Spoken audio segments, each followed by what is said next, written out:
Yun sat bolt upright in bed, utterly bewildered, taking in the surroundings that were both familiar and strangely foreign. A bare, almost impoverished room, a single window, a bed, a small cabinet, a full-length mirror, and a dressing table. With just a few strokes, one could fully sketch out everything in this cramped space, yet our protagonist was still mired in a splitting headache. So I've actually transmigrated. My name hasn't changed, only with the 3 words Yuzhibo added in front. Yuzhibo Yun silently stared at her own hands. As she absorbed the memories, her expression suddenly shifted, her face changed drastically, and she lowered her head to examine herself in a fluster. In the end, she slumped forward and collapsed onto the bed, dejected and dispirited. It seems things are exactly as I feared. I've turned into a girl. It's now year 50, and I'm already a genin. As Yuzhibo Yun brooded, she suddenly sprang up from the bed. After pacing for a short while, she finally got down, performed a simple wash, and walked over to stand before the full-length mirror. So it's straight, long black hair. This doesn't quite match the image of the Yuzhibo I had in mind. She ran her slender fingers along the mirror's surface.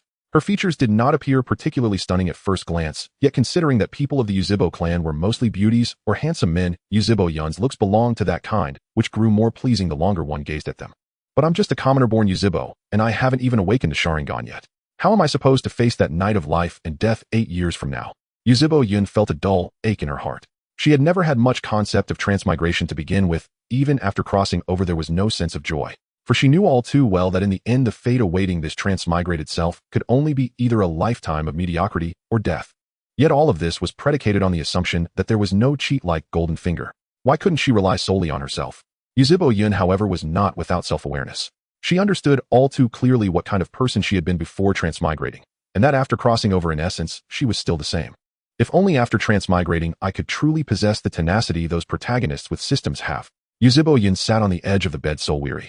She understood that in every story where the main character possessed a system, it was not merely that the system's abilities were powerful, the hosts themselves needed immense perseverance.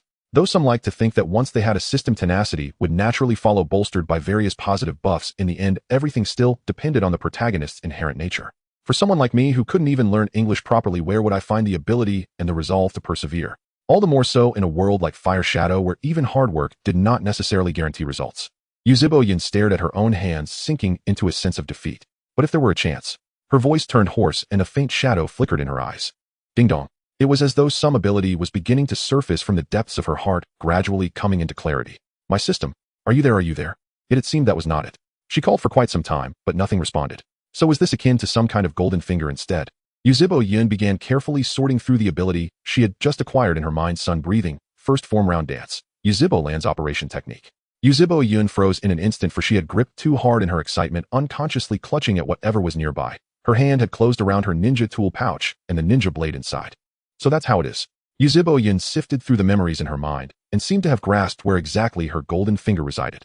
When Yuzhibo Yun wrapped her fingers around this ninja tool she had commissioned in her 10th year, one that had cost nearly all her savings, she obtained knowledge so subtle that no one could possibly detect it. Sun breathing. Yun's face was full of curiosity. Her mind was suddenly flooded with vast amounts of unfamiliar knowledge, yet her physical condition seemed unchanged. Alone in her room, she experimented for quite some time, and at last more or less figured out that just sun breathing was the power from her previous life's demon slayer, the strongest of all breathing styles. As for Yuzhibo Land's operation technique, it was from a game called King of Glory in her previous life, a technique belonging to an assassin adept at manipulating water, able to transform into a shark. Yuzhibo Yun gazed at the newly risen evening sun outside the window and decided to go out and take a look around. Though her memories contained broad vistas and countless scenes, they were ultimately not experiences she had personally lived through. Pushing open the wooden door, the first thing to greet her eyes was the Yuzhibo training ground. So that's how it is. Ever since her parents had died in battle, this girl had been relentlessly draining her own stamina. The memories Yuzhibo Yun received were fragmented, yet just now, she had learned the reason her hands were wrapped in bandages. What a resolute and hard-working child. Yuzhibo Yun felt the bandages encasing her hands. She was dressed in simple, crisp attire, her hair drawn back into a low ponytail. She turned and walked toward what she liked to call the commercial district of the Yuzhibo clan. Strictly speaking, there was no such thing as a formal commercial district, but judging by her memories, Yuzhibo Yun preferred to refer to this area where goods were sold by that name. As for the memories from Yuzhibo Yun's previous life, she had little desire to revisit them.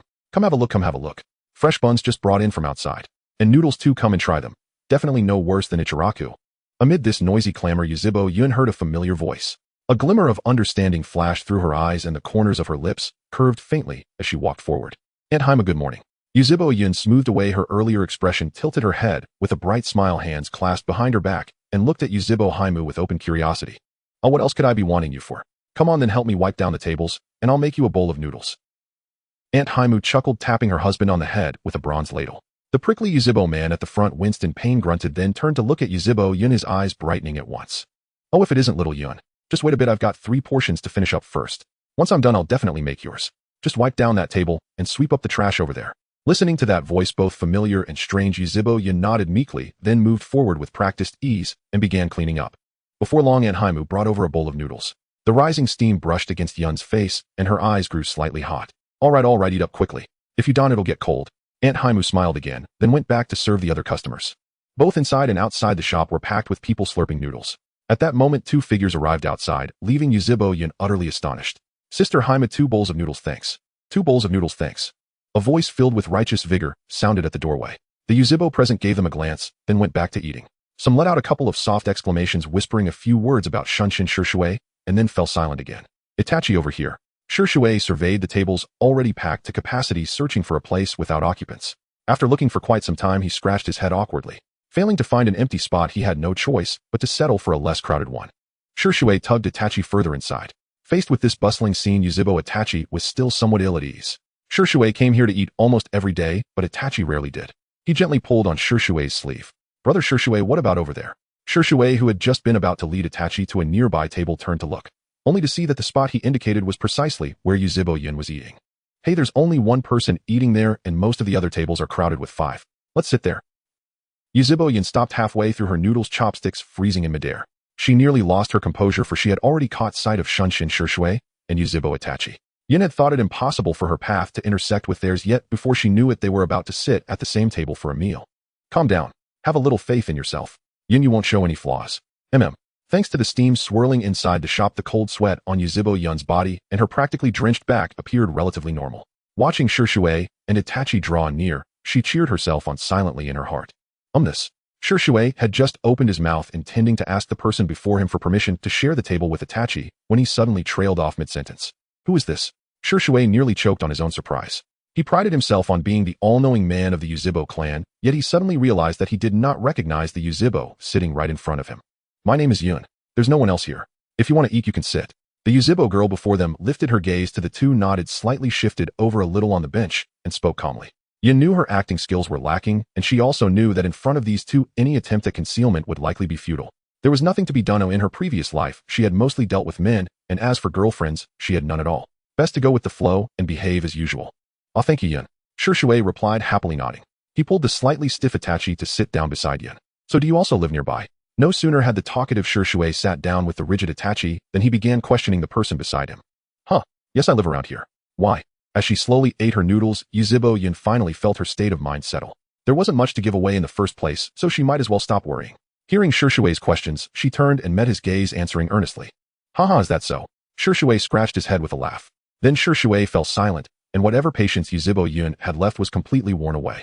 Her mood had not been great to begin with. After holding herself together for so long in front of these people, she realized he was someone who only knew how to create awkwardness. Oh my god, I really can't stand this. After that one sentence, Shisui said no more, yet Yun was already on the verge of breaking. How could it be this awkward? My goodness. Aunt Haimu, why aren't the noodles here yet? Seriously. She fumed inwardly, and her pace of eating unconsciously quickened. Sorry, the noodles are a bit late. Hurry and eat, children. Aunt Haimu appeared like a savior, carrying a big tray with 2 bowls of noodles. She quickly set them down before the 2 shot the 3 youngsters a curious glance, and then hurried off again. You're Shunshin Shisui. Yuzhibo Yun studied Shisui before her, as though trying to see straight through him. After finishing her noodles and taking a few sips of soup, she set down the bowl, propped up her chin, and addressed him. Thanks for the compliment. Seeing the forehead protector on your face, do you have a squad leader? Shisui asked curiously. He found this person before him rather interesting. Hearing this, Yuzhibo Yun thought for a moment. I think I actually don't have a Jonin instructor. Yuzhibo Yun was stunned. She had never been much of a Fire Shadow fan, only knew the general plot, and thus had no way to make sense of such an apparent bug in the story. No squad leader. Shisui lowered his head in thought, soon arriving at an answer. The war wasn't that long ago. The 4th Hokage sacrificed himself, and quite a few ninja in the village died. I'm guessing Hokage-sama simply doesn't have enough people to assign. By the way, Itachi, I'm already in the Umbu now, so I can't really take on that duty. When did you get your Chunin rank? Shishui's thoughts moved swiftly. Having given his explanation, he immediately turned to look at Itachi. Head lowered over his noodles, Itachi froze for a moment. He had not expected the topic to suddenly involve him. I only just became a Chunin. If possible, I'd like to join the Umbu, like you, brother Shisui. The still rather young Yuzhibo Itachi raised his head, gaze unwavering as he answered. Is that so? Perhaps the Umbu isn't the path you ought to take. Was it your father who wanted you to do this? Yuzhibo Yun watched the two speaking to themselves, lowered her head, and continued sipping her soup. Itachi turned his head to the side and nodded. Though phrased as a question, Shishui's words had carried the certainty of a statement. With the third Hokage back in office, our living conditions will likely worsen, all the more so since we've only just been relocated here, Shisui said, closing his eyes tightly as he pondered the recent events weighing on his mind. Itachi, I'm going to leave the Umbu. I still have the title and honor of a Jonin. I and Yun should form a squad together. Like a sudden enlightenment, Shishui's heart was instantly illuminated. He had no idea what consequences his next words might bring, nor did he understand why he had blurted them out. Today had been an ordinary, uneventful day, bland as plain water. Yet he simply no longer wished to remain in the Umbu. Shisui knew that this might only be a brief respite, an emotional outburst born of accumulated exhaustion. Though the day seemed ordinary for Shisui, it was the perfect moment to release his pent-up pressure. He would treat it as a chance to breathe. In any case, it wouldn't be long before he returned to the Umbu.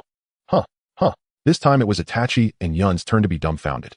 They exchanged a glance, understanding flashing between them, and simultaneously set down their chopsticks. Konoha year 50, one of the village winter. Many things had happened that year. The three of them formed a squad, taking on missions one after another and living side by side. According to the agreement they had made earlier, which would be spoken of later today, would be their final mission together. The three once again set out on a mission, leaving the village to hunt down a defected Chunin skilled in the body flicker technique. On a certain road within the land of fire, the remnants of a merchant caravan were running in the direction opposite to where those wandering ninja were rushing in from. Damn it, weren't we told there were no ninja on this route? How is that possible? Cursing the information broker in his heart, the merchant knew there was nothing he could do. Of the 50 samurai he had hired, only 4 remained, all bearing severe injuries. With no other choice, he could only drive the last of their goods toward the mansion of the daimyo of the land of fire, yet before they could get anywhere near it, their bodies were already at their limits. Hand over the money obediently, and we might just spare your lives. The vagabond ninja wore outfits that still looked fairly standard. One of them stepped out from their ranks, a man who appeared gentle, likely the one designated as their negotiator. If you'll get no money from me, all I've got is this life. The merchant did not believe a single word from the ninja before him. For all he knew, even if he handed over his wealth, his life might still be forfeit. He thought, better to end it now than let them take everything. Knowing he would likely not return alive this day, he kept the lighter clenched tightly in his hand. If they dared to advance, he would burn all his wealth to ashes. Now he could only pray that these ninja did not know any real ninjutsu. Looks like there's no hope of negotiating. Go. Sensing the refusal in the merchant's attitude, the negotiator gave a direct order for the wandering ninja to advance. Damn it. Watching the approaching blade draw ever nearer, the half-sitting merchant trembled uncontrollably, yet his eyes never closed. All he wanted was to carve the attacker's face into his memory, so that even in death he could curse them down to the deepest hell. At that very instant, a streak of white light flashed past. Alt. The merchant's eyes, which had never closed to begin with, flew even wider. Trembling, he clutched at his pounding heart as he stared at the figure now standing protectively before him. A woman at first glance, no more accurately, a child. We're saved, their Konoha ninja. One of the nearby samurai caught sight of the forehead protector on Uchiha Yun's brow and cried out in sudden joy. What a... It wasn't only the merchants who were shocked, even the wandering ninja were stunned. They had plotted their route carefully. In theory, it should have been impossible to encounter anyone from Konoha village here. Water chakra swirled around Uchiha Yun like a faint mist. The 2 kunai in her hands gleamed with dazzling light, resembling twin stars burning in the night sky. Any enemy who dared approach the merchants was cut down in an instant.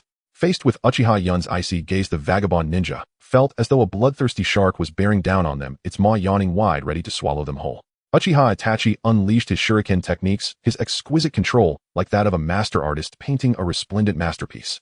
Every ninja who dared attempt a sneak attack on the samurai had their throats seized in an instant. As for Shisui, there was no need for many words. His title as Shunshin no Shisui was fully deserved.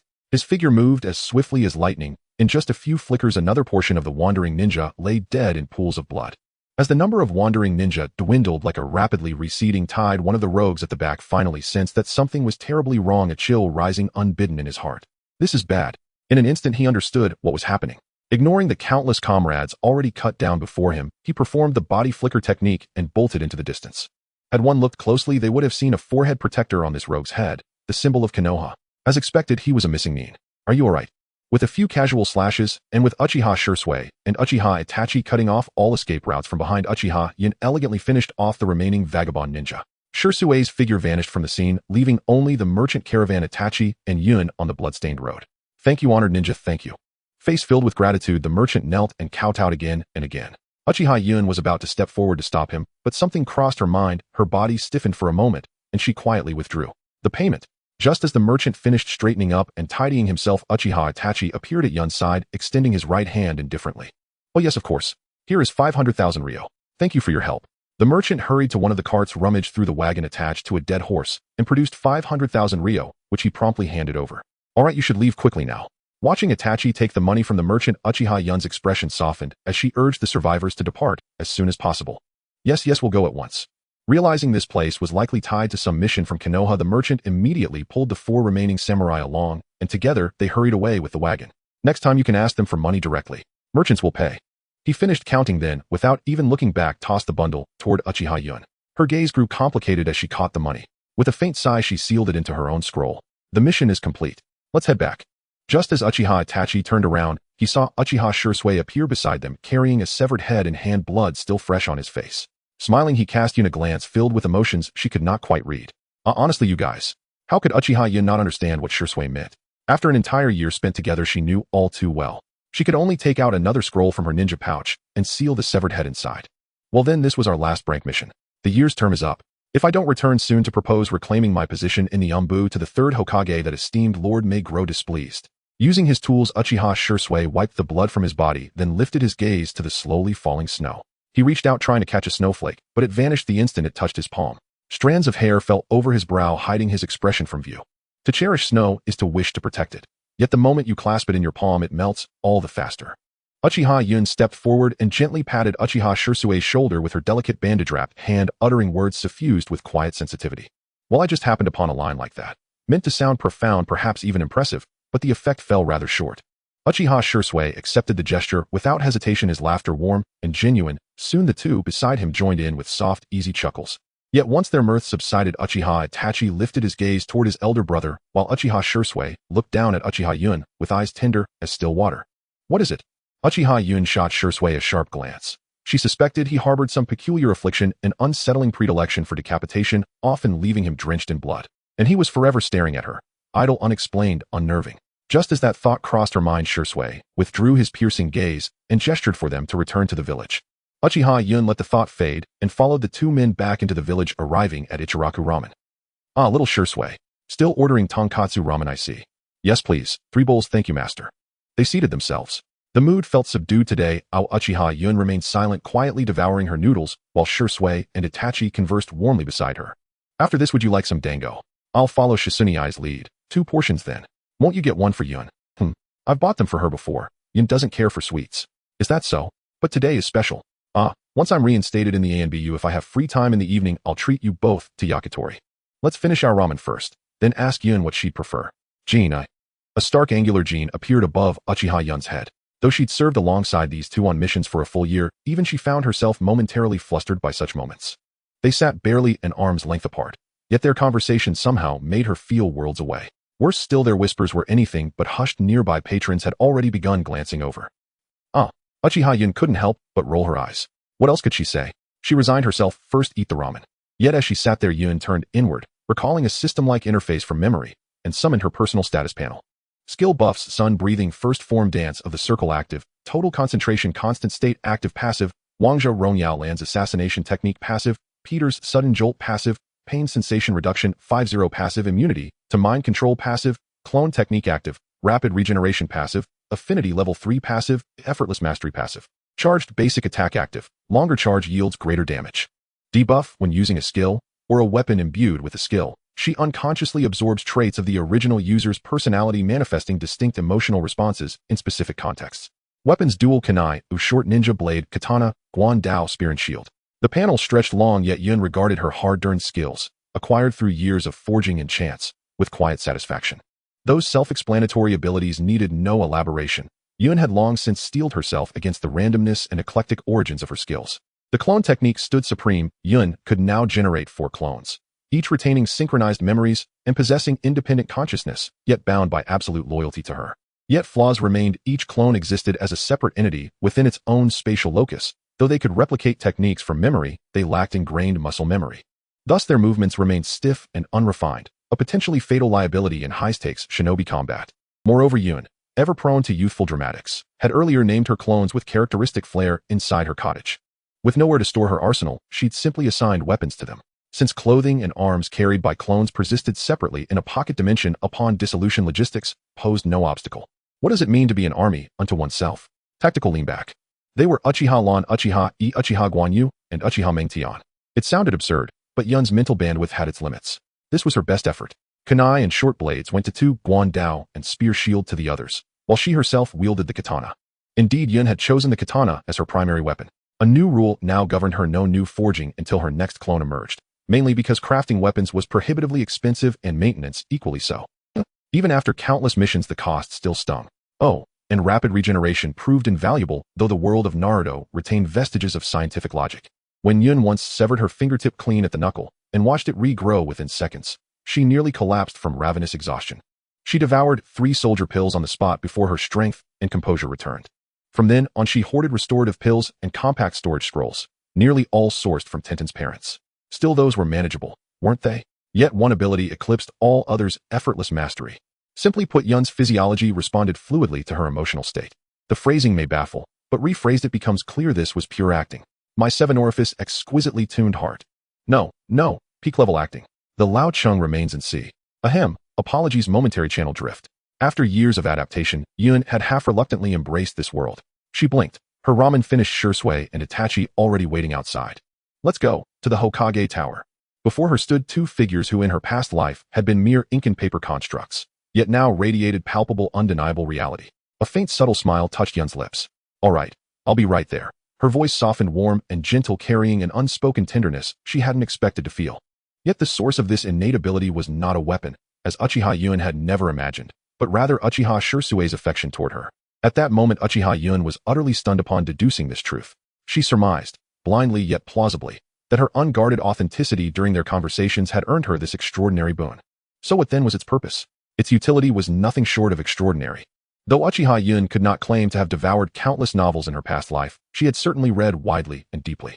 Stories of this nature were no strangers to her, and coupled with earlier entries on her skill list, such as empathic interface 50 synchrony and immunity to mental domination, a bold, incandescent plan began to flicker within her gaze, her obsidian pupils betraying no trace of emotion.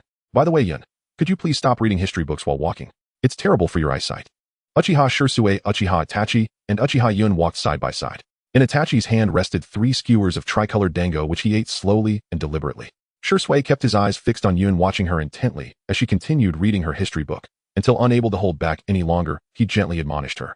But I'm a shinobi. Besides, I'm of the Uchiha clan. Once my Sharingan awakens, my original vision will hardly matter. Yun did not even lift her head as she replied softly. Her lifelong passion for historical texts, the quiet love she'd carried across lifetimes, remained undimmed, and now these histories spoke of eras and perspectives unseen in her former world, rendering them all the more captivating. Don't you find these histories fascinating? Each page holds miniature sagas, each one offering a wholly unique resonance. The evolution of nations, the divergent portrayals of a single figure across different chronicles. These truths ensnared her utterly. Could he truly understand? With that, Yun snapped the book shut and turned earnestly toward Shisui beside her, her expression fiercely sincere as she countered his concern. Fine, have it your way. Shisui paused briefly, yet only moments later his resolve wavered once more. But 6. Yun gave a dry, dismissive number, and in one fluid motion snatched a skewer from Itachi's hand mid-step, then thrust it straight into Shisui's mouth. Delicious. The instant the flavor bloomed on his tongue, Shisui's eyes widened in delight. He seized the skewer, chewing thoughtfully, and still managed to murmur between bites, "You cannot possibly hope to silence me with mere food. Though admittedly it is delicious, however." Before he could finish, however, he suddenly noticed Yun crouching behind Itachi. Right before Shisui's eyes, Yun pressed a hand over her mouth and leaned close to Itachi, whispering softly at his side. "Itachi, help me out." At first lost in mild dismay over the vanished skewer, Itachi lifted his gaze, his expression impassive, serene, and utterly unreadable, as he glanced between the two. A bead of sweat traced a path down Shisui's temple. He stood speechless, yet again, faced with Yun's breathtakingly audacious maneuvers. "Sister, may I ask, what is the crimson marking upon your forehead?" Itachi lowered his head, slightly pondering carefully. Then, under the shared gaze of both Shisui and Yun, voiced his quiet inquiry. "Now that you mention it, it is rather peculiar." The 3 halted together, collectively pondering the question. Yun knew precisely what caused the mark, but explaining it would be impossible. It was merely ornamental, a subtle after-effect of the sun-breathing technique inherited from her katana. Resembling the legendary Hanakata of old, its function remained unknown, and Yun had never sensed even a whisper of power emanating from it. "I'm not entirely sure myself. I've had it for as long as I can remember," Yun murmured, shaking her head with gentle bewilderment. How utterly strange.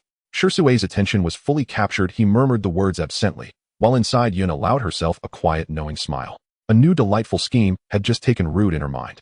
Her demeanor softened, retreating inward. She folded her hands gently over her abdomen, her expression falling into tender solemnity as she ventured hesitantly, "Do I look frightening? Unattractive, am I right?" At those words, Itachi instantly raised his head and shook it firmly, emphatically denying any such thought. Shisui gazed at Yun's subdued expression, and inexplicably his chest tightened with a fleeting pang of sorrow. Hastily he reassured her, "Not at all, not in the least. In fact, that mark lends you an air of striking nobility, indelible like the Sharingan itself." Furrowing his brow in concentration, Shisui strained to articulate something meaningful, until at last that sentence emerged. Watching his flustered sincerity, Yun burst into soft, unrestrained laughter. "Thank you," Yun whispered, lowering her gaze. "What was that?" Shisui, still preoccupied, hadn't caught her words, and asked a loud voice, rising slightly. "I said nothing. Let's go." She lifted her eyes, fixing him with a sharp, playful glare, then strode forward without looking back, each step deliberate and quick. "Huh, wait, what just happened? Hold on. Itachi, you two hurry along."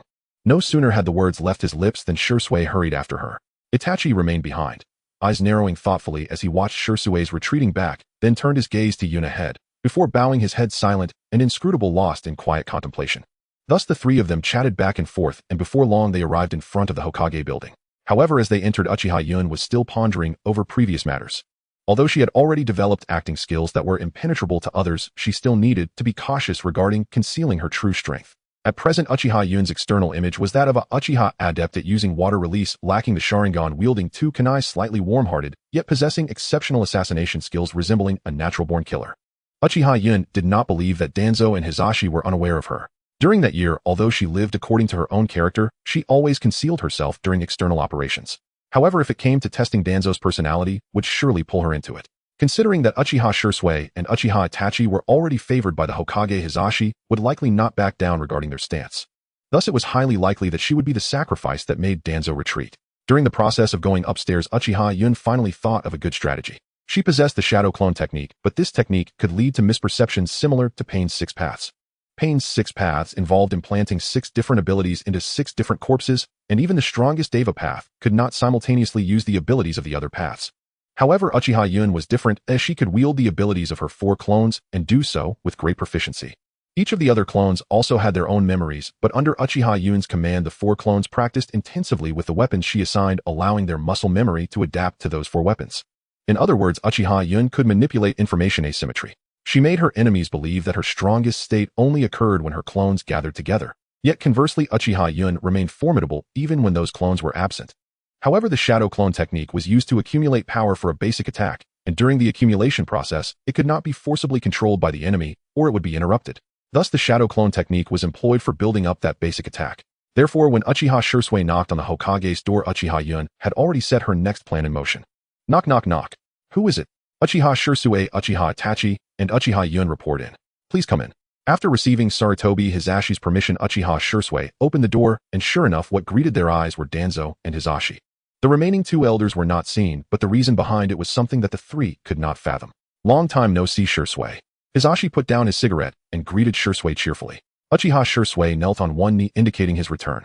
You remember the agreement from a year ago, right? Amidst the swirling smoke, Sarutobi Hisashi took another puff, obscuring his expression. I remember, Lord Hokage.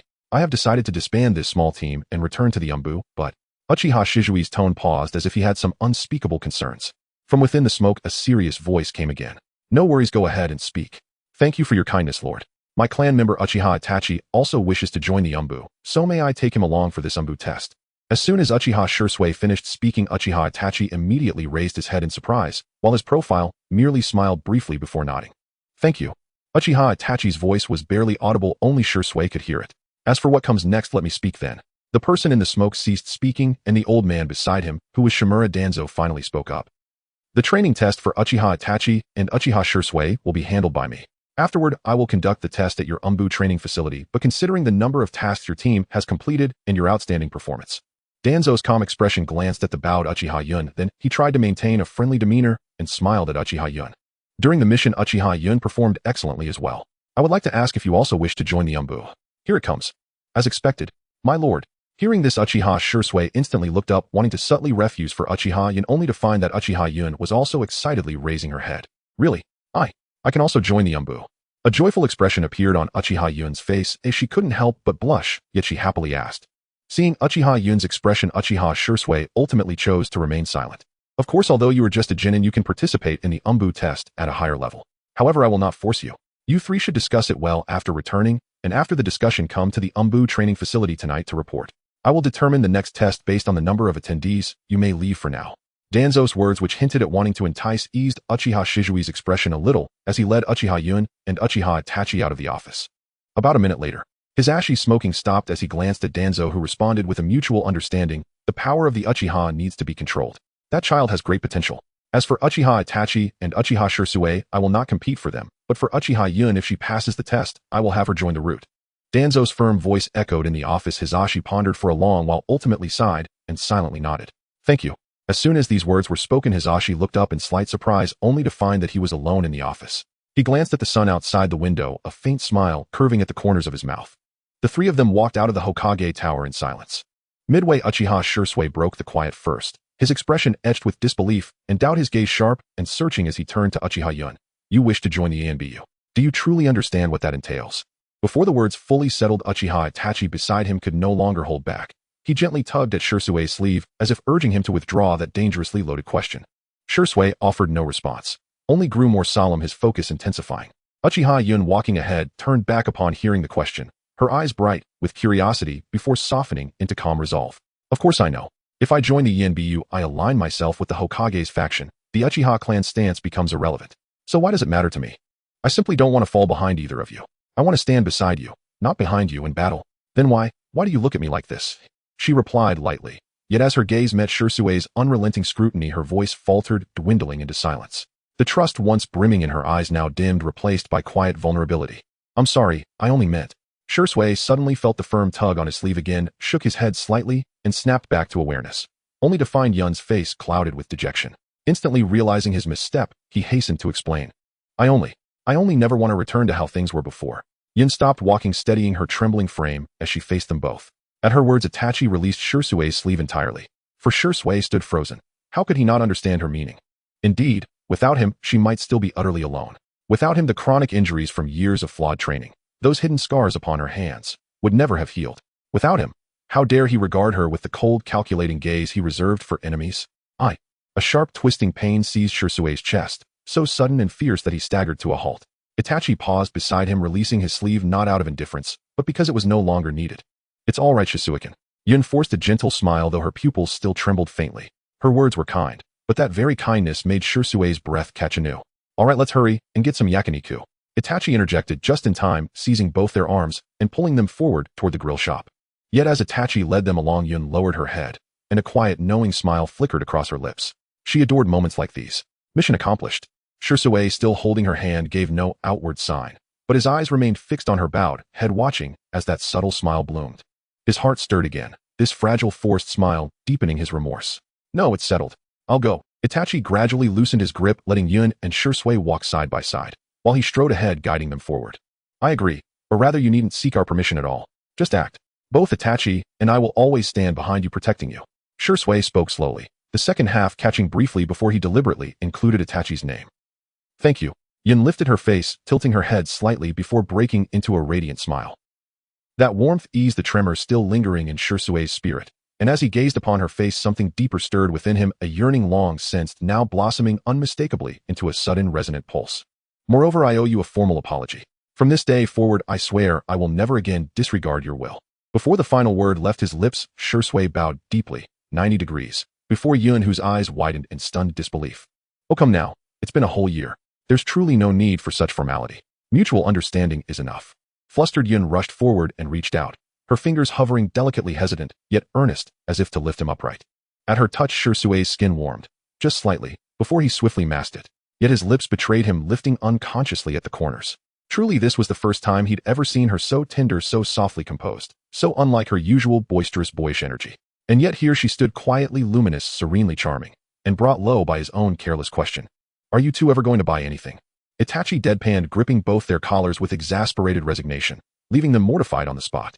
Sorry. Let's go. We've kept you waiting. Our sincerest apologies. Yun and Shisui murmured in unison, while Itachi simply turned and strode toward the nearby yakiniku stand without reply. The grill stand hadn't opened yet. It was still afternoon, but they could purchase raw ingredients. At Yun's doorstep, wisps of pale blue smoke curled skyward, mingling with Shisui's voice, casting the descending sun in golden tranquil light. Though if one listened closely to Shisui's words, one might find them unexpectedly comical. Where in the world is my enormous piece of grilled meat? Yun, haven't I told you repeatedly, stop snatching food from my chopsticks? We're friends, yes, but such behavior is profoundly uncouth. Shisui stared blankly at his empty plate, then turned to Yun, who sat beside him, head bent low over her meal, her mouth smudged unmistakably with soy sauce. Oh, come now, we've lived together long enough. Don't you know my nature by now? She mumbled, then resumed, eating with renewed vigor. First come, first served. I've given you 4 minutes. Humph. Try and take it if you dare. Itachi ate sparingly, observing the two with serene detachment, until Shisui's shouts startled a flock of birds into sudden flight from the nearby branch. The sun sank lower. Only one final piece of grilled meat remained, perched precariously on the cutting board. Yun and Shisui held their chopsticks aloft, locked in silent electric tension, the air itself thickening around them. Their faces, flushed, animated, almost cartoonishly expressive, were locked in fierce concentration. Eyes blazing, they stared unblinkingly at that last morsel, sparks seeming to leap between their gazes. Yun spoke first, crouching low like a poised leopard. My dear Lord Shisui, surely as my elder you ought to yield. Umph. Shisui retorted, equally defiant. Miss Yun, you've already devoured 2/3 of the meat. Will you deny me even this final piece? Beware, excess may bring weight. Heh, my figure requires no concern from you, Shisuikan. Words are futile. Their exchange ended. 30 silent seconds passed, then a gust of wind snapped the branch beside them. First come, first served, they cried in unison, chopsticks clashing midair in a whirlwind of speed and precision. In the end, Yun triumphed, snatching the last piece with flawless timing. Her cheeks puffed full as she savored her hard-won prize. Shisui's world faded into monochrome, his face crumpling in theatrical despair, while Itachi rose calmly and strolled toward his pack. I told you not to compete with me. Besides, it's our squad's final day together. Let me indulge just once. I'm full now, satisfied. Yun finished her bite with evident delight, then turned ready to soothe Shisui's wounded pride. But instead of dejection, she found him grinning broadly, head thrown back in unrestrained laughter. You fell for it. Nanny, Yun gasped, her eyes widening as Itachi produced from beside him an impossibly large bag brimming with fresh, sizzling yakiniku. You just said you were full, didn't you? Shisui enunciated each word with gleeful malice, his grin widening until it verged on the diabolical. Ugh. Yun dragged her palms down her face in exaggerated despair. Today belonged to Shisui's victory and Yun's delightful, inevitable defeat. All full and satisfied, Yun lay down on the ground, expressing his sentiments. All right, I've tidied up everything here. Let's gather at the entrance of the Uchiha clan at 8 o'clock tonight and go together. Shisui finished packing and stood at the door with Itachi and Yun. Okay, Itachi replied succinctly. Just as he was about to leave, he was pulled back by Uchiha Yun. What's wrong? Shisui and Itachi turned back simultaneously, while Uchiha Yun hesitated momentarily before finally saying loudly, I heard there's a new photo studio nearby, and I want. You want to go take pictures, right? No problem, let's go. Shisui looked at Yun, his eyebrows raised slightly, and then he pulled Yun and Itachi forward toward their destination. However, during this process, Shisui felt a faint sense of crisis lingering beside him, a feeling he had experienced before. It had begun the moment he agreed to accompany Yun for the test. What on earth is this? In a place where the two were unaware, Shisui's brow furrowed tighter, feeling a prickling sensation on his back, gripping the hands of the two with increased strength. Shisui, are you okay? Before Shisui could regain his senses, he felt a warm touch on his forehead. When he reacted, he realized his steps had stopped, and Uchiha Yun was worriedly on tiptoes, using the back of her hand to check his forehead. The girl, curious yet concerned, murmured as she withdrew, That's strange, I don't have a cold. Uchiha Itachi stood silently beside them, but the worry in his eyes was evident. No, haha, I'm fine, let's go. Shisui shook his head vigorously. He didn't understand where this feeling came from, but he couldn't bring himself to refuse Yun again. Looking at the girl before him, who made such an effort to catch up with them, and having already agreed, how could he voice his objections? Yet this faint feeling lingered like dark clouds, shrouding Shisui's heart. As Shisui's thoughts became increasingly stormy, Uchiha Yun suddenly spoke up. You walk past it. Shizuikan, can you hear my voice? The voice appeared again, and Shisui realized he had zoned out once more. Turning back, he saw the photo studio a distance away with Yun and Itachi standing nearby, their faces full of concern. Itachi looked at Shisui's tightly furrowed brow and said, Shisui, why don't we go to the hospital? Yeah, we don't want to cause any problems. The girl's chirpy voice sounded again. Shisui wanted to say something, but realized his right hand was tightly grasped by the worried girl, holding on firmly. I'm fine, let's go take pictures. Looking at the girl's sincere eyes, Shisui calmed his emotions a bit and gently placed his other hand on Yun's head, slowly stroking her hair. To be honest, this was Shisui's first time patting someone's head. Unlike Itachi, Yun's hair was very smooth, cool to the touch, and quite pleasant. Doing this will make you not grow taller. Yun's face turned bright red, and she immediately broke free, quickly running a couple of steps forward before turning back to look at Shisui with a complex expression. Shisui extended his hand. The girl in front of him tucked her hands behind her back, slowly bending down, blooming like a flower, then quickly turned around and ran into the photo studio. Shisui smiled and shook his head. However, looking at Itachi and Yun ahead, he felt a unique comfort, a sense of relaxation. The wind brushed against him, and for the first time in his life, Shisui felt that the wind in Konoha was also nostalgic. If only it could stay like this forever. Why are you zoning out again? Come over to take pictures. Shizuikin. I'm coming. 123 H's. The photographer pressed the shutter, and one photo after another emerged. The photos floated with the wind, and the contents were clearly visible. Uchiha Itachi and Uchiha Sharingan stood on either side, while Uchiha Yun gradually crouched down, one hand on Shizui's arm and the other on Itachi's. However, due to the height difference, the pose looked particularly amusing. Uchiha Yun's smile was captured in this photo, while Uchiha Itachi remained expressionless, and Shisui smiled happily. 750 Ryu, boss, please keep it. Uchiha Yun placed the money on the counter, and the boss handed out the 3 freshly printed photos to the 3 individuals. They turned out really well. On the way back, Yun excitedly talked about the details of the photos, while Shisui said nothing, just nodding. When it was time to part ways, the 3 stood at the fork in the road saying their goodbyes. See you at 8. Bye. Uchiha Shisui, Uchiha Yun, and Uchiha Itachi exchanged greetings, then he stood still watching the 2 walk away. It was already past 6 and most people around had gone to sleep as it was winter. At this moment, snow began to fall from the sky. The snow that had stopped earlier when he went to the building now reappeared. However, holding the photo in his hand, Shizui's unease grew stronger. But a flicker of struggle and reluctance flashed across Shizui's face, and at that moment he felt a chill on his forehead. It's snowing. Snowflakes. Shisui stretched out his hand, a small snowflake landed on it, and then he clenched his hand, causing the snowflake to melt away. Keeping it in the palm of your hand will only make it melt faster. Yun's words from this morning suddenly popped into Shizui's mind. He feigned calmness and put the photo away, heading home. I hope it's not true. Unfortunately, this was the last time Shisui would see Yun in such a relaxed state. At 8 o'clock in the evening, after receiving permission from the patroller, the 3 once again stood together. Let's go and may we all pass. After all the personnel gathered, Uchiha Yun was the first to speak, looking at the 2 of them with a smile. All right, let's go. Uchiha Itachi nodded, and the 2 walked ahead, while Uchiha Shisui fell behind. Shisui was initially just following along normally, but as they walked, that faint feeling enveloped him once again. What on earth is happening? Uchiha Shisui quietly activated his Sharingan, but upon inspection, there was indeed no illusion. What could this be? As they got closer to the so-called Umbu training facility, his inner unease grew stronger. Uchiha Shisui struggled within, but ultimately decided to follow. Having the Mangekyo Sharingan, he should be fine. After arriving, they found a cave where 2 individuals who looked like Umbu members, in fact were members of Root, stood guard at the entrance. Upon seeing them, they slightly bowed and respectfully said, "Please enter, Lord Danzō has been waiting for you." Uchiha Itachi and Uchiha Shisui merely nodded slightly and walked straight in, followed by Uchiha Yun, who smiled at the 2 and said thank you before entering. And all of this was being observed by Danzō from the shadows. TSK. Danzō watched the actions of the young girl in front of him with disdain, but soon felt pleased, for the more innocent a person was, the easier they were to control. Especially someone like Uchiha Yun, who was so casual and foolish. Uchiha. Haha. Danzō thought darkly. The 3 arrived at an arena where someone who appeared to be a squad leader from Root blocked Uchiha Itachi and Uchiha Shisui and commanded another lower-ranked member to take Uchiha Yun deeper. What do you want? Shisui frowned and questioned as he watched Yun getting further away. Sorry, but since Uchiha Yun is a genin, the intensity of the test is different from yours. She must go to a different area for testing. The intensity for you and Uchiha Itachi is the same, so the deeper you go, the lower the intensity will be. The squad leader from Root respectfully spoke words that were 7 parts true and 3 parts false. Uchiha Shisui's frown deepened. His sense of vigilance was at its peak at this moment. Feelings of unease and crisis filled his mind. Forget it. Uchiha Shisui shook his head vigorously, unable to endure this feeling. Though everything seemed fine, he decided to close off his heart and focus on the upcoming test. Meanwhile, Uchiha Yun was being led further into the depths by the personnel here. Along the way, Danzō observed several times as this Uchiha girl gazed around with pure eyes and curious expressions. If it weren't for the Root member walking fast, she would have reached out to touch the walls. Hurry up. Danzō smiled, and at that moment a sinister voice echoed behind him. This is the surprise you promised to give me before I left, right?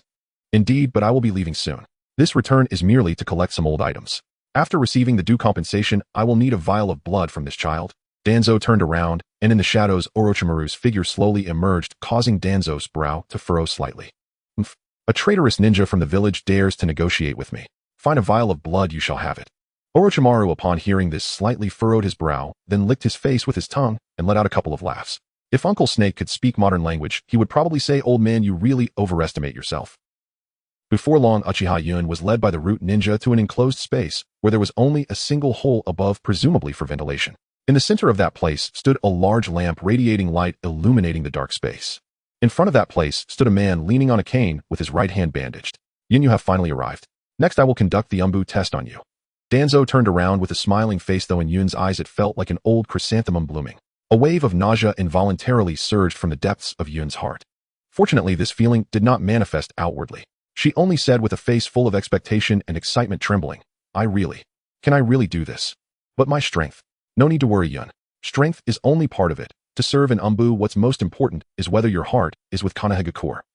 Danzō turned his back, staring at the ceiling as he began his deceptive spiel. However, in this position, he could still perfectly observe Uchiha Yun's state. The girl's eyes flickered, and then a surge of confidence radiated from her. Her previously somewhat hunched body straightened as she firmly declared, I am ready. Good, go to the center of that area and prepare for the upcoming exam. Danzō's mouth slowly curved up again, but unlike the earlier false smile this time, it was a genuine smile, though still resembling an old chrysanthemum blooming. Uchiha Yun stood with a root ninja in that place ready to fight. Form the seal of confrontation. Danzō shouted loudly, and Uchiha Yun and the root ninja simultaneously formed their seals, and then the battle began instantly. Training methods of root are often quite ruthless, which makes their attacks more direct and instills greater fear. In an instant, the root ninja disappeared from sight, appearing behind Yun. At that moment, Yun still had her eyes wide open, seemingly not reacting. Danzō observed everything without any emotion. Bang! The sound of metal clashing thundered throughout the entire space. Danzō's eyes widened slightly. At the moment when the root ninja wielding a kunai was about to stab Uchiha Yun's heart with the ferocity of a hungry tiger pouncing on its prey, Uchiha Yun's body reflexively reacted instantly, pulling out 2 gleaming shuriken from her ninja tool pouch, with one blocking the deadly strike, like a shield. The root ninja's eyes revealed a hint of surprise beneath his mask. Uchiha Yun, as if born to be a killer after blocking the attack with her left hand, her right hand swiftly spun at an angle like lightning, leaving a ghastly wound on the root ninja's arm. The ninja groaned in pain, retreating swiftly as if shocked, yet Uchiha Yun seemed to have anticipated everything, following closely behind. Shark's blade. The girl murmured softly like an incantation, and then with a nimble roll she dove into the ground like a fish entering water. Water elements surged around her like raging waves. A sharp point slowly emerged from the ground, resembling a shark's dorsal fin breaking the surface.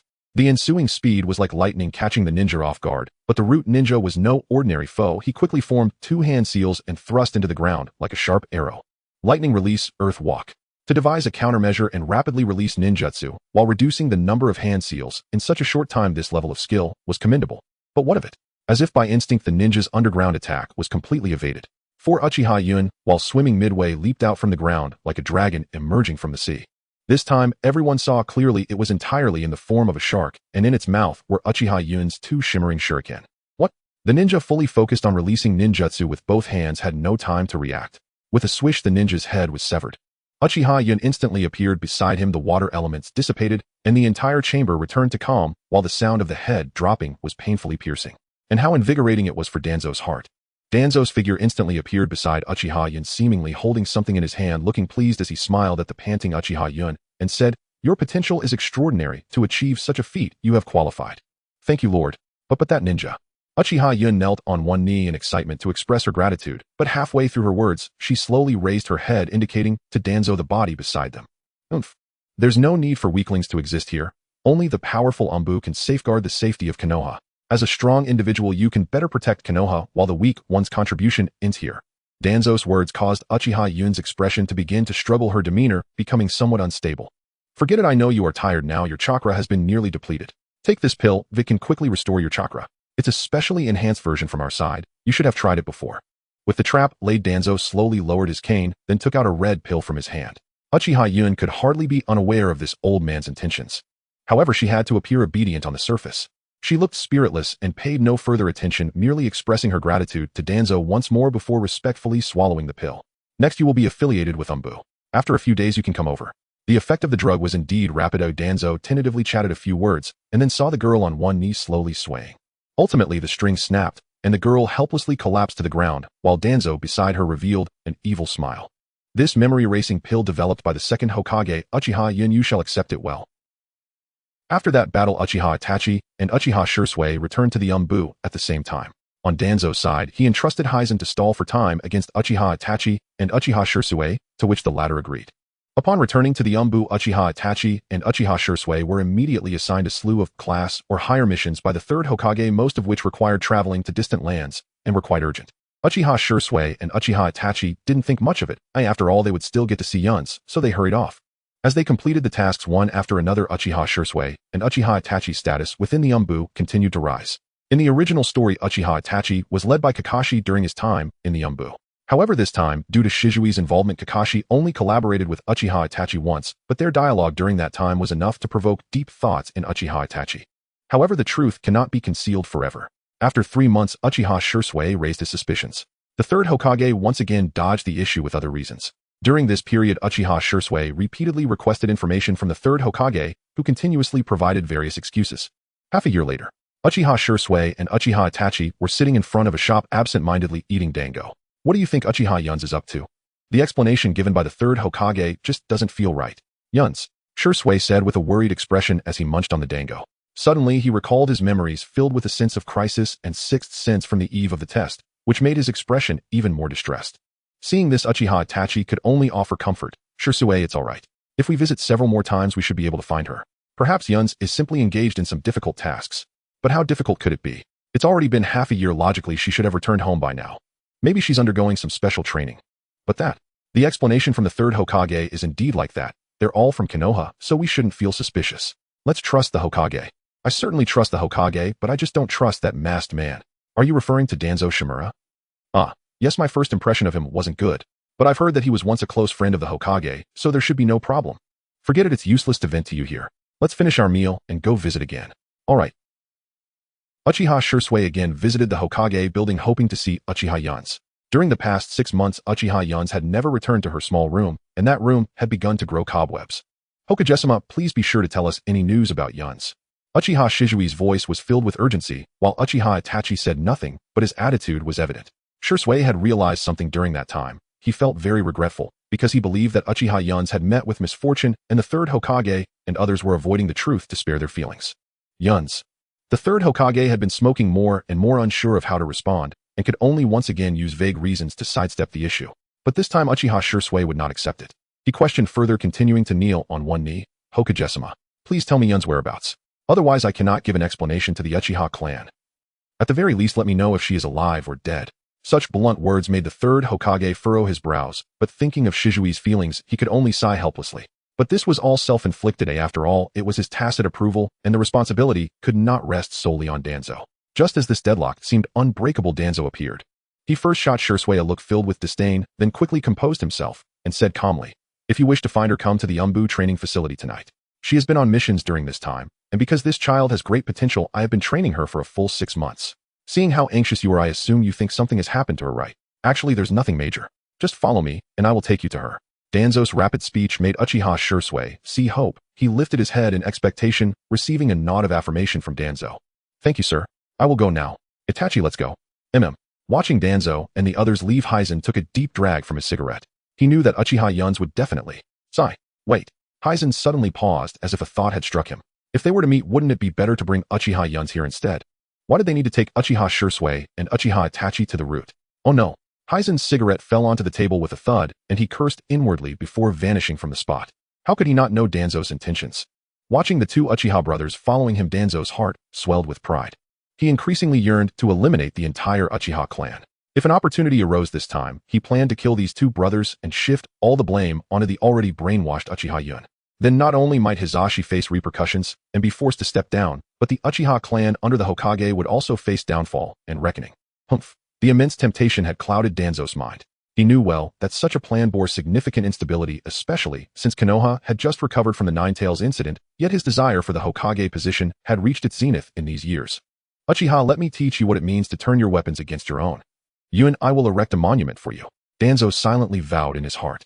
It was all a game where the Uchihas would suffer no losses. Even if he failed, he would only lose Uchiha Yun after all. As for Uchiha Fugaku, just a coward not to be feared. While Uchiha Shisui and Uchiha Itachi were en route to the Hokage building, the Uchiha clan had already received the news. Mikoto knelt by the bed. Beside her was the resting Sasuke, as she gently tended to the injuries he sustained during training today. "They've set out again. According to the intel I received, Yun has joined the Foundation, and the curse mark of tongue severing has likely been planted." In the center of the room stood a majestic man with a square face. Fugaku sighed lightly. and spoke slowly. Poor child, what should we do now? Mikoto's face showed compassion. She felt powerless to engage in such political matters, but he was just a child. If it had truly come to this. As she wiped away Sasuke's wounds, she unconsciously applied a bit more pressure. The little Sasuke pouted in dissatisfaction and glanced at his mother, but upon seeing the pained expression on her face, he held back and fell silent. So what will you do, clan leader? Mikoto's question caught Fugaku off guard. In an instant, he activated his Sharingan, and a unique chill enveloped the room. With a somber voice he replied, if anything happens to any of these three, the Uchiha will not show mercy. There must be an explanation. As soon as he finished speaking, he vanished from the spot. Brother Shisui, I sense a scheme. As they followed Danzō towards their destination, Uchiha Itachi fell silent, observing the increasingly deserted surroundings. This place was not the route to the Umbu training facility, so he cautiously tugged at the sleeve of Shisui, who was ahead. Uchiha Shisui merely responded with a sigh. Being as intelligent as he was, how could he be unaware of Danzō's intentions? All he wanted was to see Yun. He longed to meet her as soon as possible. Whenever he thought of seeing Yun, he couldn't help but recall that night of parting, the look in Yun's eyes as she gazed at him. Every time he thought of this, waves of pain surged in his heart, a sensation so intense it even caused his stomach to cramp. If I had stopped them. Perhaps Yun wouldn't have. As he thought of this, Uchiha Shisui resolutely activated his Mangekyo Sharingan. As long as he could see Yun, he would stop at nothing to bring her back. He turned back to glance at Itachi with his Mangekyo Sharingan, and the latter understood silently. The two of them ceased speaking and continued onward. Meanwhile, Uchiha Yun, standing ready at the destination for the attack, unexpectedly received a notification of reward. Acquired Sun Breathing 11th Form Dragon of the Sun Halo Head Dance. Uchiha Yun 666. At that moment she stood at that spot waiting for Danzō's arrival, and beside her were two root ninjas. According to Danzō's orders, Uchiha Yun wore a mask that covered her entire face, though it was quite fragile. Uchiha Yun was well aware of Danzō's intentions. She reflected on the malice of Danzō, and then felt a sense of joy. After all, during her 6 months under Danzō, she had gained many valuable things. At this moment, she had essentially earned Danzō's absolute trust. Haha, don't blame me for stabbing you in the back. With that thought, Uchiha Yun's mind drifted back to 6 months ago. Within a dilapidated cell beneath Orochimaru's abandoned laboratory in Konoha, years of neglect had left the floor cracked and damp cold water dripping steadily onto the stone, each drop echoing with eerie hollow precision. As the laboratory lights flickered on, their pale glow filtered through the barred window, illuminating a small, tightly coiled figure huddled in the corner. The girl stirred faintly, her body trembling, as if roused from a deep, unwilling slumber. It seems she is awakening, Danzō murmured, watching the feed on his monitor, already weaving plans within the quiet chambers of his mind. He immediately ordered 4 or 5 root operatives, dressed in authentic Konoha flak jackets, to assume their roles for the coming performance. Ugh! Uchiha Yun groaned softly as she awoke, clutching her throbbing head. Though her mental control immunity shielded her from psychic coercion, it offered no defense against the physical sedative laced with memory-erasing jutsu, rendering her merely dazed, not truly altered. She surveyed her surroundings, disoriented, uncertain of place or time, yet instinctively assumed the role of an amnesiac child. Her slender frame, once slack with sleep, tensed instantly as her bleary eyes opened upon that alien sterile chamber. Odd! A soft cry escaped her lips. Then, as if startled by her own voice, she clapped a hand over her mouth and retreated silently into the farthest corner. Crouching low, arms wrapped tightly around her knees, she scanned the room with wary, unblinking eyes. Where is this? She whispered, her voice trembling like a fragile thread. The surveillance system, Orochimaru's legacy, amplified every syllable. Danzō, standing in the control room, heard each tremor with chilling clarity. Who am I? She murmured again, but then her expression shifted, confusion blooming across her face like ink in water. Danzō observed it all, a subtle smile curling at his lips. Though he held profound faith in the second Hokage's forbidden techniques, their practical efficacy remained untested in his hands. Yet Uchiha Yun's bewildered fragility confirmed success. Konoha ninja imposters move in. At once 2 or 3 of the disguised root agents began pacing deliberately, stepping into character, setting the stage. The moment she sensed footsteps approaching, Yun recoiled like a startled fawn, her drowsy confusion instantly buried beneath razor-sharp vigilance. Though her identity eluded her, instinct drove her to press herself against the wall beneath the narrow window, the only vantage where sound could be gathered unseen. The iron door had already been assessed, sealed beyond her strength. 2 male voices drifted closer, overlapping like a dissonant duet, calm, measured, spectral. In summary, the experiment birthed a monster. But as they drew nearer, Yun flattened her ear against the cold stone, listening as though to whispers rising from the abyss itself. Her body trembling uncontrollably, yet compelled forward by desperation. This was her sole conduit to truth. Unbelievable. The monster has developed self-awareness.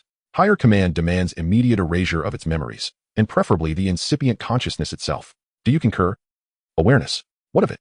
A creature so monstrous, so utterly depraved that it slaughtered my entire family, is no different from a demon, whether conscious or not. Before it was but a soulless revenant. Now that it thinks, feels fear, understands pain, I find the prospect intoxicating. To watch terror bloom across its face, ah, how thrilling. The two men paused directly before Yun's cell door and began unlocking it. Upon hearing those words, her face drained of color. She stared down at her own hands, disbelief freezing her breath, then staggered backward, collapsing onto the damp floor. Am I a monster? But I. Before she could grasp the thought, the false consciousness, implanted earlier by Danzō's unique sealing technique, ignited violently within her mind. How can this be? A vision exploded behind her eyes, a blood-soaked bestial figure rampaging through a burning village, slaughtering women, children, elders without mercy. That grotesque apparition was merely a failed prototype from Orochimaru's experiments, a loyal follower who had consumed a flawed serum later neutralized on-site by Danzō himself. Why? Why was something like me allowed to awaken consciousness? No matter how fiercely she strained to remember, only waves of searing agony flooded her thoughts, leaving her hollow, shattered, her head bowed, as if crushed beneath invisible weight. It was conscience, unyielding, inescapable. Even in amnesia, it haunted her like a blade drawn across raw nerves, carving deeper into her fraying spirit. She unraveled fragment by fragment until her gaze turned glassy and vacant, light falling upon her like rain on stone, absorbed by nothing. Her irises dulled, lifeless as pearls stripped of luster. The two rude operatives, now standing inside the cell, exchanged a single predatory glance, wolves sizing up fallen prey. The man who had spoken of torment pressed forward, his grin twisting into something feral as he seized Yun's slender throat, his grip tight as a noose around a candle flame. Does it hurt, having your power torn away? You merciless slaughterer. You wretched abomination. I will make you beg for death before this day ends. GHK. Her limbs thrashed weakly, her fingers dug into his thick forearms, desperate, futile. But resistance crumbled. Her vision blurred, pupils unfocusing. Her arms fell limp, her face swelling crimson. Why me? Danzō watched it all unfold on screen. The final flicker of Yun's fading awareness, shimmering not with terror, but with eerie resignation and quiet remorse. A cold smirk touched his lips. Such a soul, born of guilt, shaped by sorrow, was precisely what he required, one destined to die for him, willingly or not. Inside the cell, the two root agents released her the moment she slumped unconscious, her body striking the floor with a sharp, brittle thud. The jolt of pain dragged Yun back from oblivion. She gasped, lungs burning, and blinked open, dazed, unfocused eyes. Ready? One operative exchanged a silent nod with the other, then both slammed their palms against their chests. Blood welled instantly, dark and glistening. My turn. Danzō's voice was ice given form. In a blur of motion, he appeared at the threshold. And what Yun saw blinking up through haze and exhaustion was this: a tall, imposing figure standing between her and her assailants, bending low with gentle authority, offering a warm, reassuring smile, and extending his right hand. Child, are you unharmed? Her exhausted eyes, once dimming into eternal twilight, flickered, then kindled anew, and the light that rekindled them bore a single name: Danzō Shimura. Who are you? The girl curiously gazed at the tall figure before her, while Tuanzong gently placed her against his chest, embracing her. I am here to save you. Tuanzong spoke softly, and upon hearing this, the girl widened her eyes in disbelief, a hint of gratitude shining in her gaze. But then she felt something was off. Shaking her head helplessly, she asked with a hoarse voice, I am not human. I am a monster, right? Tuanzong's expression grew serious as he asked with unwavering eyes. The girl was taken aback, harboring a flicker of hope as she replied with a trembling voice, You know I am. Yes, I know. There must be something important about it. You are merely a pitiful child who has just gained consciousness. Tuanzong slowly lifted the girl, who did not blush, but looked at him with curious eyes. Just like now, you haven't done anything harmful to me, right? Tuanzong countered. The girl lowered her head, pondering for a moment, and replied hesitantly, But you saved me, so I didn't attack you, but those ordinary people. That doesn't matter. Recognizing one's mistakes and changing is what matters. Moreover, hurting them was not your intention, but rather a passive action done by this body.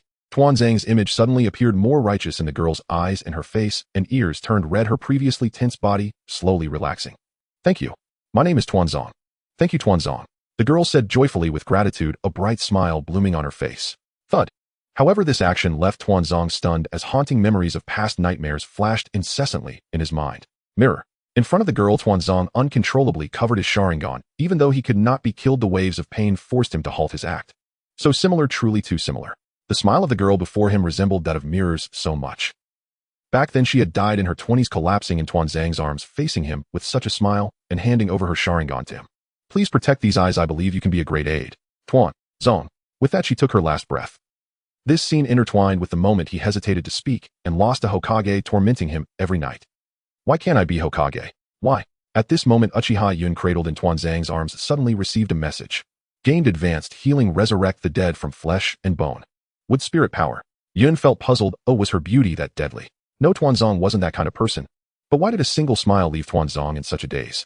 Yun couldn't understand, but she was delighted to gain a healing ability and a technique similar to would release, so she pressed on. What's wrong, Tuanzong? The girl's question pulled Tuanzong back to reality. He lowered his head to glance, mentally calculating the time. It seemed they were running out of time. Whoosh. Whoosh. 2 crossbow bolts suddenly burst through the window. They struck Tuanzong, who was holding the girl, with tremendous force. Thud. The 2 arrows pierced through. They brutally lodged themselves next to Tuanzang's heart. The girl gasped, her eyes widening. Besides Tuanzang's chest, she also noticed a crossbow bolt incredibly close to her. Silence. Drops of blood fell onto the girl's face, her lips quivering as she instinctively extended her hand, but before she could touch anything the world began to spin.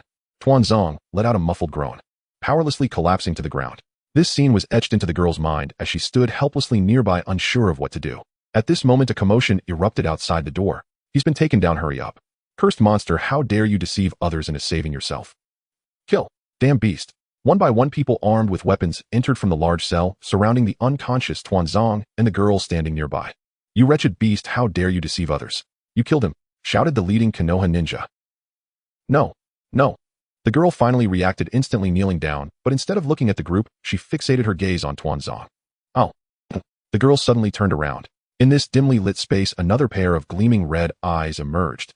In her eyes, a pair of tomo spun, and murderous intent enveloped the surroundings like a torrential rain. The girl forcefully pulled her hands forward. Wooden spikes suddenly erupted from the ground. With overwhelming force, they impaled about 10 root ninjas, turning them into a honeycomb. How is this possible? That is. Lying motionless on the ground, Danzō Shimura feigned unconsciousness, but his perception remained keenly attuned to his surroundings. Yet the moment the young woman before him unleashed her technique in a surge of fury, he was utterly stunned. Had it merely been ordinary wood release, he might have felt only exultation, not shock. The true source of his disbelief lay in the fact that Uchiha Yun's would release bore no resemblance to Yamato's. If Yamato's would release resembled brittle, withered timber, then the trees conjured by Uchiha Yun's power rivaled those grotesquely sprouting from failed experimental subjects, alive, pulsing, unervingly organic, vibrant with life, brimming with a force so profound that even Danzō Shimura could not yet fathom its nature.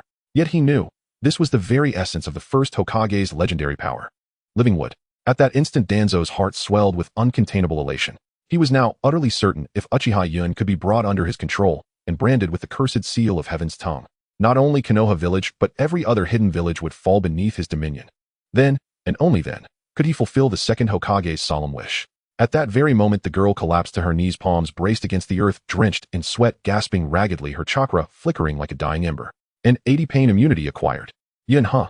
Her back still turned to Danzō, her expression slipped, though she had known full well that demonstrating this so-called wood spirit art before him would inevitably be mistaken for wood release.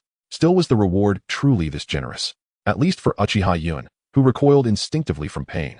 This was already an extraordinary boon. Clearly she would need to redouble her efforts. After kneeling a while, as if regaining a sliver of strength, she hurried forward, with trembling urgency, approaching Danzō's fallen form with cautious steps.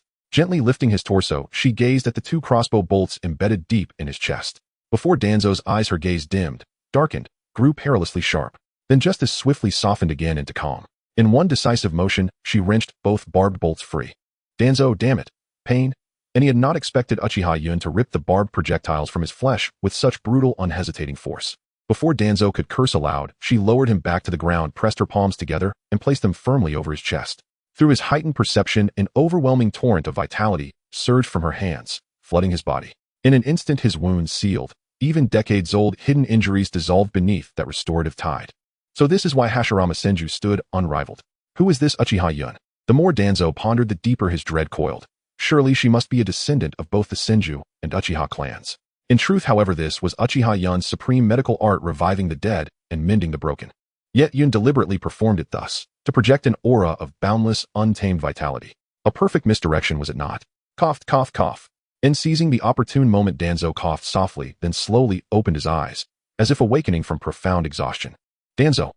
Her downcast eyes snapped wide open, joy flooded her face, and, voice cracking with tears, she buried herself fiercely against Danzō's chest. She wept quietly for perhaps 15 seconds, then fell still. Danzō observed her injuries closely, concluding she had simply collapsed from chakra exhaustion. Let us go. Danzō's expression remained impassive, reverting instantly to his customary cold detachment. As soon as the words left his lips, Orochimaru let out 2 quiet chuckles and raised a hand, whereupon all Root A and Bu vanished without a trace. Back within Root's hidden compound, Danzō arranged for her a warm, inviting chamber, adorned thoughtfully with soft pink hues, awaiting her awakening. 2 or 3 days later, standing by the window, Danzō observed Uchiha Yun through surveillance, another subtle monitoring device. On the screen, the girl stirred peacefully from sleep, blinked awake, took in her surroundings, and sprang upright like a coiled spring. Finding the room unexpectedly gentle and serene, her expression shifted first to bewilderment, then to quiet confusion, before settling once more into her habitual posture, knees drawn close, chin resting atop them, silent and withdrawn. This is precisely the effect I desired, and Danzō waited patiently. Now was the ideal moment to test whether she would begin to rely upon him. Danzō teleported silently to her door and tapped gently. "And who is it?" And like a startled fawn, she whirled toward the entrance, voice sharp with alarm. "It is I, child, and Danzō." In the instant his voice reached her, her wariness dissolved, replaced entirely by trust. With radiant delight, she rushed to the door and flung it open. Before Danzō could even glimpse her fully, or utter a word, she launched herself at him, limbs wrapping around him like clinging vines. She pressed her face hard against his neck, breathing him in deeply, memorizing his scent with fierce devotion.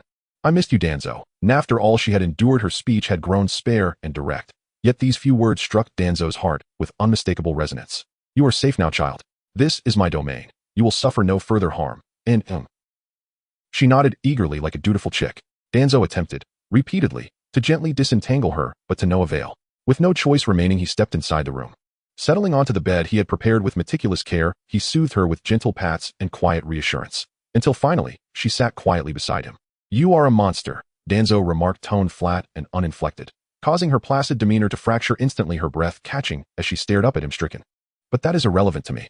To my eyes, you are simply a child who needs protection, and in time redemption." And those words pierced straight to her core. She nodded earnestly, and reached out once more to embrace him. "Danzō, hold me." Nat 14, she extended both arms, beaming with pure, unguarded joy, yet received no reply. Puzzled, she lifted her gaze, only to find Danzō's face etched with sorrow. "And what's wrong? Don't cry." With monumental effort, Danzō forced tears from his eyes. Her expression transformed instantly, shocked, alarmed.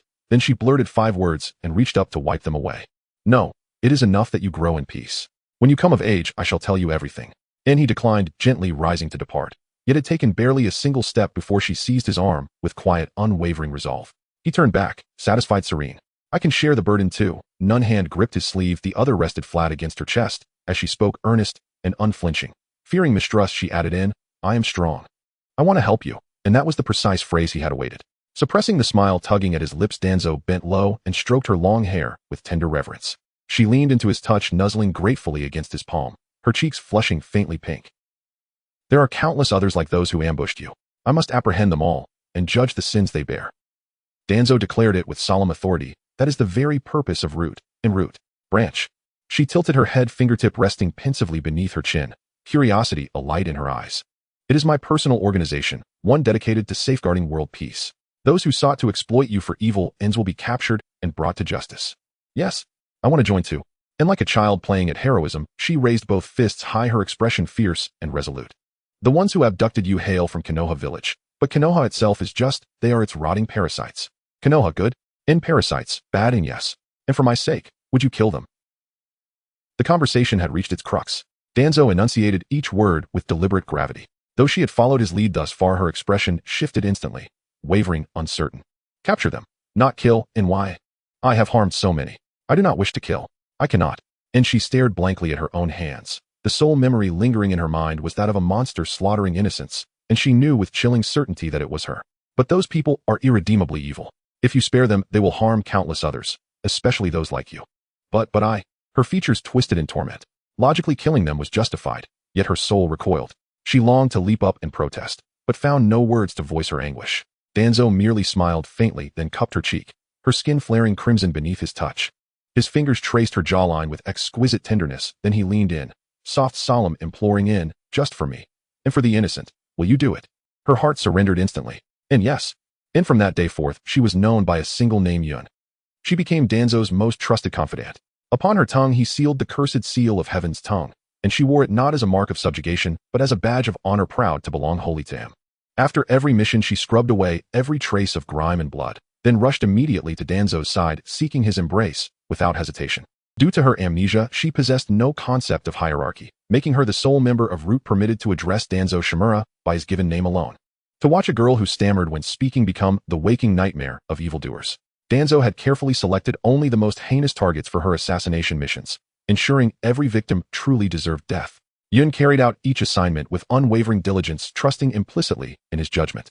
Thereafter, no further extraordinary rewards manifested. In half a year passed.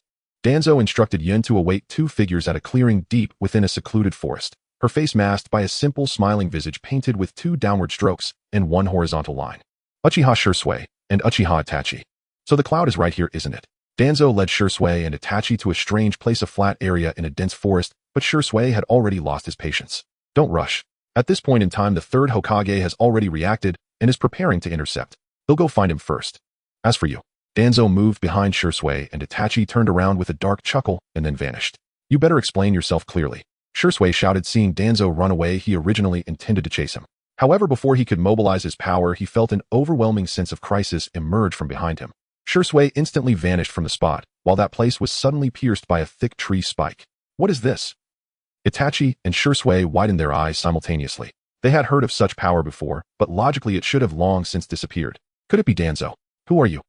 Shisui and Itachi drew their weapons simultaneously, their eyes sharp as they activated their Sharingan. Shisui dared not be careless, unleashing his Mangekyo Sharingan, while Itachi revealed his 3-demo. Before them stood a person wearing a white mask. Uchiha Yun maintained a prayer-like posture with her hands, but upon seeing the two before her so vigilant, she couldn't help but smile inwardly. Shisui, prepare to face your impending hell. Just thinking about what Shisui would go through next made her heart swell with immense joy and excitement, as if she had encountered some great amusement. Shisui felt a cold sweat trickle down when he saw the masked figure lower her hands. He had never faced would release before. He only knew that their former clan leader Uchiha Madara was defeated by Hashirama. Yun's body began to tremble, but then quickly returned to normal. I will kill you. Yun's voice clearly reached Shisui and Itachi's minds through the mask. That voice. It had been a long time since they heard it, and since Yun was in her developmental stage, her voice had also undergone a change, providing them only a faint sense of familiarity. It seems like she is from the root. There's nothing left to say, get rid of her. Uchiha Shisui spoke slowly, knowing that there was no point in talking to these madmen, just like the group they encountered a few years ago. Yun said nothing, merely using would release. The surrounding forest seemed to transform into weapons for that person. With an unbeatable force, they all charged towards Shisui and Itachi. Itachi. Yes. The Uchiha brothers' synergy was fully displayed at this moment. Shisui stood firm, holding his ninja blade upright against his chest, both hands together. Body flicker technique. In an instant, several clones burst forth from Uchiha Shisui's body, a dozen white lights flashed by, and all the attacking would release turned to dust. However, because these trees were full of vitality after Shisui destroyed them, all beads of sweat began to form on his forehead. Not to mention that this was the result of Yun deliberately holding back, as if it were true would release, even Susanoo would find it hard to break through, let alone a mere blade. This is truly the tree of the Pacific. Returning to earlier, after Itachi responded, he leaped into the air, his hands moving like the wind, completing a massive project in a very short time, countless shuriken flying towards Yun in an extremely bizarre manner. Yun easily dodged, but then Uchiha Itachi pulled his hands back, landing on the ground, while the shuriken that flew back attacked Yun in a strange manner with great speed. Puchi Puchi. These shuriken deeply embedded into Yun's back. It's already released the sea, I cannot say. The girl beneath the mask let out a muffled groan, a trickle of blood oozing from the corner of her mouth. Blood, it's salty, she thought to herself, and then she no longer held back. Using 110 of her power, kid would release hell's chaos. Once this was said, Shisui instantly felt a tremendous sense of crisis spreading from all around, as if no matter where he stood, he was not safe. Quick, come to me. Itachi rushed to Shisui's side upon hearing his voice, only to find that blood was flowing from Shisui's Sharingan. Shisui, what happened to you? Uchiha Itachi asked urgently. Don't worry about that, just stand next to me. Uchiha Shisui certainly understood that he had used Jinjutsu on this person before him, but it proved completely ineffective and even backfired on him. There was no way out. He had seen hell's chaos in a scroll before. A wide area attack, given his current state, he surely couldn't escape. Then there's no other choice. Shisui steeled his heart and quickly urged all the ocular power in his mind. A powerful cold aura burst forth from around Shisui, just as Yun's would release rapidly spread across the entire flat area. The burgeoning trees covered the entire ground. Yun could not see the figures inside, but she knew those two were not dead, because there was no sound of the wood release piercing flesh. Susanoo. A colossal figure half-formed emerged in the arena, its powerful aura causing Yun's expression to shift dramatically. So strong. Fire release, great fire annihilation. Uchiha Itachi knew he had to create an opportunity for Shisui, quickly forming hand seals and unleashing all his chakra with this large-scale ninjutsu. The immense flames and their fierce intensity swept away all surrounding creatures, creating a cloud of dust and an obscuring, scorching aura. Now's the time. Just as Yun, who had exhausted herself using large-scale wood release, was at her limit, Uchiha Shisui appeared behind her with his Susanoo. Damn! Yun turned around, but she was already too weak to resist and was struck hard by Susanoo. Her body was sent flying. After crashing through several trees, she finally collapsed onto the ground. Blood and fragments of her mask scattered during the flight. Ugh! Yun instantly felt as if her body had split apart, struggling for a few moments beside a tree before becoming completely immobile. Uchiha Yun was still cursing, although she claimed to have 80 pain reduction, it still hurt like hell. As the smoke cleared, Uchiha Shisui and Uchiha Itachi were seen supporting him. Shisui, no need thank you. I want to see for myself who she really is. Shisui thought to himself, if this person before him truly wielded would release, it must be reported to the third Hokage. Damn, Danzō secretly harboring a would-release ninja. But as Shisui and Itachi leaned down and took a good look at the person before them, they froze in place. How could this be? How could it be? How could it be you, Yun? At this moment Yun looked haggard, her once upright low ponytail, now undone, resembling a sickly beauty exuding an aura of weakness. Yun. Shisui and Itachi felt as if their hearts were struck by a heavy hammer. They couldn't believe their eyes, but now there was no time to waste. They hurriedly ran forward, crouching down to help Yun up. How could it be you, Yun? Shisui looked at Yun, noting her injuries. At that moment his heart, which had been tense for so long, finally relaxed, and his bloody tears flowed from his kaleidoscope Sharingan, now turning into clear tears. What? Uchiha Shisui cried out in distress, having never imagined that the ninja who attempted to assassinate them was Yun.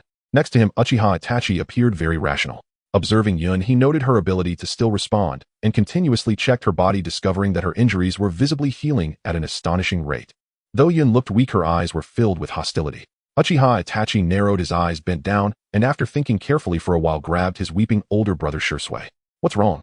Shisui raised his head, readied, and asked. Uchiha Itachi didn't answer the question. Instead, he stared intently at Yun and inquired, do you recognize us? Answer me, otherwise you will die. Uchiha Itachi drew a weapon, pressing it harshly against Yun's throat. Shisui's expression changed drastically. He quickly pulled Itachi away, questioning loudly, what are you doing? Itachi, she is Yun, don't you recognize her? I know, Shisui, but this is not the time for emotional matters. Keep your eyes on Yun. You. Uchiha Shisui calmed his emotions, realizing his earlier mistake, and turned to look at Yun. Now that he regained his wits, he carefully observed her, and suddenly noticed the hostility and indifference in her eyes, as if she were looking at a stranger.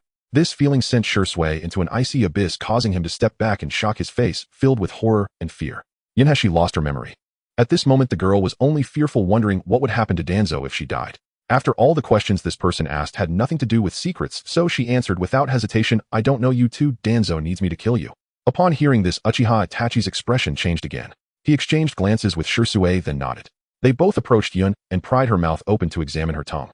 Her delicate pink tongue appeared adorable, but unfortunately, at the center of it was a black mark. Tongue of the absolute. A root of disaster. Shisui's expression turned grim. Danzō. And Yun, with an angry face, cursed bastard. Now let me tell you both of our names. Shisui was filled with sorrow and anger, but he wanted Yun to regain her memory, so he spoke slowly. I don't want to know.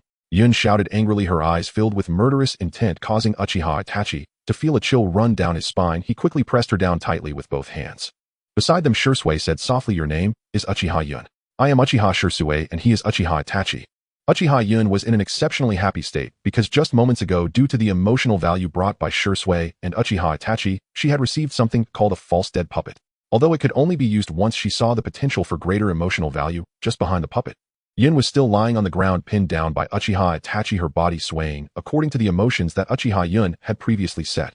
In an instant, Yun, who was originally struggling, became motionless as if stunned or in a daze. Those three names seemed engraved in her soul so much so that even after amnesia, hearing those names would compel her to stop. Seeing Yun in such a state, Uchiha Itachi released his grip and Yun did not attack them. Instead, she gazed at her own hands again. Then she slowly began to retreat, sitting on the ground and gradually backing away, constantly murmuring something. Finally, she leaned against a large tree with no room left to retreat. A withered leaf fell from the tree's top due to Yun's collision. It landed in Yun's hands as she stared at them. The girl suddenly raised her head, her Sharingan unconsciously beginning to flicker, eventually settling on 3 Tomo. Uchiha Itachi suppressed his inner excitement and shouted, you are Uchiha Yun. I am Uchiha Yun. I am Uchiha. I am Yun. No, I am Uchiha Yun. I am Yun of the Uchiha, not just Yun. Not Danzō's Yun. Looking at the girl before him, who seemed like an unconscious beast wildly clawing at the dirt, Shisui's heart was filled with pain. At that moment, his hatred for the third Hokage and Danzō reached its peak. What? Why did you do this? Blood debts must be repaid. A glimmer of dark light appeared in Shisui's eyes, obscuring his emotions. Who are you? I am Uchiha Shisui. And you? I am Uchiha Itachi. No, it shouldn't be like this, should it? No, Danzō, why is this happening? My head hurts so much, why? Ah! A powerful aura erupted from Yun, her mind flashing back to previous memories. If Danzō, who was rushing over from a distance, saw this scene, he might immediately realize one thing. The amnesia pills only target Uchiha below 3 tomo. Because the Uchiha's mastery of illusion is so high that the 3 tomo Sharingan has reached the level where it can autonomously release illusions without practicing. At this moment, the amnesia pills targeting only those below 3 tomo had become null and void. Oh, why? In an instant, another powerful aura appeared beside Uchiha Yun, compounding upon itself. The nearby trees were on the verge of collapsing, and the remnants of flames were extinguished in an instant. The exhausted Shisui and Itachi were also blown away by the wind. At this moment, voices and movements from outside the trees were heard. It was Danzō and the third Hokage along with the ninja team led by the Hyuga clan who had arrived here. Hinata, Hisashi's eyes widened. He recognized what this was. It was wood release, wasn't it? Although only remnants remained, this characteristic was hard to forget. Danzō, look at the mess you've created. Hisashi was filled with pain. He couldn't understand why, with the strength of Konoha village having reached this level, they still needed to engage in such chaotic actions. He was truly frustrated. This is in line with the character of Sarutobi Hiruzen in the original work, a radical politician. Even if you want to cause trouble, at least wait 5, 7, or 8 years before doing so. Do it again when Konoha village has slightly recovered its strength. Doing this now, luckily, I didn't invite the Uchiha clan, or it would have turned into chaos. But just as Sarutobi Hiruzen thought this, an unexpected figure appeared beside him. Uchiha Fugaku. This sentence was not spoken by Hiruzen, but by Danzō beside him. Seeing that he was the only one in front of him, Danzō even thought of driving him away, but upon seeing one after another of the elite Uchiha with their 3 tomo Sharingan behind, he retreated. He had no choice if he wanted to use this incident to punish the Uchiha. The only way was to let all the Hokage see this scene while ensuring that none of the Uchiha could be seen. Only then could they have the ability to twist the truth and create chaos, but now it was too late. Who leaked the information? Was it Uchiha Itachi and Shisui? But just as Danzō wanted to use the hand seals in his hand to control Uchiha Yun, he found it completely ineffective, and his heart stirred up a storm. Beside him, Hiruzen also revealed a serious expression. Could it be that there was a traitor among Shisui and Itachi? No. He shook his head vigorously, realizing that he was somewhat aligning his thoughts with Danzō. At this moment, he should strive to preserve Uchiha's strength. So this is how it is. Fugaku looked at the chaotic scene before him, feeling a heavy heart. He had not fully believed his son's words, but after the huge noise from just earlier, he immediately connected it to this incident and rushed over with 10 elites from his team. So this is how it is. Yin, if I can save you, I will give you a beautiful future. This incident is enough for the Uchiha to bite back. He was not an inflexible person. He understood that due to recent events, the Uchiha were always at a disadvantage in public opinion, thus unable to retort. But now it was different. The people around were merely watching the drama between the 3 in the center. They did not want to step in and provoke trouble, especially considering the earlier events along with the words of the Hyuga clan leader, who was definitely the user of the wood shield. They did not want to get into a mess, especially since it seemed one of the 2 inside had unlocked the Mangekyo. So there was no need to think further. They could only watch the changes and wait until the situation was safe before rationally stepping in to understand the situation. But why was even Danzō not stepping in? It was because he seemed to have seen Yun's condition. Why? Uchiha Yun's body was extremely unstable at this moment. Her spirit was very chaotic. Uchiha Itachi could no longer muster the strength to approach the center of the storm, only standing on the outskirts, worriedly watching Uchiha Shisui. Due to his older age, he still had some strength and stubbornly wanted to walk in. Shisui, come back. Seeing his elder brother's actions, Uchiha Itachi instinctively reached out to pull him back. But unexpectedly, Uchiha Shisui merely glanced back, and the killing intent emanating from his eyes was enough to make Uchiha Itachi shudder. Yun. The fierce wind brought not only resistance, but also a chilling aura. Shisui trembled, calling out Yun's name, and then a horrific scene unfolded. Upon hearing that name, Yun's unstable aura intensified, and from the earth behind her, long wooden spikes shot out. These thick wooden spikes thrust violently into the surrounding 2 meters in an instant. So fast that no one could react, and at that moment Shisui was already exhausted. How could he possibly respond? The massive wooden spike pierced through Uchiha Shisui's entire abdomen. Shisui's eyes widened in shock, blood gushing from his mouth uncontrollably, but his eyes still carried tenderness and pity along with a hint of discomfort. Shisui. Uchiha Itachi was stunned by this scene, his eyes wide with disbelief. He had never imagined such an ending, and at this moment Uchiha Yun, as his friend, had actually harmed his beloved friend Uchiha Shisui. But all of this was Konoha's fault. Oh, why should they bear the cost of life? The immense pain and the reflection on the past Hokage's mindset caused the 3 tomo in Uchiha Itachi's pupils to begin to rapidly spin. Shisui. Meanwhile, another voice echoed from Yun's side. Uchiha Yun seemed to have regained her memory and stabilized her state. However, when she finally understood, she looked up to witness an unforgettable scene. The wooden spikes had penetrated Uchiha Shisui's abdomen, leaving a massive wound. That hollow seemed to tighten around Yun's neck like a nightmare. As if proclaiming a fact, Uchiha Shisui was dead. His face still wore a smile and tenderness before he passed, but at this moment he was devoid of life. No. She instantly rushed to Shisui's side. Seeing this scene, Danzō originally wanted to rush forward, but remembering Yun's hatred towards him, he hesitated and retreated. The next scene shocked everyone. Uchiha Yun placed Shisui against her chest, silent tears streaming down her face. Slowly, the three tomo began to spin rapidly. Beside her, Uchiha Itachi, having opened his mangekyo due to his condition, fainted. At this moment, countless memories flashed through Yun's heart and mind. Haha, you always said some profound truths to comfort me. Clearly you've eaten so much barbecue. Next time don't read while walking. Today is the last day for our mission. I've decided, let's form a small team with you, me, and Yun. Yun. Past moments stabbed into Yun's heart like sharp blades, leaving behind a heart-shaped hollow. Why was it me? Why was it always me? Why was it that I did not die? Why did I have to drag these people down? Danzō. Shisui. Sob. Uchiha Yun finally let out a voice, her powerful wail resonating with all the surrounding ninjas, almost making them feel the same.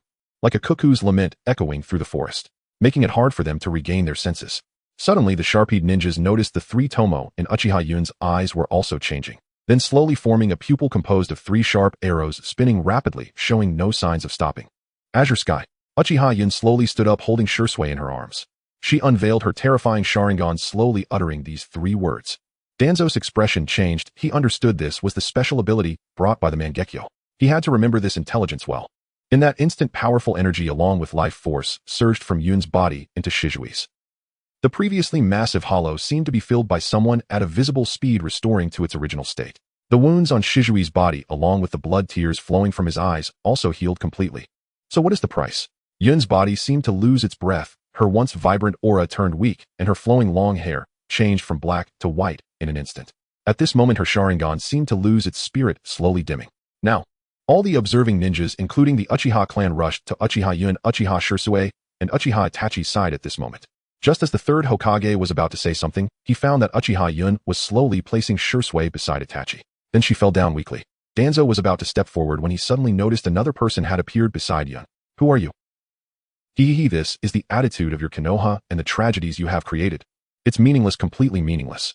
All the beauty will be torn apart by you bit by bit. Your arrogance and your disregard for others have never changed since ancient times. The person in the black robe turned his head, revealing a vortex-like tiger-striped mask, looking at everyone with an ordinary, not a Sharingan. That person spoke in an extremely old and hoarse voice. These words caused the expressions of everyone present to tighten. Some ninjas directly bowed their heads, while the obstinate elderly continued to look at the intruder with a righteous demeanor, asking sternly, "Where are you from? Capture him." As soon as the third Hokage spoke, the ninjas nearby collectively charged forward. Uchiha Obito merely smiled slightly. He turned his back to the group of scum, ensuring that others couldn't see, and then activated his Mangekyo Sharingan, flashing red light, as he took Uchiha Yun, who was lying on the ground unconscious, and vanished from the scene, leaving behind the group of ninjas who rushed forward bewildered. The first part of the Konoha arc ends. Yun was currently in a state of unconsciousness, and amidst her hazy awareness, she could sense Uchiha Obito carrying her to a distant cave. This place was exceedingly damp, with walls seemingly dripping with water. No, it was indeed dripping. The sound of dripping water was rather ominous. As her consciousness awakened, Yun immediately altered her state, continuing to feign unconsciousness. Because she needed to contemplate the things she had acquired in Konoha. She secretly rejoiced, realizing that the persona she had crafted in Konoha was quite useful. However, given the mentality of the F4 group from Konoha, it was likely that she had already been classified as a rogue ninja. However, Shisui, Itachi, and the rest of the Uchiha clan would likely see their status greatly elevated. Yun didn't know whether she was currently in the world of a manga or an anime, but at least Fugaku wasn't as foolish as he appeared. If he missed this opportunity, it would truly be hopeless. The rewards she had previously obtained added up to quite a lot. However, she didn't want to waste words, so she simply reflected on them in her mind: the circular dance and the dragon of the solar halo, all concentrating perpetually. Peter shivered. Body duplication technique and control technique immunity. Rapid recovery. Level 3 affinity. Fake puppet. Power of wood spirit. Top tier medical skills. Natural talent. Assassination techniques. 80 pain reduction. Mangekyo Sharingan, shadeless body, and Biroshin. This leads us to the bug aspect of the ability known as natural talent, as the body indeed exhibited corresponding emotions, yet the consciousness of the main body remained unaffected. However, the Sharingan made judgments based on the bodhi's emotions. The first ability is quite simple. Uchiha Yun can summon multiple clones, but these clones manifest as extensions of herself, similar to a power stacking effect. Currently, she can summon up to 2, meaning Uchiha Yun can exert 3 times her strength through this ability, but it's not merely a simple multiplication by 3, as physical aptitude and various metrics are all tripled. Uchiha Yun planned to use her body duplication technique to substitute for this powerful ability. After all, having more trump cards is always better. The second ability is straightforward, or it can alter her physical state. For instance, she had previously used medical energy to bring Uchiha Shisui back from the brink of death. However, to align her Roshin with the powerful undead capabilities, Uchiha Yun changed her physical structure, turning her hair white. She could also transform into various human appearances and animals, but she couldn't change her essence, meaning no matter how she transformed, she would always retain a feminine form. Her weapons included dual shuriken ninja blades, a katana, a halberd, and a gun shield. Yun was quite satisfied with her panel. She then focused her perception to observe her surroundings. It was a very ordinary cave with a campfire in the middle. Uchiha Obito sat nearby wearing his tiger-striped mask. Oddly enough, wasn't he wearing a vortex mask just a moment ago? How did it change to this thing? Oh, it seems he switched it. The cave was dark and the exit was right beside them. However, judging by the situation, it seemed to be night outside with the firelight providing a hint of warmth illuminating Uchiha Obito's masked face. Uchiha Obito sat on a stone platform, while Yun lay on a similarly sized stone platform. Yun found it difficult to evaluate Uchiha Obito, but she couldn't afford to think too much about it. All she wanted was to survive and become the strongest, bringing peace to the world. Uchiha Obito was currently in a state of madness, having just burned his master and mistress, causing his perception of this world to reach an all-time high level of falsehood. If she wanted to win over the person before her, she would have to create a sympathetic facade, joining his Eye of the Moon plan. It would be best if she could get him to reveal his true face, like Kisame. Fortunately, her own past also involved a similar scenario where a friend was killed, so it would depend on how Yun performed moving forward. Yun was still unclear about the character she needed to portray and her traits, so she thought to herself, ooh, she had plenty of time. After thinking carefully for a moment, an idea suddenly popped into her head. Wasn't there a shadow in glory? Having experienced such a massive life blow, also akin to a feeling of betrayal, Uchiha Yun's guilt, loyalty to Konoha, and the pain of betrayal by Konoha and the death of her friend at Danzō's hands intertwined. She chose to self-exile and attempt to kill Danzō, aiming to end Konoha's evils. Her personality gradually became erratic, beginning to use a flamboyant facade to hide her inner vulnerability, yet her heart still leaned toward the light. Those who spent enough time with Uchiha Yun would completely understand her current state and decide to touch her soft heart. Okay, it's settled. Uchiha Yun's heart finally made up its mind, but she still needed to find a way to replace the abilities of her Mangekyo Sharingan. Well, it was already midnight and Obito noticed that Yun showed no signs of waking up, causing a hint of doubt to arise in his heart. When did he start paying attention to Yun? Initially, he forcefully awakened Uchiha Itachi's eyes and sent a couple of white zetsus to observe Itachi's situation, which led him to notice that child. He wouldn't mistake that face, although it was indeed just an ordinary child's appearance. The aura and casual gestures were unforgettable to Obito. Rin. Ultimately, Obito was still just a teenager, and he began to unconsciously focus on Yun. Using Uchiha Itachi as an excuse, he also requested several white zetsus from Black Zetsu. It wasn't until he saw Danzō exploiting Uchiha Yun that his recent state of confusion abruptly returned. He was incredibly clear at that moment about the consequences that awaited Uchiha Yun. As it turned out, Konoha indeed put on a good farce, and Uchiha Obito watched with a cold smile. However, when that child personally killed Uchiha Shisui and then revived him from unconsciousness, a sudden stirring of emotion arose within Obito. In a flash, the decisive Obito directly rescued Uchiha Yun. Before leaving, he couldn't help but mock the fools of Konoha. Mr. Obito, things are a bit unsettled over at the Mist Village. A white Zetsu suddenly emerged from the wall wearing an inscrutable smile and speaking in a non-human tone. I know it's Sabuza, right? Exactly, so what are you planning to do? Upon hearing this, Obito initially intended to suggest trapping Zabuza and then capturing him, as he despised those old fogies in the Mist Village. He wanted to take revenge on them, using the identity of the village's shadow. However, he soon discovered that even the village's shadow was restricted by them, and he couldn't openly kill these old geezers. As a result, Obito devised a series of rules that not only failed to harm those old folks in the Mist Village, but instead dealt a heavy blow to the new generation. Obito was currently contemplating how to clean up the mess. The Mist Village was still a decent place. He had recently set his sights on Kisame, who seemed promising. However, now Kisame was in his prime, so he could only watch and wait, planning to let him experience the falsehood later. However, Obito's thoughts had shifted somewhat. He wanted to consider Zabuza's matter later. Right now, White Zetsu obediently left, leaving Obito to gaze at Yun still unconscious on the stone bed. Just as he was about to approach for a closer observation, he suddenly noticed a scroll slowly rising before Uchiha Yun. The scroll opened to reveal 2 shuriken. Then a puff of smoke flashed, and the shuriken flew out. The next scene left Obito feeling somewhat astonished. Before him, Uchiha Yun emanated a powerful chakra, which erupted from her head, particularly from her eyes, gradually forming a girl wearing a blue scarf looking just like Uchiha Yun, but with a completely different aura, appeared before him, exuding a different personality. Obito instinctively wanted to be on guard, but for some reason, the girl grasped the shuriken and seemed to understand Obito's confusion. She slowly walked to Obito's side and sat down in front of him. Who are you? Obito found himself unsure of why. He had no desire to retaliate today, not even a hint of vigilance. The person before him appeared incredibly approachable. Could this also be Yun's special ability? But there was no time for Obito to ponder. The girl spoke first. Hello, nice to meet you. My name is Uchiha Lan. Uchiha Lan, Obito said in confusion. Yes, you may not have seen my name in the Uchiha clan's genealogy, but I am indeed Uchiha Lan. Next I will explain my current state. Uchiha Yun's mental state is quite unstable at the moment. As her spiritual split, we are very clear about Yun's current condition. My name is Uchiha Lan, and I have 3 other companions who are currently in the scroll. Uchiha Yun has awakened her Mangekyo, and we have just been born. The abilities of the Mangekyo. Yes, one is shadeless body created unconsciously by Uchiha Yun, using her Yang power and the Yin power brought by the Sharingan. The second is by Roshin, which has the effect of reviving the dead, but the cost is also evident. Abito squinted his eyes. He wasn't a fool. He knew that the person before him was conveying very important information. Thus he paused and stood up from the stone platform, saying so. You need to be prepared. Uchiha Yun's mental state and behavior after awakening will likely be completely different from the way she was in Konoha. Please discard your previous impressions of her. Oh, however, if you can touch her heart, her personality will instantly revert to her original self. As soon as she finished speaking, Uchiha Lan's figure became somewhat unstable, as if she were about to dissipate. She quickly said the following words through her scarf. Please take care of her. She will become your ally. You should understand Yun very well. Since we are her spiritual split, our external manifestation time is determined by the main Bodhi's mental state. My time is running out in less than a minute. When we appear, Yun will split a portion of her power for us, manifesting as memories, not as strength. Consider it a pledge, though I apologize for the trouble. As soon as she finished speaking, Uchiha Lan walked over to Uchiha Yun's side, kneeling beside her. Her expression became incredibly gentle as she gently extended her left hand, attempting to caress Yun's face.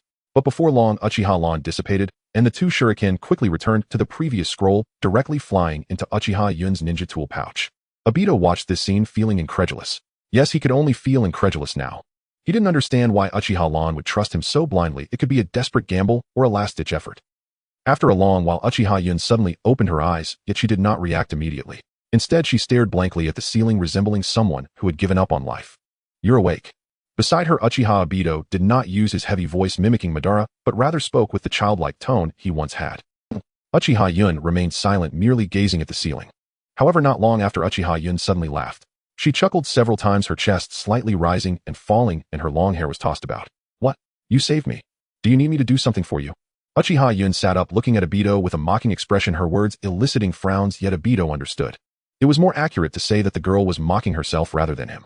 Moreover, Abito could clearly see that although she spoke to him, her gaze was completely unfocused, as if she were in a daze. No, I just feel sorry for you. A sudden thought of playfulness arose in Abito's mind, and he said this seriously.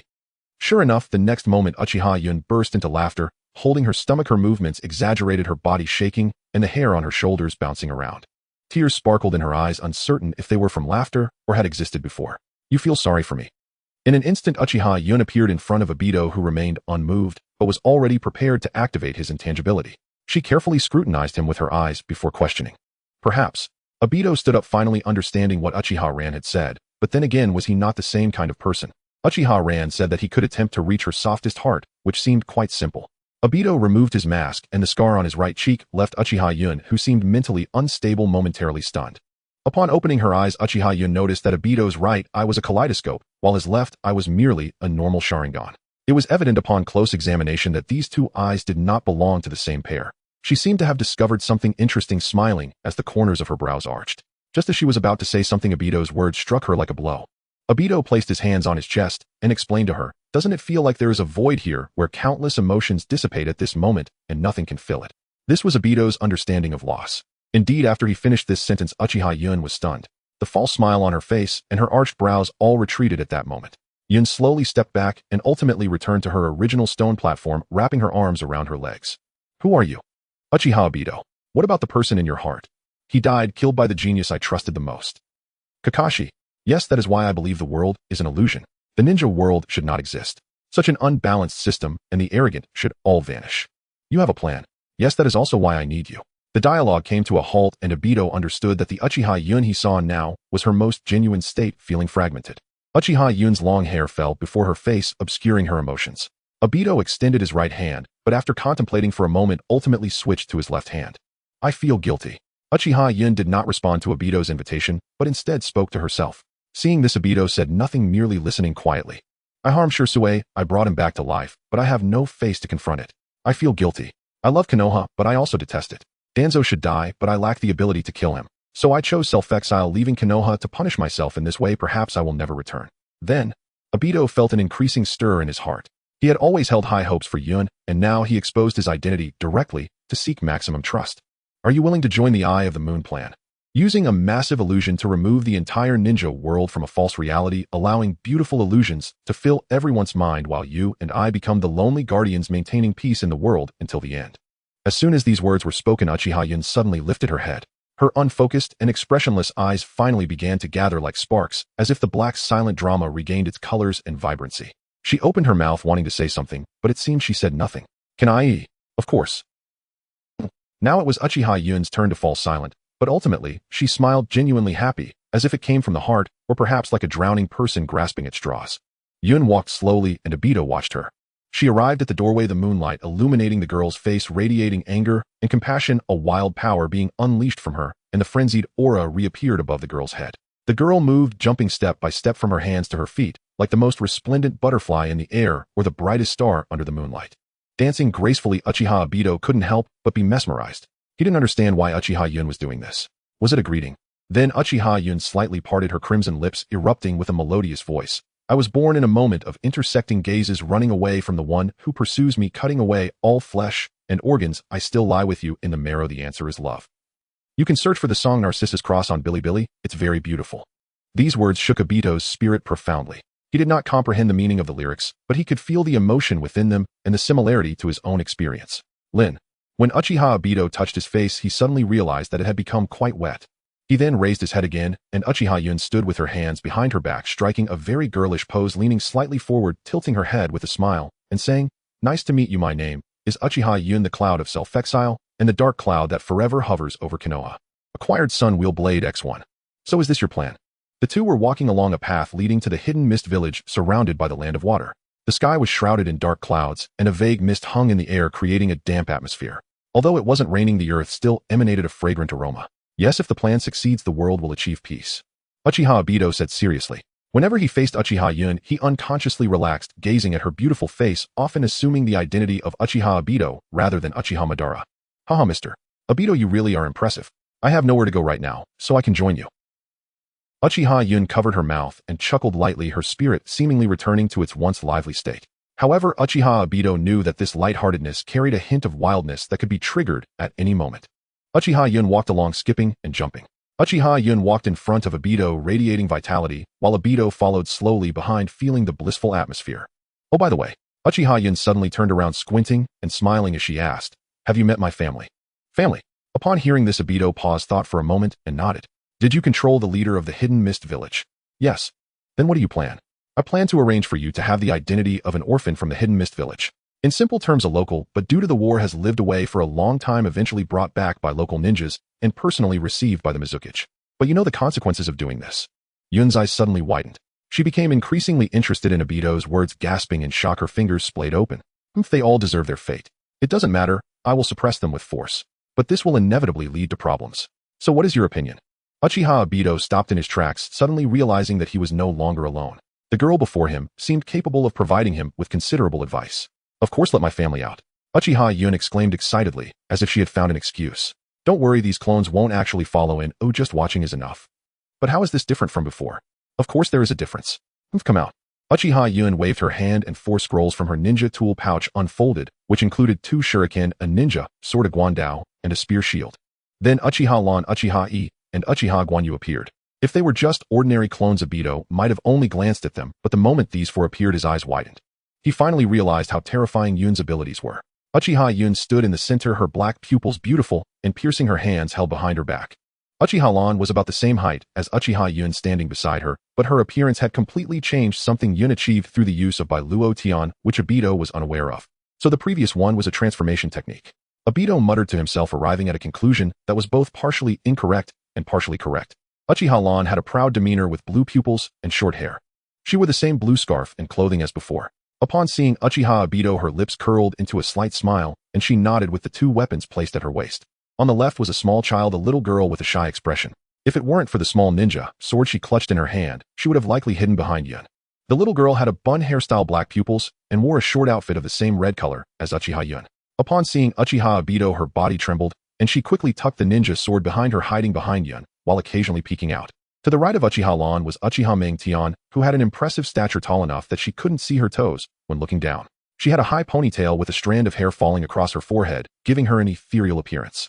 Unlike Uchiha Lan, she smiled politely upon seeing Obito nodded and stored her spear shield in a scroll, wearing a fitted black outfit. On the far left was Uchiha Guanyu with a large guandao standing beside her, dressed in green, with a green haori long hair and braided hair. She seemed to take great care of her braid, lifting her head and squinting at Obito. Upon seeing him, she merely nodded slightly without any other expression. So you are. Obito felt somewhat confused. Although these individuals were quite distinctive, he wondered what came next. What do you want to do? Simply put, rather than saying you are orphans, it's better to disguise yourselves as a family. It's more convincing, and besides, ninjas are respected for their strength, right?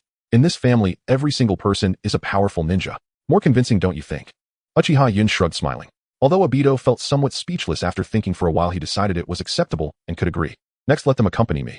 Lan is my housekeeper, E is my sister, Guanyu is my mother, and Meng Tian is my older sister. Yun chuckled and proudly placed her hands on her hips, though she was still shorter than Obito's shoulders. Obito laughed lightly, and Uchiha Yun puffed up her cheeks, resembling a pufferfish. Hey, what did you mean by that? You silly mister. Obito, you clearly smiled, didn't you? I didn't, holding back laughter. How could that be? You've put on that broken mask again. You were clearly smiling. You are so cute, Obito blurted out unexpectedly. Sister is being praised for being cute again. A small voice behind him murmured. Meng Tian smiled, while Guanyu remained vigilant, watching the surroundings without changing her expression. She was the only one who hadn't stored her guandao in a scroll. Uchiha Lan maintained a normal expression. Yun froze, her face going red. After a moment of silence, she stammered, You, this guy. She struggled to speak while Obito arched an eyebrow, feeling inexplicably satisfied at the sight of the girl. Acquired space / Uchiha Yun felt a jolt in her heart. This ability seemed like a powerful one, allowing one to adjust the speed and power of spatial attacks, choosing between high power and slow speed, fast speed, and low power, or a balanced state, all of which could be charged. She secretly rejoiced. She thought that Uchiha Lan wasn't entirely correct. At least there was no difference in facing someone close to her and a 13-year-old girl. Scaring herself at that moment, Obito couldn't imagine what Uchiha Yun would do after entering the Hidden Mist Village. By then he might not be able to smile. After a while, Uchiha Yun posed the core question of the day. I know about your matters. You are seeking revenge against the Hidden Mist Village, right? Yes, I hate those old geezers. I really hate those Umbu who killed her. So I controlled the Mizukage leading to the Blood Mist, but I know my efforts are in vain. The culprits are those old fossils in the village, yet even the Mizukage can't do anything, not even demote them. I've already found opportunities to eliminate all those Umbu from back, then leaving only those old fossils. I can never find. Obito said passionately, but was interrupted when Uchiha Yun, who had been deep in thought, tapped his chest with a look of disbelief. What's wrong? Silly Obito. Where have I been silly? You clearly have the ability to phase through things. Why not find those old fossils to hold accountable for their past mistakes? How could they reach that position without any errors? Why implement these disgusting policies that affect irrelevant lower-level people, which are counterproductive to your rule here? What exactly are you doing? In summary, I have sufficient grounds to call you silly Obito. What, you don't feel it? Obito. Damned if she's making too much sense, so why couldn't I think of that? Oh, and trying to capture the tailed beasts will definitely lead to war. Just relying on the land of rain and the Akatsuki is not enough. The more villages the better. Moreover, it's the land of water. Think about it well, and after you're done thinking we can go. Obito then sat down to contemplate. Uchiha Yun felt quite nervous inside. Everything she had just said was intended to lay the groundwork for future rebellion. She couldn't outright say rebellion since Obito would reflect on himself later. It was necessary to plant the seeds of revolution in the Hidden Mist Village. It seemed she needed to take a trip to the Land of Fire. They would discuss it then.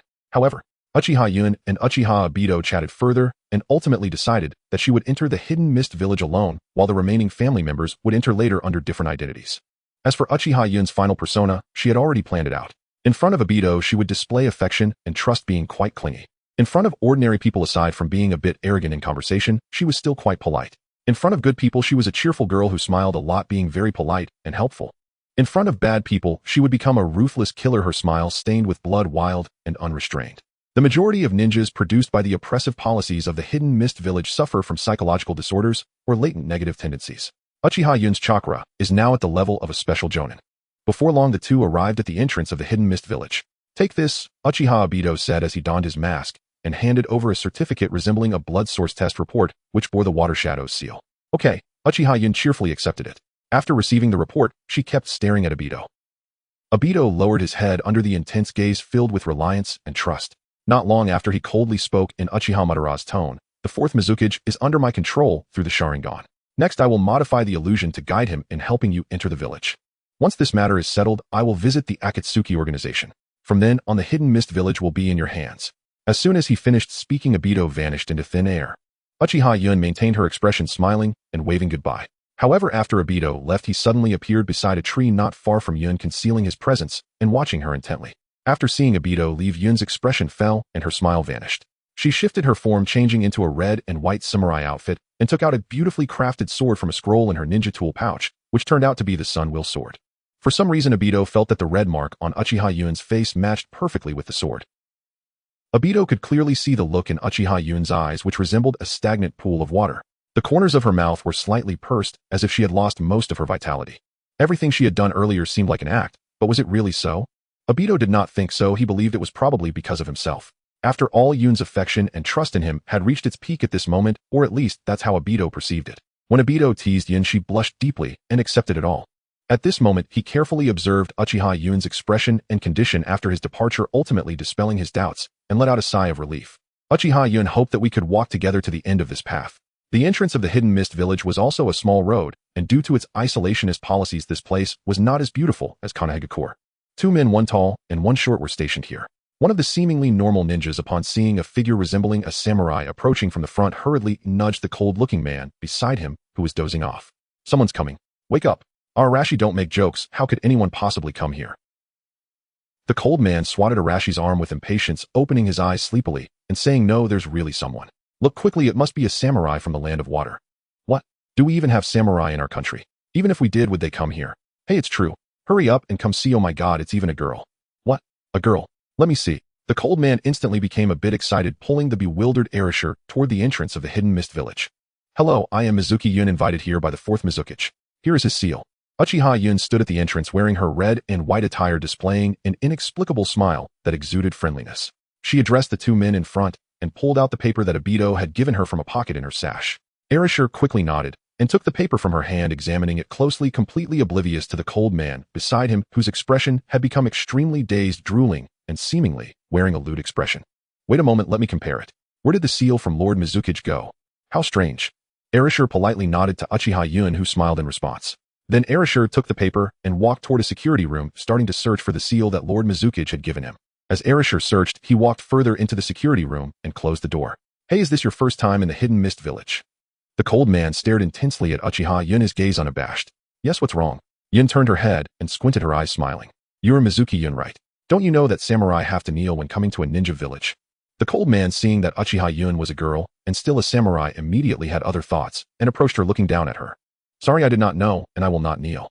Uchiha Yun's black pupils flashed red, as if she thought of something amusing, her smile growing more lively, though she pretended to act troubled. "I certainly know you want kneel, but it's the rule. Kneeling is mandatory." The cold man did not expect this girl before him to reply back. He probably thought she was just a martial arts fool, wondering why the Lord would send someone like her. His thoughts began to drift. He initially just wanted to indulge his own malicious humor and sense of superiority, but now the gluttonous desire in his gaze grew stronger.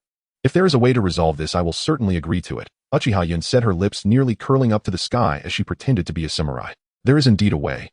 The man seemed to think that Mizuki Yun would resist, so he reached behind his ninja tool pouch and slowly approached his left hand, attempting to grab her chest. "Ta! Ha ha ha!" Uchiha Yun finally couldn't hold back her laughter any longer and burst into a hearty laugh. This scene suddenly stunned the man, but soon Uchiha Yun leveled her gaze at his chest. Then, with her right hand still gripping the samurai sword, she slowly stroked her hair, brushing it back, and with a wide grin, but carrying a chilling, murderous intent, she said, "I say, you're holding your head too high." The man was left bewildered, a hint of fear creeping into his heart. He immediately took a step back, but that single step caused Uchiha Yun's smile to widen slightly, and suddenly, an unnamed slash appeared at the man's legs. Hiss! The range of this slash was enormous, and the nearby village's pillar was cleaved open. As for the man at the center of it, all while his legs were sliced cleanly, yet blood was now gushing out. "Oh!" The man cried out in agony, collapsing to the ground, clutching his remaining knee with both hands, wailing frantically. "What happened? What happened? What is going on?" Arashir had just found the seal in the security room, and halfway through comparing it, suddenly heard the man's cries of anguish outside, and walked out looking bewildered. "What? You? Enemy attack! Enemy attack!" After witnessing this scene, Arashir shouted in alarm, yet he did not notice Uchiha Yun standing there with a terrifying smile, doing nothing, as if she were waiting for this moment. How interesting. Yun's smile had not faded since earlier. Her eyes scanned around, as if contemplating what fun events would unfold next, and she couldn't stop smiling. Alang's face showed fear, yet he gritted his teeth and pulled out his weapon, facing Uchiha Yun, who wore a terrifying smile. "I don't know who you are, but killing the ninjas of my village comes with a price." Alang trembled in fear as he spoke, the overwhelming killing intent nearly engulfing him. The fact that he had not knelt already proved his decent resolve.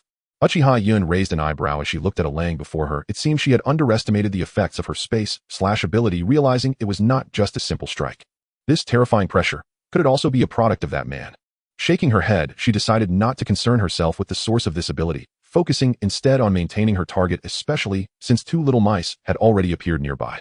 As these thoughts crossed her mind, Uchiha Yun's smile grew even brighter, envisioning Uchiha Obito manipulating the fourth Mizukage to come here, filling her with a sense of shock.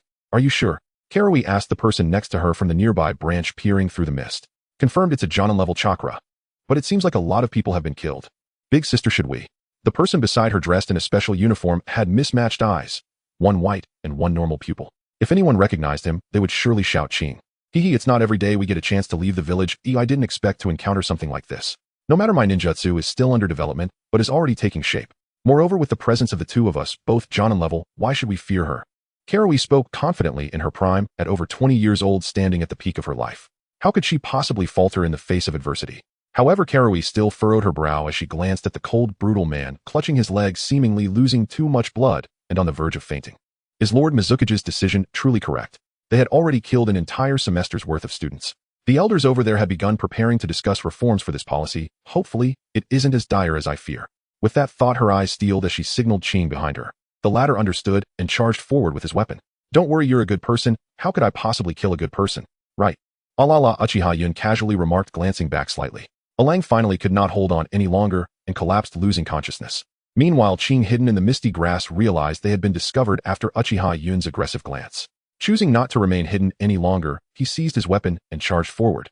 The little mouse finally came out. Come play with your big sister. Oh, let's have some fun. La. Uchiha Yun turned around, a glint of red flashing in her eyes as her right hand rested on the Nichiren blade.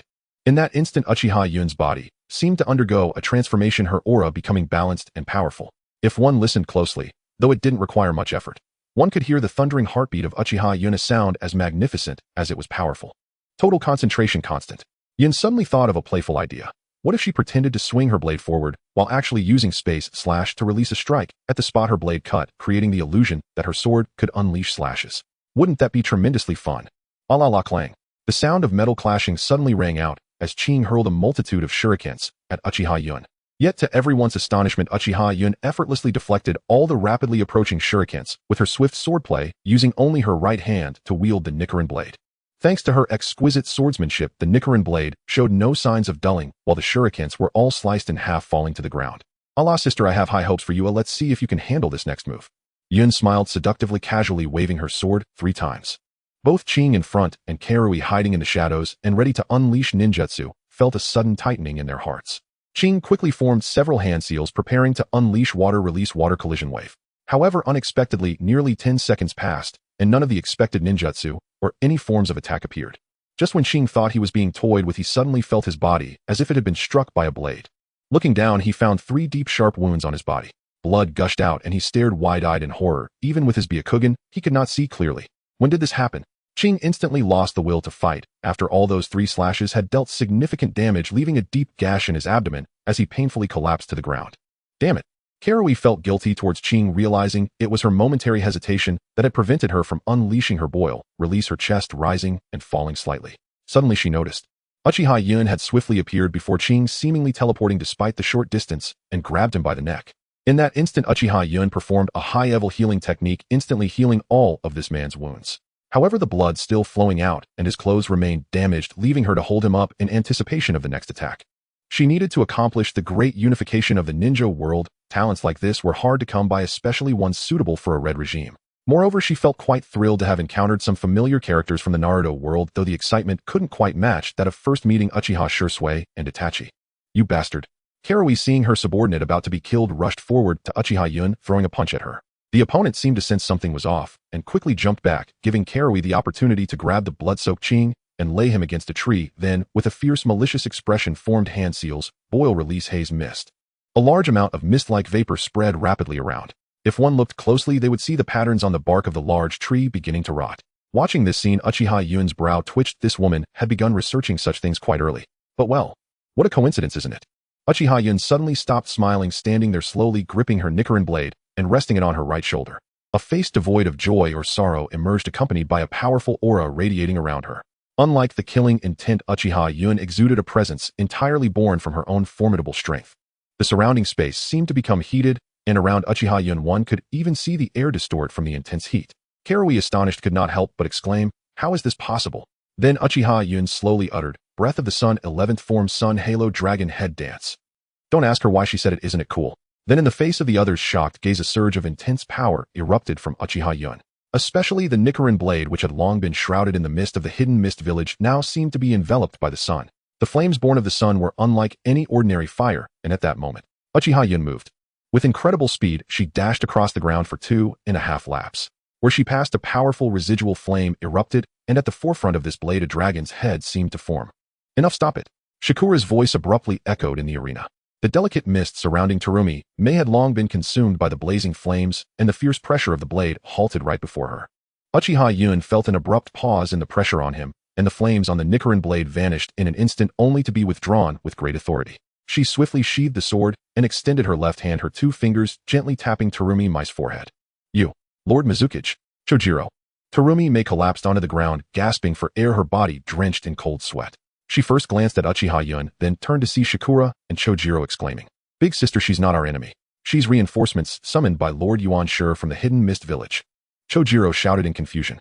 Upon hearing this, Terumi Mai was plunged into a state of bewilderment. But she pointed in shock at the cold man who had already fainted, then at Ao, whose bleeding had ceased, looking back at Lord Mizukage with confusion. "Look closely at Ao, his wounds have already been healed," Shikura remarked cryptically. Chojiro had rushed to Arung's side, helping him up while picking up the piece of paper on the ground to examine. "What a—" Terumi Mai turned her head to see Uchiha Yun smiling at her, and she tried not to look at him. She hurried to Ao's side and pulled back his clothing, discovering that the 3 scars bore no blood, seemingly frozen at the moment of injury. But when did this happen? Could it be? Terumi Mai's mind raced as she helped Ao to his feet, recalling the details in her head, suddenly realizing something. The female warrior had struck Ao, then immediately reached his side, placing her hand upon him without making any further moves. By her own reflexes, the warrior had a full second to make a choice. Had she truly been a warrior emerging from battle, Ao would have long been dead from a broken neck. Could it be? I misjudged her. Terumi Mai's face flushed, suddenly feeling a bit awkward, but then pointed decisively at the cold man beside her. "No need to look. He's already dead," Chojiro, who was supporting Arang, reported while holding the paper. "He bled out." "Look, Lord Mizukage." Terumi Mai defended herself. "But what you don't know is that the man who had his legs severed just now had been imprisoned for a full decade. He only recently emerged and used connections to become a gatekeeper. His crimes include the assault of 50 girls and 3 young boys." Shikura spoke once more, his words sending a shiver through the scene every time he spoke. Terumi Mai was stunned, her body petrified, and then angrily walked over to the deceased cold man, stomping on him 5 or 6 times. Although he was dead, it did not stop her from continuing to trample. Yun was smiling at Shikura when he suddenly heard a very faint voice behind him, raising an eyebrow and turning around. "I'm so sorry.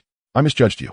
Terumi Mai, already feeling awkward, was further embarrassed when Chojiro handed her a piece of paper on which was stamped with the Mizukage's seal and some information about the female warrior Mizuki Yun entering the village. Seeing Terumi Mai's fidgeting, Uchiha Yun smiled and said, "It's alrighty, I won't hold it against you. Moreover, through this I can clearly understand the current situation in the hidden mist village. It seems quite severe. Not only the Academy's policies, but also some regular systems allow loopholes." As Uchiha Yun shook his head, his high ponytail swayed gracefully in the air.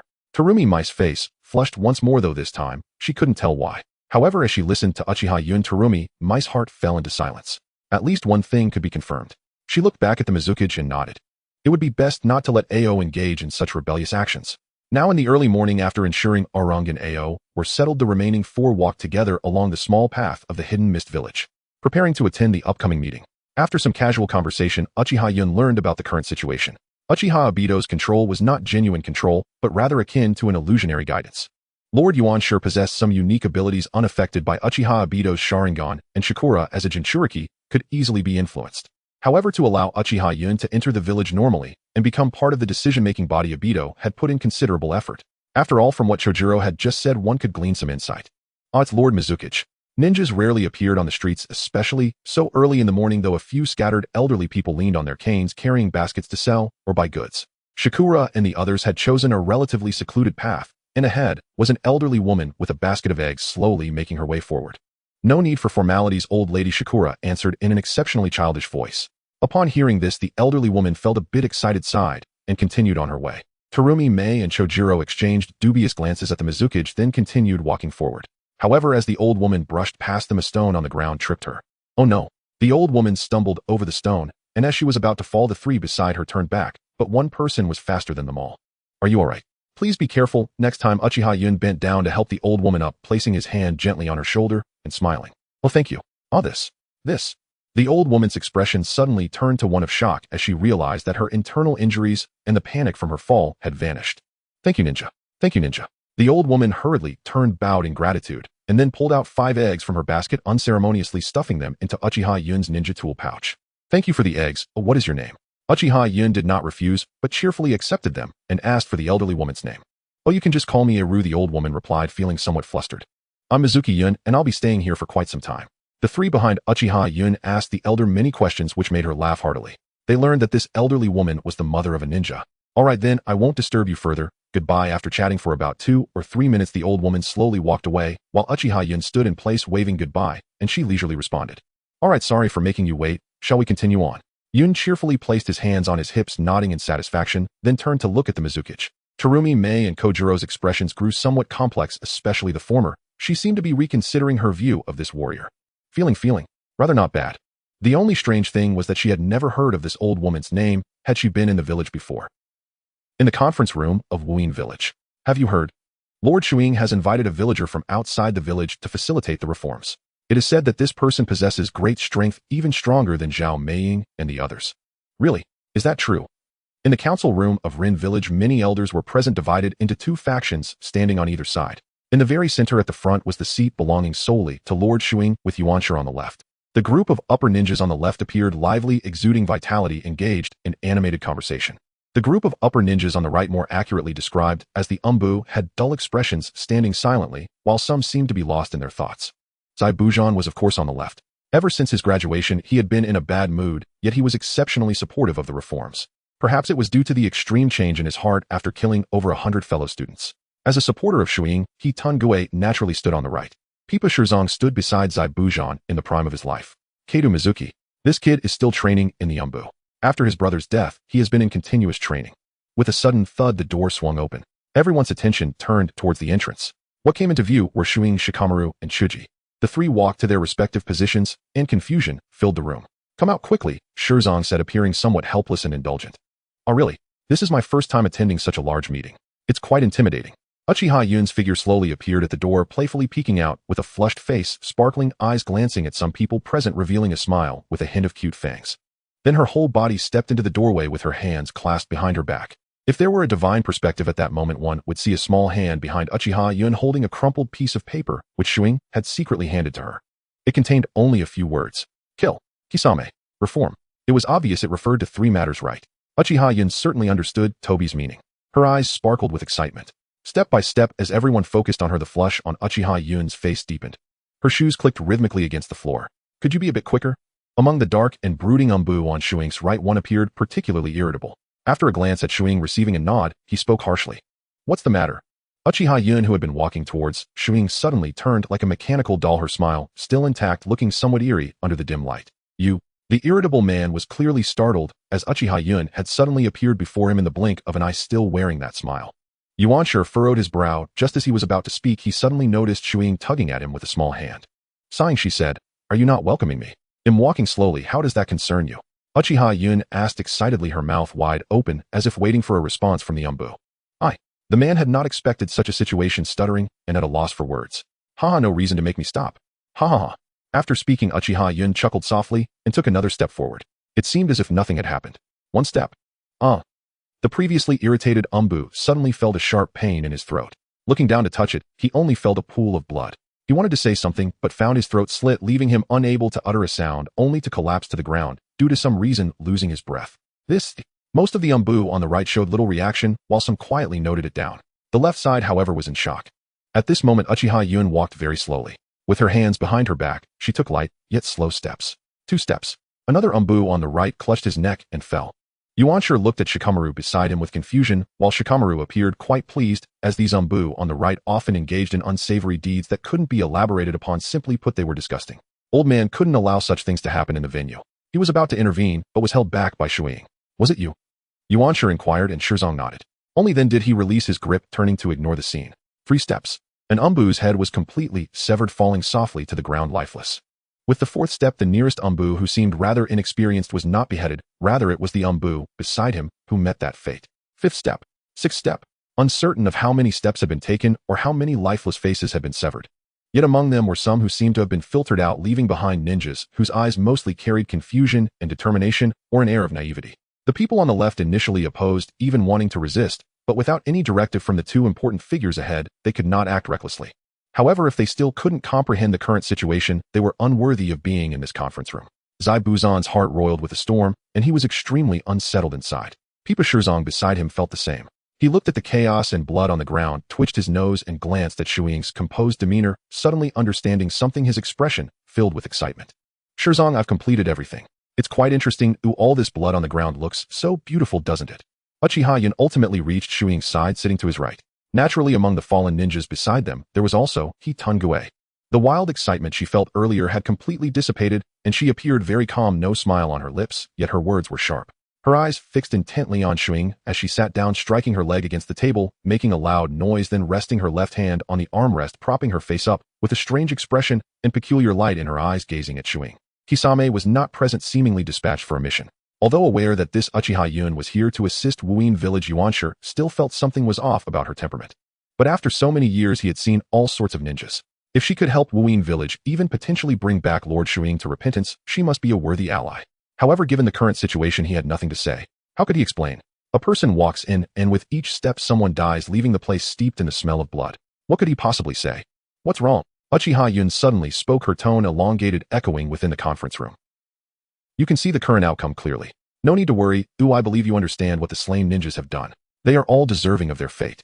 I have already prepared for the matter of reform. Next, I ask this Yun to read the content of the reforms. After that, those of you present can discuss and finally report back to me. After Shirzong quickly finished speaking, everyone collectively turned to Uchiha Yun. Uchiha Yun's expression was unpredictable. She even chuckled softly, but inside she felt extremely stiff. Very well. Now allow me to present my reform proposal. Uchiha Yun's expression suddenly turned grave and solemn, so much so that those around her sensed an uncanny shift in atmosphere. The contrast with her earlier demeanor was jarring, as if she embodied multiple personalities. In truth, this was one of Uchiha Yun's cultivated techniques. Though she could no longer convincingly portray docility, she could artfully fabricate an impression, one that would prove pivotal during the imminent confrontation with Yagura. Hand over your emotional resonance, all of you. First, establish a Jinjutsu division, 10 standing Jinjutsu specialists on permanent duty, and 100 reserve Jinjutsu practitioners for logistical support. Standing personnel remain on constant standby, reserves deploy only at critical junctures. Additionally, appoint a Jinjutsu inspector tasked with verifying the integrity of all Jinjutsu applications, ensuring no tampering occurs. There shall be no fixed duty schedule. The Mizukage answers the call at any hour. Every ninja aspiring to Jonin rank must undergo interrogation via Jinjutsu. Questions will be formulated by villagers of Kirigakure. Though personal privacy must be strictly safeguarded, no invasive inquiries, no breaches of confidentiality, and absolutely no bribery or manipulation of the Jinjutsu's content. These interrogations shall unfold publicly before the entire village. 10 Jinjutsu practitioners will conduct the interrogations in rotation. Each subject receives 30 minutes of rest between sessions. Ninja with documented low resistance to Jinjutsu may petition for extended recovery time, up to a maximum of 2 hours. These 10 practitioners themselves must pass rigorous evaluations, but that is secondary. In essence, the Jinjutsu division exists to assess a Jonin candidate's loyalty and moral character. As for prior Jonin capability assessments, they remain unchanged. Uchiha Yun's declaration instantly ignited a clamor among the assembled Jonin, while specialized personnel quietly removed the corpses and bloodstains from the floor. Is this truly acceptable? And surely being interrogated under Jinjutsu sounds terrifying. Don't be foolish. The very same Mizu Yun clearly stated the questions come from villagers. Naturally, the people wish for righteous leaders. They'd never probe into private matters. And do you truly believe the Mizukage herself would pass such scrutiny? But my mind is highly susceptible to Jinjutsu. I'd be dazed and nauseous for an entire day. And no need to worry. She already granted 30 minutes of recovery time. If discomfort persists, you may formally request additional rest, until full mental clarity returns. Jinryu and Komiai may exchange bewildered glances, studying Uchiha Yun intently, their hearts swelling with awe. Honestly, this is genuinely effective. And did the Mizukage conceive this herself? Chojiro cast a cautious sidelong glance toward Yagura, who responded with a faint, dismissive shake of his head. The answer swiftly rippled through the assembly. Everyone stared at Uchiha Yun in stunned silence. So these reforms were improvised on the spot by this Mizu Yun. And who could have foreseen it? And brilliant, truly brilliant. Zabuza inwardly acknowledged the merit of this decision, yet after brief reflection his brow furrowed again. Would this truly resolve Kirigakure's deep-rooted crises? Yun 6, and then all who endorse this resolution, raise your hand. And Uchiha Yun spoke calmly, and nearly every jonin in attendance raised theirs. Very well. Next I shall address the second point. Second, address the root cause of the bloody mist. The Academy's curriculum must be overhauled. Graduation examinations will no longer demand killing one's comrades. Instead, evaluation shall center on demonstrated skill, teamwork, and genuine concern for fellow students. Further operational details will be communicated separately. All in favor, raise your hand. Most present complied, and the measure passed. At last Zabuza nodded, his assassination mission now obsolete. He had fulfilled the final wish entrusted to him by his fallen comrade. Jinryu nodded in quiet satisfaction. This had been his sole purpose in coming. Uchiha Yun swept her gaze across the chamber, eyes narrowing slightly. The third and most decisive point awaited. Third, cease all persecution of current Kekkei Jinkai bearers, and actively seek out those who have fled into seclusion. If feasible, nurture them, if not, ensure their peaceful existence remains undisturbed. All clan records pertaining to Kekkei Jinkai shall be declassified. This history must be known to every villager, so they may confront, understand, and atone for their past transgressions. Those who resist shall be imprisoned for re-education. Those who refuse repentance shall be executed. Moreover, all Kekkei Jinkai-related jutsu scrolls shall be made accessible, accompanied by foundational chakra cultivation techniques, to maximize the identification and development of mixed-blood Kekkei Jinkai heirs. Silence fell, absolute and suffocating. For generations, the very term Kekkei Jinkai had been taboo within Kirigakure's walls. The assembly fractured into two camps. Komiai Meichojuro Zabuza and Hoshigaki Kisame wore expressions of quiet hope. This was precisely what they had long yearned for. Conversely, the elder generation, led by Jinryu, still regarded Kekkei Jinkai wielders as threats warranting eradication. Yet Jinryu studied Uchiha Yun's unwavering gaze and felt his conviction tremble. Though he had enforced this policy for decades, a disquieting question arose: was it ever just? Other shinobi clans fiercely protect their Kekkei Jinkai heirs. Why must Kirigakure alone enforce such cruelty? Kirigakure's decline is undeniable. It is time, long past time, to change. I, an old man, hereby lend my full support. The epithet, bloody mist, has outlived its purpose. We must shatter this barrier, tear away this suffocating veil, and turn the page upon a new dawn. Jinryu's words tipped the balance. The wavering neutral faction finally rallied behind the reform, and under Uchiha Yun's quiet prompting, hands rose across the chamber. My deepest gratitude for choosing Kirigakure over self-interest. I shall personally oversee implementation of these reforms. Further initiatives will follow, and I earnestly invite your steadfast partnership. Uchiha Yun's demeanor softened, warm, composed, and profoundly sincere. She rose gracefully, placing a hand over her heart as she met each gaze, a gesture of profound trust. What on earth is happening? Jinryu fell into contemplation. From the outset, this girl had been deeply unsettling. Her bearing, temperament, and emotional shifts defied all precedent. Even the most volatile, unpredictable shinobi could not shift so seamlessly between extremes. And above all, her choice of pronouns was shifting. But there was no time to dwell. Yagura the Mizukage stood. He surveyed the assembly, bracing himself against the desk as he declared, "You have, I trust, found Mizu Yun's proposals compelling, have you not? Therefore, I offer my deepest apologies." What followed left every attendee speechless. The diminutive Mizukage slammed his forehead hard onto the table. Good heavens! Jinryu, seated nearest, recoiled in shock. Such a display was beyond endurance for an elder of his years. During my tenure, I committed grievous errors, born of profound misunderstanding about Kirigakure's true condition. This failure rests solely upon me. I am profoundly sorry. Yagura's voice broke. Tears streamed down his face as his forehead remained pressed to the desk. It is not your fault, Mizukage-sama, that you now seek atonement. That is our greatest blessing. As long as we begin now, redemption remains possible. Mizukage-sama, we have always believed in you. None jonin after another voiced their faith, until even the most reticent elders added their solemn assent. I am overwhelmed. I never imagined, even now, I would still command such unwavering support. Yet given the magnitude of my failures, conventional punishment holds no meaning. And therefore, I hereby propose the temporary transfer of the 4th Mizukage title to Mizu Yun before you. When Kirigakure's next generation of luminaries matures, the mantle shall pass anew. Yagura lifted his tear-streaked face, then bowed once more, forehead striking wood with resounding finality, as stunned silence gripped the chamber. What? Komiai gasped, hand flying to her mouth. Beside her, Chojiro's expression darkened, shock giving way to something far more complex. Impossible. How could this be?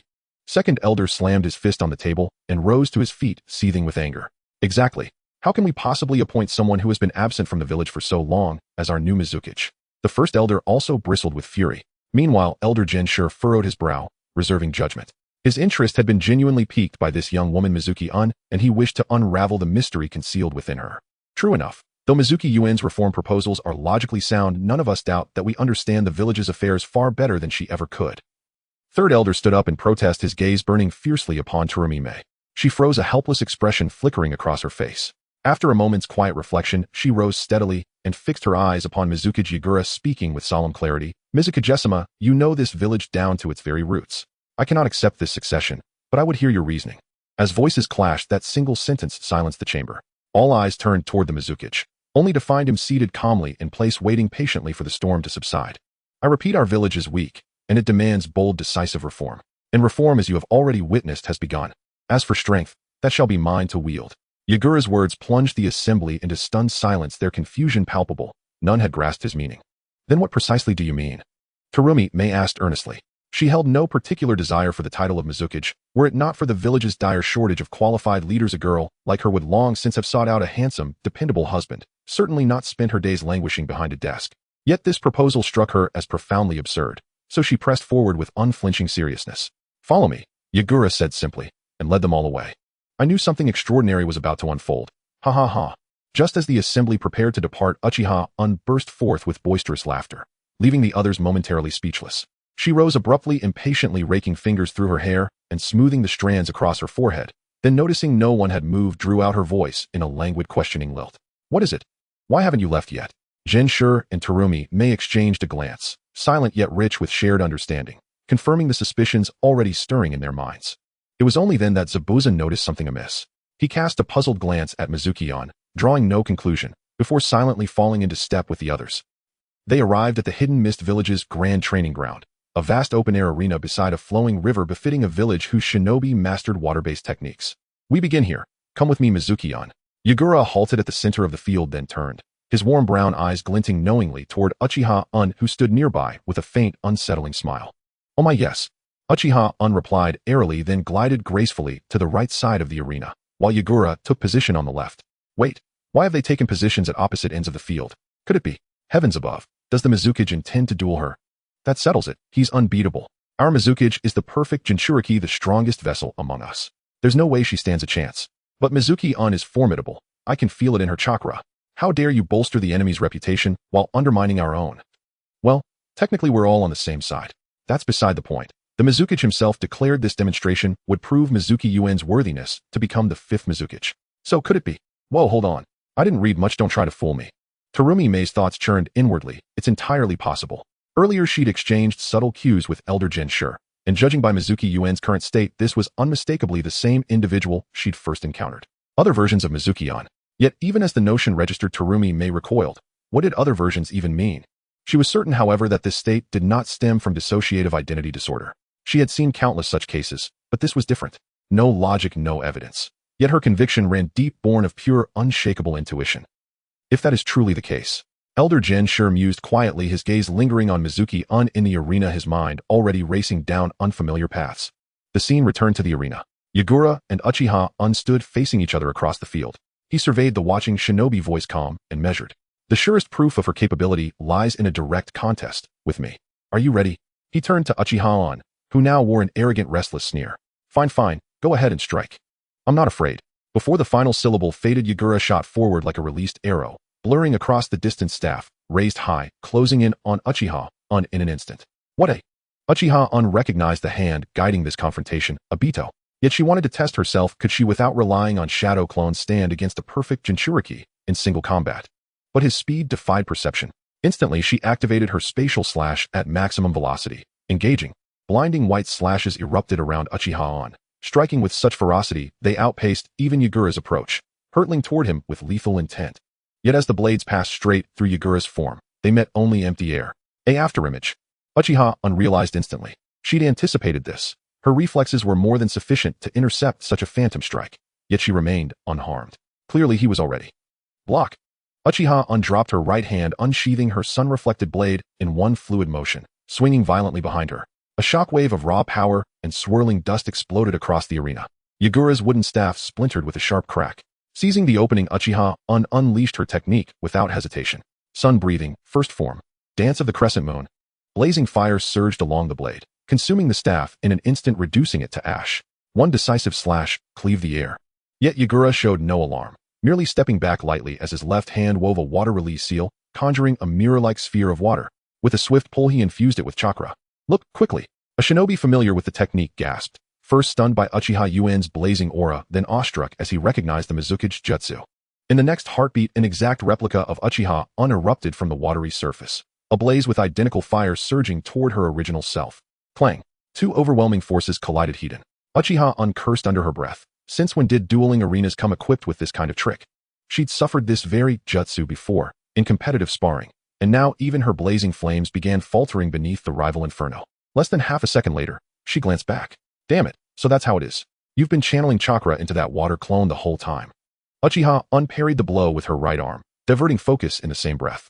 Instantly dozens of razor-sharp slashes streaked toward Yagura himself, targeting him beside his watery duplicate. TCH. The boyish Mizuki uttered a sharp exhale, leaping backward, his chakra-deprived clone evaporating instantly. You bastard. I'll kill you.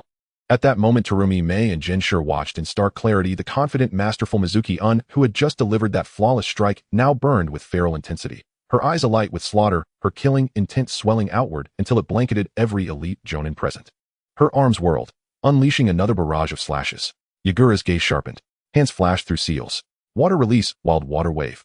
A torrent compressed as if by immense hydraulic pressure tore forward, not as water but as a blade, slicing mercilessly through the incoming slashes, obliterating them utterly. But the true killing stroke waited in reserve. Uchiha now understood her charged sustained strikes looked impressive, capable of amplifying her power exponentially over seconds or tens of seconds. But real warfare offered no such luxury of time. 3 massive blinding white projectiles launched from behind Yagura, slightly slower than before yet larger, thicker, radiating sheer destructive force. Uchiha had timed her attack perfectly, exploiting the brief lag after Yagura cast his jutsu. As expected, 3 deep, gory wounds opened across his back. But then, Ruoer. An overwhelming tailed beast aura erupted, so potent it drowned even Uchiha Yuen's killing intent within the arena. A monstrous crimson-skinned figure emerged, barely clad, yet radiating terrifying lucidity. Two Tails transformation. Wounded Yagura immediately triggered his tailed beast transformation, rapidly healing his injuries, then surged forward with newfound, overwhelming might, charging straight at Uchiha. Uchiha scoffed, then chose the slowest, most devastating slash of all. A colossal white crescent of energy coalesced directly before her. Onlookers trembled before its sheer sharpness. Yet this played directly into Yagura's transformed hands. Mid-lunge he vanished, reappearing instantly behind her. Damn it! Uchiha realized her battlefield instincts remained shallow. War allowed no pause for thought or distraction. Faced with such relentless assault, she had no choice but to respond in kind. Still, she'd kept one trump card, literal physical leverage. Sun breathing, 11th form solar halo dragon, head dance. This time nearly all shinobi bore witness. Not merely to the clash, but to the metamorphosis. Uchiha Yuen's visage shifted once more, serene, impassive, divine, as if a celestial sovereign descended from the heavens heralding her arrival with incandescent solar flame. Terumi Mei cried out, that technique again. Just as Uchiha Yuen's blade neared Yagura, certain of victory, he abruptly channeled chakra, reinforcing the water mirror once more. Uchiha Yuen's thoughts flared with exasperation. How did Obito control this man? Or worse, how had Obito convinced himself she could possibly defeat him? Though Obito's assessment wasn't wholly inaccurate for Uchiha, any injury meant defeat. The outcome repeated itself. Another flawless clone erupted from the water, matching her move, blocking the strike with identical precision. Yet just as Uchiha prepared to unleash her spatial slash, anew, Yagura abandoned convention entirely. He pivoted instantly, materializing behind her, and struck with brutal, unrelenting force. Wah! Uchiha uncrumpled under the impact, her back torn open by a grotesque, gaping wound. Although it healed in an instant, he became very hungry, and then was violently knocked down to the ground, stirring up a huge cloud of dust. The arena fell into silence, yet everyone felt both happiness and concern. They were glad that Lord Shuing's strength remained intact, able to handle the powerful Shui Mu Yun with composure. The worry was whether such formidable combat power would not be easily forgotten by Shui Mu Yun. Of course not. As if he knew what they were thinking, Uchiha Yun suddenly shouted from the dirt. As he looked back, a fierce wind blew away the mist in the arena. Only then did everyone realize that Uchiha Yun was completely unscathed. Uchiha Yun was currently contemplating her strategy. She immediately took a large handful of military rations from her ninja tool pouch, stuffed them into her mouth, and began to swallow while observing her surroundings. The tailed beast transformation guy was nowhere to be seen. The arena was empty, leaving her to vigilantly watch her surroundings. She furrowed her brow, honestly feeling that the abilities of this Shuing were somewhat unsolvable. Her small skills were of no use, and the power of the wood spirit could not be used at this moment lest she be exposed. She was certain she wouldn't be killed, but such a situation would affect Obito's plans. This kind of plan indeed suited his character, as he wouldn't even pretend. The sword technique of the breath of the sun would be dispelled by the water mirror technique, and the speed of the space slash was too fast to deal damage, too slow, and the opponent would dodge. Peter was clever, it was indeed useful, but the opponent's speed was too fast, and he reacted making a move, yet still got hit. It seemed she had to activate the backup hidden power. She stood alone in the arena, raised her right hand, brushed her hair, and inserted the Nichiren blade back into its sheath. Uchiha Yun turned to glance at the watching ninjas, giving a confident smile. Whoosh! In that moment, the hidden Yagura suddenly appeared behind Uchiha Yun. The claws in his hand stretched out fiercely, aiming directly at Uchiha Yun's head. Repel evil balance, yin and yang. Uchiha Yun seemed completely unresponsive to this situation, and the person before her looked very worried, but due to the competition, they couldn't remind her. The two masters, Koyami and Mei, widened their eyes. Her expression seemed to return to that initial state as she softly spoke. She uttered these 6 words. Blade of the Shark. A person wearing a blue scarf enveloped in the power of water elements seemed to unleash an irresistible ability, transforming into a ferocious shark that surged directly from Uchiha Yun towards the Russian Yagura. Due to Uchiha Land's abilities, this ultimate move directly inherited the power of the rules, which was the ability from the King's Canyon. It is well known that as long as the ultimate move is unleashed regardless of skill level or any basic attacks, all are devoured. Just moments ago, using the concealment of Uchiha Yun's body, Uchiha Lan completely avoided her own startup. In theory, Uchiha Lan's strike did not appear very strong, yet it managed to intercept Yagura's attack and violently pushed him away a great distance. What is that? Chojiro exclaimed in surprise. Roar! Uchiha Lan's kunai flew up and down with several flashes of blades, leaving wounds on the two-tailed form, although they quickly healed. Clearly feeling anger, he slapped fiercely at Uchiha Lan. Yet Uchiha Lan dodged like a fish, turning, leaping away from the attack and diving underground as if entering water. Then she quickly resurfaced, but now was far away from Yagura. Let this lord kill you. In that moment, one after another clones, or rather individuals dressed differently, appeared in the arena. An additional clone temporarily added, let's call it Uchiha Liangyan. Everyone watched as Uchiha Liangyan soared into the air, her body appearing quite exposed, yet the overwhelming killing intent made everyone present feel invigorated. Die for me. Uchiha Liangyan frantically swung her arms, and in the surrounding space hundreds of slashes came crashing in. Yagura realized something was wrong, thinking it was a clone, and charged straight towards the center, where Uchiha Yun had split those clones. At that moment, Uchiha Liangyan, flying in the high sky, sneered, "Uff," and slightly moved her fingers, slowing down the speed of the slashes to the slowest, even completely stopping, yet maximizing the damage they would shatter upon contact. As Yagura dodged the hundreds of slashes and wanted to rush forward to defeat Uchiha Yun, she suddenly opened a scroll and took out a great sword. Her breathing suddenly weakened, but Yagura paid no mind. Rondo. Sun Halo Dragon. Both swords were unleashed simultaneously. A powerful sun flame reappeared in the arena. And I am here. Uchiha laughed wildly, her petite figure holding a small ninja knife, yet covered in condensed chakra, preparing to strike Yagura's back with a powerful blow. Water Realm Technique. Yagura attempted to summon a water clone infused with chakra as he had done before, using the same technique, rushing towards Uchiha Yun, but was blocked. He focused chakra in his hand, turned, and with one palm pushed Uchiha away. Total concentration constant. But then he suddenly realized he had been struck from behind. A fierce flame tore at his body, and even in tailed beast form, he felt deep pain, and the wound could not heal. How could this be? Yagura did not expect his clone to be shattered so quickly. Indeed, Uchiha Yun discovered that this guy, while using this technique, could only infuse chakra into the water clone, equivalent to the strength of his sword, which could block. But what if he weakened his own power before attacking? And when the offensive power was equivalent, he immediately increased his strength. Sure enough, Uchiha Yun had just closed total concentration, and at the moment the water clone appeared, she activated total concentration. This seemingly invincible ninjutsu was cracked at this moment. As he wanted to turn and retaliate, he suddenly found himself unable to move. Looking at the two kunai that appeared beside him, he felt something was off. He noticed a shark-like dorsal fin swimming around in the ground nearby. It was Uchiha Lan using all her chakra to temporarily suppress Yagura. Yagura then realized that people had surrounded him. Not far in the distance, a figure with a large broadsword was charging towards him. On the other side, someone squatting there with a spear and shield. Not sure what they were doing, but it definitely wasn't a good sign. Moreover, the one in the sky launching slashes released attacks that were invisible, only discernible by reflection. Now he felt unable to move. 3 tails. Tailed beast ball. He suddenly opened his mouth. Since his body could not move, he would use the power of his mouth. One cut. While rapidly charging his power, a figure appeared right above him. Uchiha Guanyu had spent a significant amount of time charging this attack, delivering a blow with unmatched power aimed at Yagura. He was quick-witted, immediately lifting his head to block this strike with the newly formed tailed beast ball. Boom. The arena was engulfed in a massive tremor, but fortunately, there was a barrier, so from the outside it seemed like nothing happened. So strong, even forcing Lord Shuing to use the tailed beast ball. No doubt the power of the 3 tails is just too strong. Shui Mu Yun is impressive too, though I didn't quite understand what was happening with those suddenly appearing people in the arena. Don't worry about it, anyway, the elder said this ability belongs to them, a bloodline limit, isn't it? We're from the same village, how could I not understand this? You better pay attention. Koyami's expression was filled with worry and complexity as she didn't know what was happening, but she felt very concerned about Shui Mu-yun being harmed, though at the same time, she had confidence that Shui Mu-yun could make a comeback. As it turned out, that was indeed the case. After the smoke cleared again, the fully tailed beast-formed Yagura violently broke free and slammed into the ground where Uchiha Lan had hidden, but Uchiha Lan had vanished. Where? When he turned to look around, as the smoke finally dispersed, he suddenly discovered that in front of him stood 5 fully armed individuals.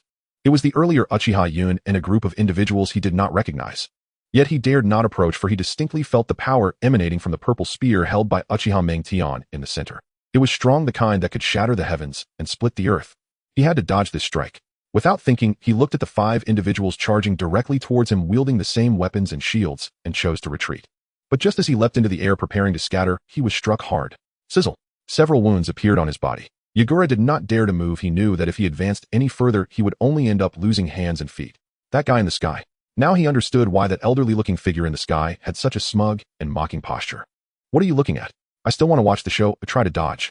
Uchiha Liangyin mercilessly mocked, lying in the air, with one hand propping up her face, the other pointing downwards. Damn. Having already hit the ground, he could not ascertain how many slashes awaited him, but he knew there would be many, and he certainly couldn't escape. Come on. He felt that Shui Mu-yun was indeed very strong. He originally thought that if he won, or even completely won, he would forcibly pass the position to her, as it was only temporary. Moreover, being able to spar with him meant she was a strong opponent. But unexpectedly, he found himself about to lose, and the chakra healing his wounds was now being used to condense this powerful tailed beast ball. At the moment when the 5 individuals in front were readying their terrifying power to strike, as he fell to the ground, it burst forth violently. 2 waves of attacks collided together. They produced a tremendous sound. The smoke once again enveloped the area, and everyone was watching intently. As Zabuza swallowed his saliva, he did not expect that guy to be so strong. Pipa Shizuku revealed an excited expression. Indeed, as the smoke cleared, there stood only Shui Mu-yun, who remained upright, and Yagura, who was half squatting on the ground looking dispirited. The subsequent events were quite simple. Uchiha Yun became the 5th Mizukage. Although it was temporary, given the current state of Wuin village, this Mizukage was likely to remain for a long time. Immediately following this, the policies previously promoted by Uchiha Yun began to be implemented, although many aspects still required reform. In terms of politics, Uchiha Yun held multiple meetings to guide the thoughts and emotions of the ninjas in Wuin village, and then under the premise of the closed-off land of water conducted assassinations against the feudal lords. Subsequently, through a series of operations such as establishing puppets to assassinate officials and placing people into key positions, the Daming Prefecture became a nominal representative, while the actual control of the entire nation rested with Wuin village. Uchiha Yun knew that his reforms could not be rushed, especially in such a politically backward and distorted ninja world.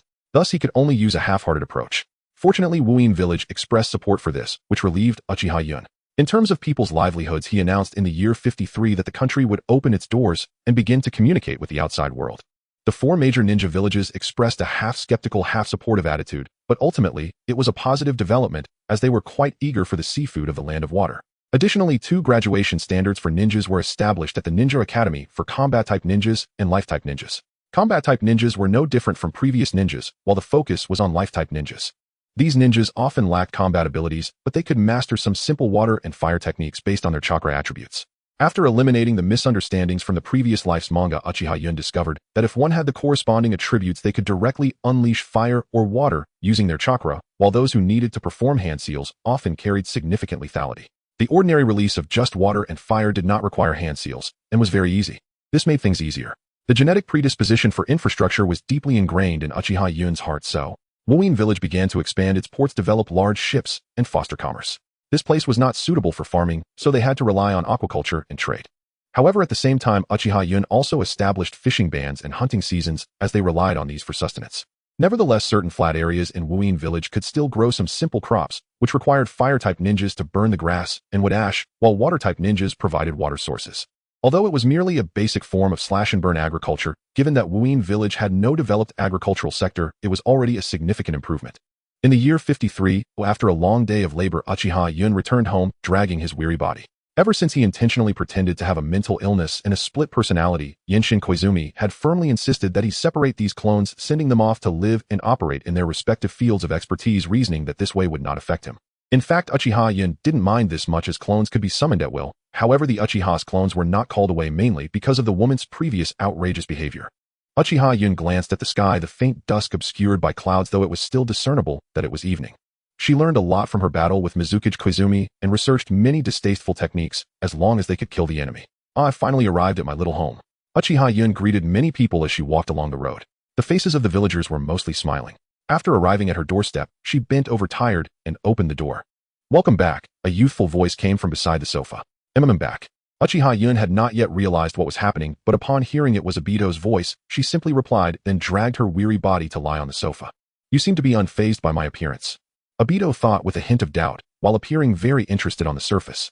He stood beside the sofa looking down at Uchiha Yun who was lying comfortably on the sofa. What's the matter? Is my presence really that strange? Seriously, sigh, how boring. Uchiha Yun was extremely fatigued at this moment, still displaying an extremely trusting and affectionate demeanor towards Obito. Now she lay helplessly on the sofa patting her face. Obito fell into silence as the girl before him did not answer his question directly. Just as he was about to say something, she suddenly sprang up. Obito subtly stepped back. How about I make you dinner? Uchiha Yun seemed to suddenly recall something interesting, her eyes sparkling with excitement, as she firmly grasped Obito's retreating hand, eagerly asking. Oh, anyway, there's no one nearby, so take off that broken mask of yours. Uchiha Yun blushed slightly, wanting to see Obito's face, but discovering it covered by that old mask. Her expression instantly drooped, and in anger, she directly yanked off Obito's mask and tossed it aside. Obito suddenly found himself at a loss. His still somewhat juvenile face displayed no emotion, but the area around his ears turned a faint shade of pink. Hee, now you look much better. You're obviously quite handsome, aren't you? Alright, you sit tight on the sofa while I prepare your meal. Uchiha Yun's face grew even redder after seeing Obito's face. She giggled, released his hand, firmly pressed down on his shoulder, settling him on the sofa, then quickly entered the kitchen, tying an apron around herself. Obito was a bit dazed by this series of actions, but surprisingly he felt very happy with no sense of danger or need for defense. The moment he was held by the shoulder, he had no intention of resisting. He sat on the sofa looking out the window, listening to the clanging sounds from the kitchen, and slowly a smile crept onto his lips. It felt like a weary wife returning home after work to joyfully prepare a loving dinner for her husband. Not bad. Wait, what am I thinking? Obito shook his head frantically, wondering how he suddenly had such thoughts. This was unfair to Rin. He needed to quickly discard it. However, it was indeed quite comfortable. Obito thought, his tense body slowly relaxing. Acquired military genius instinct, Uchiha Yun bustling in the kitchen also revealed a genuine smile. This time it was no act, as she was truly happy. Before long, plate after plate of steaming hot dishes were brought to the table. Then Obito and Yun leaned against each other, enjoying a delicious dinner. But upon closer inspection, it was actually Yun who stubbornly leaned against Obito. Smile. Obito also found himself drifting away in response to Yun's calls. Obito, while eating, quietly glanced at the extremely happy Uchiha Yun beside him. She liked him. Obito was utterly certain that he could sense happiness from Uchiha Yun's attitude towards him. Furthermore, he was the only normal man in the Uchiha clan pursuing women. Awkward. How could he not understand this? Uchiha Yun, thank you, Obito suddenly said after finishing his meal, just as Yun stood up to clear the table. Uchiha Yun's body stiffened. Her smile suddenly disappeared, but it was not due to sadness. She glanced gratefully at Obito, and the emotions in her eyes were clear to him. Thank you for bringing me out of Konoha. Obito shook his head, thinking of what he should do next, then slowly spoke, regarding Kisame. What's wrong? Didn't you give me a note earlier? I know Kisame, but he's still out on a mission. What's happened?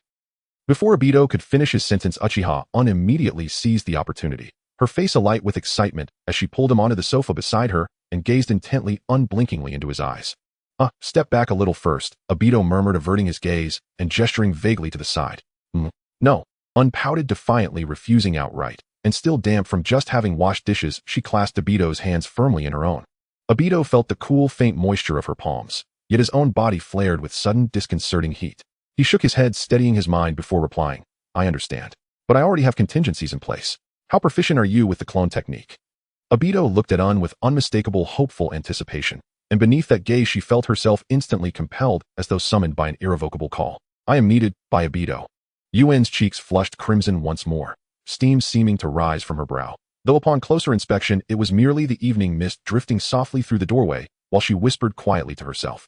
Obito, whose hearing was preternaturally sharp, couldn't possibly have missed those words. His heart lurched, sweat prickling across his brow. Well, this makes manipulation all the easier. He forced the thought brittle and hollow into his mind. No problem. I'm an awakened Mangekyo wielder.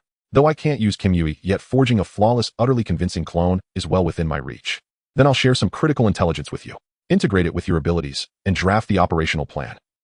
He nodded in quiet satisfaction, then began outlining his strategy, while Yun repeatedly leaned in, pressing close, and Obito, in turn, subtly shifted his position inch by careful inch. At last the plan was finalized, the most exhausting day Obito had endured in years. His palms were slick with sweat. He was drenched, truly a child overwhelmed. Oh wait, weren't you about to leave earlier? Why did you come back? Yun rose halfway, then paused mid-motion, sat down again, and asked. I never truly departed. After leaving, I realized something vital: Kisame could bridge our organization with the hidden mist village and embrace our cause. With Fuguki Suikazan dead, Samahata may now be entrusted to Kisame. So, you're leaving after all? Un suddenly spoke with fragile hesitation. Obito watched as the girl before him shrank inward, her posture folding her hands, releasing his left hand entirely. Yes, though only for a time. Roughly half a year. Then I'll return, and bring you with me into the Akatsuki. As for the hidden mist village, the 5th Mizukage Meiterumi will assume leadership. You surely know her. Alright, please hurry back. Un glanced upward. The sky had deepened into twilight. Rising, she spoke with solemn resolve. Ah, I see. Your residence is truly remarkable, warm, inviting. Obito, unwilling to continue the conversation, stood abruptly and feigned casual movement, glancing around the room with quiet admiration. It's alright, I suppose. Unfolded her hands behind her back and fidgeted shyly. The bed. Just as Obito prepared to depart, a strange, gritty sensation startled him. He looked down to find gray dust coating his palm. He lowered his hand, tracing the source of the residue. He had never imagined this meticulously kept bed would accumulate dust. Why? No, this bed has never been used. Yet Un has lived here for an entire year. So where then does she sleep? A cold wave of suspicion surged through Obito. Years of shadow-dwelling instinct sharpened his dread. What hidden acts might Un be committing behind his back? Could it be? He knew through the 4th Mizukage's intelligence that although Un worked tirelessly by day, she always returned home punctually each night, to sleep. What then? Obito brushed the dust away, effortlessly concealing the motion. Noticing Obito halt beside her bed, lost in silent contemplation, Yuen's expression tightened with anxiety. She hurried to his side, and with practiced subtlety, positioned herself squarely before the bed. Obito noted every gesture. His eyes narrowed slightly, so sharply that for a heartbeat he nearly released his killing intent. What is it? Nothing, absolutely nothing. Her voice faltered, her face paled, yet she strained to maintain composure. Humph. Obito gave only a low, dismissive grunt. Saying nothing more, he simply vanished into the Kemui dimension. The moment Obito disappeared, Un exhaled, a long shuddering breath of profound relief. Yet Obito hadn't truly left. And precisely that was what Un had intended. This intricate web had been woven over an entire year. Obito, you must catch it flawlessly. Half his body was composed of white zetsu, granting him perfect mastery of the floating technique and absolute concealment of his chakra signature. Yet Obito chose not to activate the technique immediately. Instead, he hid himself within the spatial folds nearby, merely concealed, not fully masked. He observed clearly the young woman moved with habitual calm, lingering in the living room, idly drifting or opening the bookshelf and selecting a volume at random. Yet that bookshelf had never been touched, not rearranged. A year ago, Obito had seen it exactly as it was now, unchanged, untouched. Its surface spared dust only by fortunate placement. Obito's killing intent thickened, his Sharingan igniting, then froze. Before Un, he rarely revealed his Sharingan. Now activating his Mangekyo, he beheld something unprecedented within Yuen's ocular nerves. Where Yin chakra resided, the very catalyst for the Sharingan's awakening, lay something profoundly anomalous. He sensed it immediately. This chakra was deeply, unsettlingly wrong. He struggled for words, until realization struck. It was negative emotion, dense, layered, agonizingly complex, predominantly guilt and sorrow laced with traces of hatred. Yet such emotions alone would not alarm him. He bore them too, though their composition differed slightly. For he perceived clearly the Mangekyo's ocular power encircled that mass of Yin chakra, not merging with it, but enveloping it completely, like a silken cocoon sealing a wound. Normally negative emotions corrode cognition and physiology alike. Un, however, had isolated them, sealed them away. A memory surfaced in royal courts. Psychological healers employed therapeutic arts to soothe minds and temporarily balance affliction, though never eradicating it. Yet another method existed, once widespread in the Warring States era, later banned after catastrophic consequences were verified. It employed Jinjutsu, weaving chakra into a delicate lattice around all negative emotion, burying it deep within the subconscious, leaving the subject outwardly radiant, energetic, and joyous. It flourished briefly, yet the Uchiha reliant on Yin chakra for the Sharingan never adopted it. But the minor clans who did employ it soon vanished, utterly extinguished. For those suppressed emotions did not fade. They fermented, grew, multiplied in silence. Until the day the Jinjutsu's chakra could no longer contain them, when they erupted violently throughout the victim's body, plunging them into unconsciousness, trapping them in nightmares, and killing them there. Initially, practitioners increased chakra output, but when even overwhelming reserves failed, the symptom manifested irreversibly. That final collapse was almost merciful, for by then the victim was often aged beyond recovery. Far more insidious was the slow erosion. While suppressed, the subject radiated positivity, yet medical ninjas later diagnosed this as profound personality fragmentation. Consider a man who raged at injustice, intervening instantly against wrongdoing, earning acclaim as an enforcer of law. Later his clan administered the Jinjutsu, suppressing war-born anguish, and with it his righteous fury, his unbending integrity. At first no one noticed. Gradually, however, they observed the man who once confronted every transgression, great or small, now watched minor offenses unfold with indifference. Reprimands yielded no change. His formidable skill deferred deeper scrutiny, until enemy shinobi infiltrated the clan, stole vital intelligence, and he, instead of acting, laughed aloud the next morning while reporting it to his kin. He was executed. Soon after, others subjected to the technique unraveled similarly, revealing its fatal cost: irreversible personality dissolution. It was outlawed thereafter. This was identical. Obito's mind roiled, his pupils contracting to needle-fine points. Why would undo this? What drove her? Was it escape? Then why had he sensed nothing? Obito prided himself on acute malice detection, yet he'd felt no trace of negativity from On, not even when facing him directly. Only dependence, affection, trust, gratitude, love. No. His thoughts whirled, connecting threads, cross-referencing evidence. Yet something remained discordant. Was this truth or illusion? He recalled entering without knocking, yet Un showed no startlement, no defensive reflex. She welcomed him as if his intrusion were perfectly natural. Was this truly the reaction of a shinobi? How long had they even known each other?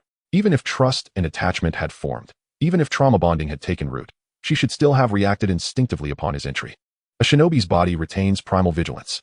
This, Obito now saw it plainly. Yuan's emotional palette toward him was unervingly monolithic, pathologically positive, devoid of shadow. He had long questioned her loyalty, thus overlooked this anomaly. Only now, having granted her his genuine trust, did it crystallize into clarity. How could one so freshly scarred by Konoha, so recently complicit in the slaughter of beloved kin and comrades, so swiftly erase guilt and grief? How could hatred be so thoroughly buried? Moreover, this state bore no mark of madness, for true insanity lacks coherence. Obito recalled rescuing Un from the cavern, her initial hysterical laughter, then in a single breath her abrupt shift to unwavering trust. Similar transitions had occurred along their journey. Now he understood her clones weren't mere constructs. They were manifestations of her fractured emotions. With him she appeared normal. No, was she truly normal? Too normal. Intelligence from the Mizukage confirmed away from Obito, Un was volatile, unpredictable, bordering on feral, yet not quite mad. A terrifying hypothesis now seized Obito, and he resolved to test it. He activated the floating technique, erasing his chakra signature entirely, and ascended silently to the rooftop above Yuan's room. Through the ceiling he watched. After reading a while, Un sensed his presence vanish. Rose sighed deeply in relief, and collapsed onto the sofa.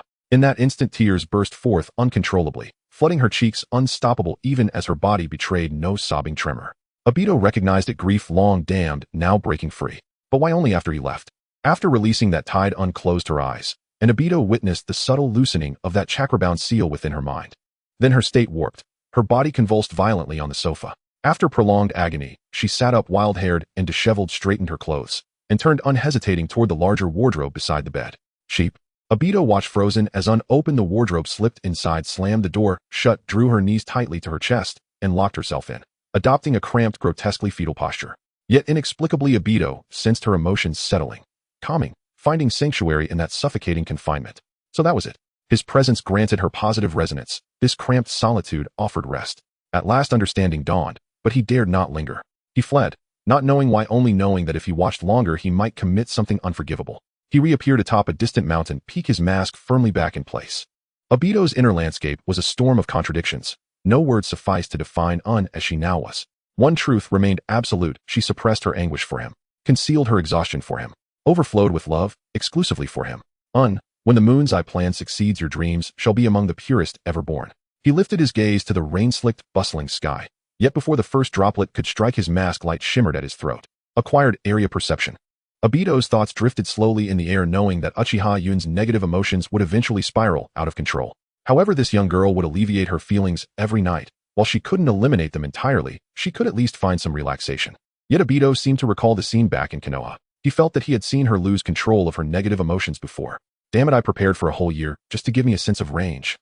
Yun felt quite dissatisfied, but after using this ability, she realized its flaws. The coverage of this range detection actually enveloped the entire land of water. I'm sorry, sir, I didn't recognize you earlier. Uchiha Yun saluted the air, her demeanor appearing quite solemn. Now it's time for Kisame Hashigaki. With that thought, a smile curved at the corners of her mouth. This was a remote area of the land of water where Kisame was carrying out an information reconnaissance task. The task was almost complete. Kisame nodded in satisfaction as he looked at the intelligence he had gathered from the village today. But then he sighed. He knew the situation within the village all too well, and because of that he truly felt the tragic nature of the ninja profession. Where is true peace? Does isolation really work? Where should I go next? He couldn't make sense of it, but as a ninja he had to carry out this mission until its conclusion. Kisame stood on a stone gazing at the ruined village before him when suddenly a powerful aura accompanied by the presence of 5 or 6 Chunin-level ninjas appeared outside the woods. Lord Samahata. His heart trembled. Kisame couldn't understand how his superior had suddenly appeared here. However, recalling his past experiences of having to eliminate his companions after gathering information, he tightened his grip on his weapon and knelt down on one knee without leaving a trace. You've done well with your task. Hand over your intelligence to me. Lord Samahata wore a greedy smile. Kisame felt doubt and vigilance, but he obediently submitted the intelligence he had gathered. After looking at the intelligence in hand, Lord Samahata confirmed it with the nearby ninjas and, satisfied, drew his weapon. Sir, what are you doing? Originally, Kisame was already quite exhausted from carrying out the mission, having faced many ambushes during the task. His chakra was almost depleted, and upon seeing his superior draw his weapon, he felt a chill run down his spine. Kisame Hashigaki, you know too much. Today is your day of reckoning.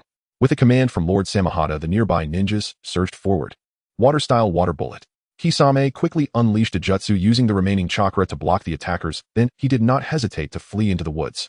He ran and escaped, while others chased him, feeling that there was no way out. His speed was no longer fast enough, and the other ninjas were intentionally forcing him in one direction. Kisame was very familiar with the map here. He knew what lay ahead.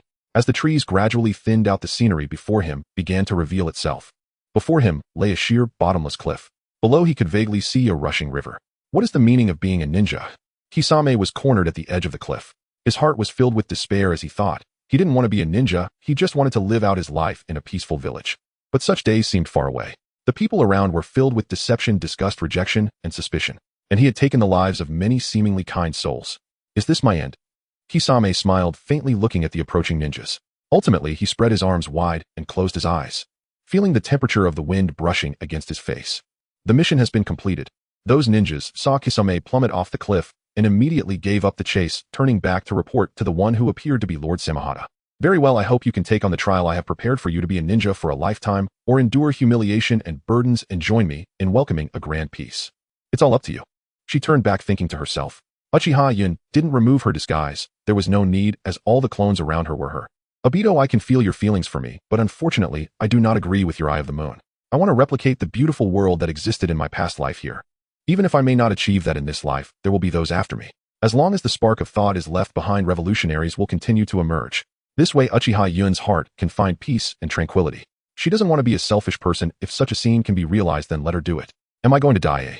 The cold feeling washes over me. I drift in the river, losing my consciousness. Good. Kisame's heart was filled with tranquility. His body was seriously injured with a huge wound on his chest, likely from the fall. He was now in the river, being washed by the water, cleansing the wounds on his body. He was in pain, but he was also happy. Though his life was filled with confusion. Why is there a person so heavy? As his consciousness began to blur, he felt a new sensation on his body. He heard a girl's voice as if he was being pulled ashore.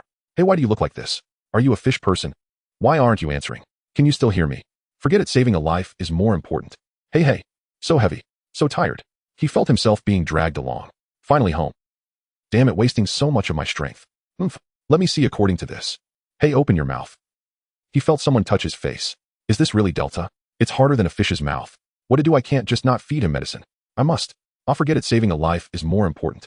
He felt his lips being pried open, warm water flowing back into his body. He fell into a coma.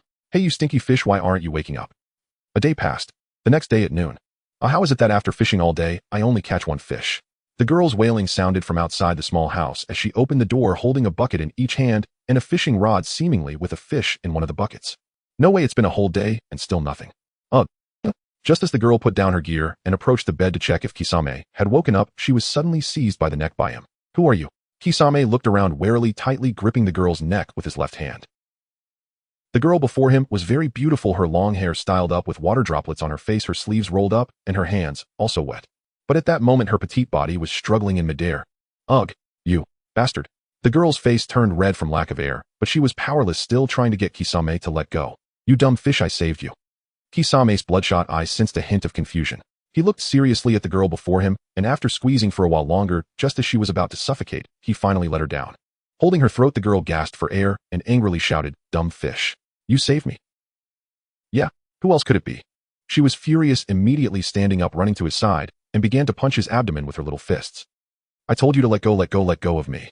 Her actions were akin to a child's playful fight, but surprisingly he didn't resist. Instead, he did nothing at all, allowing her to hit him. Thank you. Kisame seemed to have never encountered such a scene before. He awkwardly turned his head to the side, and then spoke. Now you know to thank me. Forget it, I am magnanimous, I forgive you. The girl looked at the tall man before her who displayed such an expression and burst into laughter, generously forgiving him.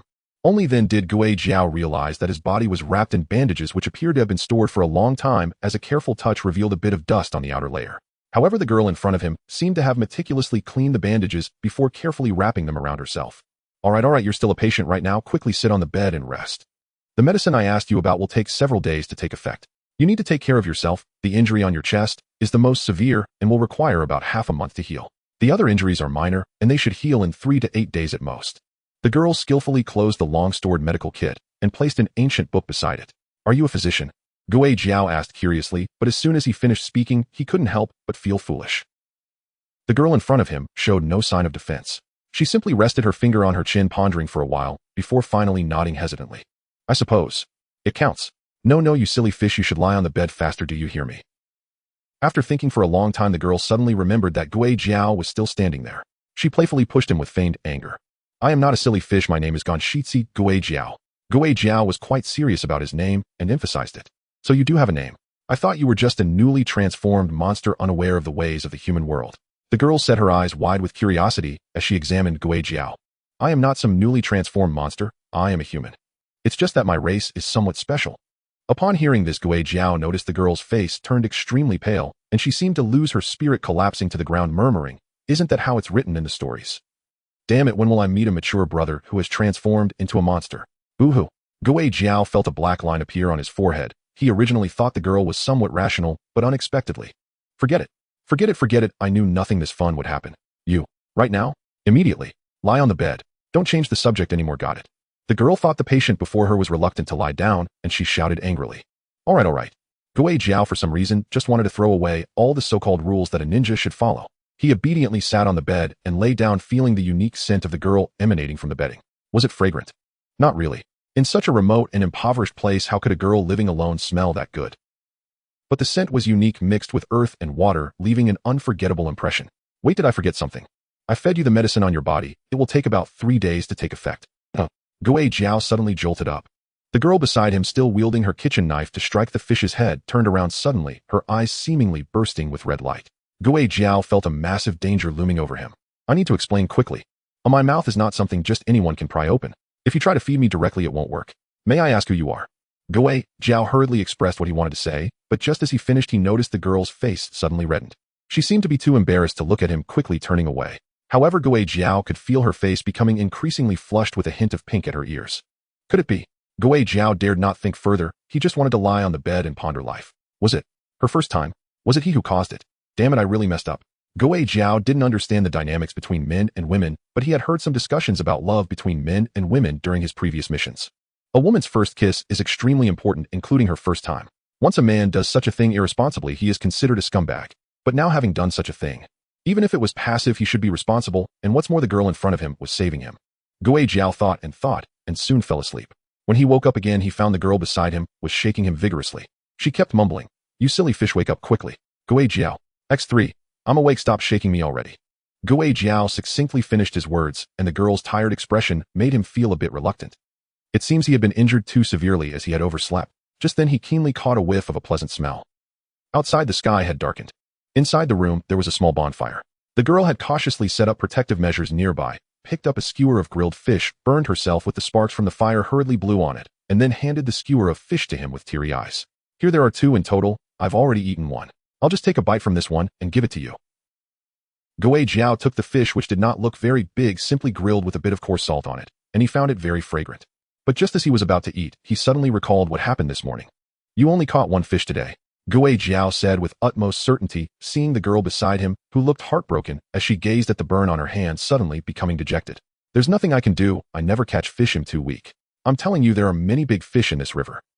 She continued, gesturing wildly as she spoke, spreading her arms wide, clawing at the air. Gui Jiao watched and couldn't help but chuckle a couple of times. The girl didn't mind and continued to talk about her failed fishing attempts. Anyway, I don't have a big appetite, so hurry up and eat this fish. This is a great mercy from me to you. But there must be a reward. Once you recover, you have to go fishing with me over there and catch 3 particularly big ones, alright?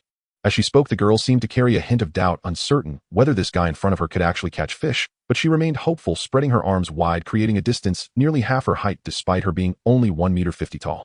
Okay, Guo Jiao agreed without hesitation. The girl was first taken aback, her arms slowing down, but then she confidently took Guo Jiao's hand, her face filled with excitement. By the way, your name is Guo Jiao. I haven't told you my name yet, have I? Huh. The girl gazed at the bonfire, suddenly remembering this question. After asking it, and receiving no reply, she frowned, and looked at Guo Jiao, who was seriously eating the grilled fish. Haha, you silly fish, are you even listening to me? The girl angrily tugged at Guo Jiao's ear. Guo Jiao instinctively twitched, but was forcibly restrained. Sorry, I genuinely don't know your name. Guo Jiao naturally felt no pain dodging the girl's attack, but a smile inexplicably appeared on his face. You're quite strange when you smile. The girl froze for a moment, then seriously observed Guo Jiao's face as she spoke. I don't smile often, do I apologize? Guo Jiao fell into silence, and his smile immediately faded. That won't do. You need to keep smiling every day. Only then will good things happen, you know. The girl said this and directly pinched Guo Jiao's face, trying to make him smile. However, the forced movement made Guo Jiao show a rather comical smile. Please stop teasing me. Guo Jiao held the girl's hand. She felt the touch and suddenly recoiled, feeling slightly embarrassed. Then she smiled again. I wasn't. The girl muttered softly, then suddenly patted her head. I almost forgot to tell you my name is Atong. I don't have a surname, just this name. I was originally from a village, but they drove me away, so I came here. The girl shared her past, her bright eyes standing out in the firelight, leaving Guo Jiao somewhat transfixed. Hey, you silly fish, don't tell me you're dazed again. I need to find a chance to examine your brain. The familiar sensation returned, and Guo Jiao once again noticed the girl pinching his ear, causing him to chuckle. No, you don't need to share your past anymore.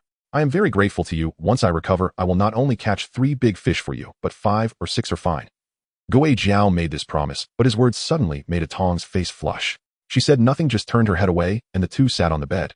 They gazed at the dying flames in front of them. Outside the window, the sky was filled with stars, and Guo Jiao dared not look at Atong, so he turned his gaze outside. He had never noticed it before, as he had not had such thoughts, but now he couldn't take his eyes off it because there was already someone in his heart. So beautiful, truly beautiful. Guo Jiao thought to himself, he had now become a rogue ninja, and no matter what he did, the ninja village would not spare him. But it had already been more than a day, perhaps they thought he was dead by now. He didn't want to leave, he wanted to stay here a little longer. Night fell, and it was almost time to sleep. There's only one bed here, so I'll sleep on the floor. Guo Jiao looked at the only bed in front of him, or rather it was a bed made of hard soil piled together with a layer of carpet on top. It looked spacious and could indeed accommodate 2 people, but Guo Jiao understood a bit about the separation between men and women. I don't want that, you sleep with me. The girl next to him made a surprising statement, her eyes sparkling with hope as she looked at Guo Jiao. Guo Jiao was startled at first, then gazed into the girl's eyes, suddenly realizing something. Without exchanging another word, they both washed up and went to bed. They lay about an arm's length apart. Guo Jiao tossed and turned, unable to sleep, perhaps due to the throbbing pain in his wounds making his chest feel tight. But he felt it wasn't just that. The girl beside him had already settled into an even breathing pattern, seemingly fast asleep. Hoo-hoo-ha. Guo Jiao's insomnia persisted until midnight, when he suddenly felt a touch on his arm. Turning his head, he found Atong tightly hugging his thick arm, mumbling, "It feels so good to have someone." That single phrase struck Guo Jiao like a lightning bolt. Yes, she was just a 16-year-old child, yet had lived alone for 8 years. Guo Jiao no longer wanted to remember the reasons he was driven out of the village, but now he understood the girl was no longer alone, and he would no longer be alone either. The subsequent events were quite simple. The next morning, Guo Jiao woke up from his dreams, only to find that no one was by his bedside. Are you awake? Atong's voice came over as she took down the clothes hanging on the tree branch outside, and prepared to place them on a makeshift hanger inside the small wooden house. Yes, Guo Jiao replied, trying to maintain a smile. By the way, your wounds are still quite serious. I have some bandages left. Let me change them for you. Atong suddenly remembered this matter. After putting the clothes in place, she walked directly in front of him. Guo Jiao finally took a careful look at Atong's face. Her features were exceptionally beautiful, but what was most unforgettable were her blue eyes, clear and bright, like water, as blue as the sky. It was mesmerizing. Your eyes are very beautiful, Guo Jiao remarked, being straightforward at least when facing someone he trusted. Of course, when I secretly went to the village to buy things, people praised my beautiful eyes too. Atong's expression became somewhat proud as she cheerfully said this, then she walked over to the bedside and helped Guo Jiao sit up. It might hurt a bit. If it does, just tell me. By the way, what do you do for a living? Atong was preparing to unwrap the bandage when she suddenly thought of this question and asked in confusion. I am a ninja. Just as Guo Jiao was about to speak, he suddenly jolted awake, realizing that his ninja tool pouch and forehead protector had completely disappeared. So you are a ninja? Well, I'm not very fond of ninjas. Atong's expression became somewhat perplexed after hearing this, as she muttered while unwrapping the bandages. I'm sorry, Guo Jiao didn't know what to say, and he could only keep apologizing. Alright, what kind of work you do doesn't define who you are. Perhaps you had no choice. I've put your previous belongings in the wardrobe. After I finish unwrapping the bandages, it'll help you put on new ones. Atong said gently. She could see the bitterness of the foolish fish before her, and although she didn't know why, it must be similar to her own feelings. Thank you. Don't mention it anymore. We should be friends now, right? While unwrapping the bandages, Gui Jiao tried to turn his body away, and because he was turned away, Atong could clearly see his strong back and the well-defined muscles. From her initial calmness to feeling a bit shy, her little face turned slightly red. Hiss. Atong accidentally pulled the wound a bit too much, causing Gui Jiao to react accordingly. I'm sorry I interrupted your work. Gui Jiao couldn't understand why he let out a sound from such slight pain, and he apologized. I should be the one apologizing. Ew, I actually made your wound larger. Damn it. Atong felt a bit guilty. Her rosy face quickly turned calm as she swiftly finished unwrapping the bandage and replaced it with a new one. Then she stood up, walked to the side to prepare some medicine, and went outside to fetch the freshly boiled water in a bamboo tube, bringing it back to Gui Jiao along with the medicine. Drink this, Atong said. All right, Gui Jiao replied, extending his left hand to take the medicine and gulping it down. Isn't it bitter? Atong asked with a strange expression, recalling how she almost died of bitterness when she tried this medicine before. No. Gui Jiao was also puzzled. Was it really that bitter? You are really impressive. No wonder you can become a ninja. It's clear that Atong's definition of impressive was somewhat narrow, but Gui Jiao could understand. Gui Jiao didn't realize that his gaze was gentle at that moment as he watched the girl before him run around, finally finding his ninja tool pouch and forehead protector in the wardrobe. Here, by the way, you carry quite a lot of stuff for a big fool like you. They are all cold weapons. What a pity they are completely useless. Wait. That sharp object, if used for spearing fish, should work well, but it's too short. Atong picked up Gui Jiao's ninja tools and scolded them, making Gui Jiao smile. What are you laughing at, you big fool? It can't catch fish, so it's useless. Atong didn't understand. Gui Jiao explained for a while before the girl calmed down. Hey, what are you doing? Atong was self-adjusting when she suddenly noticed Gui Jiao using that sharp object with a circular end to scratch his forehead protector. I was chased by the ninjas from my village. Now I am a rogue ninja, Gui Jiao explained calmly as he made a deep scratch on the forehead protector, which completely tore Atong's heart. She asked in confusion, why were you chased by them? Sitting beside the bed, she looked at Gui Jiao lying on the bed. Because ninjas are cold-hearted, devoid of emotions, and have no concept of good or evil. They are tools for carrying out missions and can kill their companions, relatives, and even children. Or themselves at any time. I was ostracized by them because of my skin color since I was young. After growing up, I served them. I don't understand why I had to do such things, but it seems I was born to do so. My name is Kanakichi Gui Jiao, a personification of my own image. To be honest, I don't really like this name, but they all call me that. I was driven out by them. Gui Jiao's words were a revelation to Atong. As he spoke, his gaze fell into confusion, staring blankly at the ceiling, or rather the wooden boards, lost in silence. But just then he felt someone holding his hand. I'm sorry. I shouldn't have asked that question, and thank you for sharing this with me. Ugh. He felt his hand enveloped by a warm touch, and he sensed a wet warmth next to his face. It was tears. The girl before him had her eyes wide open, and her bright blue eyes turned red at that moment. She tightly held on to Gui Jiao's strong right hand, and although she couldn't completely grip it, Gui Jiao felt very reassured. As the girl spoke words of apology, tears flowed from her eyes. Gui Jiao had no idea how to comfort someone, especially a girl. He could only clumsily reach out with his other hand to wipe the tears off the girl's face. It seems we are the same kind of people. Atong chuckled foolishly as she saw Gui Jiao reaching out to wipe her tears, her expression becoming serious. So do you have anywhere to go next? No, I haven't thought about it yet. Gui Jiao replied. Then how about staying with me? You can stay here with me, all right? No need to go anywhere, just stay here without anything and go into the mountains to catch fish. We can catch dozens or even hundreds together. You are strong, right? And also, the girl's eyes shone brightly as if she had grasped a lifeline, excitedly describing the future life she wanted to share with Gui Jiao. As Gui Jiao listened, he couldn't help but feel happiness, but his heart also grew increasingly silent and painful. He knew that the people from the mist-hidden village would not give up on him. The blood mist was that cruel. But how could he bear to refuse the person in front of him? So he could only agree. The third day. Your wounds are almost healed, but you still shouldn't move around freely. So why are you following me? The girl, as usual, prepared her tools to go fishing by the river, and the weather in the mist-hidden village was always so misty. Didn't you say you wanted me to help you catch big fish? I am actually very strong. Even with my injuries, I can still help you catch a lot. Gui Jiao said seriously. The wind today was also quite loud, and the girl's short hair danced in the breeze. She stood there and shouted, how is that possible? You just falling from a cliff. Even if you are strong, you don't have the strength to fish with me. Go back. Atong refused Gui Jiao's kind offer, and Gui Jiao didn't intend to overexert himself, so he obediently returned and resumed his previous life. After taking his medicine, Atong sat on the bed holding an ancient book. Do you usually read these? Gui Jiao asked curiously while lying on the bed. What else? My only book was blown away by the wind before the small wooden house was built. Fortunately, I had read it over 50 times. She was furious, as if finding someone to vent to while recounting her story. It turned out that after Atong's parents died early, they left her a pile of medical books. However, for some special reasons, the villagers had driven Atong away, and she came here with these books and a drawing book her parents bought for her when she was young. Atong had thought about selling the fish she caught here, but she never did. Even now, facing Gui Jiao, she couldn't think of a reason, but she just did it. Perhaps it was to find peace. Maybe she simply didn't want to. Now, Atong usually sat on the bed reading these ancient medical texts, then took the fish to some shops in town to exchange for medical supplies or herbs. Atong said that her actions might be influenced by her parents. She might be trying to inherit their legacy, but she had no intention of opening a pharmacy or any desire to go out. After turning 15, Atong had once gone to look for her village, but by the time she arrived it was already in ruins. Gui Jiao knew that the village Atong mentioned was the same one he had gone to gather intelligence. It had been destroyed for infringing upon the interests of the ninja clan, and Gui Jiao shared his speculation because of that. On the fourth night, Atong cried the entire night, leaning against Gui Jiao's chest while her body continued to sob. Gui Jiao felt very distressed, but he truly didn't know how to comfort her. However, he knew that at this moment being a reliable figure might be the best choice. On the fifth day, Atong went out to the small town. That evening she returned with medicinal materials and a book. Gui Jiao asked what it was, and Atong explained that it was a calligraphy book. She took out a pen from the medical kit, and after organizing the herbs began practicing her writing. Gui Jiao's wounds had almost healed.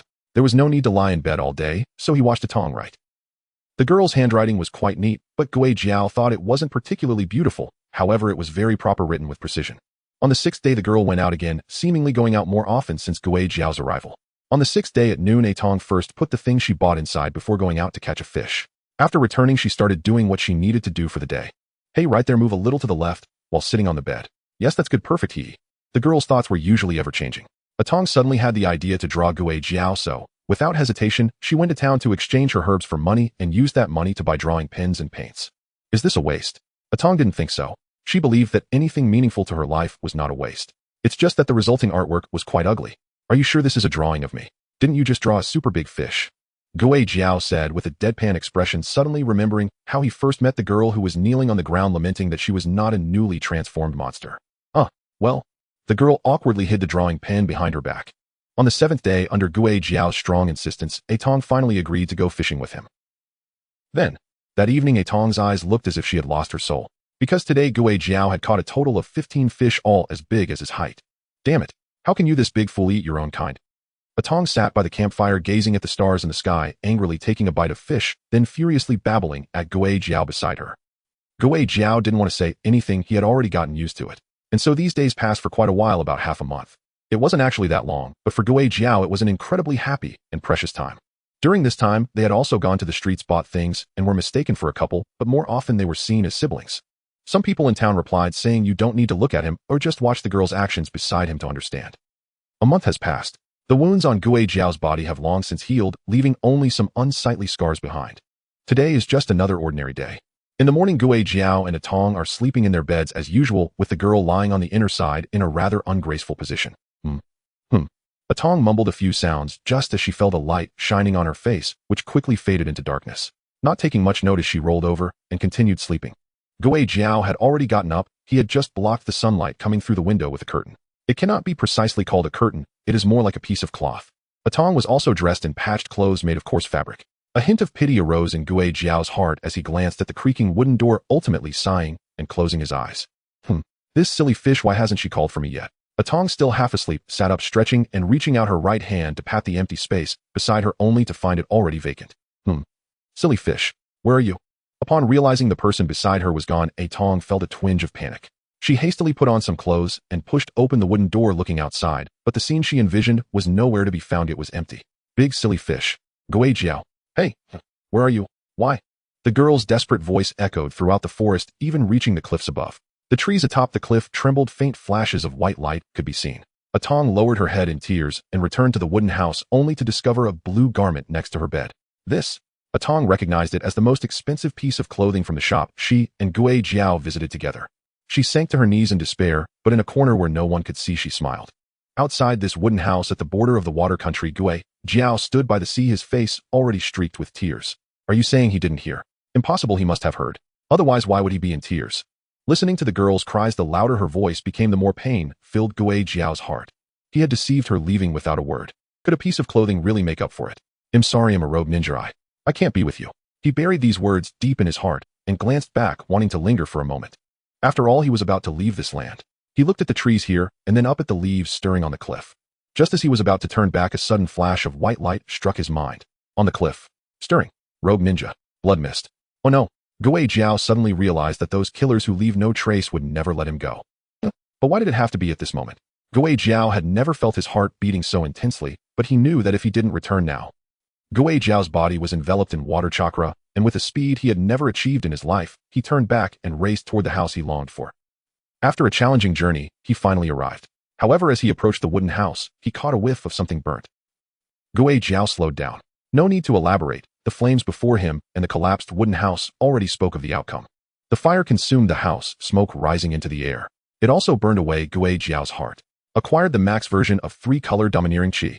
Guo Jiao now, like an ordinary person, refrained from using water ninjutsu, as it could harm those inside with steam. He paid no heed to the enemies lurking nearby, because if she died nothing would matter. He rushed into the wooden house, disregarding the scalding sparks, and forcefully pried open the wooden beams. Finally, in a corner of the earth, he saw a pool of blood. Atong. Guo Jiao shouted this name loudly, his jaw clenched, bloodshot eyes trembling all over his body as he forcefully pushed away the dirt. Revealed before him was the girl in a blue dress, weak and gasping for breath from multiple wounds. Guo Jiao cried out in anguish as he lifted the girl out to the outskirts of the flames. When he reached a safe place, he felt someone tugging at his shirt. Atong. Guo Jiao gently called out as the girl, already with a bloody hole in her chest, weakly opened her eyes. Big silly fish. Guo Jiao, hurry, go. Her aura was almost extinguished, blood still trickling from the corners of her mouth, but he didn't give up, rushing toward the town at breakneck speed. Yet before he could take a step, the girl said this. To be precise, she only spoke the first half, as she couldn't utter the second half. In Guo Jiao's eyes, the girl simply mouthed the words, then. Let go. Just moments ago, the small blood-stained hand that had tightly grasped his shirt suddenly released. Tong. Guo Jiao halted, his eyes filled with confusion and disbelief. The girl before him had become limp, as if she had no strength left. But he couldn't believe it. Why? Why force me? Acquired max-range perception, he is a killer, a tool for the nobility, could he not know? Her exquisite blue eyes appeared shattered at this moment, the azure pupils expanding, enlarge, and also magnifying Guo Jiao's heart. He stood there like a tree on the verge of withering, unmoving. Surrounding ninjas began to close in, the leader carrying a special weapon on his back. Shark muscle. The fire gradually ceased, but it was not extinguished. Stop. The leader ninja warned as others surrounded Guo Jiao, yet they did not attack. Because the ninja realized the flames around seemed to fear something. They were retreating, with some extinguishing entirely. But fire has no consciousness. Why would this situation arise? Water. A cold sensation coursed from his head, and the ninjas finally noticed the sky had begun to rain. The drops fell to the ground, mingling with the scent of earth, extinguishing the flames completely. But that wasn't the reason. Quick! The leader ninja suddenly seemed to realize something, his eyes bulging, as if to pop out of their sockets. Just as he was about to speak, he saw rainwater falling on Guo Jiao, the girl in his arms gradually losing warmth. His face showed no expression, only the bloodshot pupils bore witness to what had just happened. Guo Jiao himself didn't understand his emotions at that moment. Was it sadness? Or sorrow? No, it was neither. These emotions stemmed from reflections born of his ninja profession, and now all that remained in his heart was anger. Water-style grand explosive water collision wave. Guo Jiao formed no hand signs and spoke no words, but in the astonished gazes of the ninjas amidst their fear of death, he suddenly laughed. He could feel those emotions. Even the invincible ninjas, when faced with the threat of death, would reveal such emotions. Ninjas are also human, they are no exception. These people have taken away his most beloved, ahahaha. A massive water sphere enveloped the entire forest, its overwhelming power causing all flying creatures to erupt with great force, fleeing from the area. Standing on the cliff, one could almost touch the outer edges of this water sphere, which was enormous, encompassing dozens of kilometers. Within this water sphere, however, there was a pocket of air isolated from the rest, where a girl dressed in blue lay, appearing as if she was merely asleep. Guo Jiao was beside her, bubbles escaping from his gills, his smile appearing eerily unsettling as he turned his head, only to be struck sharply in the face by something. It was shark muscle, drawn by the similar aura and powerful chakra emitted from Guo Jiao, breaking free from the leader ninja's grasp and merging with Guo Jiao. In the horrified gazes of the ninjas, a monster was born. Are you ready, humans? In the final moments of those guys' lives, Guo Jiao moved like a shark, his expression still maintaining a smile, yet it appeared cruel and insane. The water ball gradually disappeared, and due to the earlier actions, the sky here opened up, allowing sunlight to shine on Guo Jiao's face. After slaughtering all the ninjas, he exited the fusion state and carried the mischievous little one on his back, preparing to return and search for the one he had lost. But it was empty. Who was it? His inner fire, which had just calmed down, reignited at this moment. He did not understand why those people continued to pressure him when they were clearly already dead, unwilling to even leave a complete corpse. No, that is, Goei Jiao felt a bit fatigued, but he still saw at first glance that a note had appeared where he had stored a tong. He instantly flashed to the side of the note, picked it up, and examined its contents. Upon seeing the first character, his eyes widened. This is a tong's handwriting. He would never mistake it. Big fool fish, I have been rescued by someone. Do not worry about me.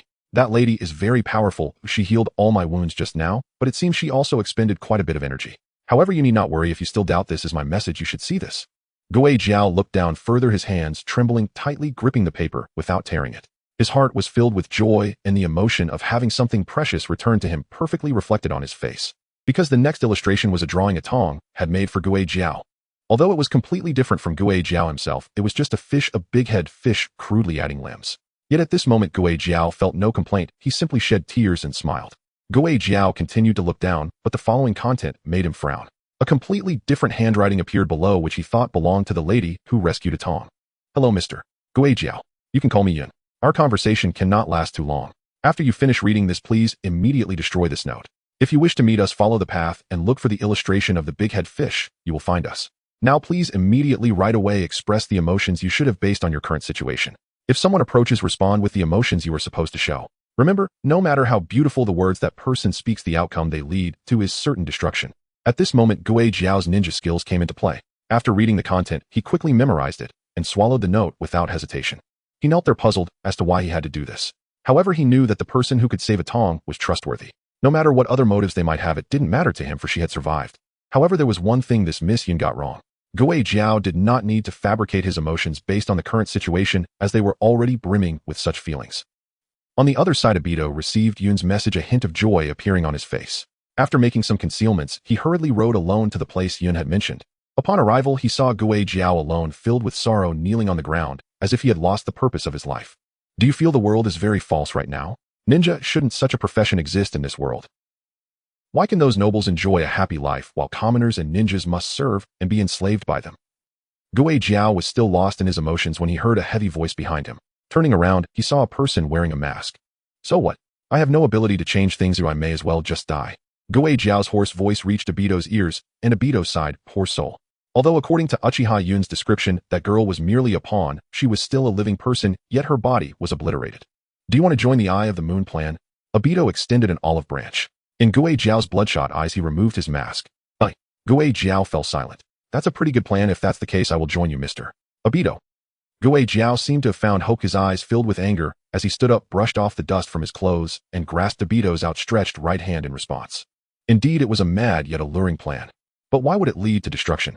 Goei Jiao was indeed moved, and for a moment just now he had been tempted, but he still remembered the content of the letter.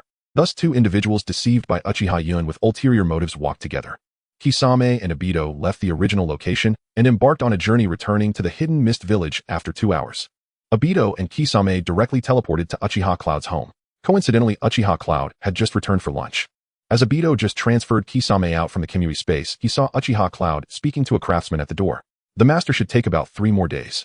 Is that so? Thank you for your trouble. I meant no such thing, my lord. I shall take my leave now. Farewell. Uchiha Cloud solemnly nodded to the craftsman, watching him disappear before closing the door. Turning around, he saw Kisame and Obito. Obito. Upon seeing Obito, Uchiha Cloud's eyes shone with excitement, but as she noticed Kisame, she quickly suppressed that emotion, transforming her previously joyful words into a cold one. Seeing this scene, Obito felt a sense of satisfaction. Who is this?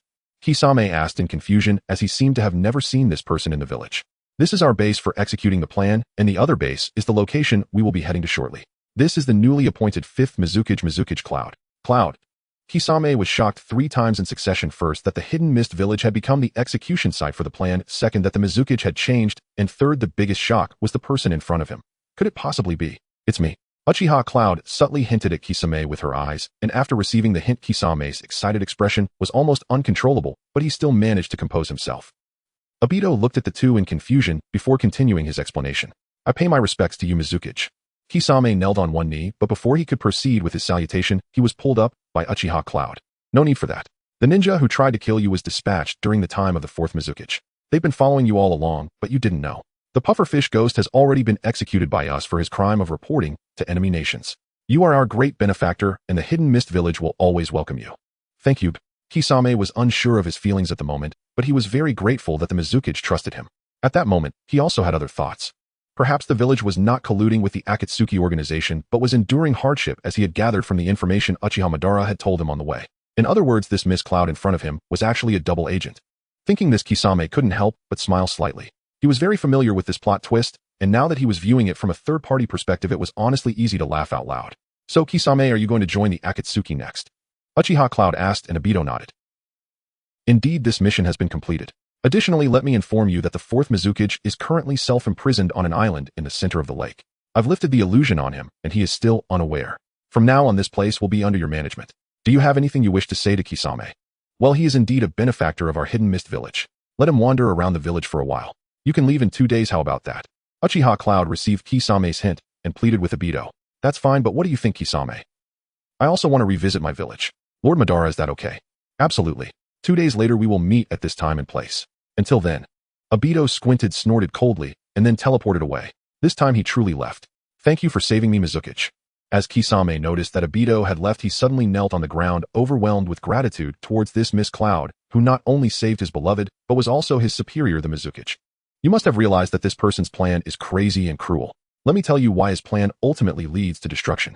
Cloud helped Kisame up and only mentioned one sentence as it was not convenient to disclose too much information at the moment. Those who fell under the illusion will die after about several decades, becoming white Zetsu. Simply put, it means that you have been replaced by a... What? Kisame finally understood the cruel outcome of that dreamlike world. Cold sweat suddenly appeared on his back. If he really went along with that Mr. Madara, the consequences would be unimaginable. The changes in the village require you to decipher one by one. This afternoon you will accompany me to visit various departments. Ninjas will no longer depend on the nobility, they are independent individuals and people, and the lower-class citizens will no longer be exploited. Although it is still a long way off, there is still time for everything. Tomorrow I will take you to meet her. Uchiha Cloud's words were a strong encouragement for Kisame. With tears in his eyes, he almost knelt down again, but was helped up in advance. He kept expressing his gratitude, a smile on his face as he opened the door and exited. The plot twist is really huge. Someone like me is truly troublesome. At least I have never seen such a Kisame before. Uchiha Cloud shook her head, walked to the table, sat down, brought out the dishes she had prepared earlier, and began to check her newly acquired abilities. Finally, she had some free time. That period of manipulating Aten had truly exhausted her both physically and mentally. They have finally all left. Uchiha Yun at last found a moment of respite. After finishing her meal, she sank onto the sofa and closed her eyes in quiet meditation. She had acquired the supreme form of the three-color Baki and the ultimate version of the space/complete, with 1,000 applications and perfected range perception. As for the three-color Baki, there was no need to belabor it. Though it could not rival the very pinnacle of the Hokage level, it could shatter a Susan Nanghu with ease. Moreover, such power would prove invaluable should the Otsutsuki ever strike. The 1,000 techniques for the space/genuinely stunned Uchiha Yun. At present, the strength of her abilities was primarily expressed through her clone's charged basic strikes and the wood spirit's power. The boost from the breath of the sun was minimal. Truthfully, its damage was insufficient against thick-skinned, tail-beastier adversaries. Against ordinary shinobi, however, a single sun slash could slice them into countless layers. Uchiha Yun's initial use of the space slash had been almost childlike. At its simplest, tune each slash for maximum damage and slow its velocity to a near standstill. If you produce enough of them, they coalesce into an impenetrable shield. Then by manipulating those shields to orbit you, any intruder is struck by invisible air slashes and is gone in an instant. And why are these slashes white? Uchiha Yun realized with surprise that her own technique was lacking refinement. To render the slashes truly invisible required the precise calibration of each release angle. Only then could they become unseen cuts. One could also close to medium range and feign a close attack, then employ the ability to cut down the foe. That was often the best choice. Using this technique from a distance invites suspicion. She had not expected there to be such nuance to the skill. Still, Uchiha Yun was undeniably excited. Once mastered, even the moon would not be a concern, as she was by all accounts nearly invincible. She still had one Sharingan unused. Though the power of Bailuo Tian could be deceptive at times, its body-splitting effect remained potent. Currently, it dealt quadruple damage, and when combined with a charged basic strike, the damage stacked multiplicatively. That was terrifying. If your previous damage stacking looked like 22-22, now you start with 44-44. Charge for 10 seconds, and the former result is dwarfed by the latter by an unfathomable margin. Then there was the spatial range perception. The so-called Peter 1 machine skill was a mere dilution of this spatial awareness. Uchiha Yun was astonished to find that this spatial ability enhanced perception in every direction.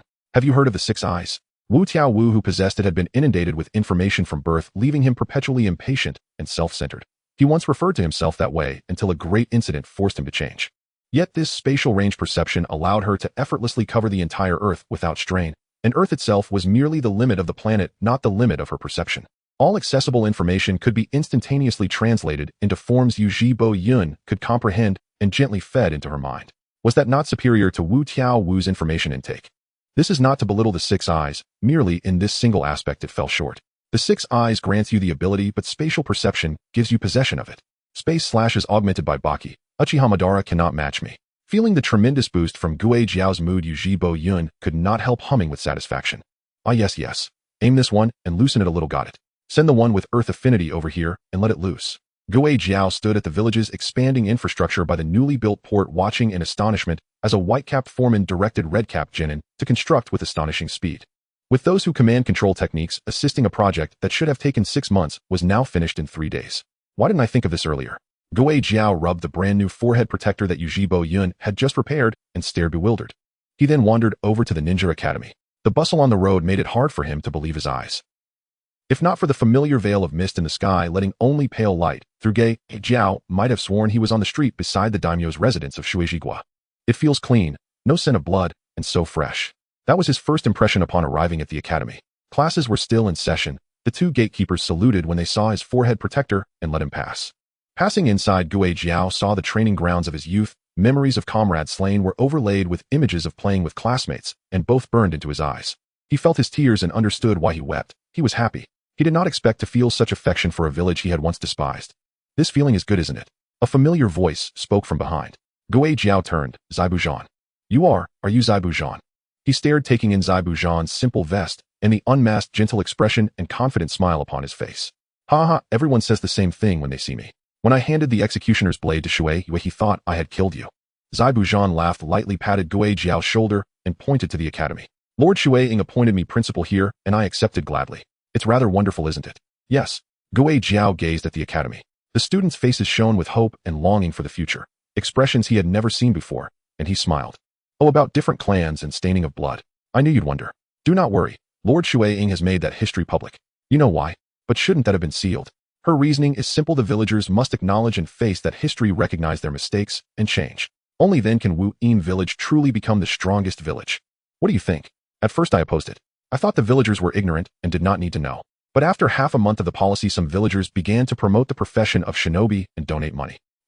If you do not wish to speak, that is fine. How are your students?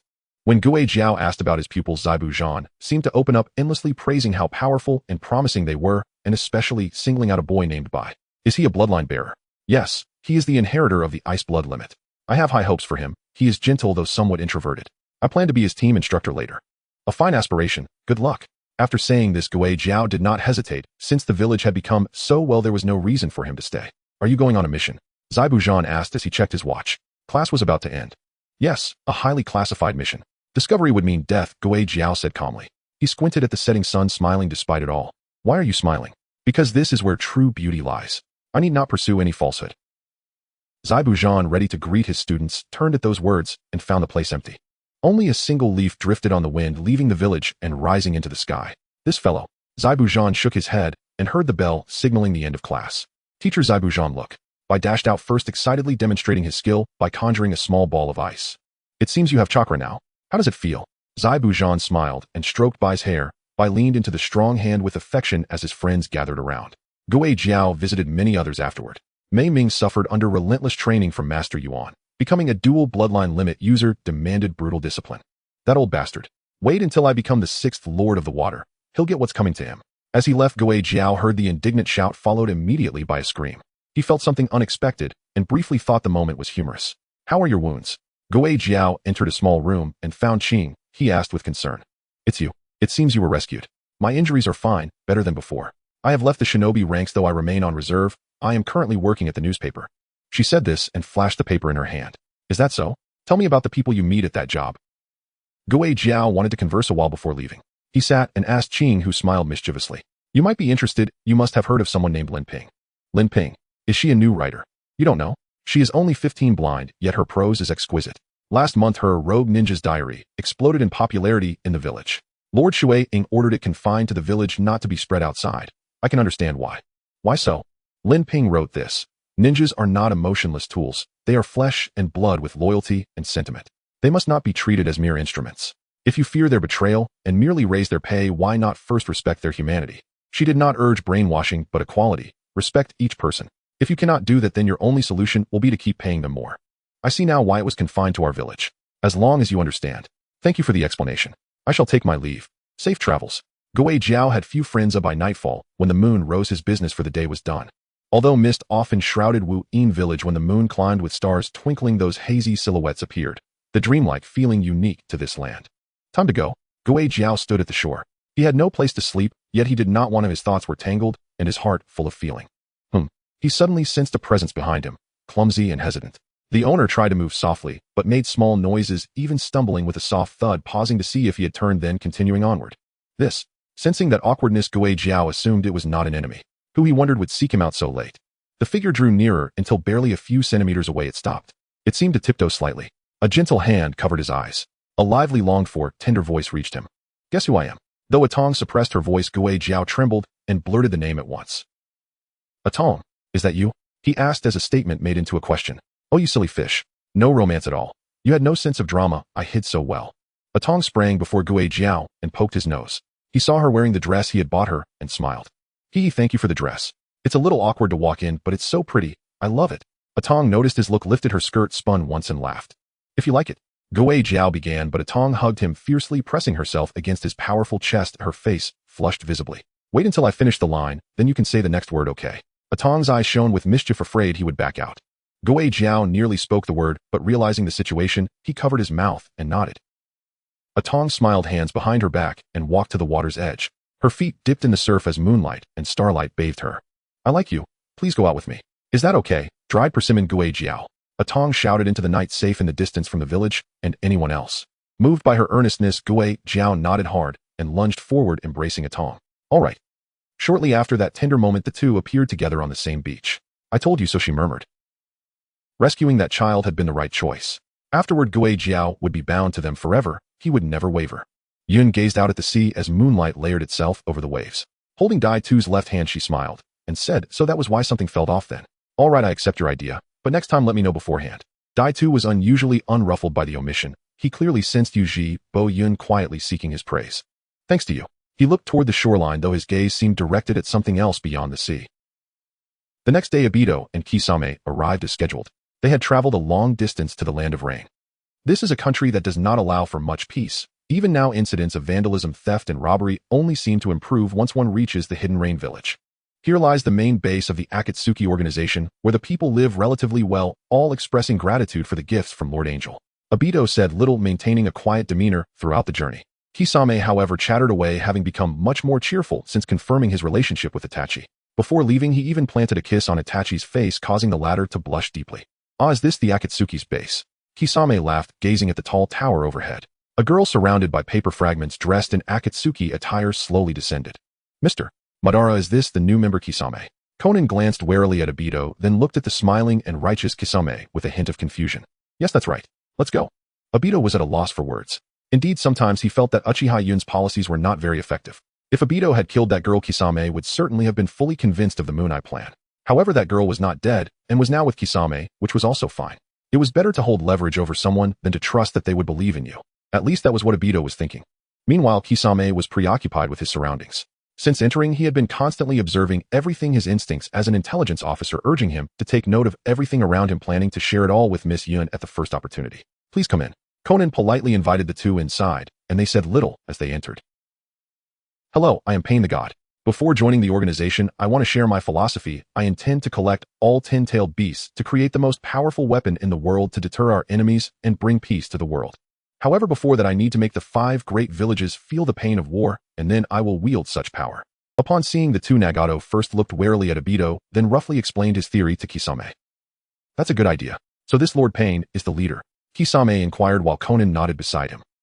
Next, I will serve the Akatsuki. What do I need to do? Next, you two will work in pairs to gather information about the tailed beasts. When the time is right, I will give you orders. Wear these clothes and put on this ring for easier communication. Pain's divine voice echoed in the space, and Kisame admired this ability as it was indeed quite loud. So, what about my partner? Kisame asked, smiling at Konan. Pain paused for a moment, turning his gaze to where Obito had previously stood, only to find that he had already left. This is your partner. Pain gestured for Kisame to turn around, and there stood a young man slightly shorter than Kisame, wearing a straw hat, making it hard to discern his identity. I am Uchiha Itachi, a rogue ninja from Konoha. Hello. Uchiha Itachi lifted his eyes, the fragmented expression and pale lips, making Kisame frown. Kisame had also felt such an expression before. He had experienced a similar sentiment at one point. I am Kisame Hashigaki. I look forward to working with you. Kisame squinted, sensing that Itachi bore secrets and was likely also a person with a tragic fate.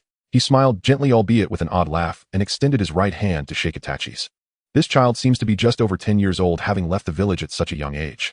Uchiha he knew. He had heard that the reputation of the Uchiha clan in Konoha was not good.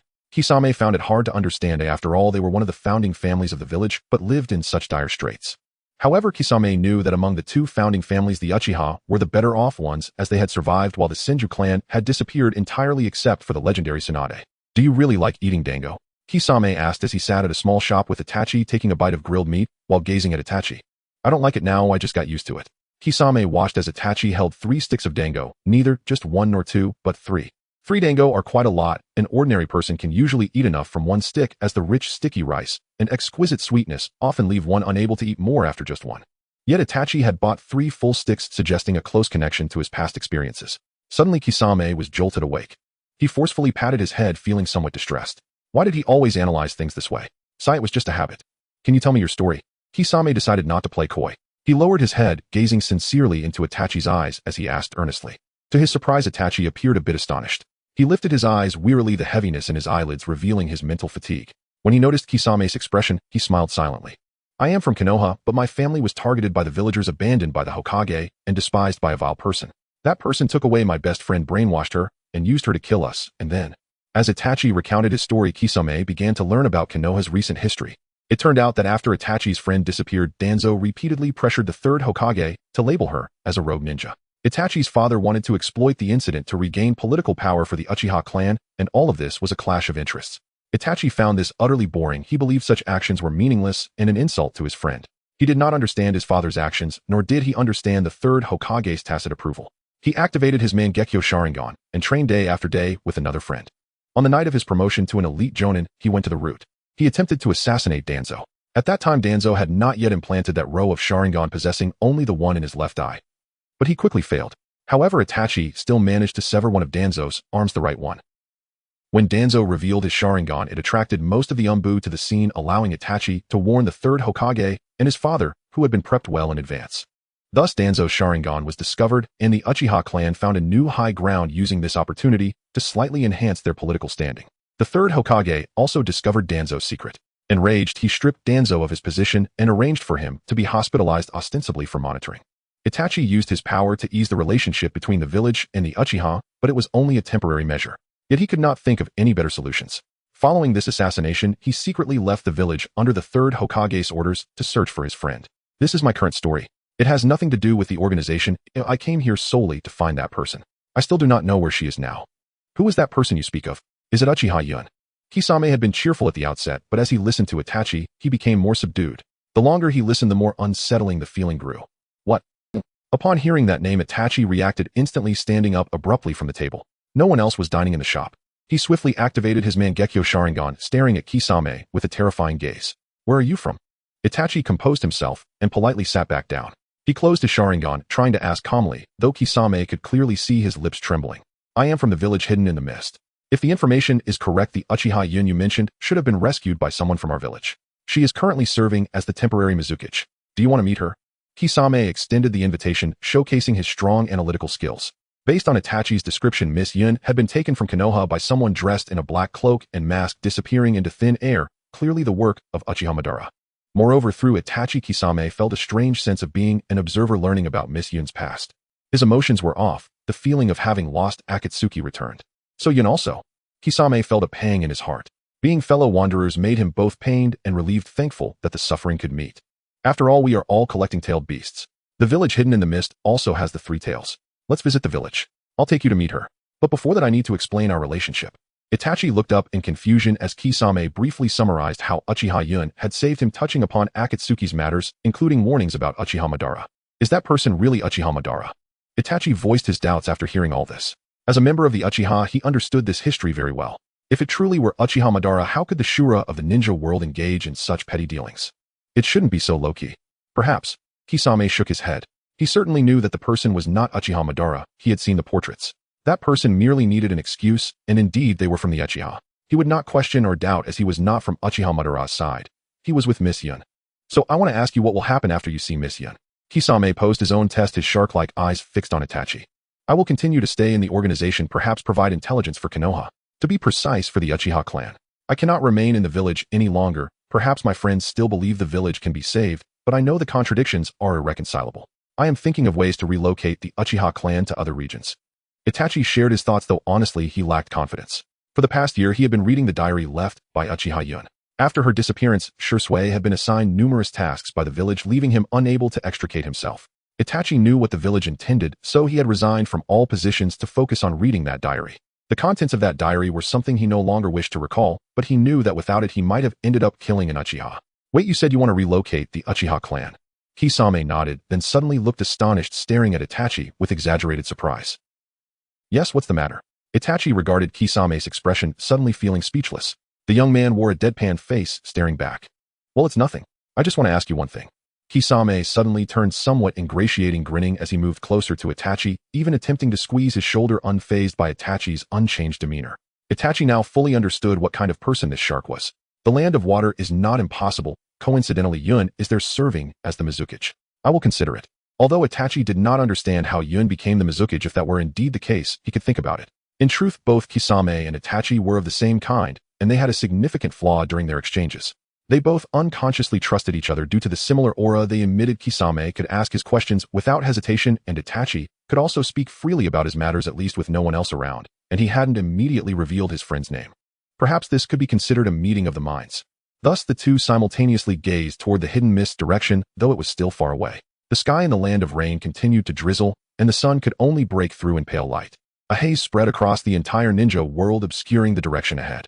Ever since the Fog Shadow Village and the Land of Water lifted their isolationist policies, a steady stream of people rushed to depart, leaving both the village and the nation behind. Along the coastal edge of the village, a dedicated general affairs office had been established to manage vessels and regulate the flow of travelers. That morning, a delicate mist hung low over the land. Towering trees pierced the haze, their crowns vanishing entirely when the fog thickened. Only pale light remained. Yet along the shoreline a vast crowd had gathered, forming an orderly queue.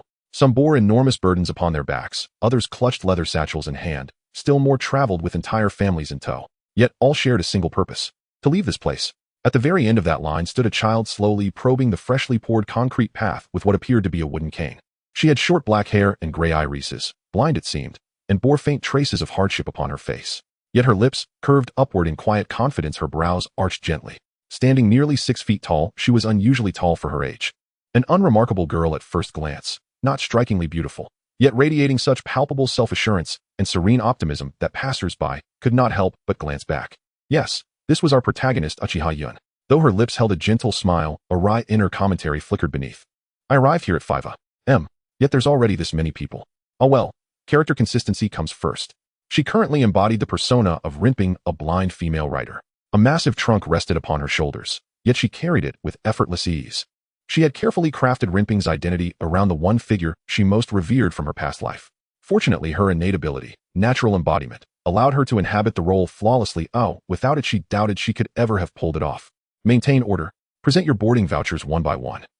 At the head of the queue stood a simply dressed young woman, short in stature, barely 5 feet tall. To anyone who knew her well, however, she was unmistakably Aten. After Kisame's departure, Aten had swiftly reoriented herself toward daily life, and eventually secured this modest post as a gatekeeper. Though her monthly stipend was modest, it comfortably sustained her, even leaving room for small luxuries. Oh, can you see me?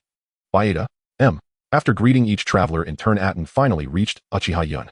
The moment she saw the girl's milky gray eyes, she recoiled slightly, then instinctively waved her hand before Uchiha Yun's face. I'm afraid I truly cannot see, but please don't worry. This cane has been my guide for years that lets me sense my surroundings perfectly. Thank you for your concern. Here is your voucher. Uchiha Yun's voice carried a subtle, unfamiliar accent. Those nearby paused, glancing curiously at the blind girl, surprised, intrigued. Honored guest, you're quite charming. I've taken your voucher. Let me assist you just a little further ahead. Aten chuckled softly, then gently guided Uchiha Yun aboard the vessel. Their footsteps echoed crisply against the sun-warmed deck. Thank you, little one, Uchiha Yun said warmly, though she did not turn toward Aten, her gaze fixed elsewhere as she smiled. I'm not little. I'm 17. Aten puffed her cheeks indignantly, drawing laughter from the waiting crowd. Once aboard, the ship would sail from Fog Shadow Village to the Land of Fire, a journey spanning several months. Though proposals to accelerate travel using water release techniques had undergone rigorous risk assessment, they were ultimately rejected. Thus, maritime speed remained unchanged from earlier eras. Uchiha Yun was assigned a compact cabin. Though outwardly a canvas-hulled vessel, its sheer scale was astonishing, design she assumed by specialists below decks. Her quarters were surprisingly cozy, a bed, a mirror, and even a private washroom. It left Uchiha Yun quietly bewildered. Why did the world of shinobi evolve so asymmetrically? She lowered the heavy wooden trunk from her shoulders, then tossed her cane, in truth a concealed blade, onto the bed before settling into the nearby chair, lost in thought. The cane had been purchased casually, yet inexplicably failed to trigger any latent ability. She suspected such powers required either personal forging or commissioning through trusted subordinates. As for the inner blade heavy sword, its completion neared. It had nearly been finished when Uchiha Obito visited Uu. She expected to receive it upon returning from the Land of Fire. Incidentally, Kisame had sent a letter mentioning Uchiha Itachi's imminent arrival in the Land of Water. That news stirred fresh calculations within Uchiha Yun. If memory loss had proven effective before Danzō, why not deploy it before Itachi as well? A quiet chuckle escaped her lips as new schemes unfolded in her mind. Then, lulled by the gentle rocking of the ship, she drifted into sleep. She dozed off right there, slumped over the table. When Uchiha Yun personally controlled the avatar, it was referred to as Uchiha Yun, though to others she was known as Rinping, a distinction serving both narrative clarity and future plot concealment. For instance, Aten operated autonomously, so she was always called Aten. But Rinping was fully directed by Uchiha Yun's core consciousness, hence the avatar retained her true name. Meanwhile, Uchiha Yun's original body was temporarily entrusted to Rinping's consciousness for reciprocal control. During the voyage, passengers received simple rations, steamed buns, and water. 2 meals per day, 3 buns, and 1 bamboo flask of water each, constituted a generous provision by standard measures. Uchiha Yun, however, carried her own supplies, rolled flatbreads, and other provisions. Though these dwindled midway, she still found little appetite for the bland buns. They simply lacked appeal, especially given Uchiha Yun's dry internal reflection. Back home, I ate buns with instant noodles every day. Now I'm eating buns soaked in broth, still the same monotony. So, did I even transmigrate at all? Nonetheless, adhering to her principle of zero waste, she meticulously stored every bun and bamboo flask issued during the journey, using miniature scroll seals. She couldn't help but marvel at the village's astonishing surplus productivity. Merely redirecting excess output toward auxiliary purposes yielded such abundance. Sailing was undeniably tedious. Yet Uchiha Yun had already devised her method for harvesting emotional resonance upon reaching the Land of Fire. The plan had been finalized before she even left Fog Shadow Village. She commissioned Konoha to dispatch a shinobi for escort, an officially ranked rank mission, yet offering unusually high compensation.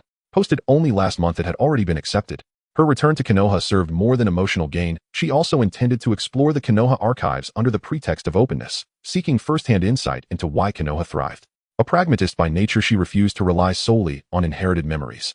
Truly experiencing Konoha, the soil, the people, the architecture, was essential. Though this notion had only crystallized recently, otherwise she'd have explored the archives long ago.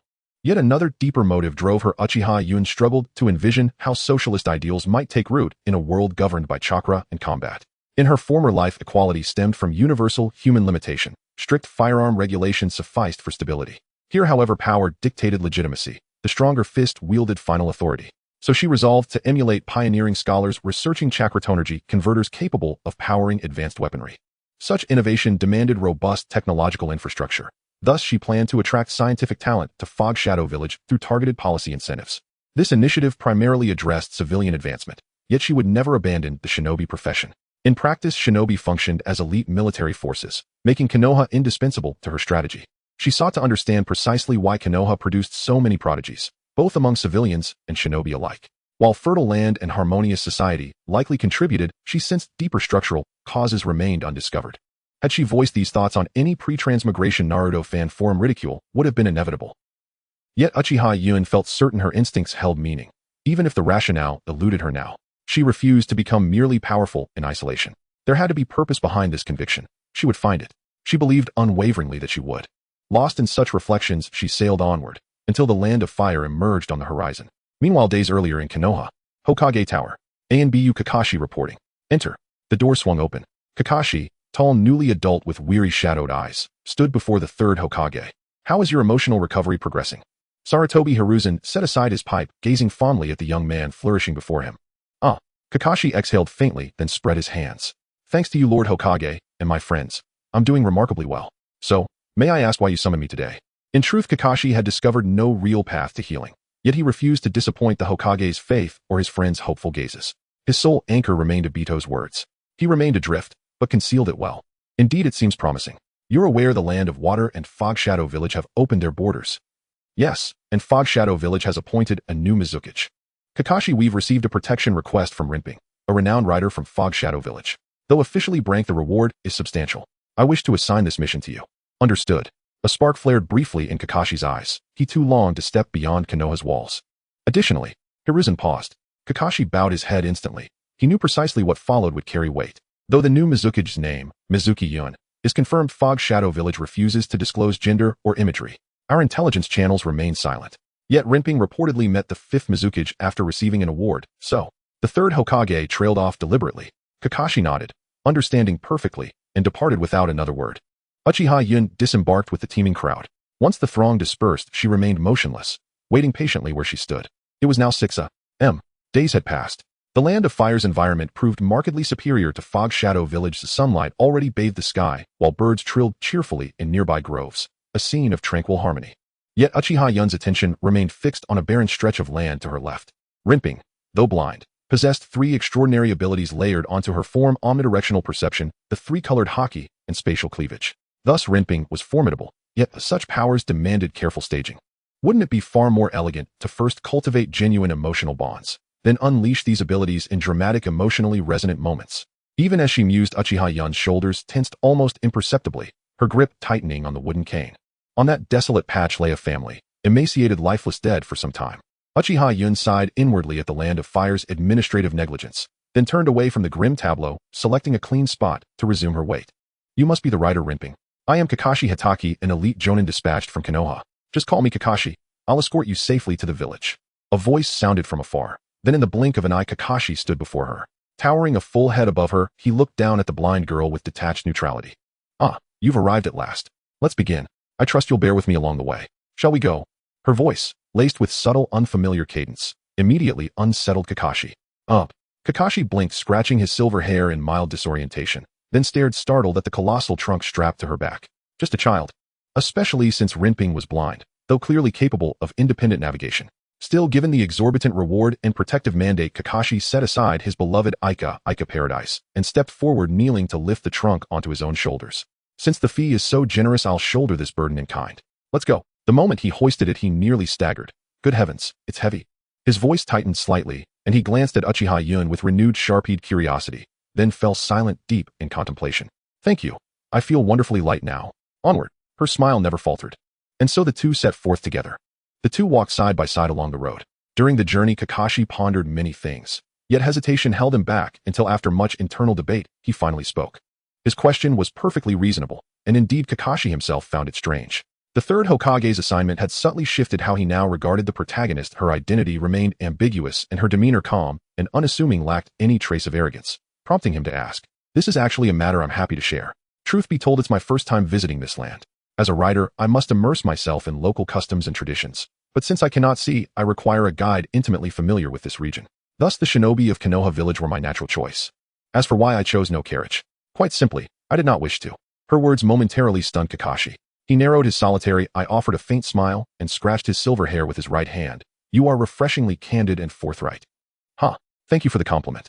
Then might you recount the history of the Land of Fire?" Uchiha unwaved her hand lightly. Though sightless, her voice carried both warmth and quiet conviction.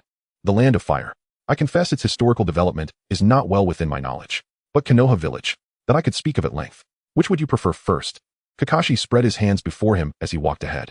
"Then tell me of Konoha, the founding of the village, its evolution across generations, and the deeds and temperaments of each Hokage." "Very well, no problem at all." And so their conversation began. The first Hokage wielded the wood release technique. Truly astonishing. As Kakashi spoke, Uchiha unresponded with subtle attentive reactions. He rubbed his head sheepishly.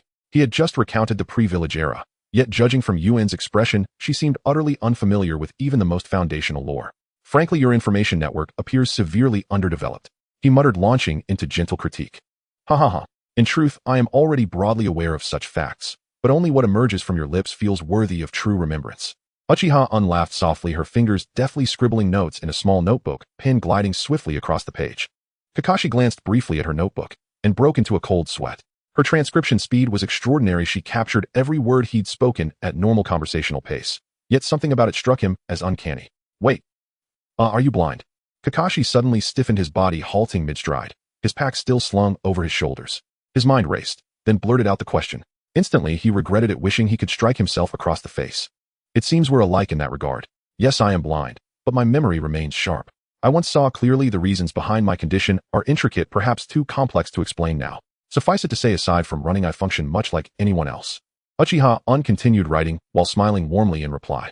Impressive, Kakashi murmured, his perpetually tired eyes reappearing as he held up Ika Paradise and offered quiet praise. Kakashi watched silently as Uchiha jotted down more notes, some clearly analytical, perhaps even assessments of himself. After a brief pause, he ventured cautiously, I heard your Kage has changed. Indeed, the fifth Mizukage is death. Just as Kakashi leaned in, eager to hear the crucial detail, his attention was abruptly blocked, not by one person, but by a group. Who goes there? Kakashi recoiled sharply. He'd neglected to scan the surroundings, an alarming lapse likely born of recent leisure dulling his ANBU instincts. May I ask, who are you? Before the gaunt, sallow-faced man stood a seemingly ordinary girl with pale, colorless eyes. Turning toward their voices, she asked curiously, WWE, we're robbing you. Well, not exactly robbing. Just, do you have food? Hand it over. The man's gaze darted nervously toward the tall figure beside her, clearly a shinobi, and panic seized him. His voice tumbled out in frantic, disjointed threats. Uchiha carefully observed them, not with her eyes, but through refined spatial perception. Their leader was a skeletal man in his 30s, cheekbones starkly hollow, clad in ragged garments, trembling slightly despite the summer heat. Flies buzzed nearby, coarse calluses marked his hands, and old scars traced his face. His eyes flickered with suspicion and hunger. Uchiha knew instantly. He was fixated on the chest strapped to Kakashi's back. You dare intercept a traveler from Konoha village? Humph. Still seething over the interrupted intelligence gathering, Kakashi's voice hardened with sudden chilling menace. After all, he had only recently left the ANBU, where he'd silenced countless lives, numbing grief through violence. Mercy was never his instinct. Yet Kakashi remained impeccably courteous. He stepped deliberately before Uchiha and turned, whispering gently, Miss Rinping, shall I dispel these individuals? Yes, he'd considered her identity and gender, acting with thoughtful restraint. I hadn't realized you were so considerate. Keep them here. I have questions for them. Thank you. Smiling warmly, Uchiha gave a slight bow, then moved calmly toward the group. What are you doing? The emaciated man raised his wooden fork, shaking violently, as if poised to stab the blind woman who advanced slowly, tapping her path with a cane. Don't move. Kakashi stood motionless beside them, yet unleashed his chakra and aura with surgical precision. A suffocating wave of killing intent pinned the entire group in place, frozen in terror. Approached them and studied their faces once more, intently, methodically. Setting aside their leader, those behind him were equally gaunt, hollow-eyed men. No children present, perhaps left at home. Fear contorted their features, some wept, others trembled uncontrollably, even wetting themselves. They possessed no strength. Any well-fed woman could have overwhelmed them all. So, why did you come here to beg? She rephrased her question, gazing intently at the leader. Master, our fields suffered drought this year. Nothing grew. We starved, so we came here, stopping travelers along the road. But we've killed no one. The man stammered out his plea while others echoed weakly, yes, we've taken no life. Truly, the clamor swelled, until Kakashi quietly intensified his chakra pressure. Some collapsed to their knees, drained of strength. A little lighter, please. Uchiha turned toward Kakashi. He paused, then eased his oppressive presence. I know you haven't killed anyone. Your scent bears no blood, no killer's taint. You seem simple, honest, and desperately hungry. Her words seemed odd, yet the leader's eyes flared with sudden, desperate light. He nodded frantically, his slender neck jerking as though it might snap. Eat. Uchiha gestured for Kakashi to lower the chest. From within, she withdrew 20 preserved steamed buns and 5 bamboo flasks, then handed them forward. She couldn't explain why she acted thus. Was it compassion? It didn't feel like it. She knew this gesture addressed only symptoms, not causes. It would grant them mere hours, not salvation. Yet something compelled her. Perhaps it was merely to uphold her persona. Her inner voice whispered the thought, then settled into quiet resolve as she packed the provisions into a cloth sack and extended it to them. To Uchiha Yuen's astonishment, the lean leader did not rejoice, nor even smile. Instead, he collapsed to his knees in abject terror. The others followed suit, mirroring his prostration. And Master, we truly killed no one. We swear it. Master, forgive us. Master. The man sobbed uncontrollably, coughing violently, his frail frame seeming to shrink further. He reached feebly for Yuen's hem. Kakashi's eyes flashed with lethal warning, but Yuen's steady glance halted him. No, I assure you this food is yours. Why such fear? Uchiha Yuen's smile faded. She pressed her lips together, asking quietly, even though she suspected she already knew the answer. The man, wary and trembling, dared only one cautious question. Is it truly ours? Yes, it is yours. At her words, they realized. This noble-seeming girl spoke with an unmistakable accent.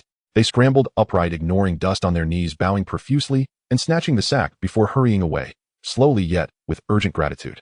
By now the sun hung low in the western sky. Watching them flee toward its fading light, Un felt a deep, unsettling hollowness. She turned. Kakashi had already resealed his chakra and hoisted the chest once more. Just as Un opened her mouth, Kakashi spoke first. Next time simply dismiss them.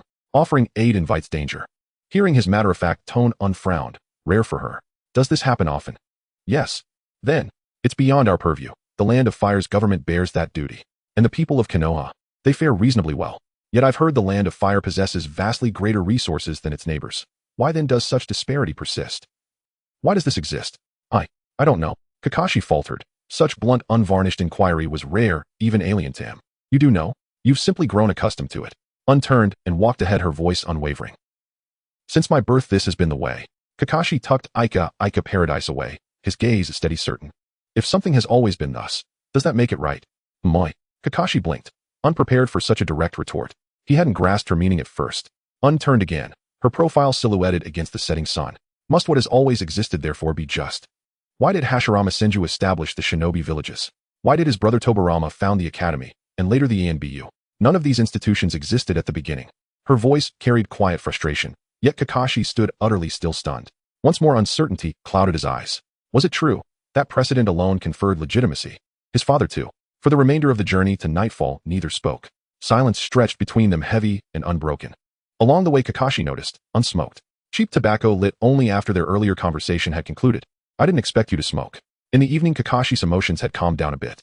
Looking at the rigid atmosphere, he finally decided to break the silence himself. I didn't smoke at first, but then I started. I just found some cheap tobacco and wrapped it in paper, then lit it with a lighter. Uchiha Yun, holding a cigarette, spoke to Kakashi amidst the swirling smoke. Aren't you used to it? If you don't like it, I can stop smoking. Uchiha Yun smiled. No need, how could I make demands in front of my employer? Besides, I'm used to it. Kakashi of course had no issue with it. There were plenty of smokers around him. There's an inn ahead, let's rest there. The sun had already set, nightfall descended, and the hot air around began to cool down. Ahead was a brightly lit inn where it seemed quite lively. On the first floor there was a stall set up to serve food to guests. Before reaching the inn, Kakashi carefully observed Uchiha Yun and noticed some oil stains on her right fingernail, likely from when she had wiped it earlier. Welcome. The leader was a slightly plump owner wearing glasses and holding an abacus who smiled shrewdly. Upon seeing Kakashi's forehead protector, he flatteringly helped Uchiha Yun inside. It's quite lively here, owner. Do you have any rooms available? The owner squinted his eyes, quickly assessing the relationship between this ninja and Uchiha Yun, likely that of employer and employee. To the ninja from Konohagakure, this child must be very wealthy. Though he carried a wooden cane and had dull gray eyes looking quite ordinary, the owner knew such people were wealthy. However, when the owner called over a waiter, his expression suddenly became troubled. What happened? Kakashi asked. I'm really sorry, but we only have one room left. I know there's another similar in about 3 miles ahead. It's less crowded there, how about? The owner quickly suggested, estimating that this girl's status was not ordinary. If there was only one room, it might not be acceptable, so he awkwardly proposed an alternative. All right, then we have no choice. Miss, let's go. Kakashi understood the owner's intentions, and although he said they would leave, his manner of address had already changed. What a joke. The owner's eyes sparkled with greed, yet he knew he genuinely couldn't free up a room, as others had also paid a lot. After several rounds of negotiation, Kakashi understood the owner's difficulties. There was no choice but to shake his head and prepare to leave. No, owner, this room only has one bed, right? Is that bed big? Uchiha Yun looked at the owner and asked. Yes, of course it's big enough for 3 people. Just a bit pricey, so no one buys it. The owner awkwardly scratched his head, wondering if he had heard something he shouldn't have. Kakashi widened his eyes in shock, looking at Uchiha Yun. You better not think too much, I'm not that kind of person. Let's just stay here, and once we're in the room, I'll slowly talk to you. Uchiha Yun's smile became more pronounced. What had been a normal smile earlier now carried a hint of cunning. All right. Kakashi wiped the sweat from his forehead, repeatedly saying all right 3 times, and watched as Uchiha Yun paid for the room. The room number was 606. Upon opening the door, one could see a rather luxurious space, though due to its remote location, it still relied on candles for light. Perhaps it wasn't just because of its remoteness, maybe it was simply. Never mind, there was no time to think about this. Uchiha Yun examined the bed carefully, nodding continuously, which seemed a bit odd in Kakashi's eyes. Then Uchiha Yun reached out to touch the edge of the bed, saying, It's good, it looks nice, seems like a good bed. That's the way it should be. Kakashi set the box down in an empty spot beside him, secretly nodding in agreement. At this moment, Uchiha Yun was leaning over the bed, her back facing Kakashi. He turned his head away and picked up a magazine called Intimate Paradise to read. This time the story was about a 16-year-old girl and a young man in his 20s. Their story unfolded in an inn. Snap. Kakashi slammed the book shut. This issue of Intimate Paradise just happened to describe such a story. He glanced awkwardly at Uchiha Yun, who was still touching the bed, and cleared his throat slowly, putting the magazine away. Sigh, the fun is gone. Kakashi shook his head in disappointment, then quickly took out a small scroll and summoned a blanket-like object to spread on the floor. What are you up to? Are you planning to sleep on the floor tonight? Uchiha Yin turned around just in time to see Kakashi preparing the makeshift bed and grinned wickedly. You. Kakashi suddenly widened his eyes, feeling that this Miss Limping in front of him had hidden implications in her words. His thoughts unintentionally drifted back to intimate paradise, recalling the scene he had just seen. 16-year-old girl seductively enticing the man and pushing him onto the bed with some softening drug. Suddenly Kakashi felt a little breathless and lightheaded. A metallic taste appeared at the corner of his mouth. What's going on with you? Are you thinking about that kind of thing again? Why are you even getting a nosebleed? Seems like something's wrong with your body. They always say young people should practice restraint. I'll read less of that kind of book, haha. Seeing this, Uchiha Yin laughed. She consciously walked over to a nearby box, took out a pack of tissues, and handed it to Kakashi. Kakashi, his face slightly flushed, thanked her, and scolded himself, wondering how he could project such impure thoughts onto his employer. Through their recent interactions, Kakashi inexplicably felt that this girl had a certain captivating aura, always making one want to gaze at her, possessing a unique charm in her personality. The wind is a bit strong tonight. Uchiha Yin walked to the bedside, opened the window by the bed. The bed was not really a bed, it was more like a heated platform, but it did resemble a bed. It looks like it might rain soon. Kakashi walked in, looking at the sky. Haha, a strong wind is a good thing, at least I can smoke again, right? Uchiha Yin secretly pulled out another pack of cigarettes from her pocket, her brow twitching, as if she were showing off something. It's fine and no one will stop you from smoking, just go ahead. Kakashi said helplessly. Why don't you come up? I've invited you so many times to come up and chat. What's wrong? I've told you not to think that way all the time. It's bad for your health, do you understand? Uchiha Yin asked another 3 questions, making Kakashi's body stiffen a bit. However, he had no choice but to follow her orders and slowly sat on the bed. Today, about the question I asked you at noon, do you have any thoughts? Uchiha Yun's smiling face turned serious, making Kakashi realize they were about to get to the main topic. I don't know, perhaps you're right, but we have no way to change it. Kakashi carefully chose his words, using I in the first 2 sentences and we in the last. Faint smoke drifted through the room, brushing against the faces of the two. Yin looked at Kakashi's bitter expression and smiled. Then do you want to change? Have you ever thought about changing? Kakashi seemed to be touched by something deep within, and he stood up and objected. Of course I want to change, but I don't have that ability. My father, my friends, my master. They all died because of this. How could I change this system, this situation? Kakashi's voice started loud, then gradually grew softer until it faded away. Don't get agitated, I know why you can't change. Let me ask you, what's the relationship between the land of fire and Konoha? This question suddenly triggered alarm bells in Kakashi's mind, who had just calmed down. It seemed he had been guided into a trap all along. What do you want to do? Kakashi instantly drew his weapon, brandishing the white fawn's broken blade, his gaze cold and fierce, as if he were no longer the shy man from before, aiming it threateningly at Uchiha Yun's fair neck. Take a look with your left eye. I'm just an ordinary person with no abilities. Uchiha Yun calmly put down her finished cigarette and pointed to Kakashi's hidden Sharingan in his left eye. Kakashi was once again taken aback, gripping his weapon even tighter, yet he didn't dare to move forward. Kakashi could only comply. He couldn't kill his employer in front of him, or the relationship between the land of water and the land of fire would worsen. After all, the other party was a famous writer. As Kakashi focused his Sharingan to scan, he was shocked. The person in front of him was completely an ordinary person without any chakra or signs of training, of course referring to the enhanced training of ninjas. Regular walking exercise didn't count. I know you want to ask me something, so let's exchange information even if you don't trust me that much right now. Uchiha Yun proposed her request. After Kakashi put away the white fawn's broken blade, he thought for a moment and nodded. But before Kakashi could speak, Uchiha Yun began to speak on her own. The newly appointed 5th Mizukage is a woman named Mizuki Yun. She suddenly appeared in Kirigakure about a year ago, a local person, but her name was brought by the previous Mizukage. She has a somewhat unpredictable personality but is very skilled in politics and has the strength of a Kage level, having defeated the 3-tailed beast transformation of Shikaku. Kakashi was now drenched in sweat, feeling a surge of panic because he usually manipulated others, yet he didn't know how all this information had slipped from his lips on the way. When had this calm-faced Miss Limping unknowingly discovered it? That night, Uchiha Yun and Kakashi sat on the bed discussing a myriad of topics. During this time, Kakashi's gaze towards Uchiha Yun shifted from vigilance to doubt, shock, contemplation, and finally, to trust, culminating in respect. Uchiha Yun, having spoken all night, felt exhausted, while Kakashi had not slept at all, his face appearing somewhat haggard with dark circles under his eyes. However, the outcomes were fruitful. This mental boost accelerated Uchiha Yun's thoughts, leading to some breakthroughs on the previously perplexing Ninja World Chakra Converter. The next morning, what a refreshing sleep. Uchiha Yun awoke feeling invigorated, glancing at Kakashi, who was sprawled out on the floor, his expression somewhat bewildered. What were you doing last night? Why do you look like you have dark circles under your eyes? Did you indulge in those trivial matters again? I've told you young people must exercise restraint. Uchiha Yun chuckled, seizing the moment before washing up to light a cigarette. The flick of the lighter broke the silence in the quiet room, contrasting sharply with the previously disturbed window from last night, now calm. The wind had temporarily ceased. Clouds of smoke swirled as Uchiha Yun reopened the window. It was a cloudy day, but there was no rain. From a distance, some scattered dark clouds were approaching. Mr. Ping, you had a good sleep, but I was tormented by your words all night and couldn't sleep. Kakashi lay on the floor with a dead fish expression, his eyes rimmed in black, looking resentfully at Uchiha Yun. Cough, cough, cough. Uchiha Yun coughed symbolically a few times and then turned his head away. However, your words, Mr. Ping, have been quite enlightening. My horizons have broadened.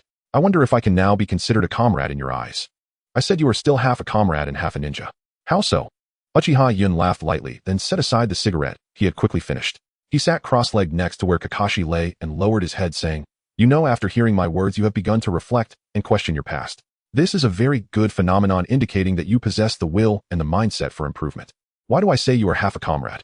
You told me that you suffered many losses of friends and family in your childhood, which is a significant upheaval. If it were any other normal ninja from a family with a ninja, my words would have no effect on him. He might even kill me on the spot. However, because of the incidents you faced in your youth, they have impacted your thoughts. Although it seems you have returned to your former self, there are still some cracks left. With the right guidance, you can unleash a new storm from your past experiences. Uchiha Yun's words caused Kakashi to close his eyes again, contemplating for a while, then he nodded in affirmation. I know what you're going to ask. The reason for being half a ninja is that the imprint of the ninja class is still quite deep on you. You can't shake it off in a short time. I understand that you can slowly change over time. The ability to recognize and amend mistakes is the best. In this current environment, uniting all possible allies is the most important thing. What is the imprint of the ninja class? To put it simply, it is the friends you had during your ninja period, your beliefs, your stance, the assets you possess, and the heavy responsibilities your superiors entrusted you with, as well as your high status, all of which create a binding imprint. People find it hard to part with what they own, so I don't think it's a big deal. In fact, I greatly admire your willingness to reflect on what I've said. That's correct, and it should be done. This statement sparked a storm of thoughts in Kakashi's mind. So that's how it is. You are right, I indeed cannot detach from these things as I still have lingering feelings for them. Kakashi shook his head solemnly, although he resonated with Mr. Ping's ideology, he found it difficult to initiate change. Unexpectedly, Uchiha Yun merely smiled lightly, pointing at the hazy sun obscured by clouds outside, saying, The ugliness of the ninja class is like this layer of clouds. The sun in your heart will eventually break through, it's just a matter of time. If you are willing, you can return to the village to investigate some minor matters to expedite this process. I won't stop you, but it's entirely up to you. However, I sincerely hope you can join us and become a true comrade. Kakashi was taken aback. He could see the glimmer of hope in Mr. Ping's eyes, a hopeful expectation for himself and a charge for the future. If what you say is true, I will definitely join. Kakashi replied again, making his promise. Haha, let's not discuss this any further. Hurry and get up, wash up, and then let's grab breakfast before we leave here. Uchiha Yun chuckled, bending down to tap Kakashi's head, which made Kakashi cover his forehead in exasperation. After finishing their meal, they set off as planned. After several days of travel, they arrived at the famous street in the land of Fire, Way Street.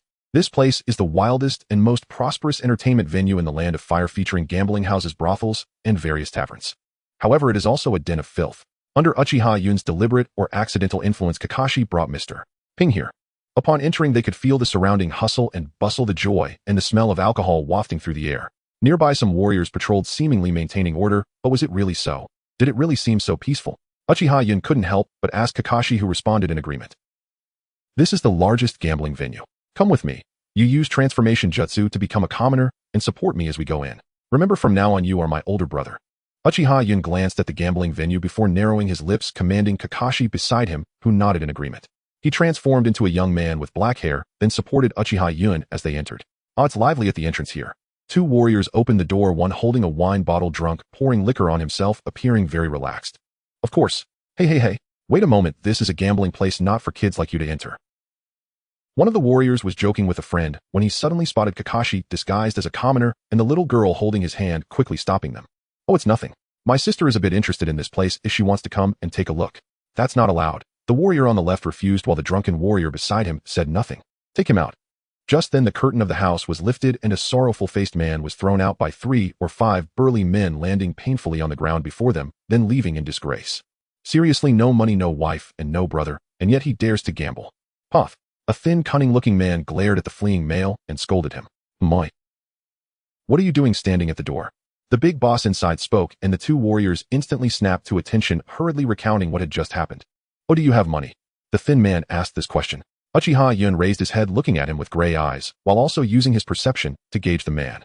Although the man was thin, he seemed to be naturally so, appearing quite robust, suggesting he usually ate well. Yes, my sister just wants to play a bit, just casually, we have money. Alright, wait a moment, is it your sister who wants to play, eh? Is there something wrong with her eyes? Just as he was about to let them pass, the man suddenly seemed to remember something and spoke with a hint of insinuation. Yes, that's right, Kakashi replied. Oh dear. Come. Please come and move aside, let's set up a gambling table for this blind little sister today, what do you all think? The thin man was incredibly excited as if he had found a profitable opportunity, quickly dragging Kakashi and Uchiha Yun into the largest casino. Good. The gamblers chorused. Come on, said the thin man slyly. Kakashi symbolically handed over 750 taels, letting Uchiha Yun try her luck, winning the first few rounds quickly and soon earning over 10,000. Looks like Sister Lin has good luck, hee. The thin man became increasingly excited as he saw the amount in Kakashi's hand grow larger.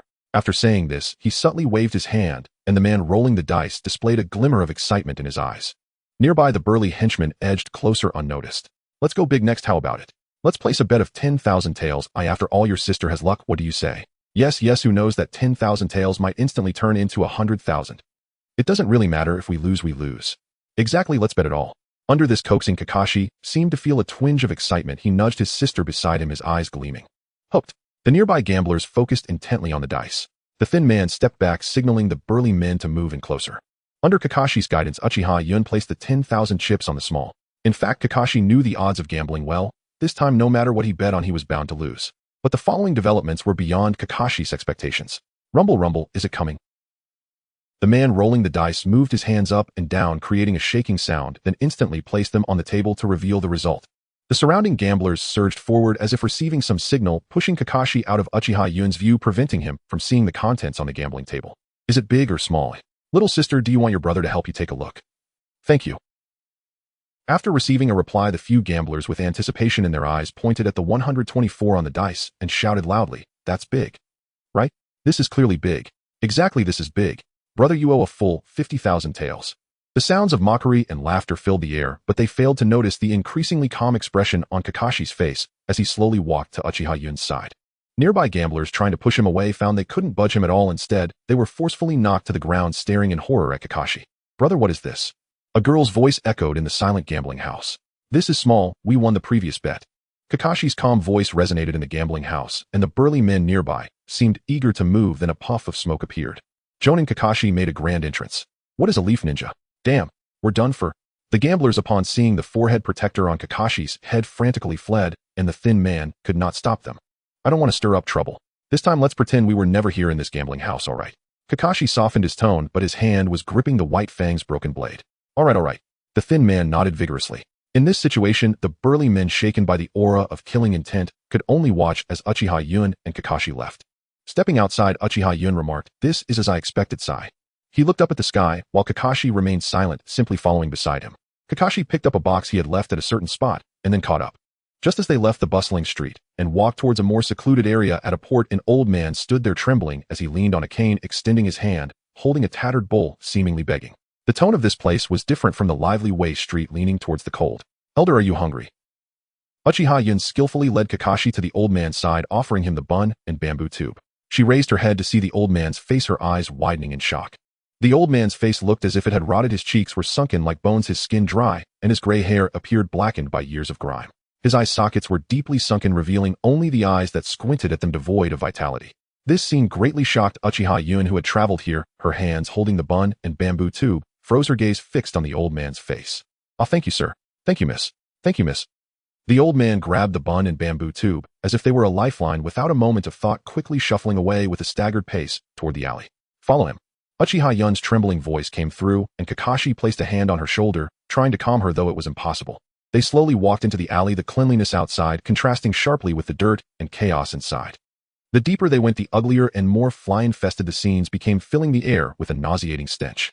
At the end of the path, around a corner, the old man entered, and Uchiha Yun followed him in, where the sight that greeted her left her speechless. Countless people lay there. The place was spacious with seating, but they had lost all strength.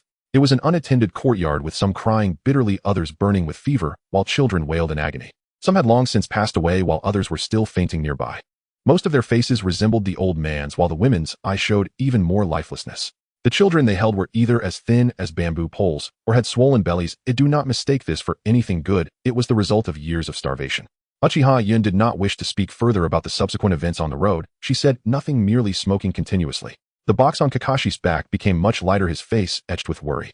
One night, as they traveled, a torrential rain suddenly fell, dark clouds enveloping the sky with no light in sight. Kakashi, feeling Uchiha Yun getting warmer, carried her on his back and began using his ninja abilities to search quickly. Finally, just before Uchiha Yun lost consciousness, they found a small tavern and settled in with a large sum of money. Inside the room, it seems to be quite serious. Kakashi gently placed Yun on the bed, staring at the girl before him, whose forehead was burning with fever and her face was flushed, falling into silence.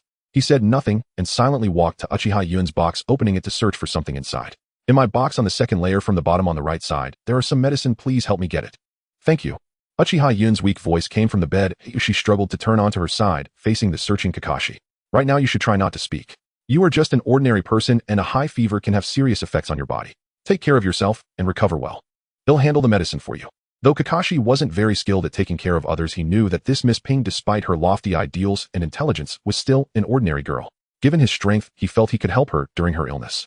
After about 15 minutes, Kakashi pushed open the door, bringing in a steaming bowl of medicine made from tea and borrowed from the tavern below. The steam enveloped Kakashi's mask, causing him to sweat slightly.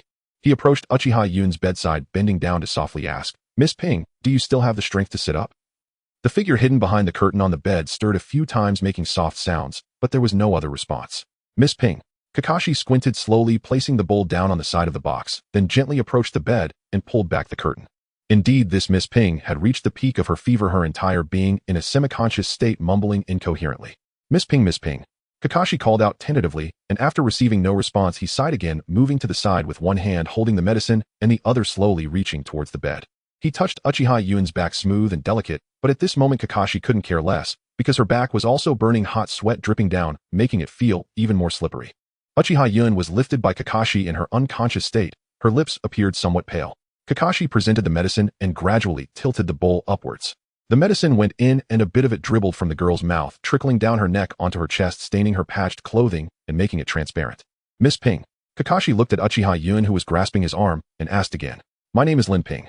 I am not Miss Ping. She murmured, blushing. All right, Miss Lin Ping. Kakashi changed his address, hoping to make Uchiha Yun release her tight grip on his arm, as it would be difficult to feed her medicine otherwise. No, I am Lin Ping. The unconscious girl emphasized again. Kakashi was helpless, but after a moment's pause he said, Lin Ping. Can you let go? No. I feel so uncomfortable.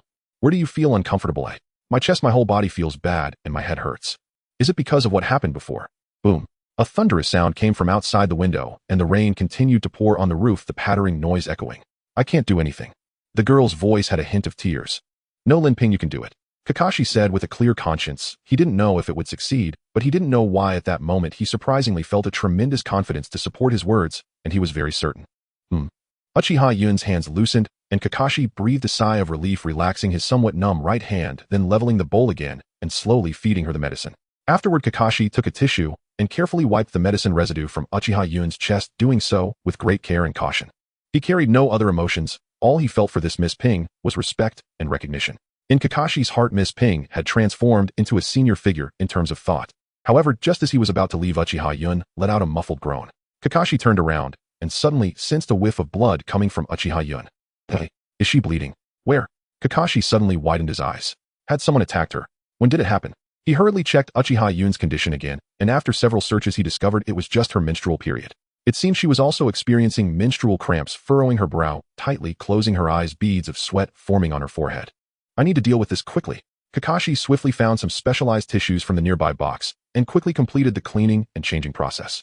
During the rest of the night, Kakashi did not sleep, occasionally checking Uchiha Yun's condition and replacing the tissues. She bled a lot, needing to change them 6 times. The main issues were fever and menstrual cramps, which left Uchiha Yun in a poor state.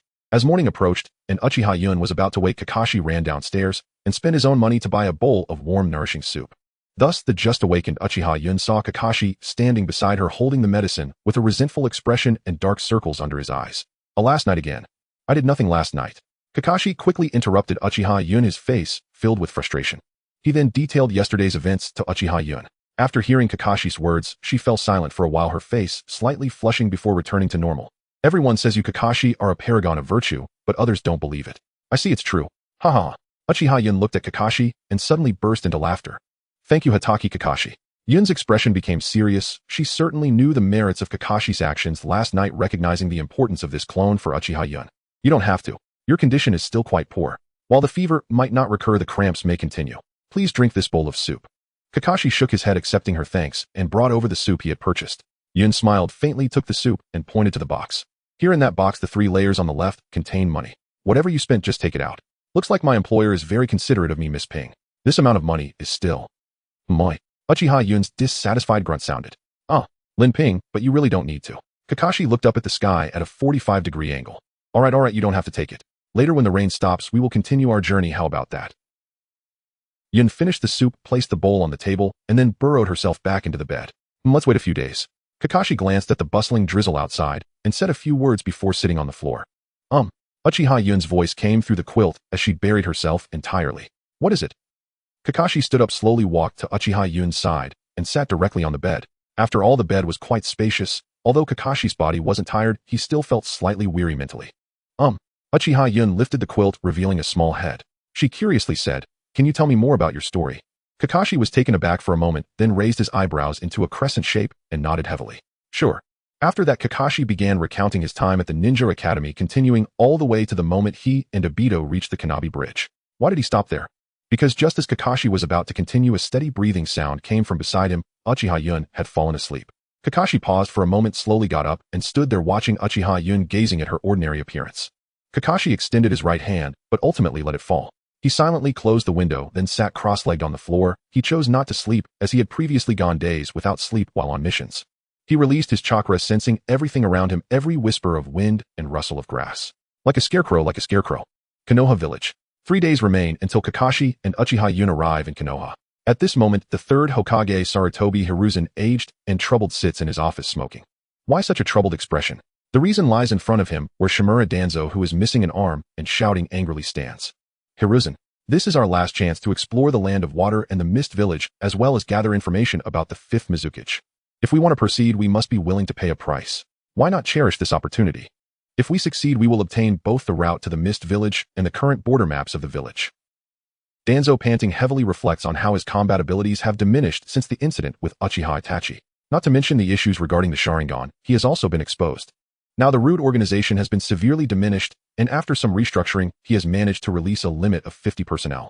With his eyes reddening, Danzō refuses to give up any opportunity to achieve merit, even if this task is fraught with danger. If he doesn't try, there will be no hope for Root. But Kakashi is also involved. Hiruzen takes another drag from his cigarette. It's fine, Kakashi's mood has mostly recovered. We just need to keep him occupied. Though Danzō says this, his eyes betray a different emotion, as if he is hiding something. I understand. You may leave for now, let me think. Hiruzen's face is increasingly lined with worry. He takes another puff of his cigarette before sending Danzō away. You are the Hokage. Hiruzen, delays could lead to changes. After muttering several phrases under his breath with a face of fluctuating emotions, Danzō finally sighs and turns to leave. With a loud bang, the door slams shut and Hiruzen, overwhelmed, slumps down. Danzō, if this continues, you will regret it one day. He sighs, looking out the window. Shikubo, I am sorry. Uchiha Yun gazes up at Konoha Village, expressing awe at its apparent prosperity. Can you even see it? Kakashi, carrying a box, comments dryly. But it surely must be prosperous, right? Uchiha Yun merely smiles faintly. At least that's how I perceive it from your words. Kakashi remains silent, neither agreeing nor disagreeing. They enter the village, and the next steps are quite straightforward. Kakashi is summoned by the Umbu, leaving Uchiha Yun in the company of 2 ordinary people who guide her into Konoha's library. They gain access easily thanks to money. Then Kakashi arrives at the Hokage building, which he hasn't visited in a long time. However, when he looks up at the esteemed 3rd Hokage, he notices the man he reveres is now marked by frost and wrinkles.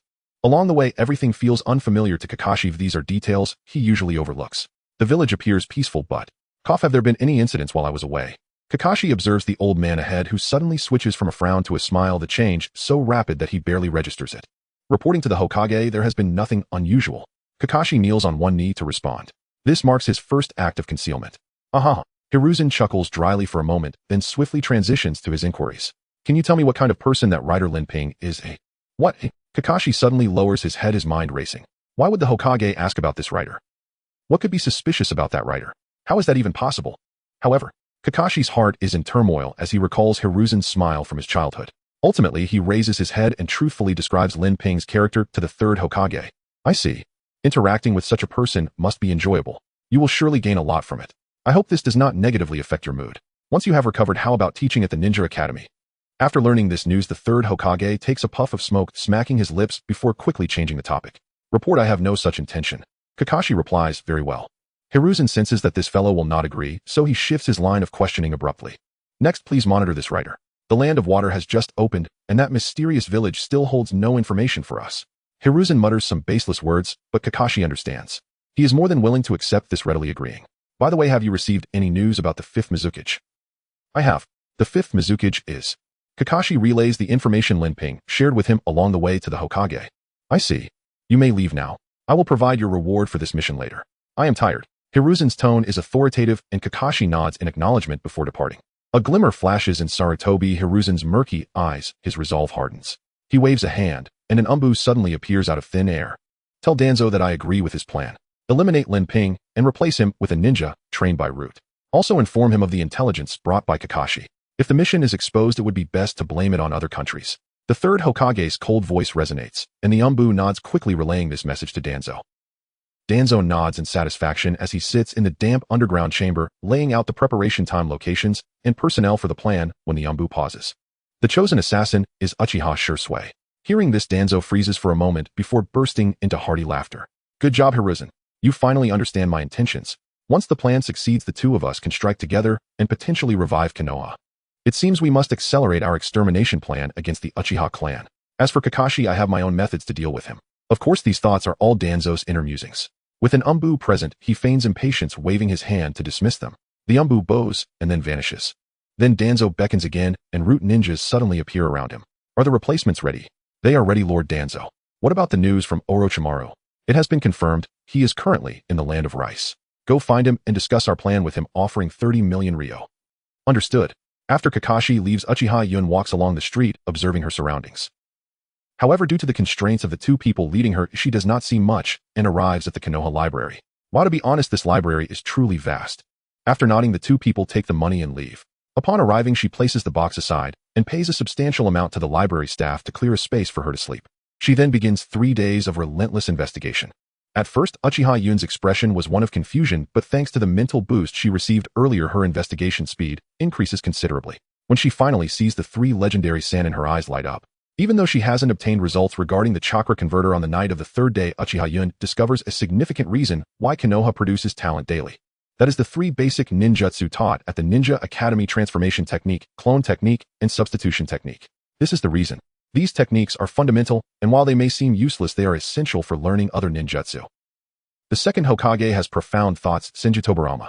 Ordinary ninjas lacking the special techniques passed down from other ninja clans must rely on mastering these 3 techniques to build a strong foundation. As long as they can obtain a jutsu of a rank or higher, or in strength forbidden technique, or even a brank technique, these ninjas can soar into the heavens based on the foundations they have established. Minato Namikaze is a prime example. The clone technique is the most fundamental illusion technique.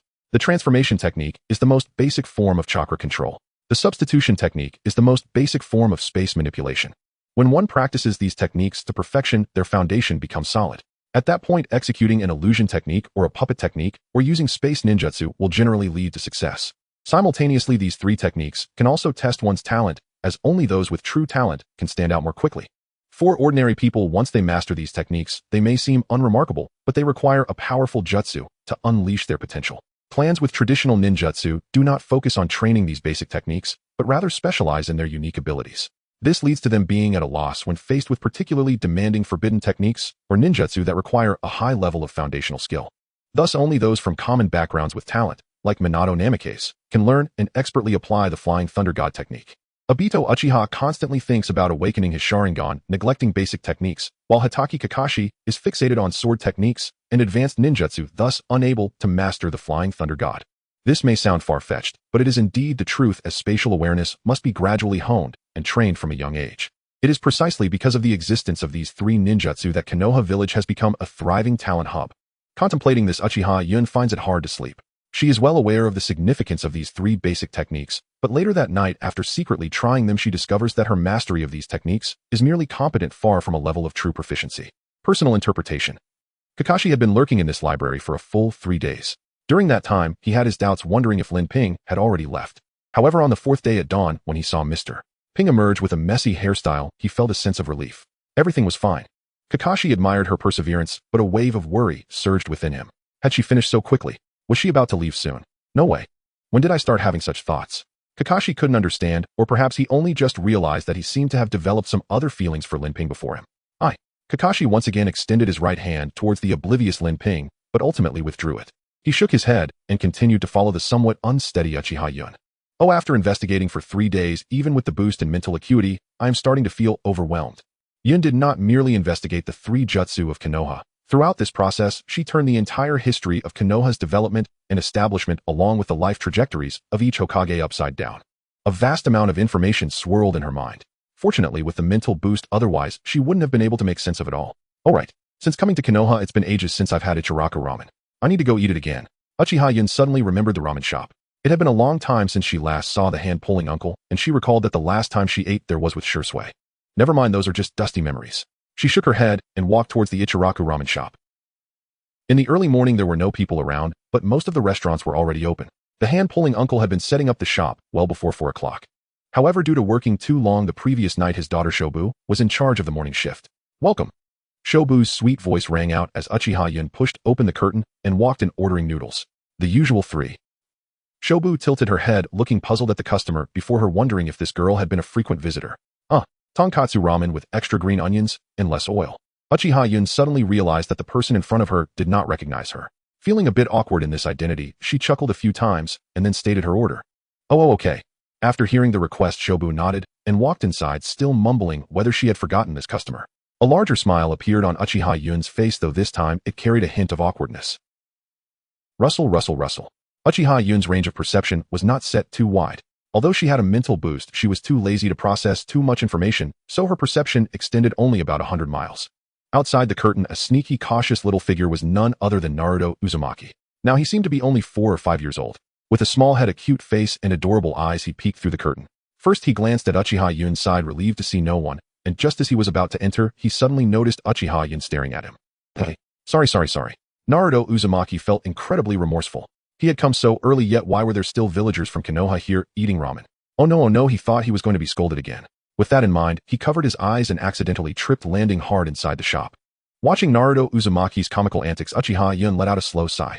She could sense that someone was watching her, as the Umbu ninjas had not left, but what did that have to do with her? The expected scolding did not come.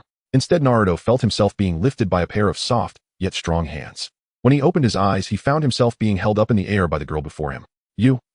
Naruto did not struggle, for he could deeply feel the girl with gray-white pupils before him bore him no malice, only kindness and innocence. From within a forest outside the ramen shop, a sound of rustling emerged. Who are you? Which child's family is out here eating so early? Yet just as Naruto fantasized about how lovely the girl's voice was, Uchiha Yun's slightly accented tone left him taken aback. Naruto was no fool. He realized that the person before him was not a local, and it would be awkward to explain. He couldn't just say he came early out of fear of being hit, could he? Well, I can see that you little guy didn't bring any money, did you? Uchiha Yun, appearing quite clever, tapped Naruto's head with her chopsticks, though they hadn't even touched the food yet. Aye. Naruto looked at the person before him, who was showing kindness and did not mention that he indeed had no money, only nodding half-heartedly. Then that's easy. Boss, bring me 2 bowls of tonkatsu ramen. Okay. Shobu's voice echoed from the kitchen. Uchiha Yun set the slightly embarrassed Naruto Uzumaki down in the seat beside her, then picked up her noodles and started eating. After taking a couple of bites, she wiped her forehead where the steaming heat had caused her to sweat and smilingly asked, I say, kid, did you just run out? You must be afraid of being found out by your family. Naruto remained silent, but he didn't want the girl before him to worry. He could only pretend to be scared and nodded in agreement. So this kid has quite a high emotional intelligence. I can work with this. Then when the noodles arrive, you should eat quickly and leave right after. Get home early so you won't be discovered, okay? Uchiha Yun chuckled a few times. Alright. Naruto Uzumaki was very happy about the 2 bowls of tonkatsu ramen that were about to arrive. Boss, 1 bowl of tonkatsu ramen, the usual 3. Okay. The curtain of the ramen shop was lifted once more, and a familiar voice and figure appeared at the entrance. Uchiha Shisui. It's this kid again. But it's been so long since I last saw him, he feels somewhat different from before. Uchiha Yun raised an eyebrow, silently observing Uchiha Shisui's behavior while eating her noodles. The current aura of Uchiha Shisui was significantly different from before.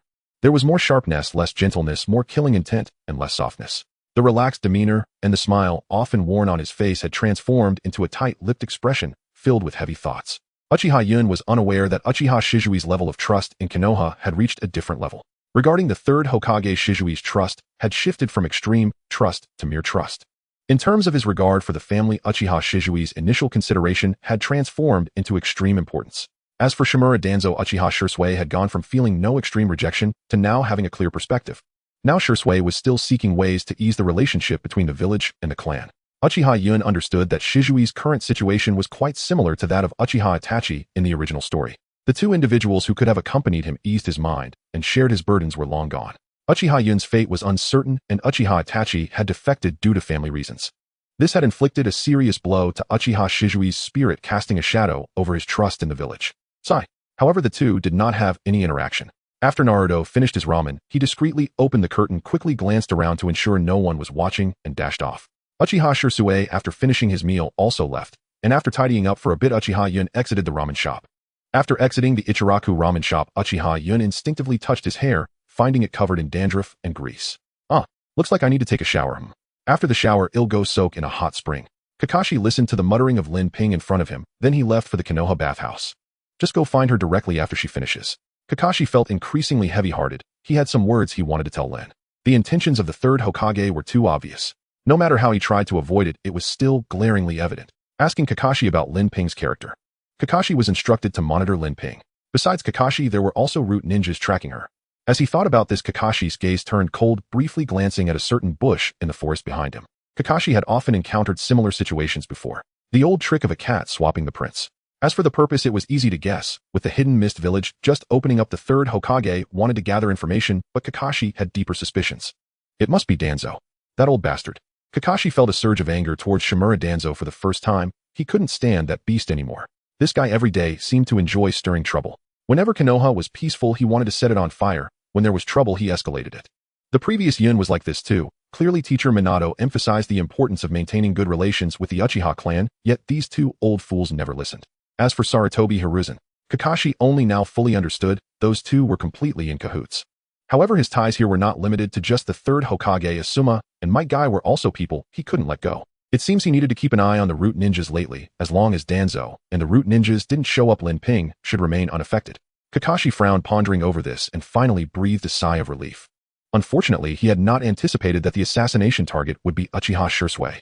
As Kakashi thought about this, he noticed Lin Ping emerging from the bathhouse looking refreshed and clean. Although the girl in front of him still carried that huge box, the bathhouse had surprisingly opened early in the morning.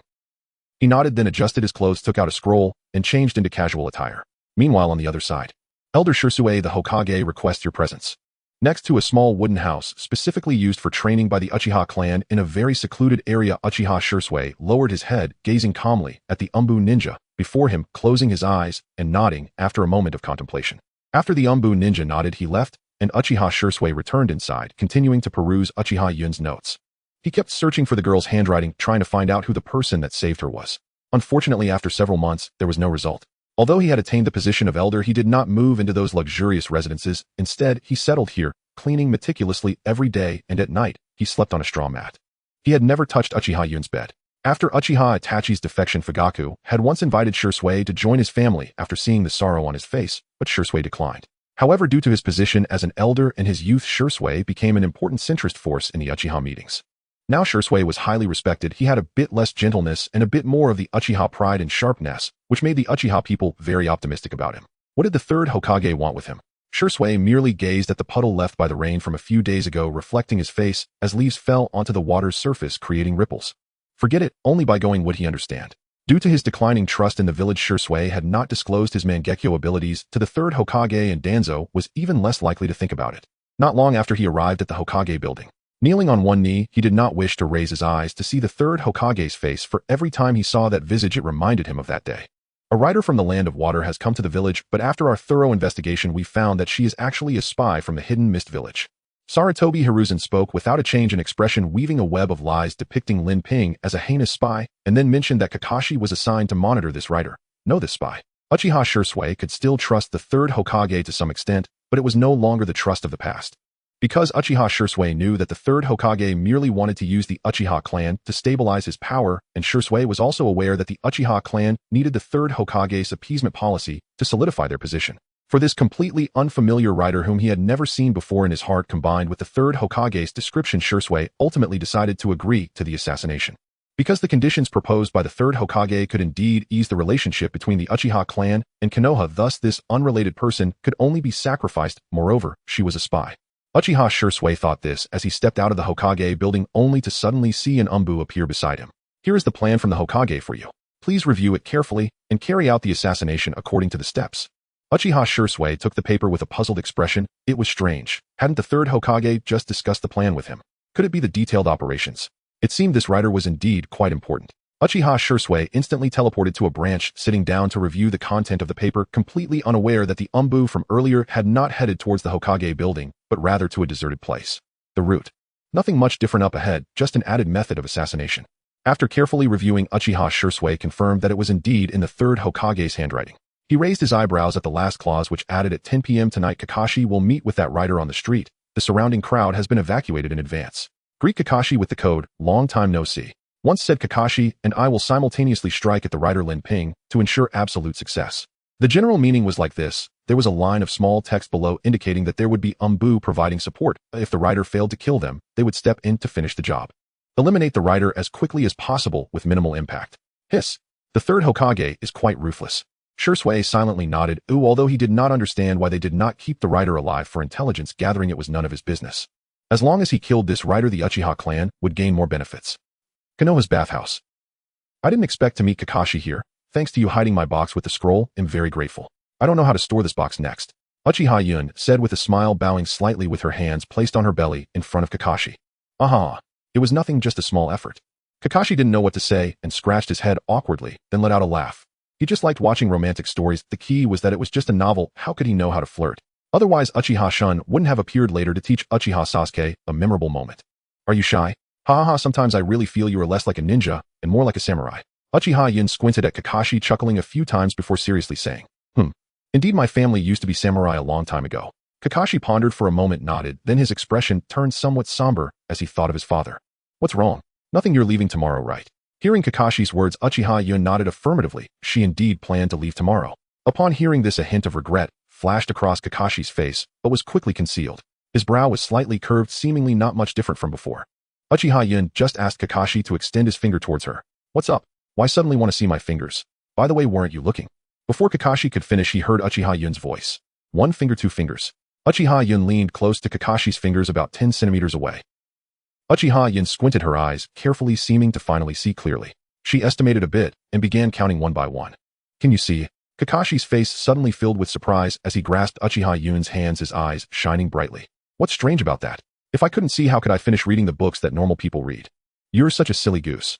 Uchiha Yun puffed out her cheeks, raised her 2 fingers, then lifted them into the air, adjusted slightly, and finally tapped Kakashi's forehead lightly. Kakashi suddenly felt an indescribable thrill within him. He gazed at the girl in front of him who was acting cute. He silently buried his thoughts deep down. He wanted the girl to see his appearance. Mr. Ping was leaving you. He wanted her to remember him. If possible, he would even be willing to remove his mask. There are many questions. Wait for me to tell you. But let's talk about it tonight, and today marks the last day I'm hiring you. Let's take a walk around Konoha village, shall we? Uchiha Yun said after acting cute, quickly scanning the nearby crowd that was gradually increasing. Then she lifted her head to look at Kakashi. All right. Kakashi nodded earnestly. The story continues. At 10:03 p.m. at the 3-color dango shop. Wow. So this is the legendary 3-color dango. It's indeed sweet and delicious, but unfortunately I'm full after just 2. You're amazing. I usually can only eat 1. What? Then I should eat less next time. At 1:16 p.m. at a resting spot in Konoha village. Wow, this lounge chair is so comfortable. Do you want to sleep? Let's skip that. I'm just here to have fun. At 2:03 p.m. the two were sitting on the lawn playing poker. Oh, why is this game of fishing for cats so hard? My luck is so bad. We can play something else. Hey Kakashi, you clearly laughed just now, right? Don't think I didn't hear it, you rascal. At 6:10 p.m. at a barbecue shop. Oh, the lamb skewers are so delicious. They smell so good. Aren't the beef skewers good? They must be tasty too. What about what's on the plate? It should be finished. What do you mean finished? Kakashi, do you eat so fast? Oh right, how do you eat with your mask on? I really want to see your face under that mask. At 9:30 p.m. at the hot spring. Hey wait, can we really soak in the hot spring? After a whole day of wandering, a dazed Kakashi was suddenly pulled by Uchiha Yun to this place, and his expression instantly sobered up, stopping in his tracks, standing like a wooden statue, his whole body stiffening. Why not? Hey boss, do you have mixed bathing here? Of course I say, what are you two kids doing? Uchiha Yun turned to look at the shop owner, who laughed heartily as he revealed his long-treasured mixed bathing. After all, this place typically had separate facilities, and very few people wished to mix. Generally, it was only couples or very close friends. Oh no, we're just friends. Kakashi's entire demeanor changed. He immediately dropped his hands, frantically explaining, but upon seeing the shop owner's lewd grin, his face turned pale, as if his soul had been sucked away, and he collapsed on the ground. No dude, what's wrong? Hey Kakashi. Oh alright, let's go. Kakashi nodded vigorously like a warrior about to step into hell. That night the atmosphere was enchanting with steam from the hot springs wafting in this open space. Kakashi, wrapped in a towel like a quail egg, sat at the edge of the pool. Not long after, when he saw a figure gradually approaching him, he immediately moved aside. Finally, that figure couldn't hold back anymore. She stood up angrily and charged straight at Kakashi. Kakashi was finally caught. He widened his eyes, staring at the girl in front of him, tightly gripping his hands, as if he had captured a prize, his mouth breaking into an exaggerated smile. After soaking for about 10 minutes, the two finally sat together to chat. So what made you suddenly want to soak in this hot spring? Kakashi turned to Uchiha Yun beside him. Because this place is good for talking to you. Uchiha Yun's words made Kakashi's expression darken. He hadn't expected the girl to already know. I have weak vision. I can only see clearly at a distance of about 1 centimeter. If I move outside of this range, everything around me is just a blurry painting with colors. She looked up at the sky, slowly explaining her past.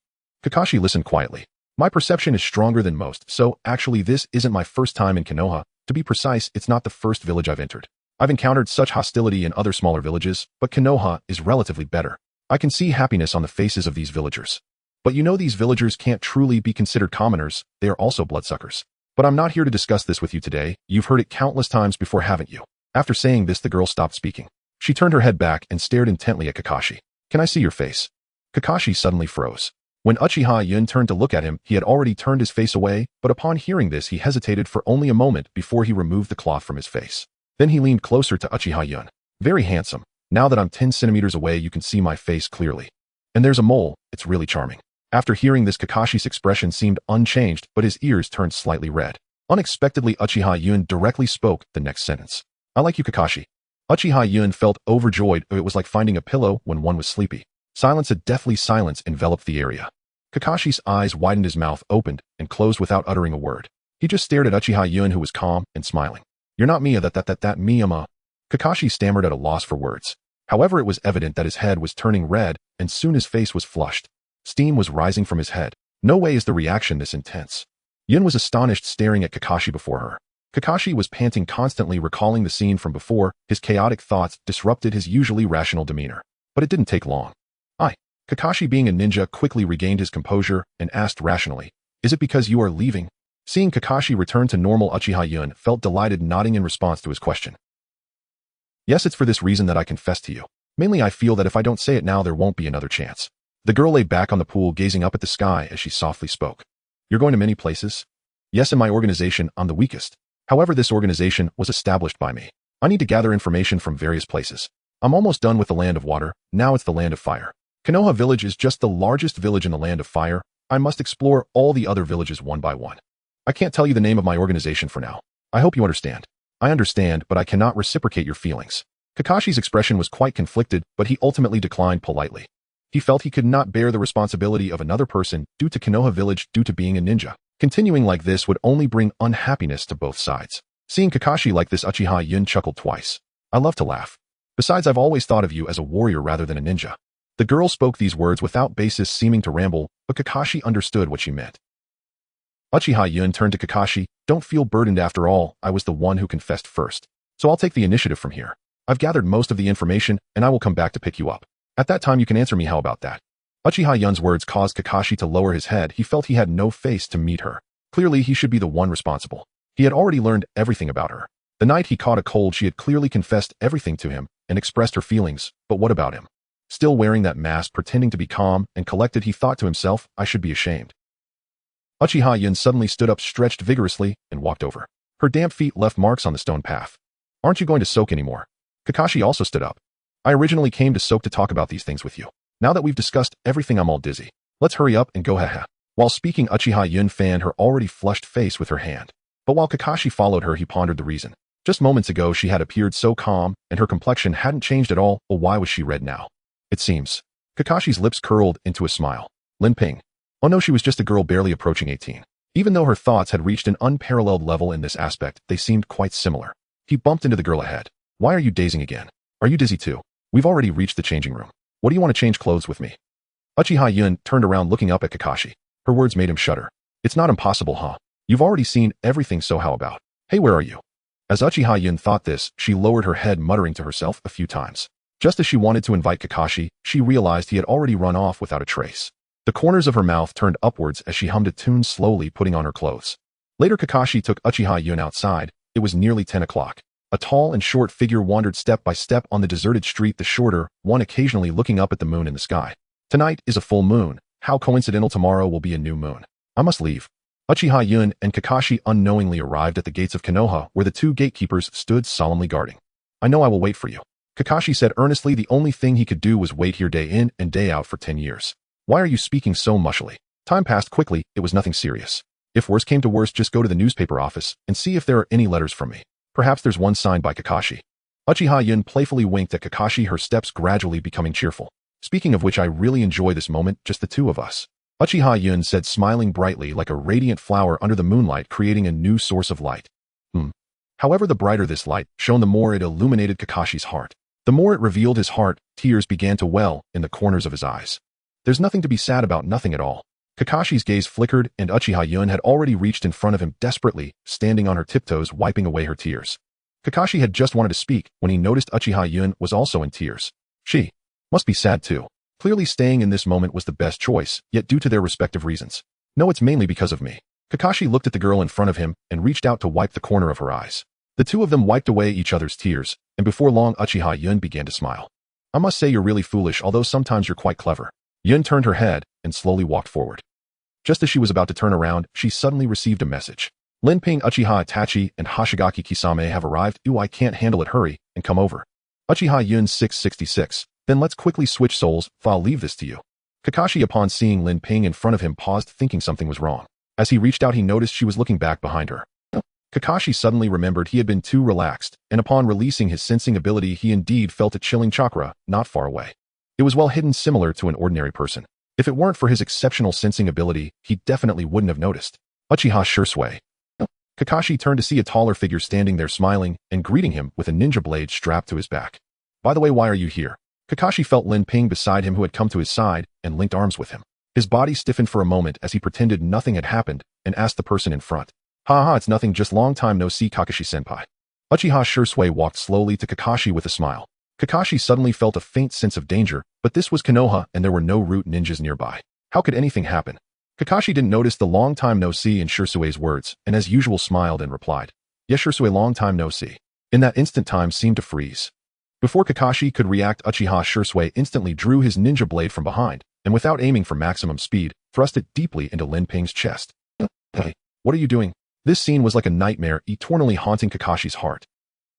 He had seen similar scenes before, but it should have been Obito standing in his position while Shisui was supposed to be. His eyes widened in shock, filled with rage, and before he knew it, his Sharingan shifted to Mangekyo. He kicked Uchiha Shisui away, sending him crashing into the nearby wall, leaving a large dent. Uchiha Shisui looked perplexed, brushing off the dust from his body as he gazed at Kakashi in confusion. According to the plan, attack me. Meanwhile, the root ninjas handled by Danzō's special means silently approached. Dozens of ninjas surrounded Kakashi, with one team leader coming to Shisui's side and helping him up. So it was you behind this. Shisui gritted his teeth, realizing it was all because of this.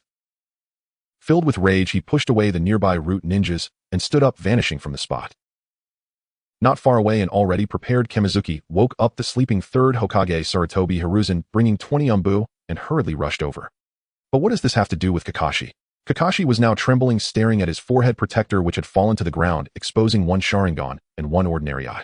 Ping. His throat felt as if it had gone hoarse, and he couldn't say anything as he looked at Lin Ping, who had been stabbed in the chest. There was nothing he could do. His eyes turned bloodshot, and he felt utterly helpless. Hospital. The owner of the hospital would have undoubtedly wanted to slay both him and her right here. Himself. Kakashi didn't understand medicine and didn't dare to take the risk. At this moment, he couldn't even pull out the ninja blade because the battle-hardened Kakashi knew that removing the blade abruptly would reopen the wound, causing it to bleed profusely. If he didn't bandage or stop the bleeding in time, she would bleed to death. The root ninjas. Kakashi held Lin Ping and a Princess Carrie, raising his eyes. All the watching ninjas felt a chilling aura resonate within them. This killing intent, this power, and the overwhelming pressure radiating from him made it feel like they were in an ice cave. Danzō. The Hokage didn't remove you, truly leaving behind a calamity. Kakashi's heart was filled with rage and sorrow, his sharp aura fully revealed at this moment. The ninjas nearby didn't dare to approach because they knew that if they did, the next moment they would be cleaved by White Fang's blade. Moreover, some of the ninjas here couldn't even move. But, when Kakashi was filled with rage, yet did not dare to act recklessly when he should be contemplating how to explain to Konoha, he saw a straw hat, a hat inscribed with the character for fire. With a group of people trailing behind Danzō, who had lost an arm, stood together with the root ninjas. Sarutobi Hiruzen. The light in Kakashi's heart was completely extinguished. It was severed by the third Hokage himself. Previously, he had only resentment and anger towards the third Hokage. He had never considered betraying Konoha. But now, the person he had pursued was stabbed in the chest by these scoundrels, and the reason was that she had become a sacrifice for exploring the land of water. And now he found himself surrounded by enemies. Ha! Hee hee! Ha! Ha! Everyone was astonished, gazing at Kakashi, who laughed loudly. It was hard for people to imagine that this usually calm and amiable ninja would become so grotesque at this moment. He laughed like a madman. The Umbu ninjas were filled with confusion. They didn't understand why Kakashi-senpai was doing this. Clearly, if they killed the woman in front of them, they could obtain information about the land of water, effortlessly benefiting Konoha. They slowly began to look at Kakashi with a different gaze. In that instant, Kakashi didn't even express his current stance, yet that group already began to look at him with hostility. How could Kakashi not feel these gazes? He felt these sensations vividly and laughed loudly. Mr. Ping, I understand now. This is the ugliness of a ninja. Kakashi shouted passionately, the blood vessels in his eyes visible, his hoarse voice resonating powerfully. He no longer cared for the so-called honor and shame of Konoha. He only wanted to release himself. What are you saying, Kakashi? You are a Konoha ninja. Since you know everything, hurry back. Hiruzen, seeing his tool standing on the opposing side, felt puzzled, but also spoke with urgency and authority. I am not the Konoha, Kakashi. Kakashi suddenly calmed down, his previous madness seemingly having never happened, as if he were two different people. But as he uttered these words, everyone could clearly see the tears streaming down his face, shining under the moonlight. Drip by drip, his heart shattered again and again. He recalled his father Tsukumo and silently murmured, "You were wrong, father. You did nothing wrong. They are the ones who are wrong." I had never felt so clear before, as if I had broken free from my shackles. I saw the true faces of everyone around me, and at this moment I could finally say it aloud. I am not Konoha Kakashi. I am Hitaki Kakashi. In an instant, chakra surpassing the level of a shadow erupted from Kakashi. How is this possible? Danzō shouted with deep jealousy and rage. He saw it. Kakashi turned off his Sharingan. The Sharingan was closed. For so many years, Kakashi had been consuming energy to maintain the Sharingan, and at this moment, it was all released, revealing chakra beyond that of a shadow. Lightning flashed. It was purple lightning, the thunder created by Konoha itself. Just yesterday, a shocking news broke out across the world. Kakashi Hitaki, the student of the modern Hokage of Konoha village, also known as the Copy Ninja, defected. The third Hokage seems to have fallen ill and has issued a bounty on Kakashi along with some information about him. 55 million ryo. Upon seeing Kakashi's bounty, Haiden of the Akatsuki couldn't help but be excited. The Copy Ninja Kakashi possesses shadow-level chakra and has killed many ninjas from Konoha, all from the roots. Danzō, am I charming? He can freely close his Sharingan, control it, and seems to have brought it to a state beyond the 3 Tomo. He can utilize lightning ninjutsu, during which his speed increases dramatically. According to descriptions, Elite Jonin couldn't react in time. The bounty of 55 million ryo has confirmed that he hasn't escaped the land of fire. In the mountains of the land of fire, one secluded village after another is situated here. The daimyo of the land of fire has implemented a strategy of divided management, appointing the local ruling class as administrators while continuously oppressing them. In Shuhali village, 2 new guests arrived today, seemingly a couple. They paid a large sum of money and settled down here. The villagers inquired with the village head and learned that the woman seemed to be seriously injured and needed to recuperate. According to the man, she accidentally fell from the mountain and was pierced in the chest by a sharp stone. Her situation is quite dangerous. Due to their payment, the villagers warmly brewed some herbs that could treat wounds and sent the soup to them. This mountainous area has few resources with a rugged and complex terrain. However, there are plenty of stones, thus many houses here are made of stone slabs. In a small stone house located in a remote area of the village's river, a chain was pulled open. This place has no door, merely a curtain made of soft tree bark. Linping, I'm back. How is your injury? At this moment, Kakashi was not wearing his forehead protector. His hair transformed into black with a transformation technique, and his eyes appeared normal. He could now close his Sharingan. With a smile, he pushed open the door holding a steaming bowl of medicine and saw Lin Ping sitting nearby, sewing with a needle and thread. Oh, just place the medicine aside. I'm almost done weaving this fabric.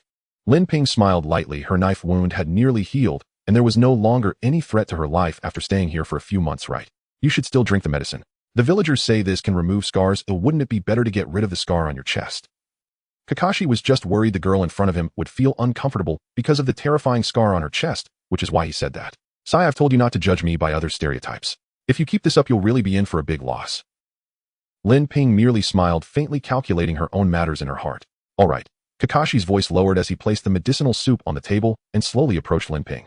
A warm embrace enveloped her, and her face turned slightly red. Finally, I can say that to you now. Kakashi gazed deeply at her, embracing her earnestly. I like you. I am no longer a ninja, nor a so-called warrior. I have abandoned all past as a ninja to welcome a new life with you. Ha ha ha, that's wonderful. With those words from you, I feel at ease. So can we now consider ourselves in a formal relationship? Lin Ping laughed, turning back with surprise and affection in her eyes, tilting her head. Afterward, Kakashi spoke a lot with her, and when it was close to noon, he asked his question. I also want to join your organization. What is the name of your organization? It seems you finally got to the point. My organization is called Xingho. At least on the surface it appears to be a commercial organization. Don't worry, my strength is weak, which you should know, but my members are quite strong. Lin Ping was pushed back onto the bed by Kakashi, but her words did not stop. My organization currently has about 10 members. They placed a tracking device on me to protect my life. To be honest, I don't fully understand this device, but to them it seems to be a medium for chakra, allowing each of them to sense my location. It won't be long before one of my members might come to help us, Kakashi. When that time comes what? She gazed out the window, watching the smoke rising from the village in the distance. I want to be a teacher here, imparting new knowledge to the children, making this place the base of Xingho. Once the personnel arrive, we can start organizing things. Now you are a member of my organization as well, but you must start from the smallest position. No problem, Mr. Ping. You even managed to get me to call you that. Never mind. Little Kakashi helped me get some medicine. Alright, just wait. Let's rewind time to a few days after Kakashi's defection. The third Hokage, Sarutobi Hiruzen, fell ill, and the subsequent matters will be handled by F3. Wasn't Shisui supposed to have disappeared after being pushed away by the root ninjas? Upon arriving at the Uchiha clan's territory, he immediately convened a meeting with Uchiha Fugaku to discuss the following matters. He began to utilize the Uchiha clan's intelligence and information department's power to investigate matters regarding that writer and Kakashi. In the end, Uchiha Shisui discovered he had truly been played. Not only was he used as a pawn, but the power of the Hokage's lineage was also compromised. Danzō, you really are crafty. 3 days later, Shisui still gritted his teeth when he thought of this matter. Now it's fine, and not only can he gain no benefits, but he has also been compromised. It was afternoon, and after completing his mission, Uchiha Shisui sat down on a tree stump. He had been doing this for the past few months, and he had gotten used to it. In Uchiha Cloud's small cabin, he used to visit frequently. He would still go to clean it, but now he had an additional task. As Shisui took out a photo, it was a picture of Uchiha Cloud, Uchiha Itachi, and himself taken at the photo studio. Cloud's smile was so genuine, and Itachi's speechless expression made Shisui miss those days greatly.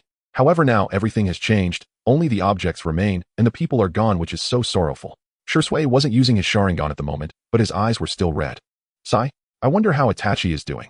Just as he was thinking this, he suddenly looked up at the sky, spotting a small black dot in the distance flying towards him. Wait a minute, isn't that Itachi's crow? Shisui praised it for being able to bypass Konoha's defenses, then stood there watching as the crow flew onto his hand. However, when it arrived, he saw the red Sharingan in the crow's eyes. Then the crow spoke, revealing Itachi's voice. Shisui, let me explain the recent events to you. Time rewinds to a few days ago, the day Kakashi defected. Evening. I'm not sure if you all enjoy this multi-threaded narrative, but I can only try to ensure the excitement of my story. After all, according to the outline I'm currently drafting, the story has only progressed halfway, with the other half still waiting ahead. Regarding my attitude towards Orochimaru and Obito, this is how I see it. First, I can only use Orochimaru. A person like him cannot be accommodated in the Red regime, he must die. Obito can be saved, there's no need to worry, I have no intention of redeeming Obito. It's just that the method of salvation is related to Uchiha Cloud's fake dead puppet, so I can't go into details about the plot, but I believe you can understand something from this. Additionally, please do not feel disgusted or annoyed by the plot for saving Obito. Trust me, the way I handle Obito will definitely satisfy you.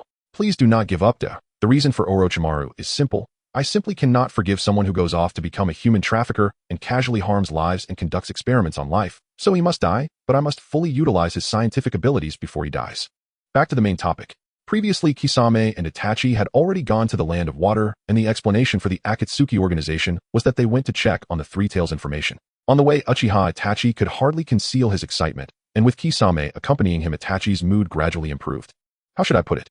The cheerful and humorous Kisame, you know. Upon arriving in Kirigakure, they prepared to meet the 5th Mizuki Cloud without further ado. However, they are currently stuck at the door to the Mizuki's office. It seems Mizuki-sama is indeed very busy lately, Kisame said slowly, but he was actually quite happy because he hadn't been to the village for a while. Although it wasn't a long time, he could clearly feel the prosperity of Kirigakure now. Houses were being built one after another, and due to the open port, a large number of merchants and envoys came here to trade. Zabuza became a renowned teaching master, and his subordinate Mizujetsu became one of the new generation users of ice release. Pakken Shizuku trained ninjas in military tactics, taking the silent killing technique of Kirigakure to the extreme. While there may not be any outstanding achievements in offense, if the enemy wishes to attack us, they will inevitably face the ultimate buff of surrounded by mist. After learning that Shizuku had trained such a militarized defensive force, Mizuki Cloud specially named these troops Mist Enigma Army, and he himself was naturally honored as Mist Enigma Lord. But let's put that aside for now. What Kisame and Itachi need to resolve now is to enter the Mizuki's office and meet Uchiha Cloud. After seemingly waiting for a while, the official business was completed, and it was about time. Uchiha Cloud opened the door and invited the two in. You. Upon seeing Uchiha Itachi, Uchiha Cloud's expression clearly froze for a moment, but then she merely scratched her head, adjusted the hat on her head, and sat back in her seat. Kisame, it seems you've brought a new ninja. Could you please introduce me to his name? Inside the Mizukige's office, no one could eavesdrop or see, as this place had long been isolated by Uchiha Cloud. At least to others they could not perceive it. Mr. Itachi, didn't you say you knew her?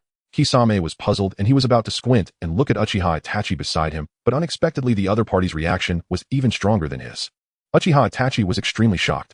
He rushed in front of Uchiha Cloud, took off her hat, and stared intently at her face. You don't recognize me. I am Uchiha Itachi. Just as Uchiha Cloud was about to respond, a figure suddenly appeared beside her. The swirl appeared, and a man wearing a tiger mask stepped out. Madara. Kisame was even more confused. He casually relaxed his jaw, but his expression remained unchanged while his hands secretly tightened. Asking like this is pointless. I know the reason.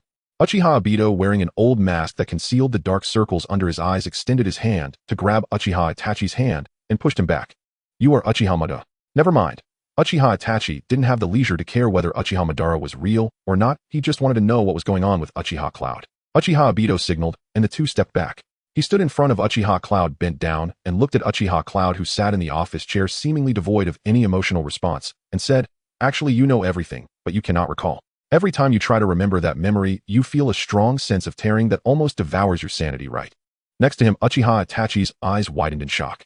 Upon hearing this, Uchiha Cloud's pupils constricted, and her expression suddenly grew weary. Sorry, as long as I don't try to recall those things, I can fully immerse myself in my work without any issues. I apologize. Uchiha Itachi fell silent, and the scene grew somewhat quiet. He looked at Uchiha Obito, who had turned back. Since you can describe her symptoms, do you have the ability to cure her? Yes, come with me. As soon as he finished speaking, Uchiha Itachi was pulled away by Uchiha Obito. The remaining Kisame and Uchiha Cloud exchanged glances. Miss Cloud, take care of your health. Kisame's expression remained unchanged as he expressed his concern to Uchiha Cloud, who looked very tired. She merely responded with a soft, HM. Then he turned to leave. He had something very important to do next. Suddenly, inexplicably, he was back in the village. He needed to see her. Otto, I'm coming. Just out of the Mizukage building, Kisame wore a broad smile. He knew that these matters would be arranged by Mr. Madara, but he believed even more that all of this was part of Miss Cloud's plan. At that time, he just had to follow the instructions. He really enjoyed his current laid-back life. Moreover, the reason the protagonist, despite being on the brink of invincibility, seeks to grow stronger is to resist Otsutsuki. Also, is there really anyone still reading my book? Obito brought Uchiha Itachi into his Kamui space. Then he explained to Uchiha Itachi the emotional suppression technique he had previously searched for in the Warring States period. How is that possible? So there is such a method, but the consequences are quite evident, right? Uchiha Itachi's consciousness sank. He felt very distressed because his elder sister Uchiha Yuna no longer recognized him, or rather she could recognize him, but could not acknowledge him. Sigh. However, as you said, since I know this and have spoken it out loud, I must have a way to resolve it. Uchiha Obito turned his head mysteriously to gaze at the sky of the Kamui space, while Uchiha Itachi eagerly inquired what it was. Yuna needs to be in an environment she is familiar with, and she also requires plenty of positive emotional support.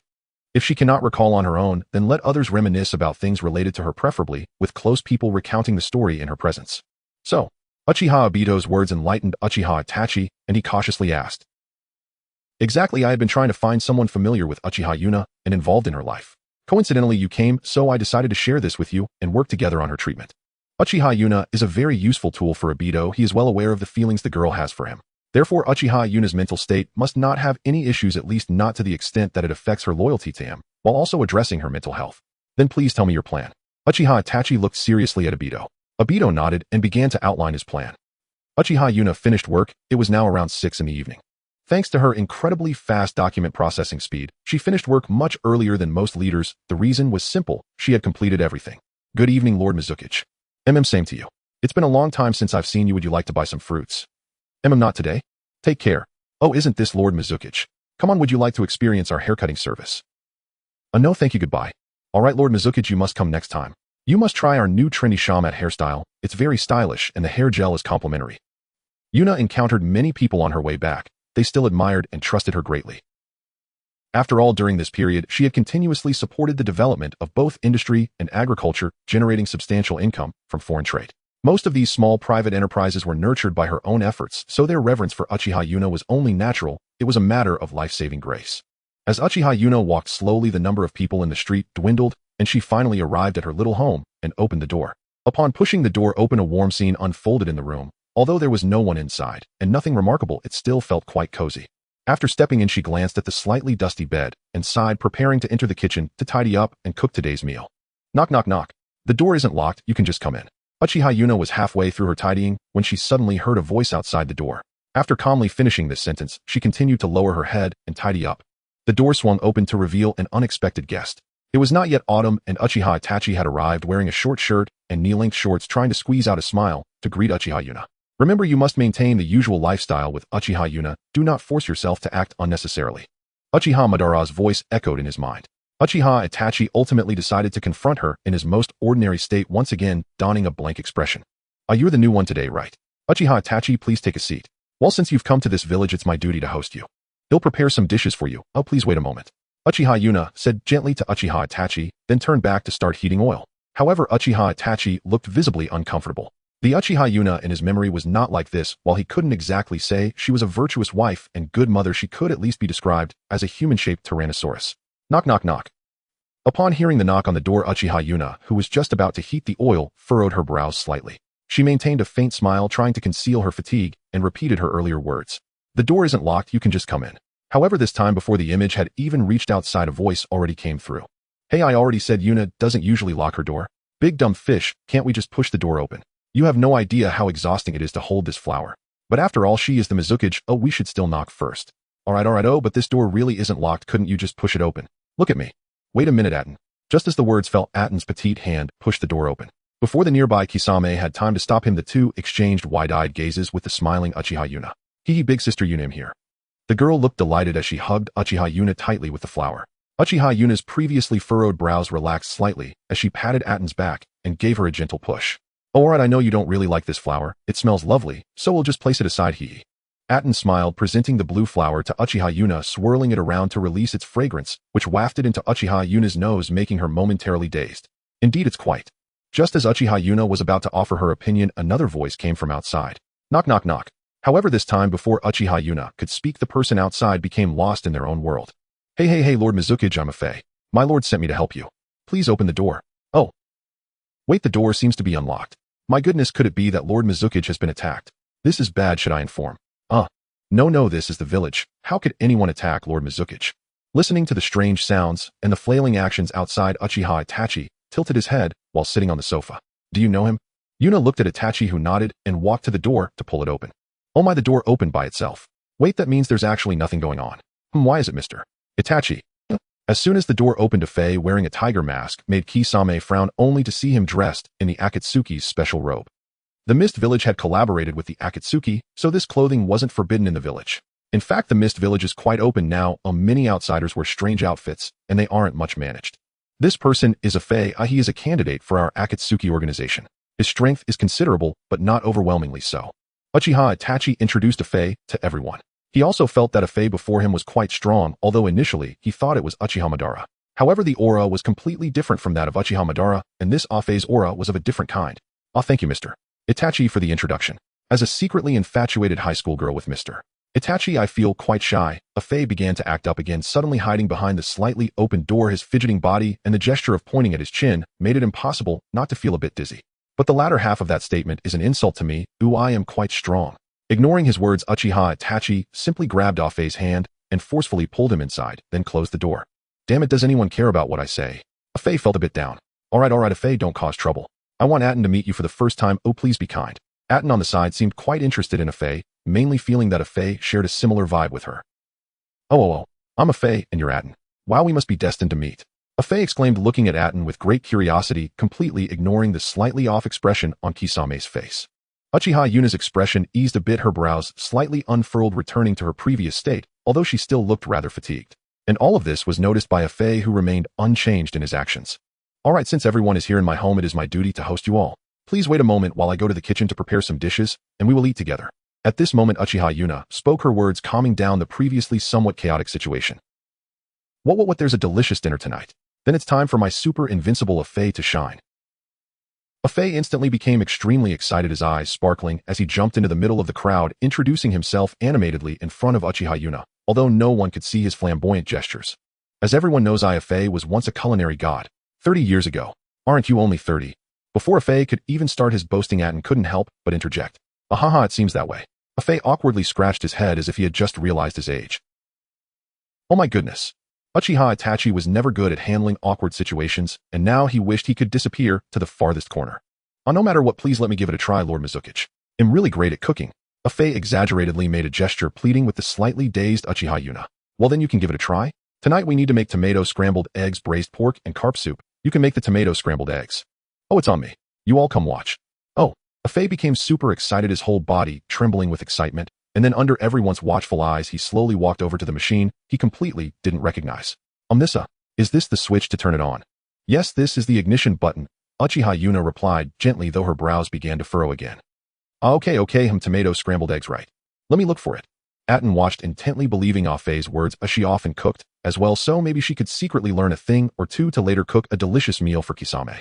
Uchiha Itachi fell into thought. Did the Akatsuki have a title of culinary god? Kisame wore a face of distrust. He could tell that Afei was here for the laughs, but for Miss Yuna, it wasn't too bad. After spending a full 3 minutes with Uchiha Yuna's assistance, Afei finally found the tomatoes among the potatoes and also spotted the eggs. Uchiha Yuna's brows furrowed even tighter. Alright, okay. Now let's see how the great Afei prepares tomato scrambled eggs. Afei seemed to be preparing for battle, placing the ingredients aside to heat the oil, then stretching and performing some warm-up exercises. Tomato scrambled eggs. First put in the tomatoes, then the eggs. Just as everyone was eagerly anticipating, though it was only Atten and Uchiha Yuna who were excited, Afei blurted out this line. Then, Afei directly tossed the whole tomato in and pulled out an egg from the side, throwing that in too. Crows flew slowly by. So the Akatsuki's food is this bad, oi? Uchiha Yuna was utterly defeated, her expression sorrowful, as she gazed at Kisame and Uchiha Itachi. Uchiha Itachi and Kisame both had this expression on their foreheads. They pointed at Afei, who was at a loss with his hands, and said in unison, "This so-called culinary god is self-proclaimed. The meals in our Akatsuki are not his responsibility." Then they walked over, directly grabbing Afei's arms and throwing him out of the kitchen, dragging him to the sofa. Hey, what are you doing? How can you treat the great Afei like this? I really can cook. Please give me one more chance. Afei lay on the sofa, shouting frantically, only to be rendered mute by a single glance from Uchiha Itachi. Helpless Afei could only stand up and wander around the hall. Then he accidentally bumped into the bed, brushing off some dust. In a corner where no one was paying attention, Afei lowered his head, seemingly contemplating something. They'll cook the fish. Atten was watching Uchiha Yuna cook, while Kisame and Uchiha Itachi were chatting over there. When she saw the technique Uchiha Yuna used to prepare the carp, she couldn't help but blurt out this line. Are you also a culinary god? Yuna asked somewhat apprehensively as she turned off the heat and cautiously looked at Atten. Oh, you don't trust me? I live by the water every day. Oh, fish are my specialty. Leave it to me. I guarantee it'll be fresher than yours. Atten seemed to have entered her domain of expertise, proudly placing her hands on her hips. Uchiha Yuna, seeing her like this, smiled faintly. Her expression relaxed noticeably, and thus the two managed to complete the 3 dishes. Before long, the dishes were served. This meal is unbearably dull. Let me introduce the powerful figures within our organization. They had only just started eating when a Afei, tomato dangling from his mouth, grew impatient, then suddenly perked up and spoke excitedly to everyone. Really? Hey, is it the group that Benyu belongs to? Tell me. Adong asked, full of eager interest, listening intently. Well, we must begin with our leader. Our leader is called Paeon. And so Afei launched into a long, breathless account. Yuziba felt a little embarrassed at the back, but after glancing around and finding only familiar faces, he relaxed and stopped minding. Is Jiaodu really that formidable? He lived more than 90 years. So Afei, who do you think is stronger, my Benyu or Jiaodu? Adong chattered eagerly while Goeijiao suddenly stiffened at being named. His name is Jiaodu, don't mispronounce it. Well, to put it this way, if you're Benyu, Lord Goeijiao, Afei began cautiously. He faltered mid-sentence, testing the waters, then sensed the atmosphere shift and hastily corrected himself. If Mr. Jiaodu has only 1 heart, then your fish would very likely defeat him. And if he had 2, probably not. What about this? My big Benyu can transform into an immensely powerful fish and create a gigantic ring of water to encircle enemies. If my Benyu used that ability, could that so-and-so possibly contend? You mean fusion with the shark skin, right? If that is the case, given a terrain advantage, they would probably be evenly matched. Afei continued his analysis while Yuziba Yun watched and ate beside him. That is not the main point. Next, I should introduce myself. Afei quickly cleared his throat and began to introduce himself in an excited, boastful manner. Adong replied, bored, I don't want to hear your bragging, and took a piece of fish with her chopsticks, waving him off. How did you know I was bragging? Afei was stunned and Goeijiao looked speechless. From the moment you began with that story about 30 years ago, Adong said. That haha, I see. Afei flushed slightly, feeling embarrassed. The meal was soon finished. Yuziba Yun took charge of clearing the dishes while Afei and Adong sat by the sofa telling jokes. Do you know about the tailed beasts? Afei gestured wildly. Of course I do. Wasn't the 4th Mizukage a 3 tails Jinchuriki? Adong nodded seriously. Yes. Look here, 1 tail, 2 tails, 3 tails. Fei. He staged a playful gesture with 3 fingers, then pointed his thumb at himself. Autumn burst into laughter, unable to contain herself, clutching her stomach as she rocked on the sofa, legs swinging. Although the joke was not particularly clever, she loved it. Their eyes met, and the two of them giggled together like conspirators. Fei chortled. Autumn giggled. The pair were nothing but playful friends. What are you two talking about? Uziba Yun, having finished washing up, glanced at the playing of Fei, and Autumn, a small smile tugging at her lips, then looked toward Itachi and Guijiao, who were chatting at the table. Us. Just discussing some matters about the Uziba clan. Uziba Yun raised her brow, curious, and sat down beside them. Uziba, you once said you knew me. Could you tell me about my past? At that cue, Uziba Yu and Guijiao exchanged a quick glance and calmly prepared to speak. Very well, let me tell you. Uziba Yu began in a measured voice, recounting the stories of Ji Shui and Yun. When he finished, they looked toward Uziba Yun, who pressed her hands to her head and reflected deeply. How are you feeling now, Miss Yun? Guijiao asked with concern. He had learned medical ninjutsu, and with his large chakra reserves could provide emotional stabilization, albeit to a limited extent. Uziba Yun exhaled hoarsely. Oh, anyone could tell from her voice that she suffered a pounding headache. I'm sorry. I did remember some things. I need a moment to calm down. I'm sorry. She held her head and offered an apologetic look, an expression that stirred old memories within Uziba Yu. Uziba Yu fell into thought.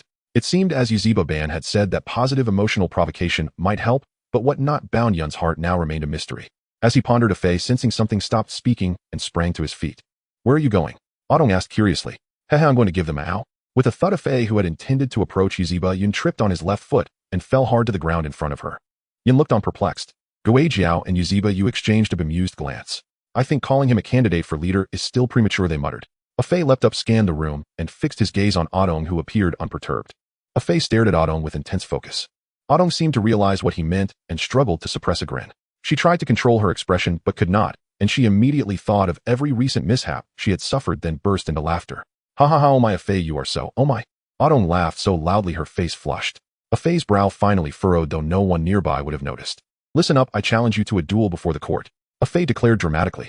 A duel before the court. Uziba Yu and Guijiao steadied themselves, exchanging exasperated looks.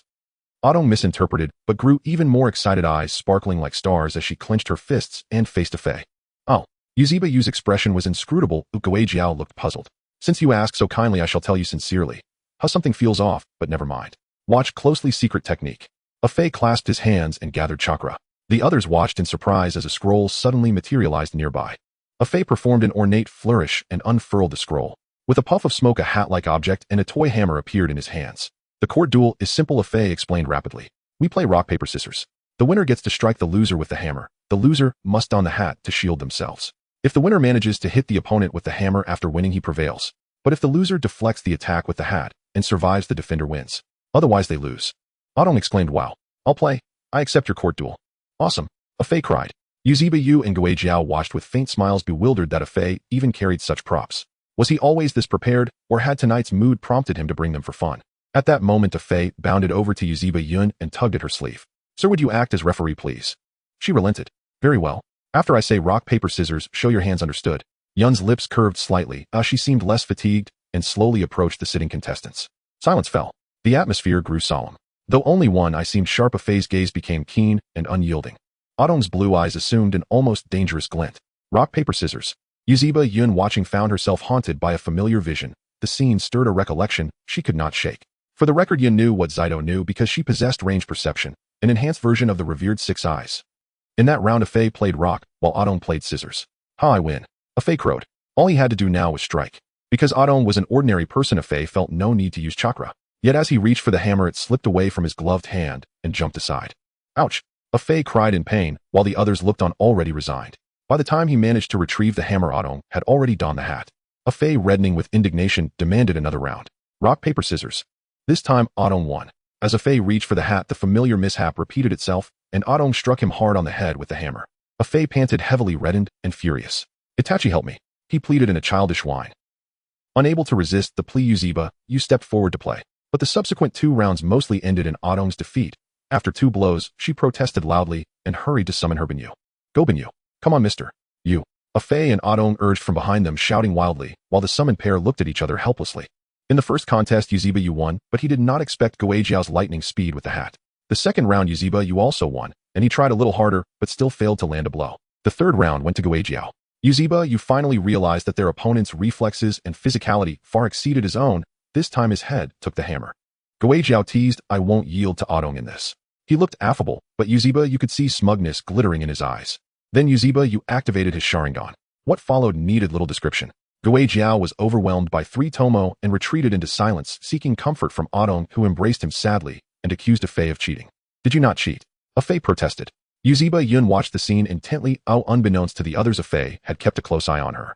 The negative cloud of emotion that had hung over the young woman began to dissipate slowly. The final step remained the bed.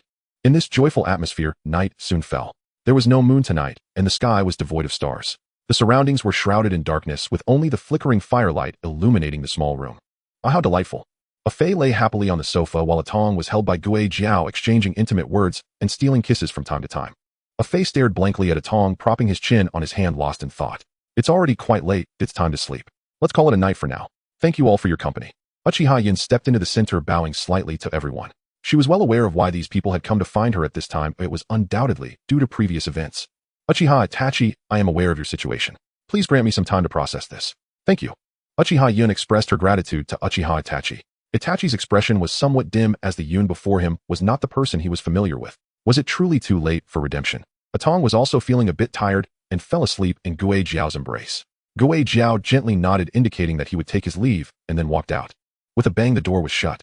Now only Uchiha Yun, Uchiha Itachi, and Afei remained. I apologize, I can only speak with you after they leave. Afei's comical tone remained unchanged, yet he spoke with sincerity. Is it him? Uchiha Yun was momentarily taken aback. She had always believed that the person before her was a Beto, but to her surprise it was not. Yes, with so many positive emotions surrounding us now, please come closer. Under the gaze of the two, Afei slowly moved forward, eventually reaching the slightly dusty bed. He picked up the bedding and vigorously shook it, sending the dust flying to the ground, then turned to Uchiha Itachi. Mr. Itachi, could you please use your water and fire to dry this a little? Afei's trust was unexpected for Uchiha Itachi, yet he nodded inwardly. It seemed that this fellow was not entirely useless. No, since he was sent by Uchiha Madara, it meant that everything this person had done was simply to make Uchiha Yun happy, wasn't it? Uchiha Itachi felt a sudden solemnity within him. He found himself somewhat admiring Afei. After all, if a true powerhouse could act to this extent, it could be said to be a natural talent. After a series of procedures, the bed appeared brand new. Afei and Uchiha Itachi exchanged glances, nodded, and then slowly approached Yun, each taking one of her hands. Come on, there's nothing to be afraid of. Everything from the past has long since left you. Do not fear or reject him, and do not resist him. Do just go with the flow like water. Afei coaxed gently, and as they encouraged her slowly, Uchiha Yun gradually moved closer. However, just 30 centimeters from the bed, Uchiha Yun's expression visibly turned to fear. Her entire body twitched, her eyes filled with terror, her body going soft, strongly resisting any approach to the bed. Afei's expression suddenly turned painful. He knew that the girl was urging her cells to move toward another sleeping place, no, the only place to sleep. The wardrobe. Afei shook his head, exchanging a glance with Uchiha Itachi, and said, Come on, Uchiha Yun.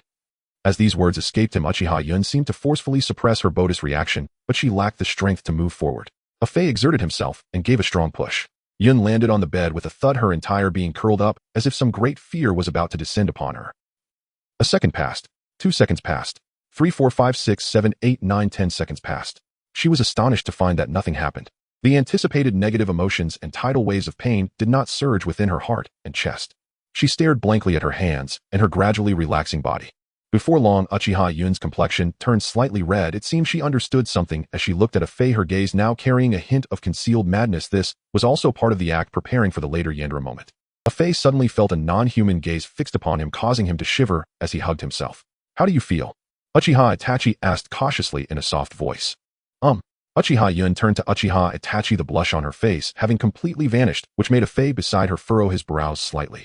She sprang up and tightly embraced Uchiha Itachi before he could react. Thank you, Itachi. The familiar title and affectionate tone hit Uchiha Itachi like a thunderclap, and he could no longer hold back his tears, which burst forth like a dam that had been opened. Acquired a fake corpse puppet, now possessing 2 in total. The 2 long-lost friends recognized each other in this moment. With a sudden thud, as they were both shedding tears, they realized the door had been pushed open. In walked Atong and Guijiao, who were pushing each other. Oh dear, I told you not to lean against the door, you big silly fish. Look what you've done. Atong glared at Guijiao with great dissatisfaction, genuinely believing that the other was too foolish to have accidentally leaned his ear against the door and pushed it open. Yun chuckled at the scene, glancing gratefully at Afei standing behind Uchiha Itachi. Afei nodded and also gave a nod to the grinning Guijiao. The night passed joyfully, just like that. This is in broad strokes all I know, and all I have experienced. Uchiha Itachi transmitted the full account of his encounters to Uchiha Shisui via crow. He could clearly see tears glistening in Shisui's eyes. Acquiring the complete abilities of the sun-breathing technique, Shisui shook his head fiercely. His expression suddenly reverted to how it had been a year prior, fiery, resolute, and rising with renewed vigor. Leave this matter to me. But how shall we relocate the entire Uchiha clan? With the third Hokage's sharp perception, he may well uncover our plans. Uchiha Shisui followed Itachi's line of thought and asked directly, then what is the plan? A solution exists. In a scroll from Kirigakure, she discovered a large-scale teleportation array, perfect for our purpose. Our envoy will arrive at dawn tomorrow. She is overseeing the activation of the array. Rest assured, the Konoha barrier will not detect our passage as we have already mastered a method to slip through it undetected. I can see that myself. You've just walked right in, haven't you? Shisui nodded, then instantly vanished from the spot. Brother Shisui, go forth with strength. A quiet hope stirred within Itachi's heart. He could scarcely wait to witness the Uchiha clan finally escaping Konoha's suffocating oppression. I'll convene an urgent clan assembly immediately. Shisui, you'll play a pivotal role in this meeting. Uchiha Fugaku sat at home guiding his children through chakra control exercises, when suddenly Shisui's message arrived. His face lit up with excitement as he turned toward Shisui, then hurriedly seized his arm and rushed him toward the meeting hall. Can we truly leave Konoha? Mikoto held young Sasuke in her arms, his tiny hands still forming the hand seals for the great fireball technique. Exhaustion softened her features, but now a tender flicker of joy brightened her eyes. Yes, we can leave Konoha. Fugaku replied, his voice brimming with elation. Without hesitation, he pulled Shisui along toward the assembly. With Danzō's reckless dismantling of root surveillance over Uchiha gatherings had all but ceased, Umbu, bound by delicate political considerations, could no longer infiltrate their meetings. Elder Shisui conveyed the news to the Uchiha leadership. Every elder who heard it rejoiced, heartened, uplifted, and filled with quiet triumph.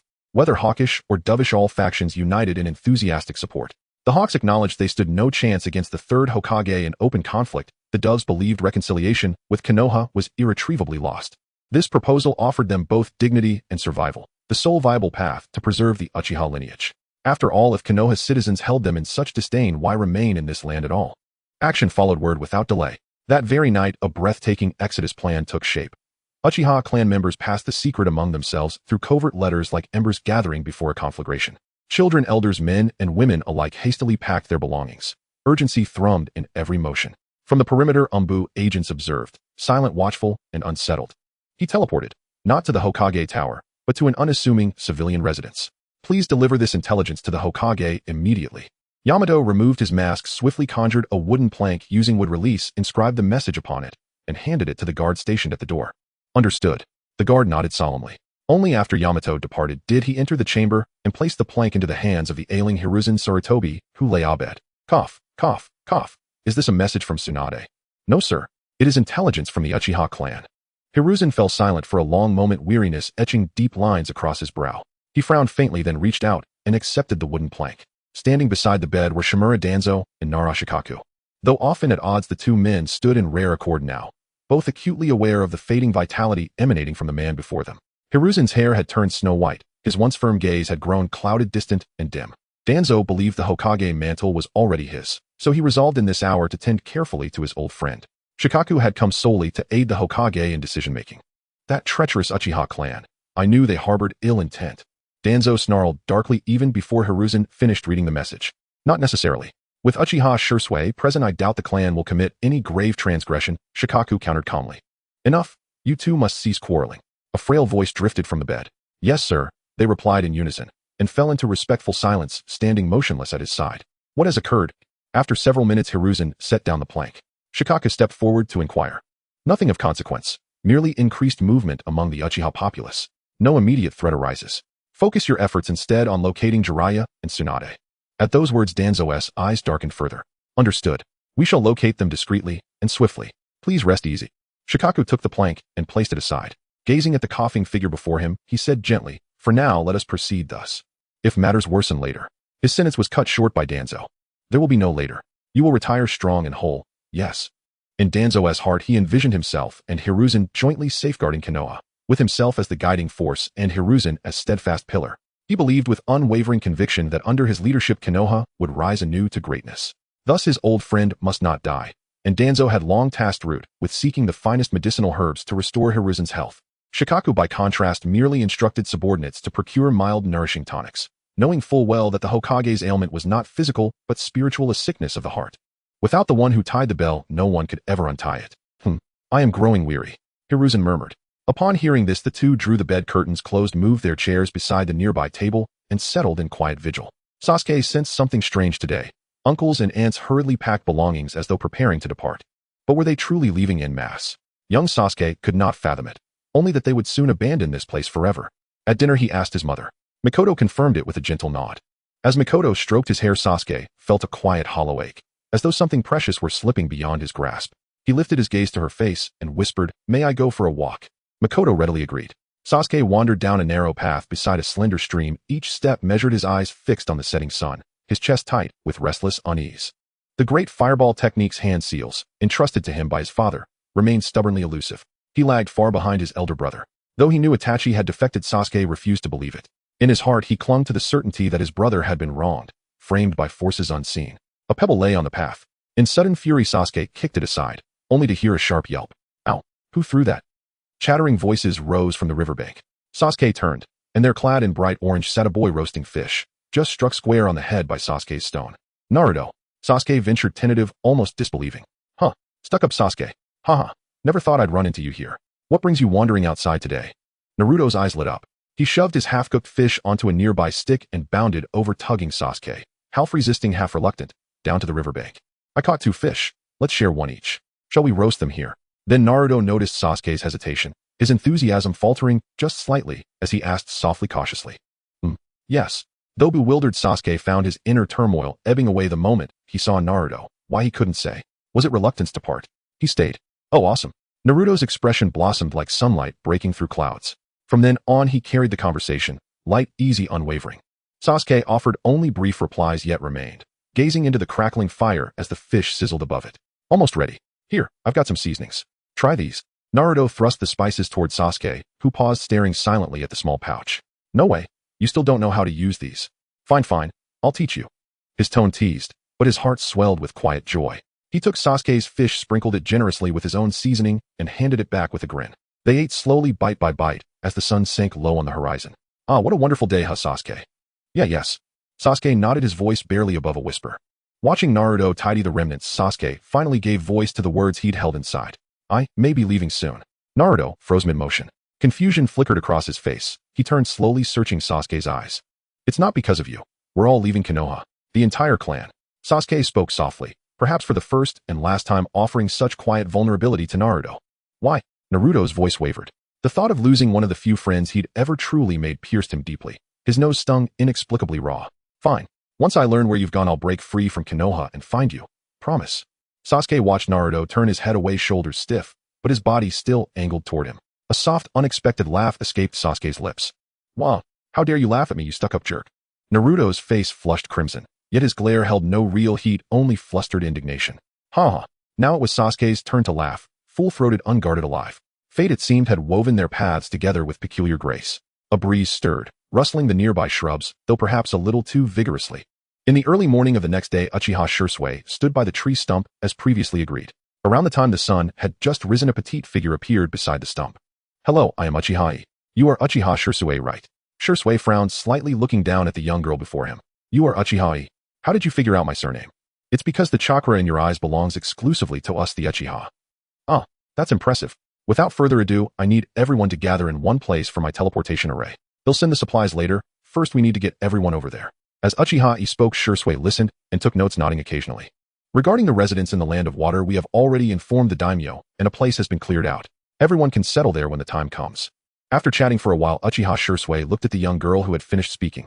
He couldn't help but ask, "Are you the orphan we left behind?" "No, I am the spiritual split of Sister Yun. You should know about Sister Yun's Sharingan, right?" "What a... Oh wait, so that's how it is." Shisui was taken aback. Just as he was about to say something, he suddenly remembered what Itachi had told him about Yun's condition. It didn't seem so strange now. "I can tell you know something. I've finished speaking, so let's hurry up and go." After finishing her words, Uchiha skillfully headed toward the Uchiha clan grounds. "It really is like that. I wondered why she looked a bit like Yun." Uchiha Shisui thought to himself, noticing that even the fiery red mark on her forehead was identical.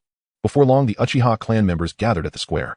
Yes, this Uchiha square is indeed quite large, capable of accommodating all the Uchiha clan members, and even more. Mainly, the Uchiha clan is just a family totaling only a few thousand people. "Everyone, it's time for us to leave here." Uchiha Shisui and Uchiha Fugaku stood on the podium as the latter shouted loudly, "Woo! Finally we can leave this cursed place. Doesn't this mean we're betraying the village? Come on, do you really want to stay in this village?" Not really. The reason they weren't acting at that moment was mainly because Uchiha had promised that the teleportation array would transport everyone instantly. The only downside is that two people need to stand there for a long time as the teleportation process takes time, but you can make people disappear from here. In simple terms, it's impossible to select anyone. The ones responsible for the teleportation process are Uchiha Shisui and Uchiha Fugaku. As the sun gradually rose, the area outside the Uchiha clan grounds was swirling with wind. Countless Umbu ninjas and the remaining 15 root ninjas surrounded the place. After finding no one outside, they immediately rushed in. Nara Shikaku and Shimura Danzō frowned as they hurried into the Uchiha territory. It was completely deserted. There are sounds. The two exchanged glances and nodded. They immediately led the Umbu and root members towards the square. As for how they knew, well, that's a question for Sasuke and Naruto. But there was no time left. By the time they arrived on the scene, the Uchiha clansmen had already been relocated. Danzō roared in frustration. To his surprise, he found that 3 people were still standing on the podium. Uchiha Shisui, the clan leader Uchiha Fugaku, and a child who also looked like an Uchiha. Nara Shikaku suddenly thought of something and shouted, "Interrupt them." As soon as he finished speaking, the nearby Umbu ninja immediately unleashed their skills. How is this possible? Did they discover us so quickly? Uchiha Shizui's eyes widened in disbelief. How could these bastards know so fast? Uchiha Fugaku was about to move when he suddenly felt a great resistance. This teleportation array requires 2 people to support it, otherwise the Uchiha clansmen in the middle of the teleportation will be torn apart by space. He suddenly remembered what Uchiha had said. Damn, why did it have to be at this moment? Uchiha Shisui wished he could activate Susanoo, but now he had to fully concentrate his chakra to maintain this formation, unable to move recklessly. For now he could only rely on Uchiha, but she is just a child. Just when the two of them were sinking into despair, surrounding Umbu and root members caught up. Fire release, water release, and a myriad of techniques were about to come. Uchiha suddenly moved. Breath of fire, heavenly blue. In an instant, the blazing flames released by Uchiha resembled a scorching sun crashing down from the heavens, illuminating the dim space with a dazzling light, like a multitude of golden swords. The high temperature acted like an invisible yet ferocious beast rampaging through the surrounding air, twisting and trembling as if it were being crushed by a giant hand, emitting a painful hiss. All the attacks were like a swarm of ants attempting to challenge the might of a dragon, instantly and mercilessly being stopped by the raging flames. Uchiha Shizui's eyes widened, his gaze reflecting shock and disbelief as if mirroring the incredible scene before him. Beside him, Uchiha Fugaku looked worried, his expression clouded with concern. He anxiously spoke, his voice sounding like an alarm piercing through the night. "Watch your feet." Upon closer inspection, it turned out to be the Nara clan's ghostly shadows slithering towards them like black pythons carrying an eerie and ominous aura. Uchiha seemed to show no reaction, standing there like a cold statue. Her hands were still tightly gripping a specially crafted blade, its blade shimmering with a cold light, resembling a cold star in the night sky. However, at this moment, she was so easily controlled by those shadows. The surroundings fell into deathly silence, devoid of any movement, as if time had frozen, leaving only a suffocating silence. Nara Shikaku looked back and saw those controlling shadow techniques from the Nara clan like puppets under a binding curse, unable to move at all. Meanwhile, the ninja who had used the mind transfer technique had already collapsed, blood flowing from his 7 orifices, the crimson liquid blooming like brilliant yet eerie flowers on the ground. Such powerful physical quality and mental strength. Nara Shikaku muttered, his voice echoing in the silent air, filled with awe and amazement. Increase the implementation of ninjutsu. Nara Shikaku commanded loudly, pointing forward. Dozens of Umbu ninjas stepped forward, forming hand seals and unleashing fire release. Dragon fire technique. Like roaring fire pythons, the pillars of fire created by dozens of dragon fire techniques surged towards the 3 of them like a raging wave. The momentum seemed as if it would swallow the entire world. At this moment, Uchiha stood like a towering mountain before them. This is it. Shisui felt as if he had plunged into an endless abyss of despair, filled with a sense of hopelessness. He might be okay, but the clansmen were like treasures in his heart, making him anxious. At this critical juncture, he could only cling to Uchiha, like grasping a lifeline, putting all his hopes on her. What do you regard life as? However, to everyone's astonishment, in an instant Uchiha erupted with a volcanic-like heat, flames dancing around her like agile fire serpents. With her thunderous question, her figure began to grow like a giant tower that was continuously expanding. The sword in her hand seemed to be endowed with life, like a dragon ready to take flight, appearing to grow longer amidst the raging flames. Breath of the Sun. 13th form. In an instant, it was as if a thunderclap exploded in Uchiha Shizui's ears, his eyes wide open, fixated on that silhouette. That silhouette resembled a mysterious mist lingering in his heart. Is it Yun? No, this silhouette was strong and resolute. It was Uchiha Itachi, like a war god descending from ancient myths, exuding an unstoppable authority. Breath of the sun. What is that? Nara Shikaku analyzed the words of the young child just moments ago, but in that instant, an overwhelming sense of threat surged through him like a tidal wave. His face turned pale like a startled bird as he tightly grabbed Shimura Danzō, desperately retreating. Fall back! Fall back!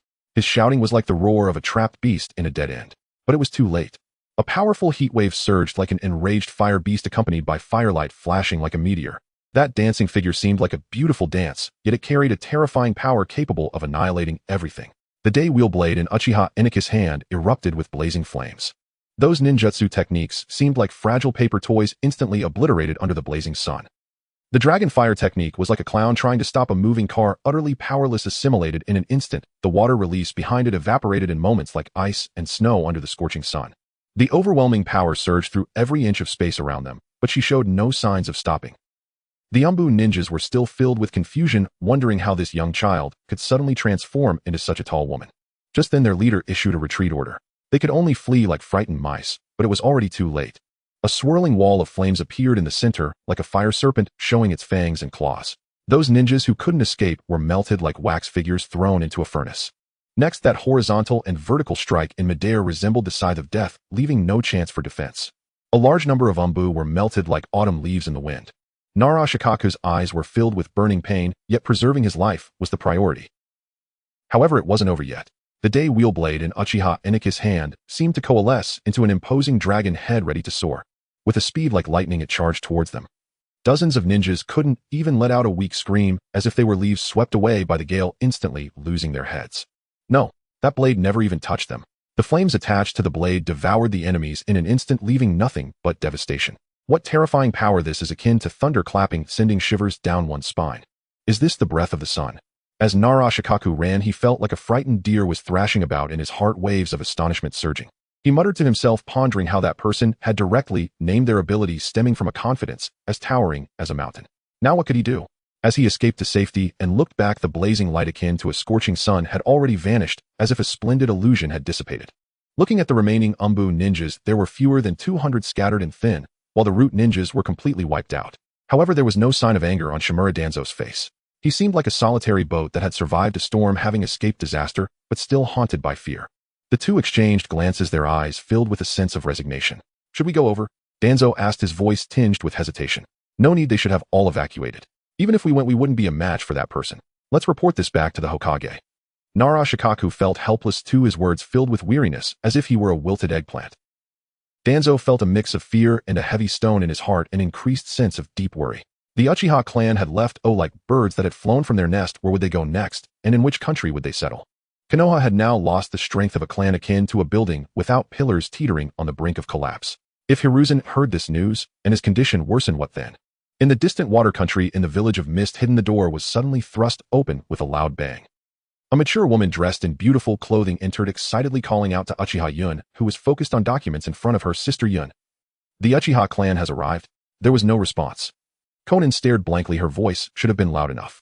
Recently, under the arrangement of the master, she had been following Uchiha Yun to learn her ideology, which had greatly shocked and liberated Konan, who had now become a preliminary Red Warrior. Sister Yun.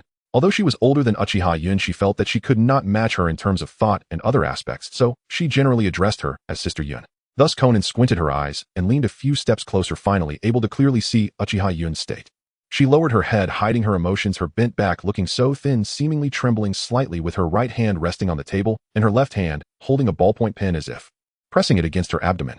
Sister Yun, the Uchiha clan has arrived. Her heart was filled with worry as she tried to step forward slowly, only to find that her words must have reached Uchiha Yun's ears. Uchiha Yun's expression changed in an instant as she realized Konan was standing not far from the table. Really? They'll go right away, follow me. The excitement and joy in the girl's eyes could not be hidden, her body suddenly becoming agile and lively as she quickly grabbed Konan's hand and rushed out the door. Though Konan did not understand why it was like this, it seemed that Sister Yun was not in any serious trouble. Her body should be fine. Oh, perhaps they should find a doctor later, just to be safe. Konan thought to herself, then followed Uchiha Yun to the northern coastal area of the village of Mist Hidden. Next time there is an opportunity, she must properly invite a doctor to check on Shuemu Yun. This is Mist Hidden Village. Uchiha Yun had returned to her original demeanor, her fatigue evident, yet she still enthusiastically introduced the surroundings to the people. Indeed, you can't see the sun, Uchiha Itachi remarked from the side. Haven't you been here before? Uchiha Shisui laughed heartily. This is social etiquette, do you understand? The one welcoming them here, Hoshigaki Kisame, chimed in, standing next to Atong. Uchiha Fugaku stood at the forefront, his dignified square face seemingly relaxing as he looked at the crowd of mist-hidden villagers, observing them waiting for someone. Shisui, Itachi. Suddenly at that moment, a very familiar voice echoed from afar, rushing toward them at great speed, without harming the nearby crowd. In Uchiha Shisui's eyes, a girl with white hair in a low ponytail landed gracefully, pulling down an adult woman, while the surrounding crowd exclaimed, "Ah, it's Lord Mizukichi. I told you, with the powerful Uchiha clan coming here, how could Lord Mizukichi not be present? Forget it, I'm too lazy to argue with you, let me see Lord Mizukichi's face." As Uchiha Yun lifted her head, Shisui froze. He had imagined meeting her many times, but he never expected that the girl before him would have white hair. This was something Uchiha Itachi had not informed him about. "You finally came." Konan and Uchiha Itachi were responsible for negotiating with Uchiha Fugaku. Meanwhile, Uchiha Yun rushed forward, embracing Uchiha Shisui, unable to hide her secret delight and joy. "Oh my goodness, you finally arrived. According to my plan, you should have been here much earlier, but unfortunately some matters were delayed. But it doesn't matter, since you are here, you are now part of Mist Hidden Village. The attitude of Konoha toward the Uchiha clan has been very poor, but I believe that in this village no one will disrespect you." Haha. Looking at the youthful and exuberant appearance of the girl before him, Uchiha Shisui couldn't help but smile. Yes, this is Uchiha Yun. This was the Uchiha Yun they were familiar with. That kid Yun actually became the Mizukichi. Aunt Kuroki beside them looked shocked as she finally understood why she had appeared in the water country. Everyone chatted joyfully, while Uchiha Itachi had already finished negotiating. "Clan members, please come over, I have an announcement to make." Fugaku turned to the crowd and shouted as the Sharpied clansmen gathered together, their eyes filled with hope and anticipation. Next, due to certain reasons, those who originally served in the security team will now join the Umbu of Mist Hidden Village to carry out some confidential tasks. The remaining people will be arranged for work, so please do not worry or panic. Alright, I don't know how many times this has been said. Would release 6 rooms and 3 halls technique. In the eyes of the multitude, Uchiha Yun unleashed the massive chakra within her body, now at a super shadow level. One piece of wood after another rose in an orderly manner. Compared to the chaotic yet lively trees, this resembled a finished industrial product, using less chakra and vitality to construct the best houses. Earlier, Uchiha Yun had understood the number of Uchiha clan members from Uchiha Shisui's information, so now it was time to use that chakra to build the houses. At that moment, on the northern mountains and plains, hundreds of wooden houses appeared. "So amazing, Lord Mizukichi." "Whoa!" The Uchiha clan members and the residents of Mist Hidden Village shouted excitedly. Sasuke's eyes nearly popped out as he stared in disbelief at the shocking scene. He looked up at his mother, who also appeared the same way.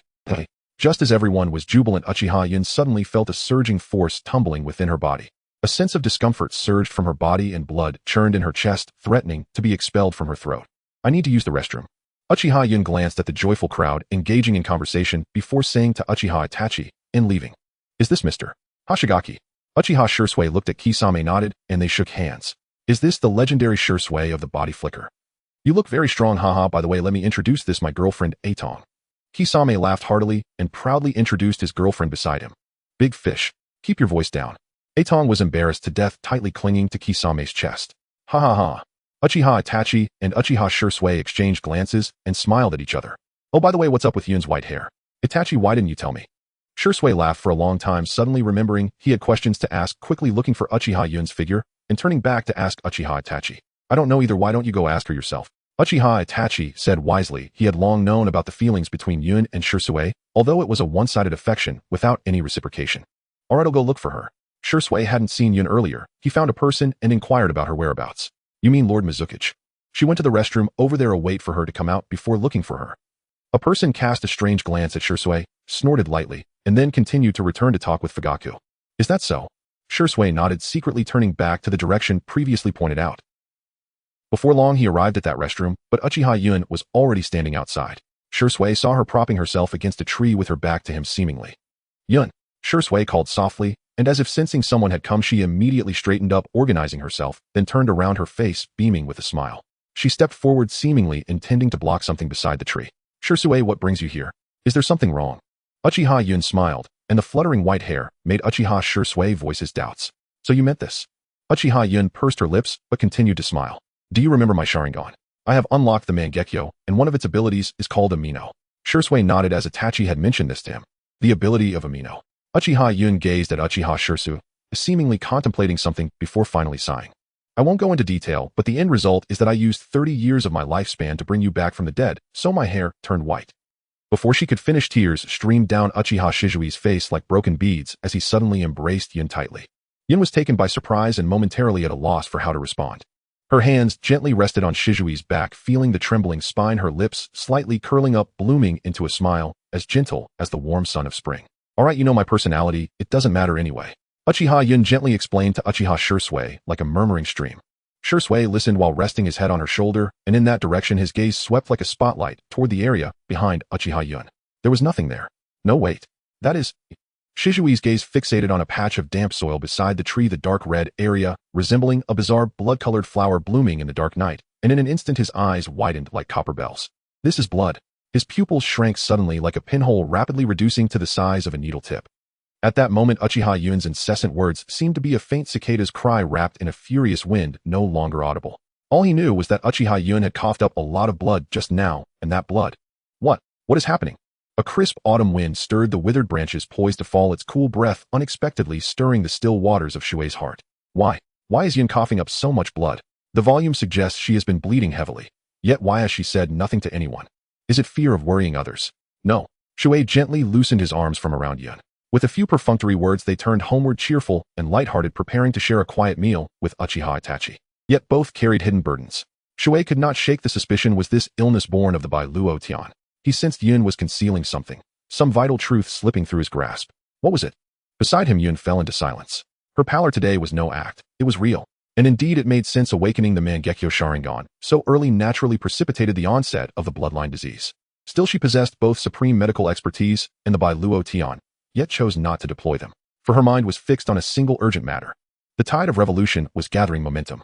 Obito, and the mysterious entity behind him known only as Aloe, had to be confronted. As for Aloe, there remained only two options: death or sealing. She leaned toward the latter.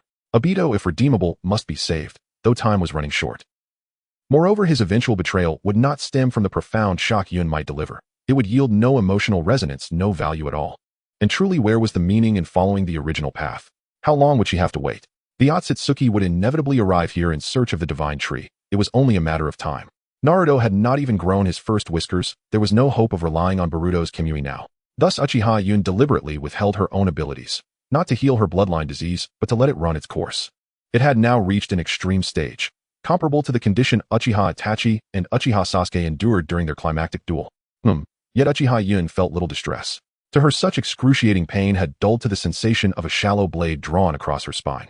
80% pain immunity was no jest, but immunity did not erase necessity. Pain still registered when demanded by the body's primal reflexes beyond conscious control. Obito, will you be able to bear the weight of this gift I prepare for you? Can this bond forged in death shift the axis of your heart? How fascinating. And so Uchiha Yun, who had already been smiling faintly throughout, curved her lips into an uncanny, almost impossible arc. Later, Uchiha Yun, Uchiha Shuei, and Uchiha Itachi dined together. Along the way, many villagers greeted Yun warmly. Water Shadow-sama, long time no see. Yes, likewise. Water Shadow-sama, the technique you taught me last time helped me catch countless fish. I'm even teaching it to others now. Is that so? Then keep striving. Well done. Wow.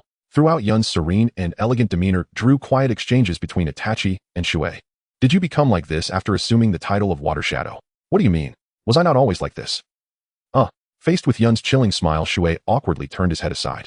Brother Shuei, means you've grown even more composed than before. Itachi smoothly mediated, nodding earnestly. Is that so? Thank you. Uchiha Yun needed no explanation. She met Itachi's gaze with a look of quiet, knowing appreciation. Thus, under Yun's lead, they arrived at a place strangely familiar. Unfamiliar shop, unfamiliar faces, but the ingredients. Familiar indeed. This yakiniku restaurant was built by my own hands. Though now it belongs to a consortium of investors and has passed through many generations, the flavor remains unchanged. Come, I've been waiting for this moment. Yun spread her arms wide, beaming with excitement. Shuei nodded absent-mindedly beside her. His thoughts drifted again to that fateful incident. Owner, 100,000 Rio worth of grilled meat. We're eating big today. Prepare accordingly. Yun swept aside the curtain and ushered them inside, then slapped the table with cheerful authority. Oh, is that the Water Shadow-sama herself? Quick, full cooperation immediately. Esteemed guests currently dining. Would you kindly take your meals to go? We sincerely apologize for the inconvenience. Next time we'll treat you to 500 Rio worth of meat, on the house. The burly bearded proprietor's eyes lit up at the sight of Yun, yet beads of sweat glistened on his brow. This formidable patron had visited before, and never lightly. That first visit had nearly broken him. Confident he could manage with just 3 assistants, he'd collapsed that night utterly spent. This time 10 staff stood ready behind him, and he continued urging other patrons to leave, determined to craft the perfect atmosphere. Oh, no need, Master Owner. We understand perfectly. We'll be off now. The Water Shadow Sama is dining privately with friends. No need to crowd in. Goodbye. One particularly outgoing guest led the way, packing his yakiniku into a bag and departing without delay. Once the first guest stepped forward, the rest followed swiftly. Within moments, the vast restaurant held only Uchiha Yun and her two companions. Aha, you see, people truly are thoughtful. Well then, let's sit and chat a while longer. Once the meat arrives, we feast. Plenty for everyone tonight. I promise not to steal your portions, ha. Her own words made Yun flustered. She settled back into her seat and chatted animatedly with the two men. Yet Shui saw clearly the ashen pallor beneath her smile, the forced lightness masking exhaustion. He said nothing, only watched the girl before him, her voice bright as she recounted her stories. Oh right, while I was away, how is Konoha faring? Yun paused, then asked cautiously, her voice hushed. Konoha, not what it once was. Hollow strength masks inner decay. The third Hokage's days are numbered. Danzō's machinations threaten the village's very foundation. Unless he changes course, collapse is inevitable. Give it 30 years, the village will crumble of its own accord. Shui tilted his head upward at a 45-degree angle, gazing into memory with wistful sorrow, then delivered his verdict cold and unflinching. I see. Yun nodded. She had no further questions, only offered the query out of habit. Let Konoha fall soon enough. They dined for hours, from noon until nightfall. As for official duties, Mei Terumi, Sister Yun, where are you? Let me go? No. Today, all administrative matters fall to you. You are the designated successor to the 5th Mizukage. Uchiha Yun served only as interim 5th Mizukage. That night, after soothing Uchiha Sasuke to sleep, Uchiha Mikoto approached the door and opened it. Its persistent knocking finally silenced. It's Shui. Come in. He's still awake. Mikoto smiled faintly at the boy she had watched grow since childhood. Gently shifting Sasuke in her arms, she murmured a few soft words before stepping aside. Sasuke, such a child clinging to her warmth, refusing to sleep anywhere else. Yet perhaps it was better this way. As Mikoto settled onto the tatami, the corners of her lips rose slowly, tenderly. It's you, Shui. What brings you here? Sit and speak. Uchiha Fugaku stood before his newly arranged study desk, adjusting the placement of scrolls. At the sound of footsteps, he turned, nodded gravely at Shuei's solemn expression, and sat down. Here is what transpired. Shui recounted the morning's events in full detail, recording not only the extent of Yun's bleeding, but also the composition of the blood itself. Could it be? Fugaku fell silent for a long moment, then ventured softly. Most likely the bloodline disease. What? That single quiet phrase struck Shui like a physical blow. He clutched his chest, bewildered and anguished. This affliction claims 9 out of 10 who contract it. Why should Yun, so young, so vibrant, be among them? She is still so young, still. His voice broke, and in that instant his pupils contracted to pinpricks. At last he grasped the truth he had overlooked. Uchiha Yun had sacrificed 30 years of her life to save him. Impossible. Awakening the Mangekyo Sharingan so early. How could this disease possibly manifest? Yet, it's all because of me. If only I were not Uchiha Shui. How could Yun ever have suffered this? How? No. Acquired enhanced full power of sound breathing. Guilt surged like a tidal wave, drowning Shui in suffocating silence. His breath seized, his head bowed low, shoulders curling inward, crushed by the weight of his own negligence. If only he hadn't insisted on watching. If only he'd heeded Itachi's warning and stayed at a safe distance. How then could he have been wounded? How could he have teetered on the brink of death? He knew full well, that approaching Yun risked injury from would release. For his own selfish impulse, he had cost Yun half her life. All because of me. It is not because of you. A voice pierced his despair like lightning. Shui lifted his head, tears old and new streaking his face, raw and disordered. The speaker was Fugaku. He gazed down upon his clan's youngest elder, broken, trembling, then spoke. It is not your fault, child. Even without you, Yun would have fallen ill in time. You merely hastened what was already ordained. But before he could finish, Shui, his Mangekyo Sharingan blazing with grief and fury, cut him off. No, it is all my doing. Without me, Yun would have enjoyed 30 more years of life. Yet she gave them all to save me, this irredeemable wretch, this useless man. She sacrificed herself. His voice cracked, choked with anguish. As Shui gradually calmed, Fugaku resumed. My words were unfinished. I meant to say. He rose and pushed open the window. Outside no stars shone, only the moon. It hung crescent-shaped, luminous against the vast, silent expanse of night. Turning back to Shui, Fugaku said, Uchiha Yun did not fall ill because of you. Even without you, she would have surrendered her life to another cause. As the one closest to her, you know her nature better than I. Her unwavering resolve, her boundless compassion. Shui jerked his head up, disbelief flooding his features. With all due respect, this is a woman who would lay down her life for a friend she'd known barely a year. She acts not from guilt, but from instinct, to mend what she believes she has broken, however unintentionally. Such a person lives only for others, not just you. Had Itachi been the one slain, she would have done precisely the same. Does this thought bring you some measure of peace? Fugaku's words eased Shuei's turmoil, yet as guilt receded, a deeper sorrow rose in its wake, grief, pity, unbearable tenderness. No, I will not find solace in this. I will only feel greater anguish. Yes, guilt may lessen, but sorrow and compassion will deepen. People like Yun deserve our utmost protection, shielding them from deception from harm. But it is too late, far too late. His composure shattered. Hands flying to his face, he wept, deep shuddering sobs tearing from his chest. Then give her a perfect ending. Having spoken thus far, Fugaku had no further counsel to offer. So what is your plan? Fugaku returned to his place, kneeling formally, and asked. A plan? Let me think. I'll ask Yun what she wishes to do, then fulfill each desire, leaving no regret behind. Only now does it strike me I know only that she loves yakiniku. Beyond that, nothing. Yet she knows my favorite foods, my preferred weather, the hour I seek sunlight, the exact stump where I sit to ponder existence. Shuei realized with piercing clarity his own inadequacy, and resolved from this day forth to make amends. Shuei departed soon after. That night passed in silence. On the other side, in the dark cave of the Akatsuki organization, where the Long Gate is located, a being seemingly human, yet not emerged from the ground, merging with the earth, holding a piece of paper in its hand. Uchiha Cloud. There's been a change, but he has already contracted the bloodline disease. There is no cure. The other half-white Zetsu said slowly with a grin. If that were truly the case, it would be great. When Obito returns to the Hidden Mist Village, I need to reinforce his ideological construction. He must not be deceived by Cloud. This woman has hidden many things. Black Zetsu looked at the intelligence paper with a face full of discomfort, suspicion, and anger. That detestable Uchiha Cloud. Recently, he felt that Obito's condition was somewhat off. He was not as gloomy as before. There were even signs of recovery. How could that be? Fortunately, Uchiha Cloud was on the brink of death, so it was not a problem now. By the way, how is the white Zetsu I sent to Uchiha Cloud's side? Black Zetsu turned to ask white Zetsu. It's fine. Everything is good. It seems that Uchiha Cloud has gone towards the northern sea. White Zetsu said slowly. Upon hearing this news, Black Zetsu paused for a moment and immediately lowered his head to think. After centuries of keen perception, he felt that there must be some crucial information this time, so he immediately shared his vision. Let us shift our perspective to the other side. To the north of the land of water lies a vast ocean, and upon these waters are numerous small floating islands. Among them, on the flattest and most orderly piece, it seemed there was a person. The salty sea breeze brushed against this place where trees were scarce, mostly replaced by herbaceous plants following the cycle of life and death. The child sitting beside a small wooden house slowly opened his eyes as a figure approached him. You have arrived, Cloud. Yasakura smiled faintly and nodded at the approaching Uchiha Cloud. Long time no see, Yasakura. Still the same. Uchiha Cloud clasped her fists towards the figure ahead, grinning excitedly. It seems you have gained new insights. Let me see your strength and don't hold back like before. As soon as she finished speaking, a terrifying aura accompanied by powerful wind pressure appeared beside Yasakura, transforming him into a monstrous form in that instant. Perfect Jinchuriki, transforming into 3 tails. Then he filled his mouth with a powerful tailed beast bomb. Charging the tailed beast bomb takes about 5 to 6 seconds. Looking at Uchiha Cloud's current acting state, the only thing she could bring to the table was Uchiha's 2 faces. Uchiha Cloud certainly didn't mind, as the one who was truly strong was herself, not the clones. Then Uchiha's 2 faces, clad in seductive clothing, dashed forward. Old man, I haven't beaten you up in a long time.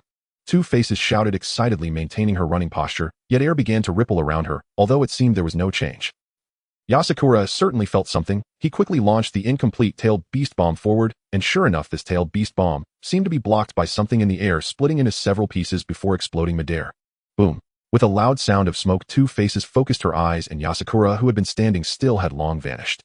Now about 10 seconds had passed. 2 faces turned around, and sure enough, Yasakura appeared before Uchiha Cloud with a powerful slash still about 10 meters away. Huh. Uchiha's face curled into a dangerous arc. She couldn't wait to see the expression on that old man's face next. Just as Yasakura launched a powerful claw attack towards Uchiha Cloud, he suddenly froze upon seeing Uchiha Cloud's appearance. Uchiha Cloud held the Nichiren blade, but this blade was pure black, exuding a sinister aura raised in the same manner as when she displayed the Dragon of Solar Eclipse. I must use the water mirror technique. Yasakura wanted to replicate the previous tactic, channeling powerful chakra into the water mirror, a move that, at least for him, was nearly unbeatable against fierce attacks, since few could match tailed beasts in chakra volume. Even Uchiha Cloud could not. In that instant, time seemed to freeze. Why? And looking at Uchiha Cloud, the girl was panting heavily, white gas escaping her body at an extremely high temperature, her entire being radiating immense power, her invisible dominance enveloping her. Did Uchiha Cloud not have a charged basic attack skill? With such a frail physical constitution, now, it would probably double in 10 seconds. At this moment, Uchiha Cloud's Sharingan was extremely bright, and the power of the Mangekyo brought about a tremendous return. The instant body made the charging become 24 times. The girl's body was breathing evenly, concentrating fully, and doubling again. The damage increase brought by the breath of the sun was approximately 4 times. The enhancement from the 3-colored Supreme Dominance was 5 times. Considering that she had already charged for about 10 seconds. Executing the Dragon of Solar Eclipse meant this strike's damage would be 24245,320 times. Boom. With a resounding blast. Scorching blue flames carrying overwhelming power stood at the tip of the blade with a world-destroying force. In that instant it filled the entire blade and extended towards the sky. A full 100 meters. Yasakura's eyes widened in disbelief. He could not understand how Uchiha Cloud had become so powerful in such a short time. How could this be possible? The 3,000-degree blue flames surrounded her. Due to Uchiha Cloud's activation of the three-colored dominance, the flames caused her no harm. The ground beneath her began to soften and collapse. The surrounding grass instantly turning to ashes. The distant soil began to ferment, and the air hissed, starting to rise. Even the ocean in the distance began to evaporate, as 3,000 degrees is already half the surface temperature of the sun. Under this overwhelming force, Yasakura spun and landed directly, dispelling the tailed beast form. Kneeling. I concede. But what he did not expect was that Uchiha Cloud in front of him did not stop charging. Instead, she seemed intent on advancing. Huh. No girl, are you serious? Don't come over. I was just playing with you at the start. I only pressed you a bit when I was winning. Don't do this, please don't. He had also thought about using the water mirror technique, but when he tried to condense the water elements, he found that the water elements could not gather at all, as they had already evaporated. Looking at the blade that was now within reach, despair filled his heart. He began to reflect on his life. I gained a family with this body, became the fourth Mizukage, then abdicated to let the fifth Mizukage, Mizuki Cloud, take over, and came to this isolated island to train alone. Every day this girl would challenge me, yet the outcome was, wait, 3,000 degrees high temperature, I should be dead. Why is it still hovering before my eyes? Just as Yasakura was pondering the reason, he saw Uchiha Cloud leap high into the air, hitting the blade against the sea beyond the island with a bang. The sea was cut open into a massive gash with flames burning defiantly in the water. The edge of the scorching blue flames was pure white fire. The fierce attack caused the entire sea to erupt with massive steam. However, this attack did not create a particularly loud sound. It only made the water next to the island feel a bit boiling, bubbling a lot, and many corpses floated up. It seems tonight there will be a catch for the fish. Wait, what am I even thinking? Yasakura shook his head vigorously. He glanced at Uchiha Cloud, who had fallen to the ground, and hurriedly ran over. As expected of the one I have my eye on, truly strong. As Yasakura approached, he slowed down, and at first he was full of excitement. But as he got closer, he found Uchiha Cloud, half kneeling on the ground, the Nichiren blade plunged into the soil, trembling all over. Wait, is that blood? His entire demeanor changed. Could it be that this move had a significant limitation? Oh no, this was just a spar. Why did she use such a big move so quickly? Are you alright, Cloud? As he approached, he saw Cloud smiling, yet constantly spitting blood. I'm fine, just a bit sick. I've been the fifth Mizukage for a long time. It's time to pass the position to Terumi. Mayor, I think I should go and heal properly. After quickly finishing this sentence, she vanished with a bang, heading towards the hidden mist village. This child. Yasakura watched Cloud disappear, smiling wryly and shaking his head, believing it was definitely due to her exerting herself too much. Such a violent spitting of blood, he had seen it before. With Cloud's constitution, she should recover in a while. This was from that previous strike. Yasakura cautiously approached the edge of the island, looking at the still bubbling sea water, swallowing hard. Gulp. Wow, Cloud, you are truly impressive. Even in his 30s, Yasakura could not help but express his admiration. Meanwhile, Cloud, who had already fled to the distance, was cursing. That detestable guy, you didn't give me anything at all, damn. I risked my broken body just to hit you once, but it seems this move made Uchiha Cloud discover something. The abilities she obtained were all like entries, generally needing no explanation, as the abilities were already instilled within her. However, some abilities required her to dig deeper. For example, the very complex and hardtail space slash. If done right, it is particularly useful for slicing through mobs. It's also useful in team battles, depending on whether you can unleash multiple at once. However, Uchiha Cloud always felt that this slash had been nerfed, certainly not comparable to the old man's.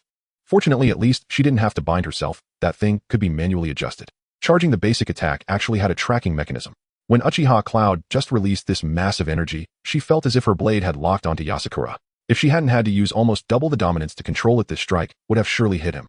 This was also one of the major reasons for Uchiha Cloud's severe bodily reaction just now. The next morning, in that aloe vera cave, a figure seemingly bathed in sunlight and shaped anew after melting hurriedly ran over in confusion.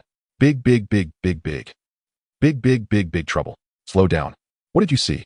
After sharing vision with Black Zetsu last night, White Zetsu only watched for a while, confirming that Cloud hadn't run far, then closed the vision. They had no idea what happened afterward. Please observe this part of my memory. The White Zetsu quickly inserted its hand into its mind, extracting this part of the memory physically, then stuffing it into the hand of the fused body of White Zetsu and Black Zetsu. After absorbing the memory, the three remained unusually silent for a while, with only the breathing of the White Zetsu, who had come over, left in this place. How could this be? The scene in the memory shocked White Zetsu, causing his speech to normalize. This strike, not even Uchiha Madara's complete form Susanoo could withstand it, not even a single hit. Black Zetsu thought in horror. Such a powerful attack he had only seen in the legendary eye. Moreover, that eye only existed in ancient legends. While it could be revived, it was certainly not possible now. However, when he observed Uchiha Cloud spitting a large amount of blood after using this move, he felt a bit relieved. Heavenly jealousy of talent, he had encountered this situation many times, but fortunately Uchiha Cloud was close to death. No, Obito cannot let him return. He must call for him immediately. Hey, where did Obito go? Black Zetsu asked White Zetsu next to him with a grim expression. White Zetsu nodded and provided an answer. He left 3 days ago. What? Hey, what are you saying? Why didn't you tell me? Because Obito told me that if I didn't tell you he would inform me upon his return, feeling it was unnecessary. The special White Zetsu chuckled as he explained. Oh heavens, this bunch of foolish pigs. Black Zetsu screamed in anger in his heart, calculating that no one knew his plans, now only Obito. That kid could be misled at most, but it was impossible for him to disclose the plan. Just wait, we will discuss it when he returns. The sound of cooking clangs, the intermittent cries of vendors, and the bustling crowd along with carts meandering through the streets create a lively atmosphere. The coolness brought by autumn is swept away by the unique warmth of humanity. Among them is a person dressed in a black robe wearing a swirling mask. Due to the open port, all sorts of people in various outfits have come here, as long as you don't commit any crimes. After undergoing a certain procedure of search, you can be let go. Dato walks slowly down the street, seemingly at a leisurely pace, while those around him rush about. Children play with windmills, blowing air through them. Some adults push carts transporting various goods, their strong muscles glistening with sweat under the sunlight, even though there isn't a particularly bright sun here. Yet most people are moving against the flow, at least for Dato. They are all heading toward him, passing through to reach a place filled with happiness behind him.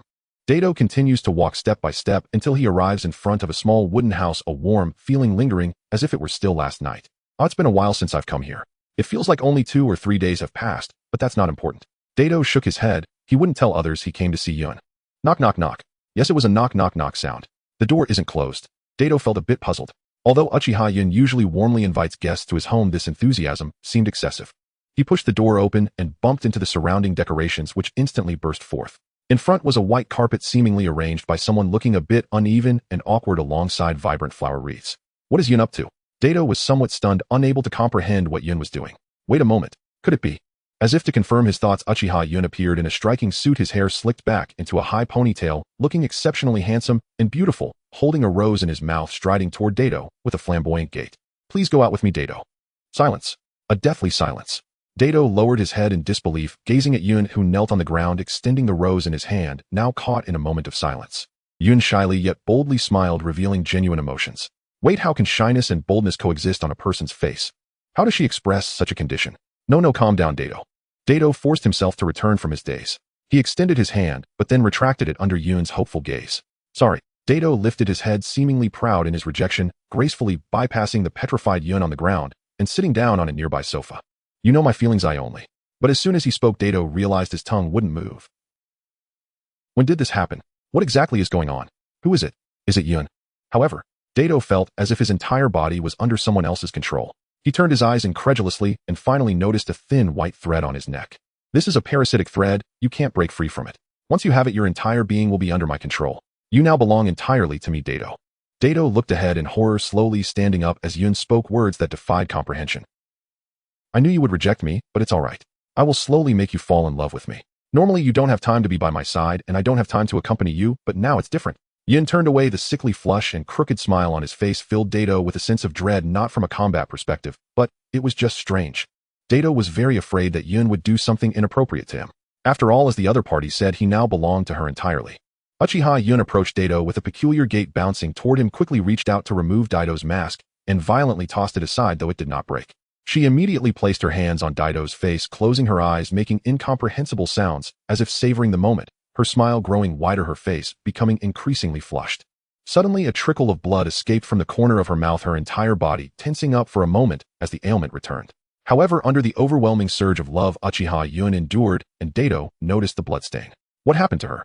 Could it be that she bit her tongue out of excitement? Dato pondered, then scolded himself for the thoughts he was having. Primarily with the current development of the plot, it would indeed become that kind of situation. Dato was just a hot-blooded young man. After several days of relaxation, the heavy emotions within him had dissipated significantly. His face was slightly flushed, appearing nearly frightened, but his ears were already red. It's all right. Nothing will happen next. I will work hard until you say those 3 words, I love you. I really like you, Dato. Like. This declaration caused Dato's entire body to tremble, but he soon felt at ease. He knew that Yun would never do anything dangerous to him. After all, having developed to this extent, how could it happen? Mainly he feared that Yun would do strange things to him. Now that he had received verbal confirmation, he need not worry. He thought he could relax and stay a few more days. However, he was still somewhat shocked by the parasitic thread this thing could prevent him from using his abilities. It was absurd. Yun, when did she acquire such powerful abilities? Then Uchiha Dado sat nearby, enduring Uchiha Yun's incessant chatter, feeling goosebumps all over. He couldn't handle such sweet talk. This morning he arrived, and now he was controlled to sit on the sofa with only his eyes able to move, watching Uchiha Yun bustling about in the kitchen. The surrounding windows were covered with black curtains, obscuring the outside world. A delicious breakfast is coming. It's tasty eggs, milk, and delicious lean meat congee. Let me feed you bite by bite. Dado's expression changed repeatedly this Yun. Mainly because Dado was a local, he had no idea what the term Yanderic truly meant. He watched Uchiha Yun approach the sofa with a peculiar gait, placing the plate containing today's breakfast beside him, first picking up the milk, then retrieving a small spoon. She first exhaled a breath of warm air carrying a faint floral fragrance, stirring the warm milk, and then carefully and slowly offered the milk from the spoon to Dado. Dado suddenly felt that he could open his mouth. Just as he was about to say something, he caught a glimpse of Yun's sickly gaze and thought better of it. Here, you might not be used to it right now. Open your mouth. Dado was somewhat speechless.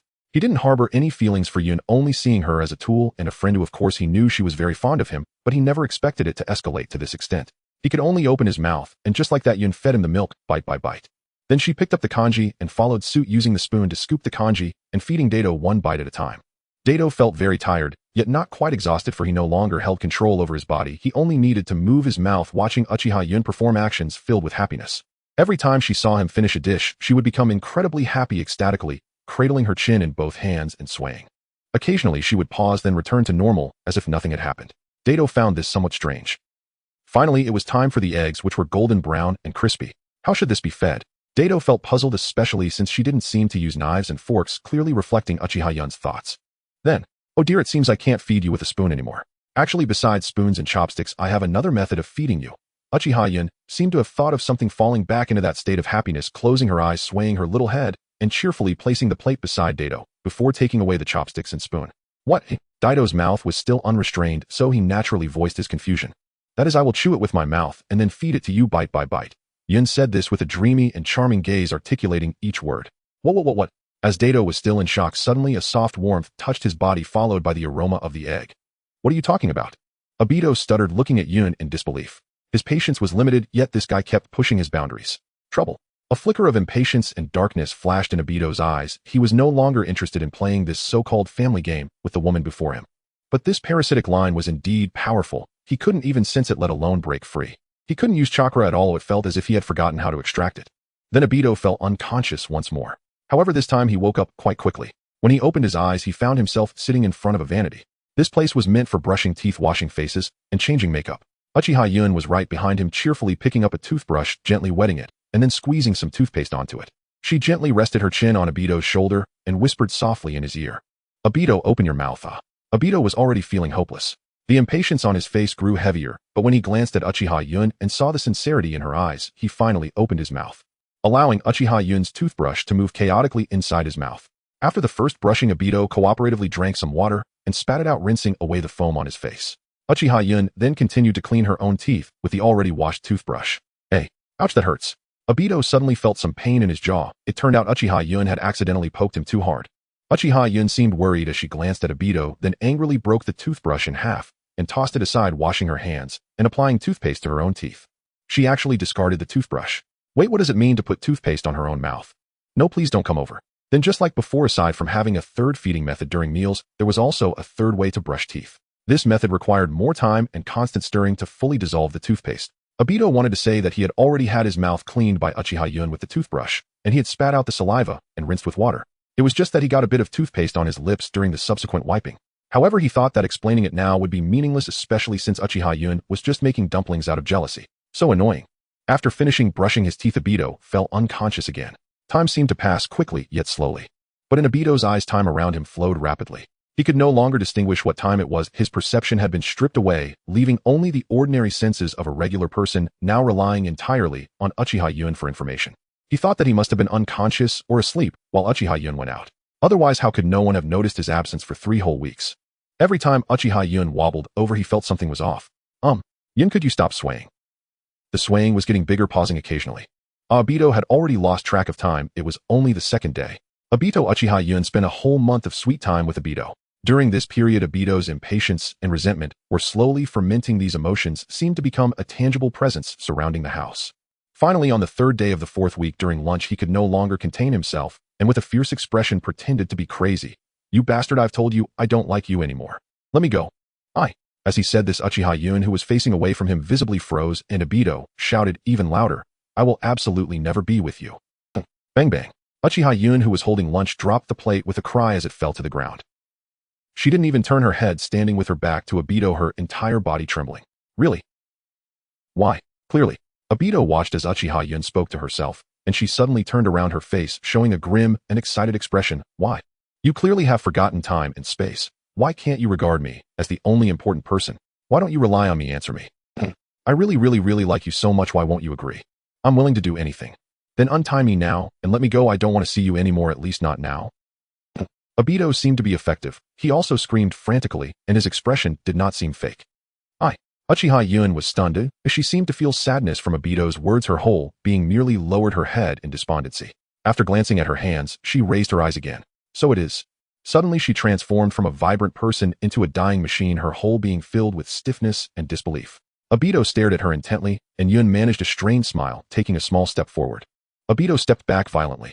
Uchiha Yun froze again, her expression seemingly calm, yet she appeared to have suffered a heavy blow, suddenly opening her mouth, her eyes half staring, and then unconsciously glancing around before lowering her head. "Good." The moment these words came out, Obito's face instantly transformed into utter surprise. His joyful expression made Uchiha Yun smile a little wider. "It's good that you like me." This time she moved quickly, suddenly coming in front of Obito and gently caressing his face with her right hand. Hey, what are you doing?" Obito suddenly realized that his limbs were once again unable to move, but he could still speak. "You have many scars on your face. Let me heal you," Uchiha Yun said in a hoarse voice, pretending to be cheerful as she finished her sentence quickly. Then she withdrew her hand, leaving Obito in shock. "My face." Obito slowly reached out his left hand, touching his wound. "No, there's nothing here. That's strange. Wait, there should still be some in my hair. No, why is there nothing? My face, right? This is Yun's Sharingan ability." Only then did Obito suddenly remember that Uchiha Yun had the Sharingan, but feeling the smoothness of his face, he still felt some happiness inside. "Sleep now. Oh, I have some matters to attend to." Uchiha Yun lowered her head and snapped her fingers. "Where is she going? Why is my head so heavy?" "Yun." At the moment Uchiha Obito fell into a deep sleep, Uchiha Yun could no longer hold back her trembling body, suddenly kneeling on the ground, clutching her abdomen and chest before spitting out a large pool of dark blood. "I have to hurry, it's urgent." She thought this in her heart, hurriedly leaving the hidden mist village at high speed, while activating the clone that Uchiha had previously left in the leaf village. A small child's figure appeared under a tree stump. Ahead of her hiding place was a group of ninjas and Umbu. "You think you can catch me?" This clone of Uchiha Yun was controlled by her main consciousness, and with her range perception and predictive ability, she thrived in the leaf village. Even if people saw her face, they had no way to find her.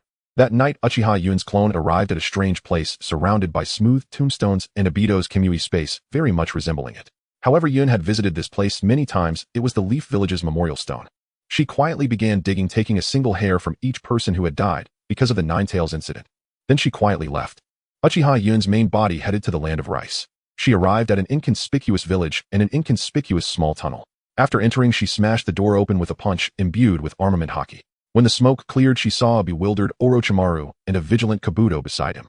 "I have nothing much to say to you. Orochimaru, I now possess the Sharingan, the Mangekyo, and the wood-release bloodline. I'll give you my cells in exchange for the impure world reincarnation technique." This straightforward approach surprised Orochimaru, and he quickly lowered his head to consider his benefits, yet ultimately his small brain took control and made the decision. "I agree, come on." Uchiha Yun followed Orochimaru, the sound of her footsteps echoing. The laboratory was filled with test tubes containing infants presumably kidnapped from nearby villages. Yun grew increasingly furious, but it wasn't the time to expose this yet. Slowly she followed Orochimaru inside. He took out a knife and handed it to her. "Where is the impure world reincarnation technique?" "The technique is in this knife. You need to cut a part of your flesh for me, and then break the knife." Orochimaru excitedly licked his lips and squinted, explaining. "Is that so? Then I'll leave." Uchiha Yun didn't even want to say thank you. Her dislike for him had reached its peak, having harmed countless people in the child trafficking business. After completing her task, she took the items and left. Uchiha Yun's figure was once again moving quickly, arriving in the land of rain. The moment she entered the hidden mist village, she realized she was being watched. "Miss Yun, I've been waiting for a long time." Kisame sat on a rock, laughing heartily at the approaching Uchiha Yun. "Let's go meet Nagato." Uchiha Yun's confidence at that moment left Kisame somewhat speechless. Could she really convince him? Uchiha Yun walked ahead, encountering various personnel. Then the fused form of Black Zetsu and White Zetsu stood before them. However, Black Zetsu had no intention of attacking. Through previous observations, he had already noticed that Uchiha Yun's body was in significant trouble. For the past few days, she had confined herself at home, and her blood color and aura had shown no signs of improvement. It seemed she knew she was beyond saving. Uchiha Yun continued to walk straight ahead, just as she was about to say something, when she was suddenly bumped hard. You.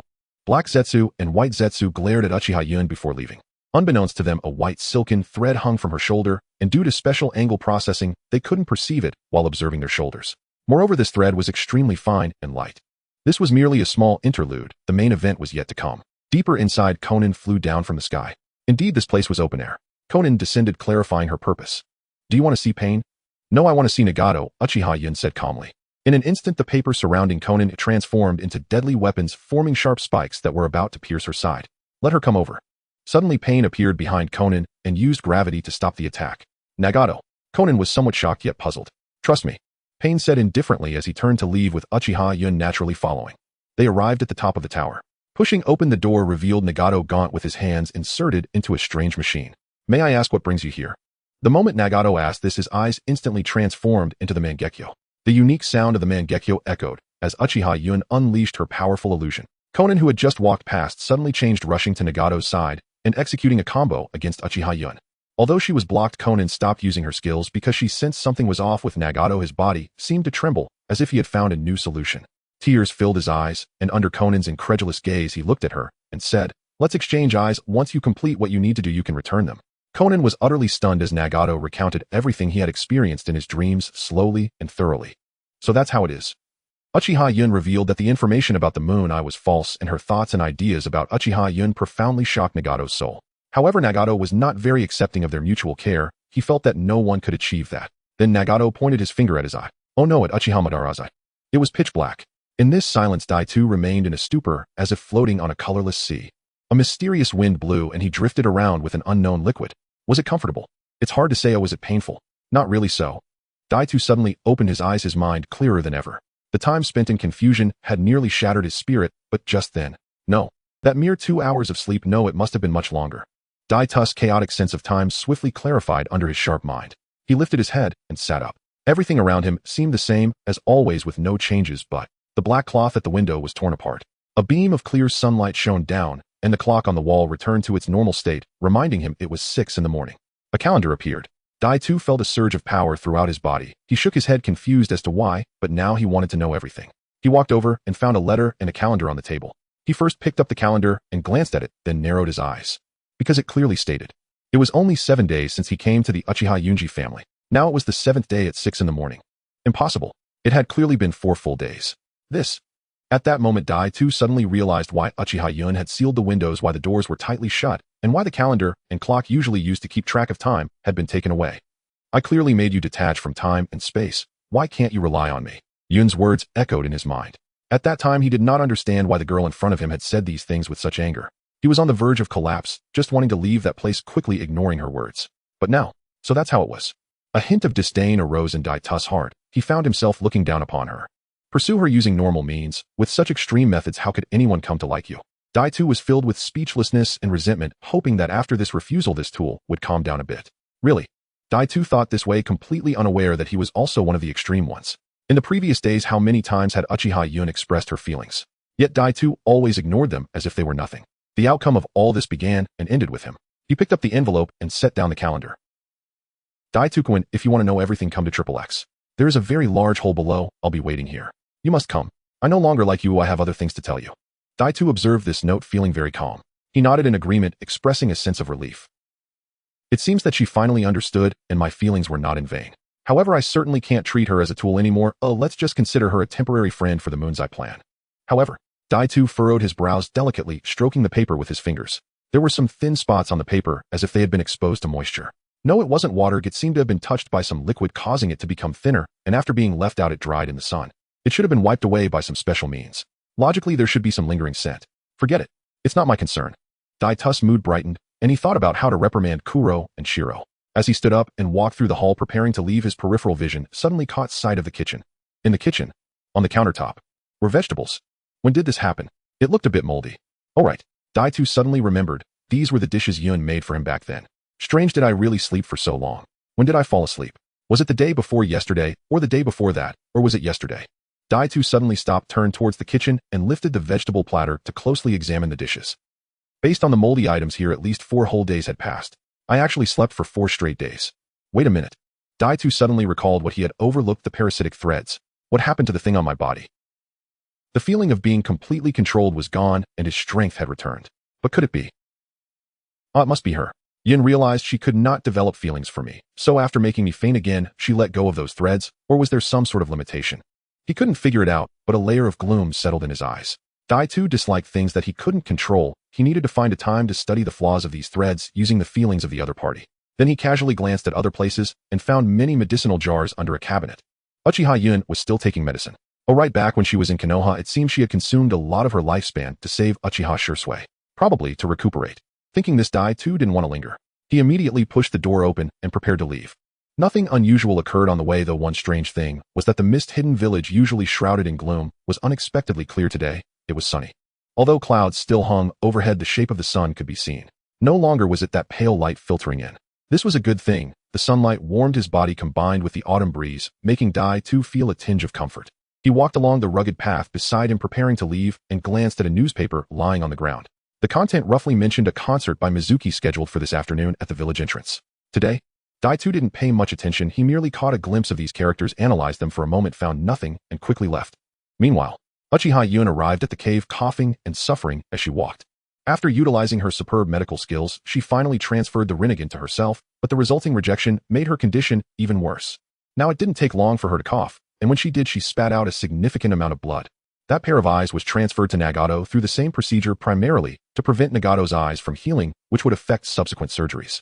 After all, by that time she would also die due to the Rinnegan's innate techniques. At that point, there wouldn't be many skilled medical professionals left to treat her. Probably only Rin and Kushina, who had just been revived, could help. Indeed, Uchiha Yun's plan was like this. Through a series of verbal manipulations and previous actions, she aimed to further complicate Dai-Tu's feelings for her. Then, using the remaining days, she planned to retrieve the bodies of those who had died in the Ninetales chaos, like the Minato couple, Irika's parents, and various villagers from Konoha, mostly based on the information collected earlier and the records organized by the Uchiha clan. There were also the remaining 2 children from Uchiha Itachi's team, 1 boy and 1 girl. What were their names again? The boy was named Tenma, and the girl was named Hoshiko. I remember now. There was also their teacher Mizuki. At that moment, Uchiha Yun's clone slapped its forehead, almost forgetting their teacher Mizuki, and hurriedly went to find him. Then Uchiha Ichiraku also found the remains of those who had died due to the blood mist policy in the Mist Village. Though some bodies were inevitably destroyed due to these cruel policies, ultimately data showed that 3 people had completely disappeared from this world with no trace left. But it didn't matter. With so many people, Uchiha Yun was uncertain if the vitality of her current body combined with the life force from the wood spirit could revive these individuals. After all, the Rinnegan's innate techniques, although they could revive those who had been reincarnated, seemed to only allow for the revival of 1 person based on portrayals in the series. It was uncertain if the wood spirit's powers could facilitate multiple revivals. But what could be confirmed was that these people could certainly live in this world through the free reincarnation of the impure world. Later, finding a method to revive them one by one wouldn't be too late, as she wasn't truly dead. Additionally, the true function of the false corpse puppet was that after the host died, it could freely utilize a chance to revive or not. If the choice was not to revive, then for a period of time it would remain in the spiritual realm of the Naruto world, where perhaps it could meet the Sage of 6 Paths. Choosing to revive would mean being resurrected randomly in some location with no physical difference from before. Moreover, choosing not to revive didn't mean one could never revive.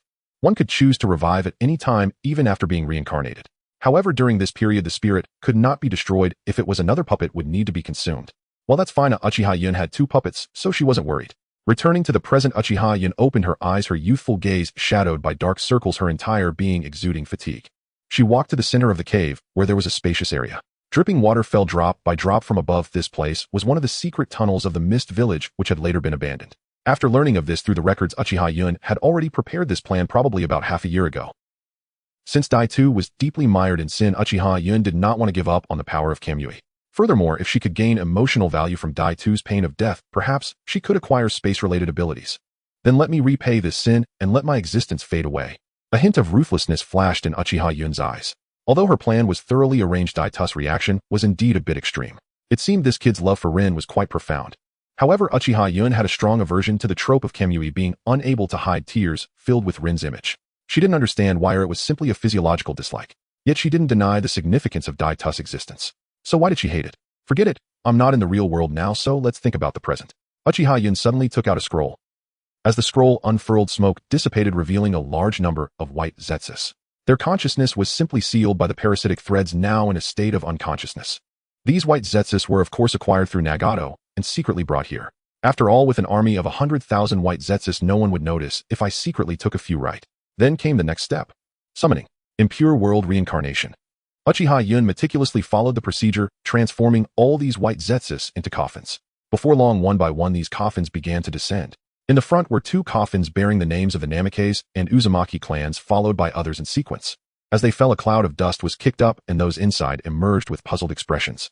Namikaze Minato looked bewildered. Was an eye in the belly of the Shinigami. After acquiring a large quantity of white zetsus, Uchiha Yun also made a trip to the Uzumaki shrine, directly controlling the white zetsus to perform that technique and retrieve those souls.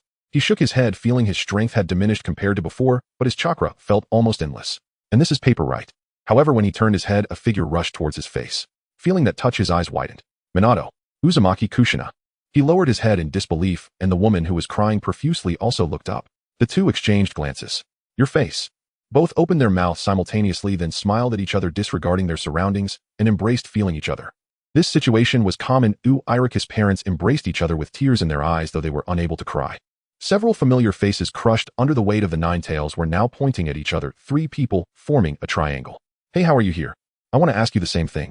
Why do we all have these cracks on our faces, and why do I feel a bit weaker, even though I can't run out of power? Looking at this scene, Uchiha Yun, whose chakra had been depleted significantly, also smiled, then pressed his hands to his chest, and began to cough, blood trembling once more. Damn, I summoned too many psi. It's still a bit too much to handle, but it's not over yet. Wood spirit power. Just as the Namikaze couple finally noticed the people behind them, they suddenly felt a stick-like object